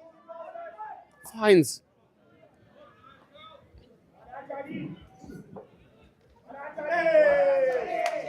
it was a stick tap there.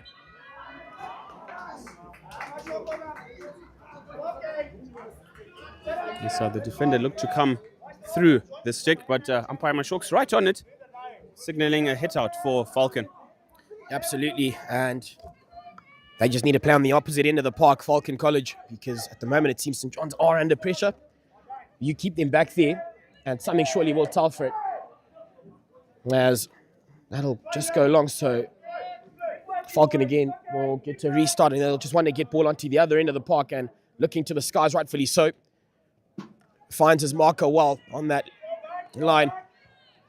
A good little touch, and Falcon on their way up the park. That was Joshua Engelbrett, who will still get some go forward ball. They take it early, but to no one, and didn't need to do that because, well, he could have just taken a bit more time. Skipper Foster laying it off for Engelbrett. Engelbrett into the circle, but without possession. He'll regather though, and can he put away a shot? A tomahawk attempt on, but unfortunately it just goes wide. Was under pressure, and St. John's get away with it. Yes, dodged a bullet there, did St. John's, as Coach Gavin Costas is kind enough to gift us with some candy, as we do need the energy to keep you all entertained. Oh, excellent skills from Mushongi. Well played, young man.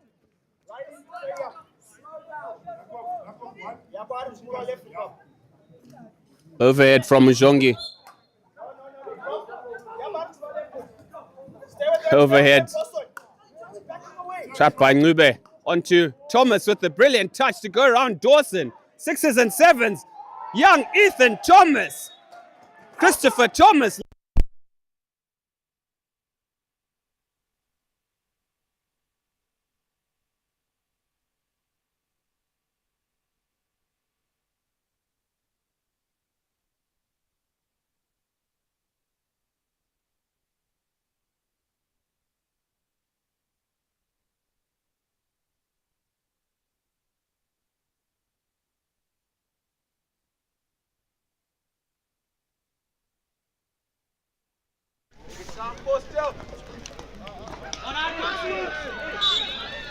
Here's a backstick there by Falcon, or rather from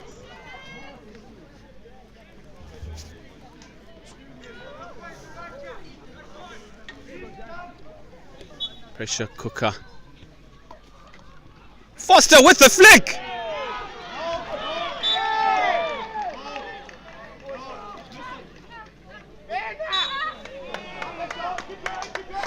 Yet another one pinned at the back at the moment up.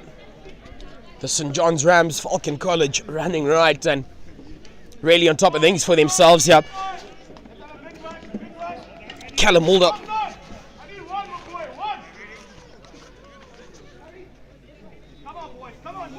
to feed right to the top of that castle, and tell you what, taken off the line by Emmanuel Oliver. You beauty. As far as St. John's will be concerned, he's kept his side in there. It's a firm stick in the right hand there. Picked off by Munaiwa was Thomas. A great tackle.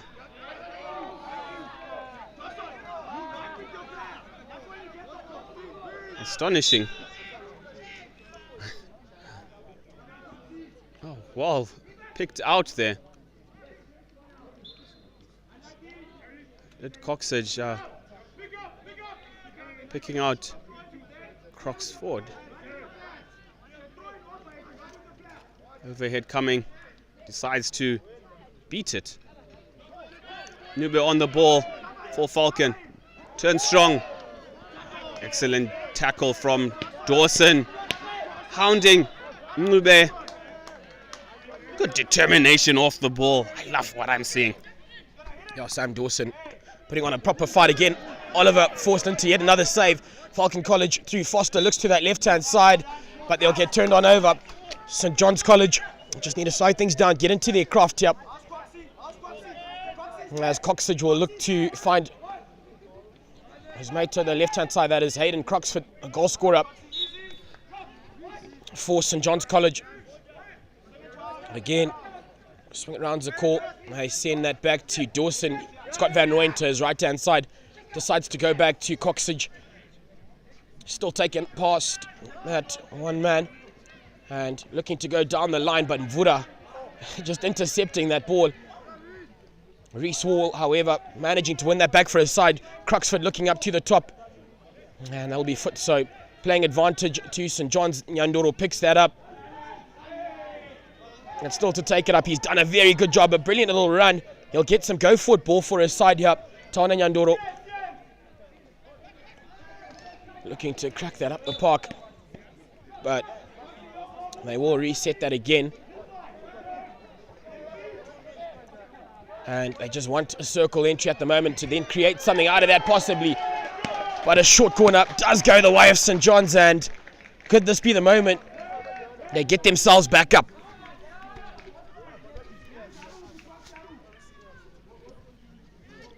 Pressure telling times for the sides here.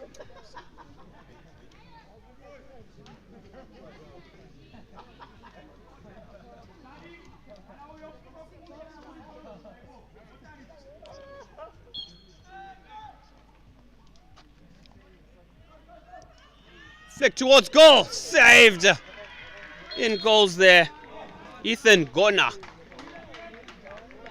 A retake, it is. Not sure why though. Look to clear all the danger.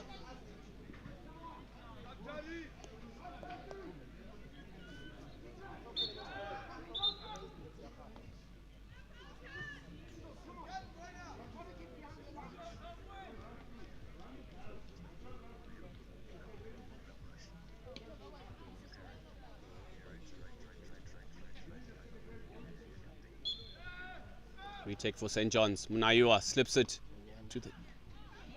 And it is saved by Mvura and Co. Still on the charge here. Advantage still to St. John's. That reverse ball from Croxford. Earning aside yet another short corner. Knocking on the door of the Titans are the Rams. They sure are. This would be a big confidence boost to possibly finish if they exit here without that goal. You'd like to believe they'd really struggled, but again just thwarted off his lines. Wasn't having any of it as Falcon College survived that short corner escape from St. John's, who are back up and going Nyandoro on that left-hand side, looking to get that across the park, and yet again St. John's just being frustrated here. The Falcon boys doing so well with 2.5 minutes remaining here. Skipper Foster onto it, but just unable to pick it up, as eventually they do, but they just need to find themselves playing on the other end of the park. Well up on their way. Oh, Falcon College, McDonald Chakaponya. And man sending that back to make the run. Ethan Coxage, however, just doing a great little job to find Ridley. Taken early by Mvura, who is looking to work down the line. As that Engelbert still going up, and David Croxford, or Hayden rather, producing the goods. St. John's will still get some go forward ball, however, on that left hand side. Again, it's that danger man Nyandoro, who's again into the circle, and he's earned the side. Yet another short corner. It's good running there from Nyandoro. Identifying the space from the overhead from Coxage, and then quick thinking down the line as he just protected the ball while gained the contact from the oncoming Nell in defense for Falcon. Another short corner, Ethan Ridley at the top of the circle.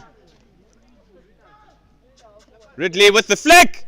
Ridley, I think it does come off.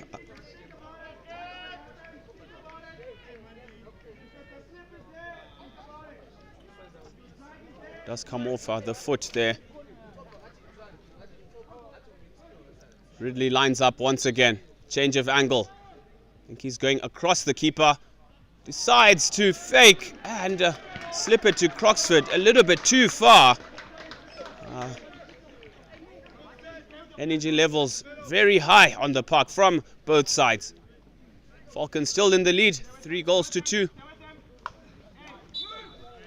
So only 28 seconds on the clock here. They just need a circle entry, one would believe. Falcon College not to mould up, and Croxford can't gather either, and that allows the Falcon College side to make a circle entry. A shot at Tomahawk doesn't come off. However, ladies and gentlemen, we'll go into our final break. St. John's still down. Falcon College will only have 12 minutes to survive, really. Just see it out. St. John's will be wanting to obviously do the opposite. Falcon College in the lead, ladies and gentlemen, as we get into our final break.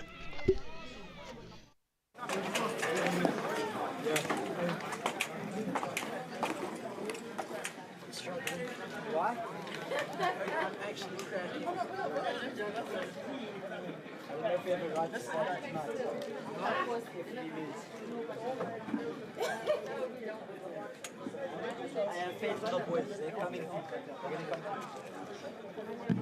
They're coming. Oh no. Hey. 30 seconds.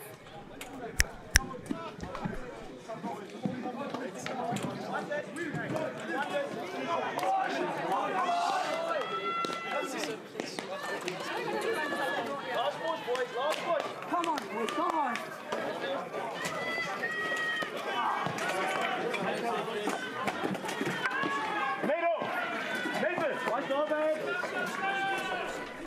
Right, ladies and gentlemen, welcome back out to Peterhouse for our Super 12 action. It is the Cup final, and tell you what, with the final quarter to go, Falcon College currently holding on to a 3-2 lead over St. John's. So a big job to do for either side, as Riley won that ball, but unfortunately he's been turned on over, and Falcon look to the middle as they find Foster. Foster slips it onto his left-hand side into the circle, but only finding Coxage, who looks to exit. It's a very high press from Falcon, as you can see. Foster with the clever ball down the line here, disguising that one. One would have thought it was going into the D, but very high press from Falcon.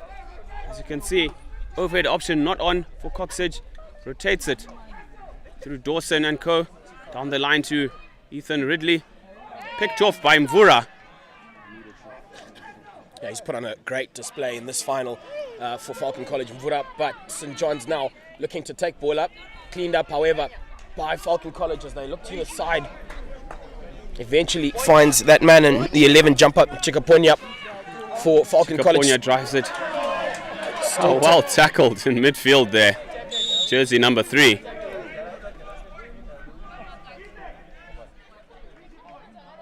A little bit of afters. Lots of chirping on the field. Not tolerated by the umpires. 2 minutes on the sin bin is number 14 there for Falcon, Mr. Callum Mulder.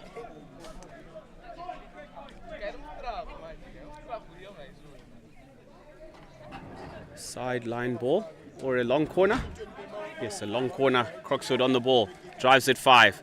He will look to crash it into the D. Sends it in. Danger there.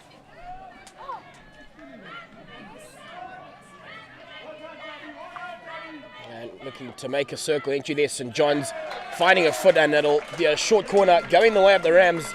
And this the final quarter, 9:53 on the clock, so still a little bit, or enough, if I should call it that, for them to work around with. As they set themselves up here. Falcon College, if they can get away with this, would be truly grateful. I'm sure lots of you out here can hear in the background almost no one saying a word. Finally poised. Ethan Ridley with the drag flex onto goal. Doesn't quite catch it. Does come off a foot though. It's those dollies that will be bouncing on, that are difficult to deal with. But Falcon sort of keeping themselves at bay. Second attempt for Ridley here with the flick, and it is blocked. Shot and goal. It is wide. Captain Foster here.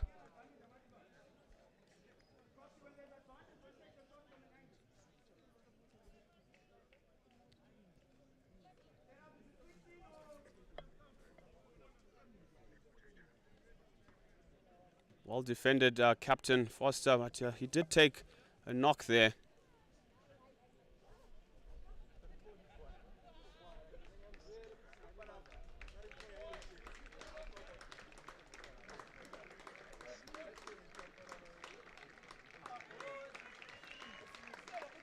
Great sportsmanship by the St. John's team. And the crowd as well, clapping him off. He'll be eager to get back on, I'm sure. It is a long corner here for St. John's, trailing. You heard me right, ladies and gentlemen. St. John's are trailing by 3-2. Nyandoro here, picked off by young Chris Thomas.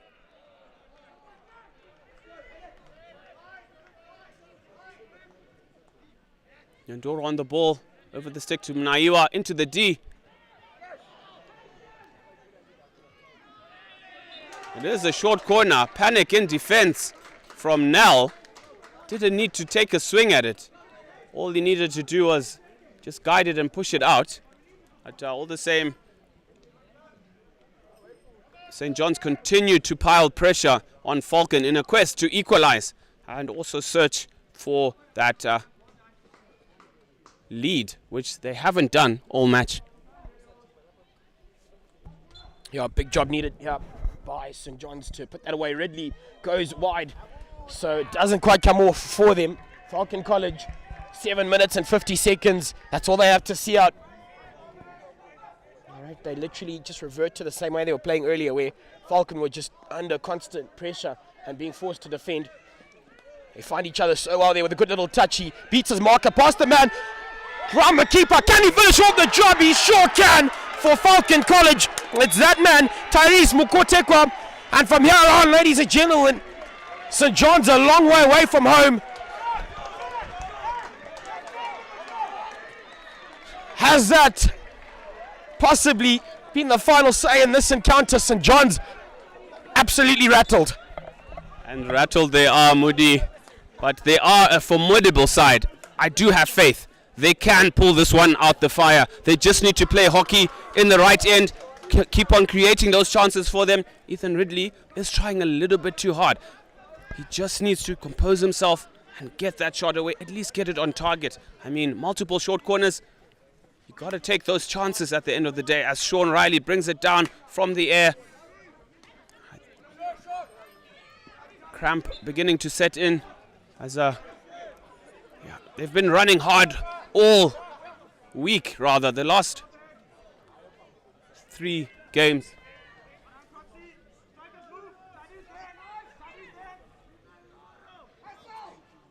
I mean,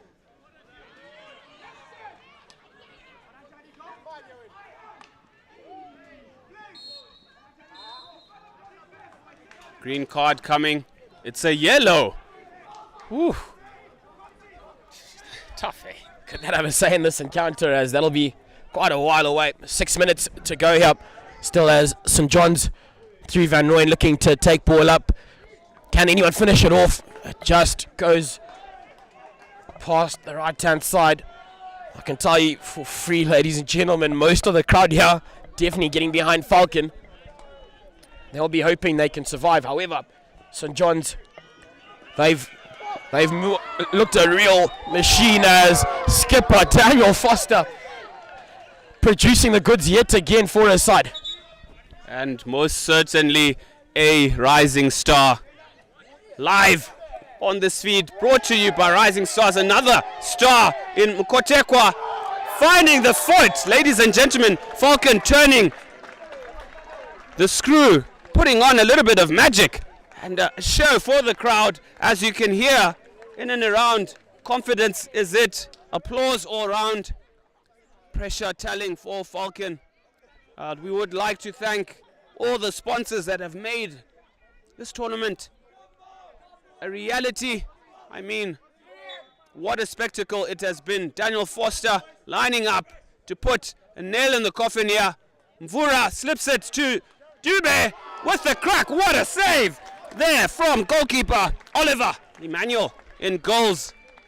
And all this live action proudly brought to you, ladies and gentlemen, by Rising Stars. Nube with the slider under the shoulder there, saved as Erasmus brings it away for St. John's.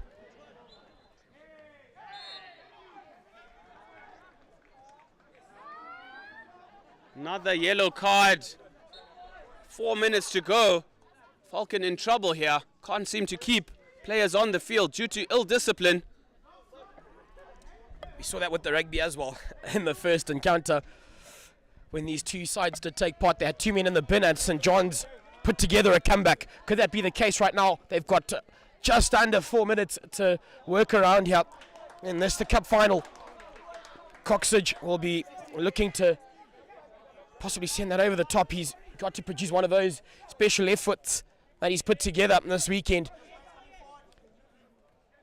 Does a good job of it and finds his marker. However, they called off of it. Captain Foster for Falcon College. Might be in a great deal of rush, really, as they'll be looking to whale down the clock. And it's that man again, Mukotekwa. St. John's gain possession there, and it will be Riley who cracks it up the park. And can he find his marker? Unfortunately, doesn't quite do so.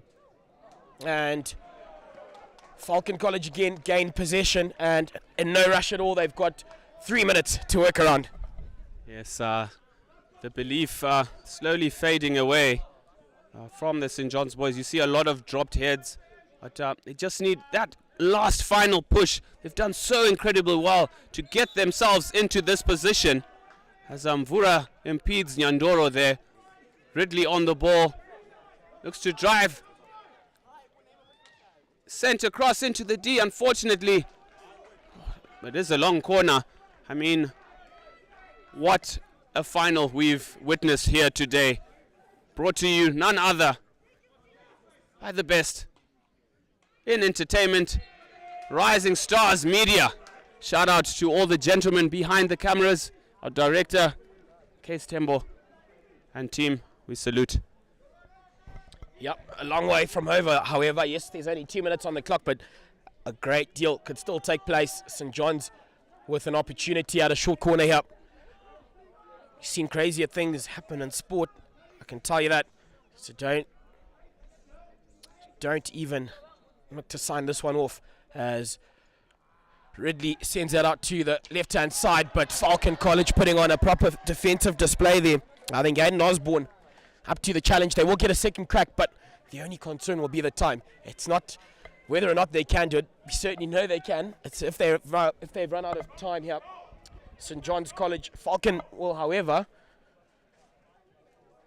be happy to whale down that clock. Yes, Master now sent to the halfway line there. Ridley slips it to Nyandoro, who flicks it towards goal. It does come off the foot of, looks like Erasmus. It looks like it will be game, set and match. Captain Foster brilliantly finds Mkotekwa. Unfortunately unable to control it. Falcon still in possession here. Mkotekwa on the ball, a chance to turn the defender inside out. It is a short corner. Mkotekwa, jersey number 18, has been a handful to keep all day. St. John's defense in 6s and 7s, but Falcon really brought it to them, believed in themselves, believed in their ability to do a double for the season on the defending champions here, the Rams, where it mattered most. I mean, this surely will be the dagger to the heart of the Ram. Yeah, absolutely, but you've got to give credit to Falcon College, you know, just coming out of the firing blocks with not too many people backing you. A shot on Oliver, looks after them yet again, but still in possession. Ladies and gentlemen, with just 5 seconds on the clock, I can tell you what, there will be celebrations out in the south in Ezi Gordini as Falcon College make way onto the park, and a massive upset as they take a 4-2 victory over St. John's College, who were dubbed favourites coming into this. Hands on heads, hugs, and big smiles all over the show. Just a true showing of, you know, just applying yourself fully to the cause. Doesn't matter who's up against you, you stand up tall, you look your opposition in the eye and you take them on. Ben, against a run of play really, as far as we're concerned this entire weekend. Wow. Simply wow. I think, yeah, it was what we hoped for in terms of a final. What a spectacle. What a spectacle we experience here today. Falcon proving too good in the end. I mean, 4 goals to 2 victors. St. John's not expecting that at all. Some players really distraught, but commiserations to the Rams. You are a fantastic side, boys. You should be proud of yourselves for getting to the final. And it is well. It is well, gents. You should hold your heads high. As you're hearing from the background, there is a time for glory, a time for defeat, a time to win, a time to lose. Unfortunately so, competition setting, match setting, it is and can only be one winner at the end. Hugs all round from both sets of teams. Coach Mike McKillop, Master Pambura, and Case Kanyangarara, the coaches of Falcon College, doing a number on what was a lot of people's favorites, but impressive to see guard of honor by St. John's. Defeated, yes, but always courteous in defeat. This is so impressive to see, and just shows you the spirit of the game. And we just love to see the competitiveness, and what a spectacle it was. It was truly a privilege for myself and Moody to bring you all the action. I mean, wow. Wow, ladies and gentlemen, wow.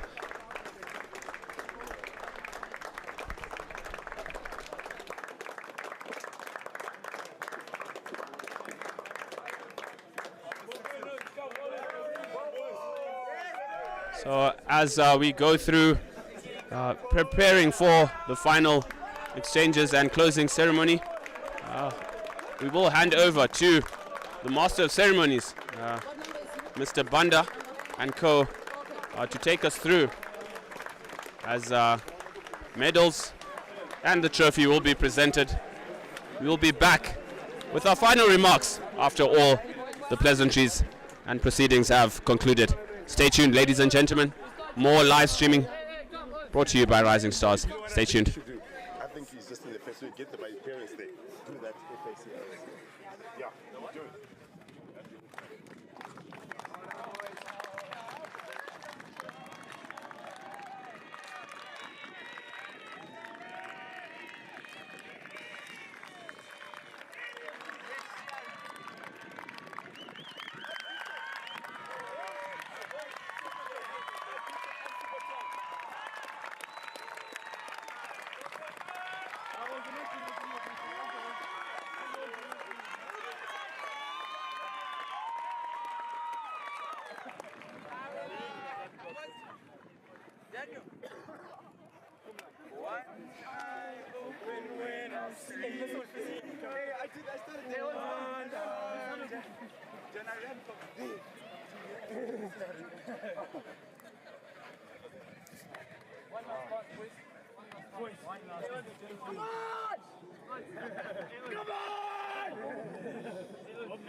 Let's get our sticks and just take them off. I can't stop, bro.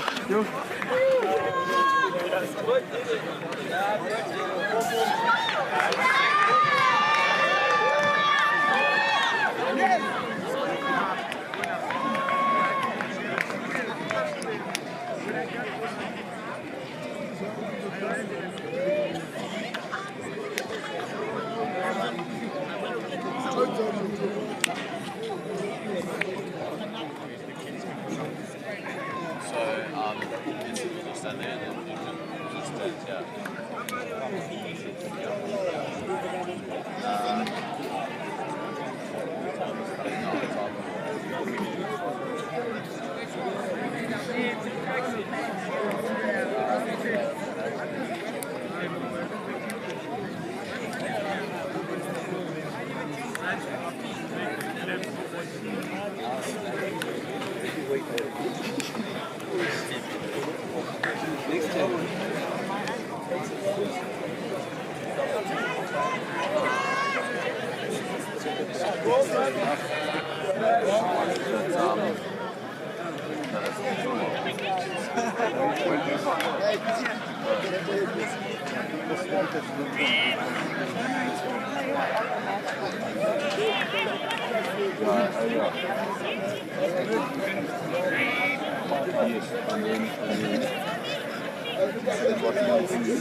It's only supposed to be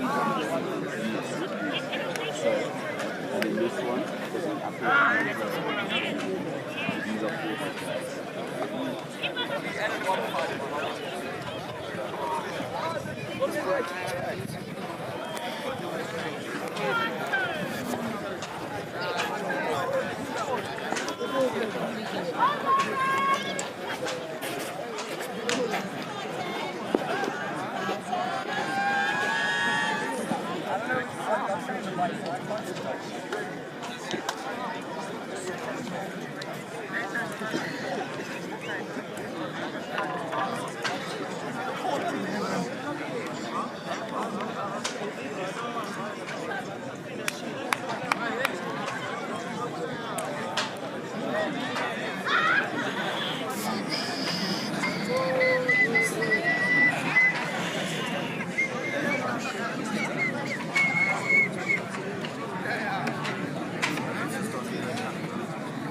These are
2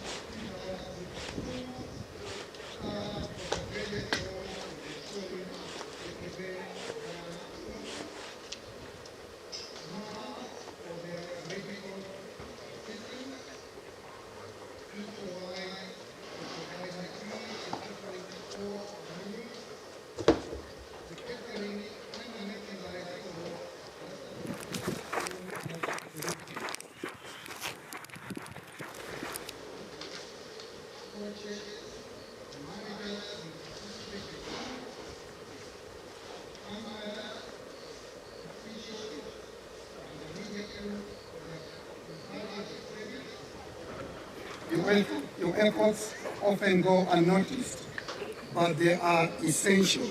Let's give them a round of applause.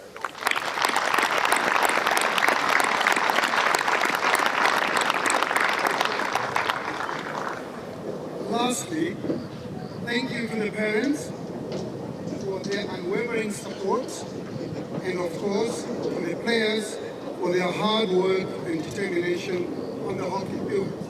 They deserve a round of applause.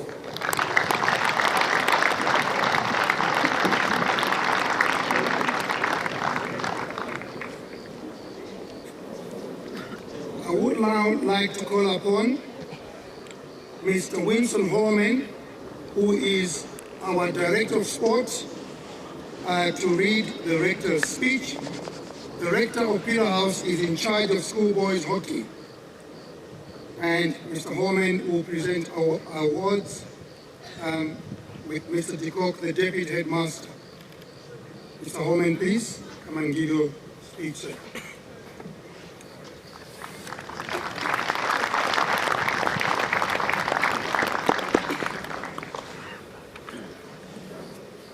Good afternoon, ladies and gentlemen, coaches, players, and supporters. It is my privilege to speak to you today on behalf of the Rector, who unfortunately could not be with us, but he sends his warm regards and a huge congratulations to you all. Over the past few days, we have witnessed a tournament of exceptional quality. The Super 12 has once again lived up to its name, delivering fantastic hockey, hard-fought contests, and moments of pure sporting brilliance. There have been highs and lows, victories and disappointments, but that is sport. This year has been particularly special for us, and as it's the first Super 12 to be hosted in the country districts. It has been a huge honour for us to do so, and we are proud to have welcomed you to our part of the world. We hope that you have felt the warmth of our hospitality and the spirit of our community. One of the most inspiring aspects of this event has been the diversity of our participants. Players from all walks of life, united by a shared passion for the game, hockey. In true sporting fashion, the playing field has been the great equalizer, reminding us that talent, dedication, and teamwork know no boundaries.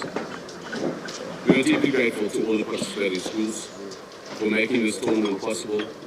To the teachers, coaches, and heads, thank you for the countless hours you've dedicated to preparing your teams and supporting them throughout. Your commitment to your students and to school sport is what makes events like this an incredible success. To the players, you have entertained us, inspired us, and reminded us why we love this game. You have worn your school colours with pride, and I hope you take away the lessons you've learned here far beyond the hockey pitch. As we draw this tournament to a close, I wish you a well-earned holiday and a chance to rest, recharge, and spend time with your family and friends. But to our exam classes, I do remind you there's something important around the corner. Safe travels home, and we look forward to welcoming you back in the future. And a huge congratulations to FALCON. Thank you.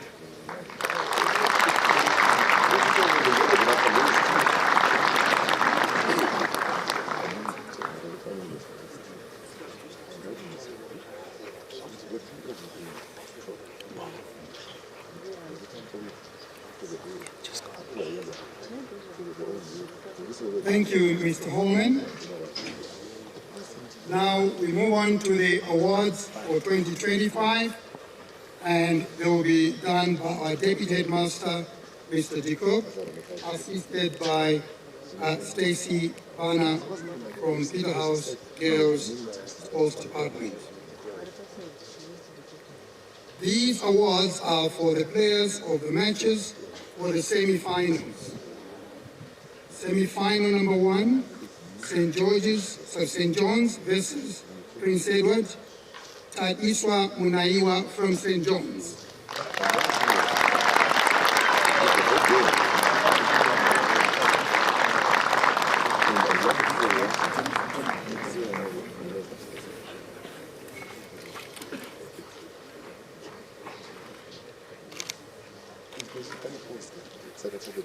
Semi-final number 2, Falcon College versus Peter House, Daniel Foster from Falcon College.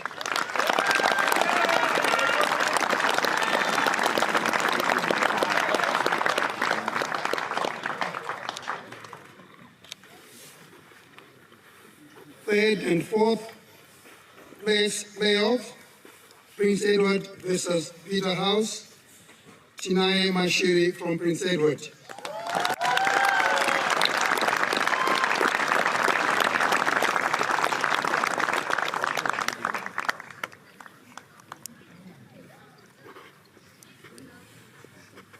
In the final, the game that has just ended, that we enjoyed so much, that's St. John's versus Falcon College.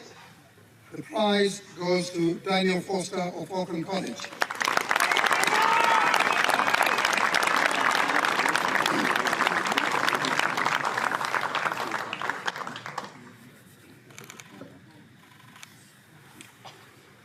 The Super 12 top goal scorer, Ethan Ridley.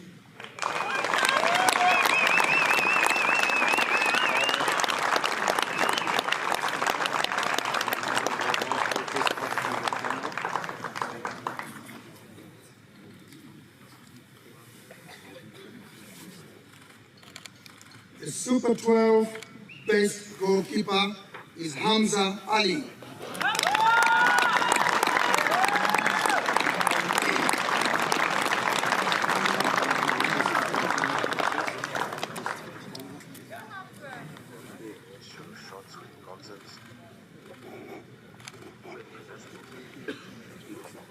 The Super 12 player of the tournament, Daniel Foster from Falcon College.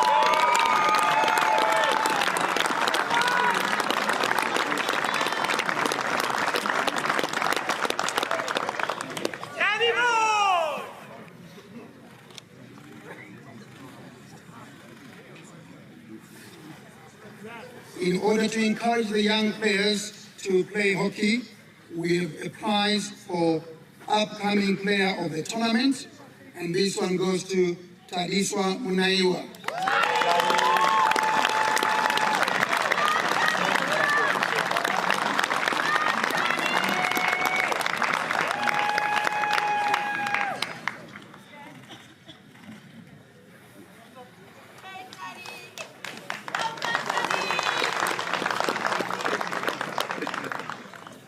Schools spent 3 days battling it out to find out the top hockey school in Zimbabwe.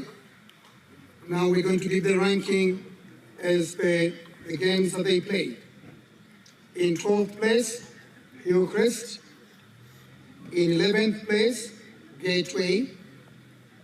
10th position goes to Hippo. In 9th position, St. George's College. In position 8, Petra. Position 7, MILTON. Position 6, Hellenic. Position 5, CBC. Position 4, the host, Peter House.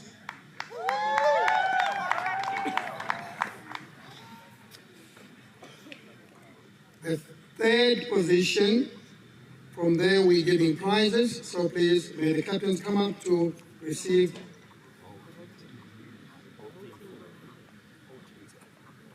I would advise all teams must come up. In position 3, Prince Edward.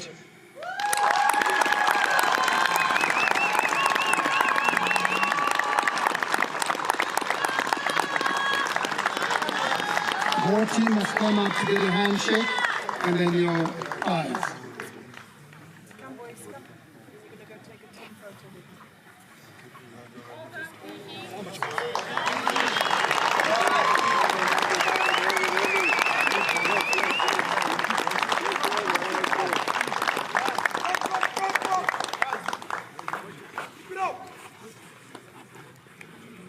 you. In second place, St. John's.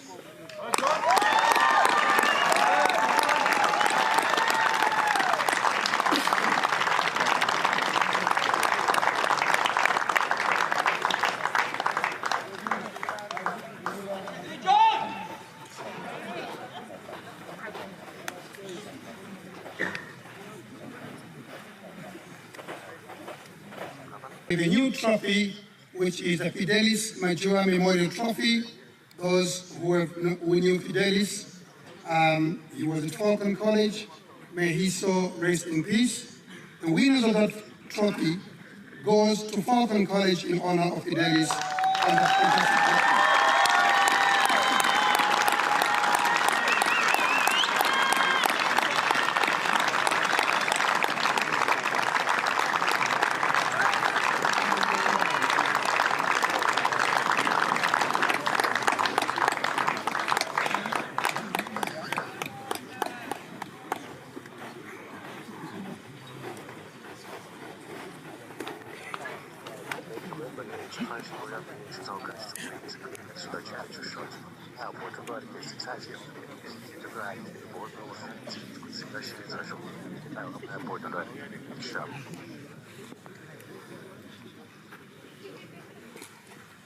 Sorry, Dad. No, Mara controller that you can show that open to the center. See a plaza size. While they're taking photographs, may I call upon two pillars, gentlemen who have been appointed, senior students, to present a token of appreciation to our tournament director, Tafato Makamure, and her assistant, Chiebo Chi, they call her Chi. Unfortunately, she's not here. She's had to go for a family emergency. Tafato, please come and receive our token of appreciation for a job well done.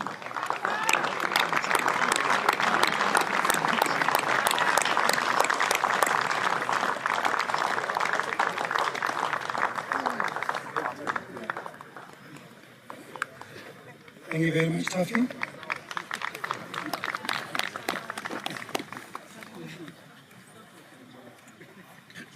As the Director of Sports, in his speech, he said we've come to the end of the 2025 Super 12 tournament.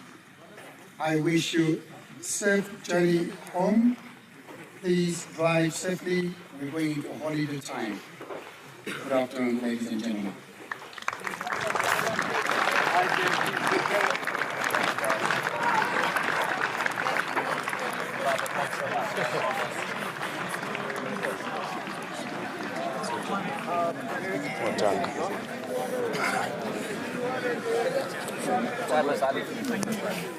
Okay, Mr. Case, please can you just take a step this way?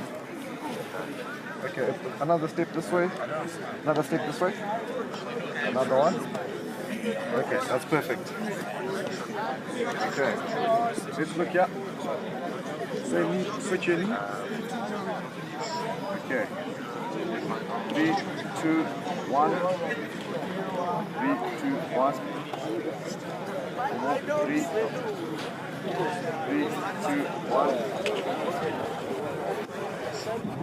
Like that. Body. Guys, look like champions, bye guys. Wait, one photo after. Okay, wait, can we have a fun picture? Chinese.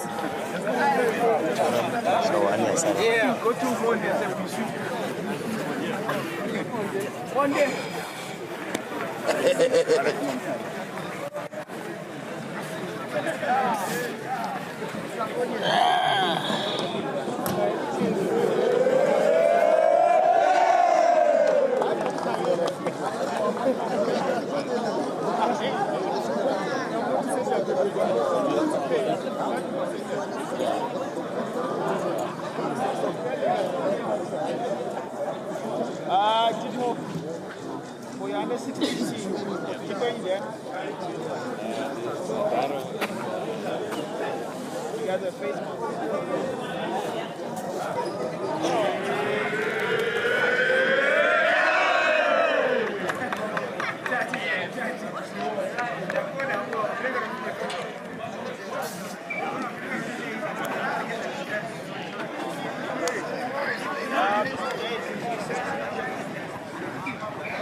Sir,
Welcome back, ladies and gentlemen. I'm here with the triumphant and winning captain, man of the match performance there, Fozzie, Daniel Foster.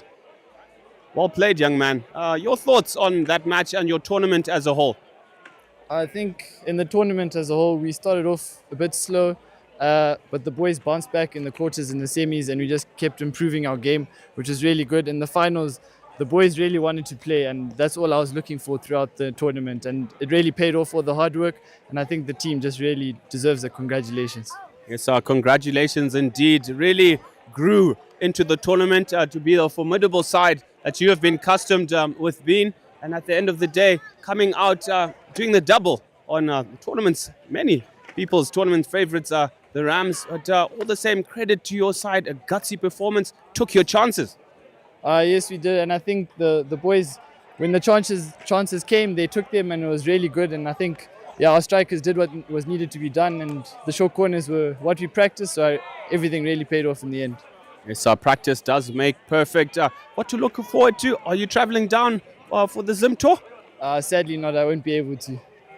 Oh, I wouldn't pass that any day. I mean, but all the same, congratulations, and I wish you and your squad nothing but the best. This is your final year, confirm? Yes, it is my final game as for Falcon hockey, and what a way to finish. And yeah, just really, really happy for all the boys and the team.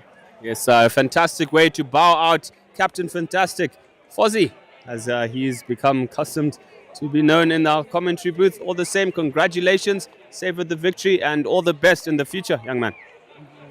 Thank you, sir. There you have it, ladies and gentlemen. I will try and get the St. John's captain for a few remarks. Please stay tuned after this short break.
And ladies and gentlemen, unfortunately, that is curtains from us at Peterhouse.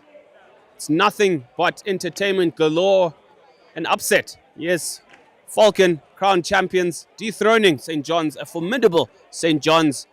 An incredible final, an incredible last 3 days of brilliant hockey. Fantastic, fantastic stuff to see. I mean, I'm so proud of all the boys, the level of hockey and development. First timers, MILTON, Hillcrest at the grandest stage. I mean, hockey is in a good space. Thank you to all the sponsors, Peterhouse, for availing this beautiful venue for us. Expacare, Cabs, Absolute Sports, Old Mutual, Royal Properties, Activate, Socks, to name a few. The management, technical team, tournament directors, all the sponsors of the various teams, and of course, a thank you to you, the viewers, for following our content. Please remember to like, subscribe, and share. It is my cue. I am your host with the most, Ben Muchedzi, signing out.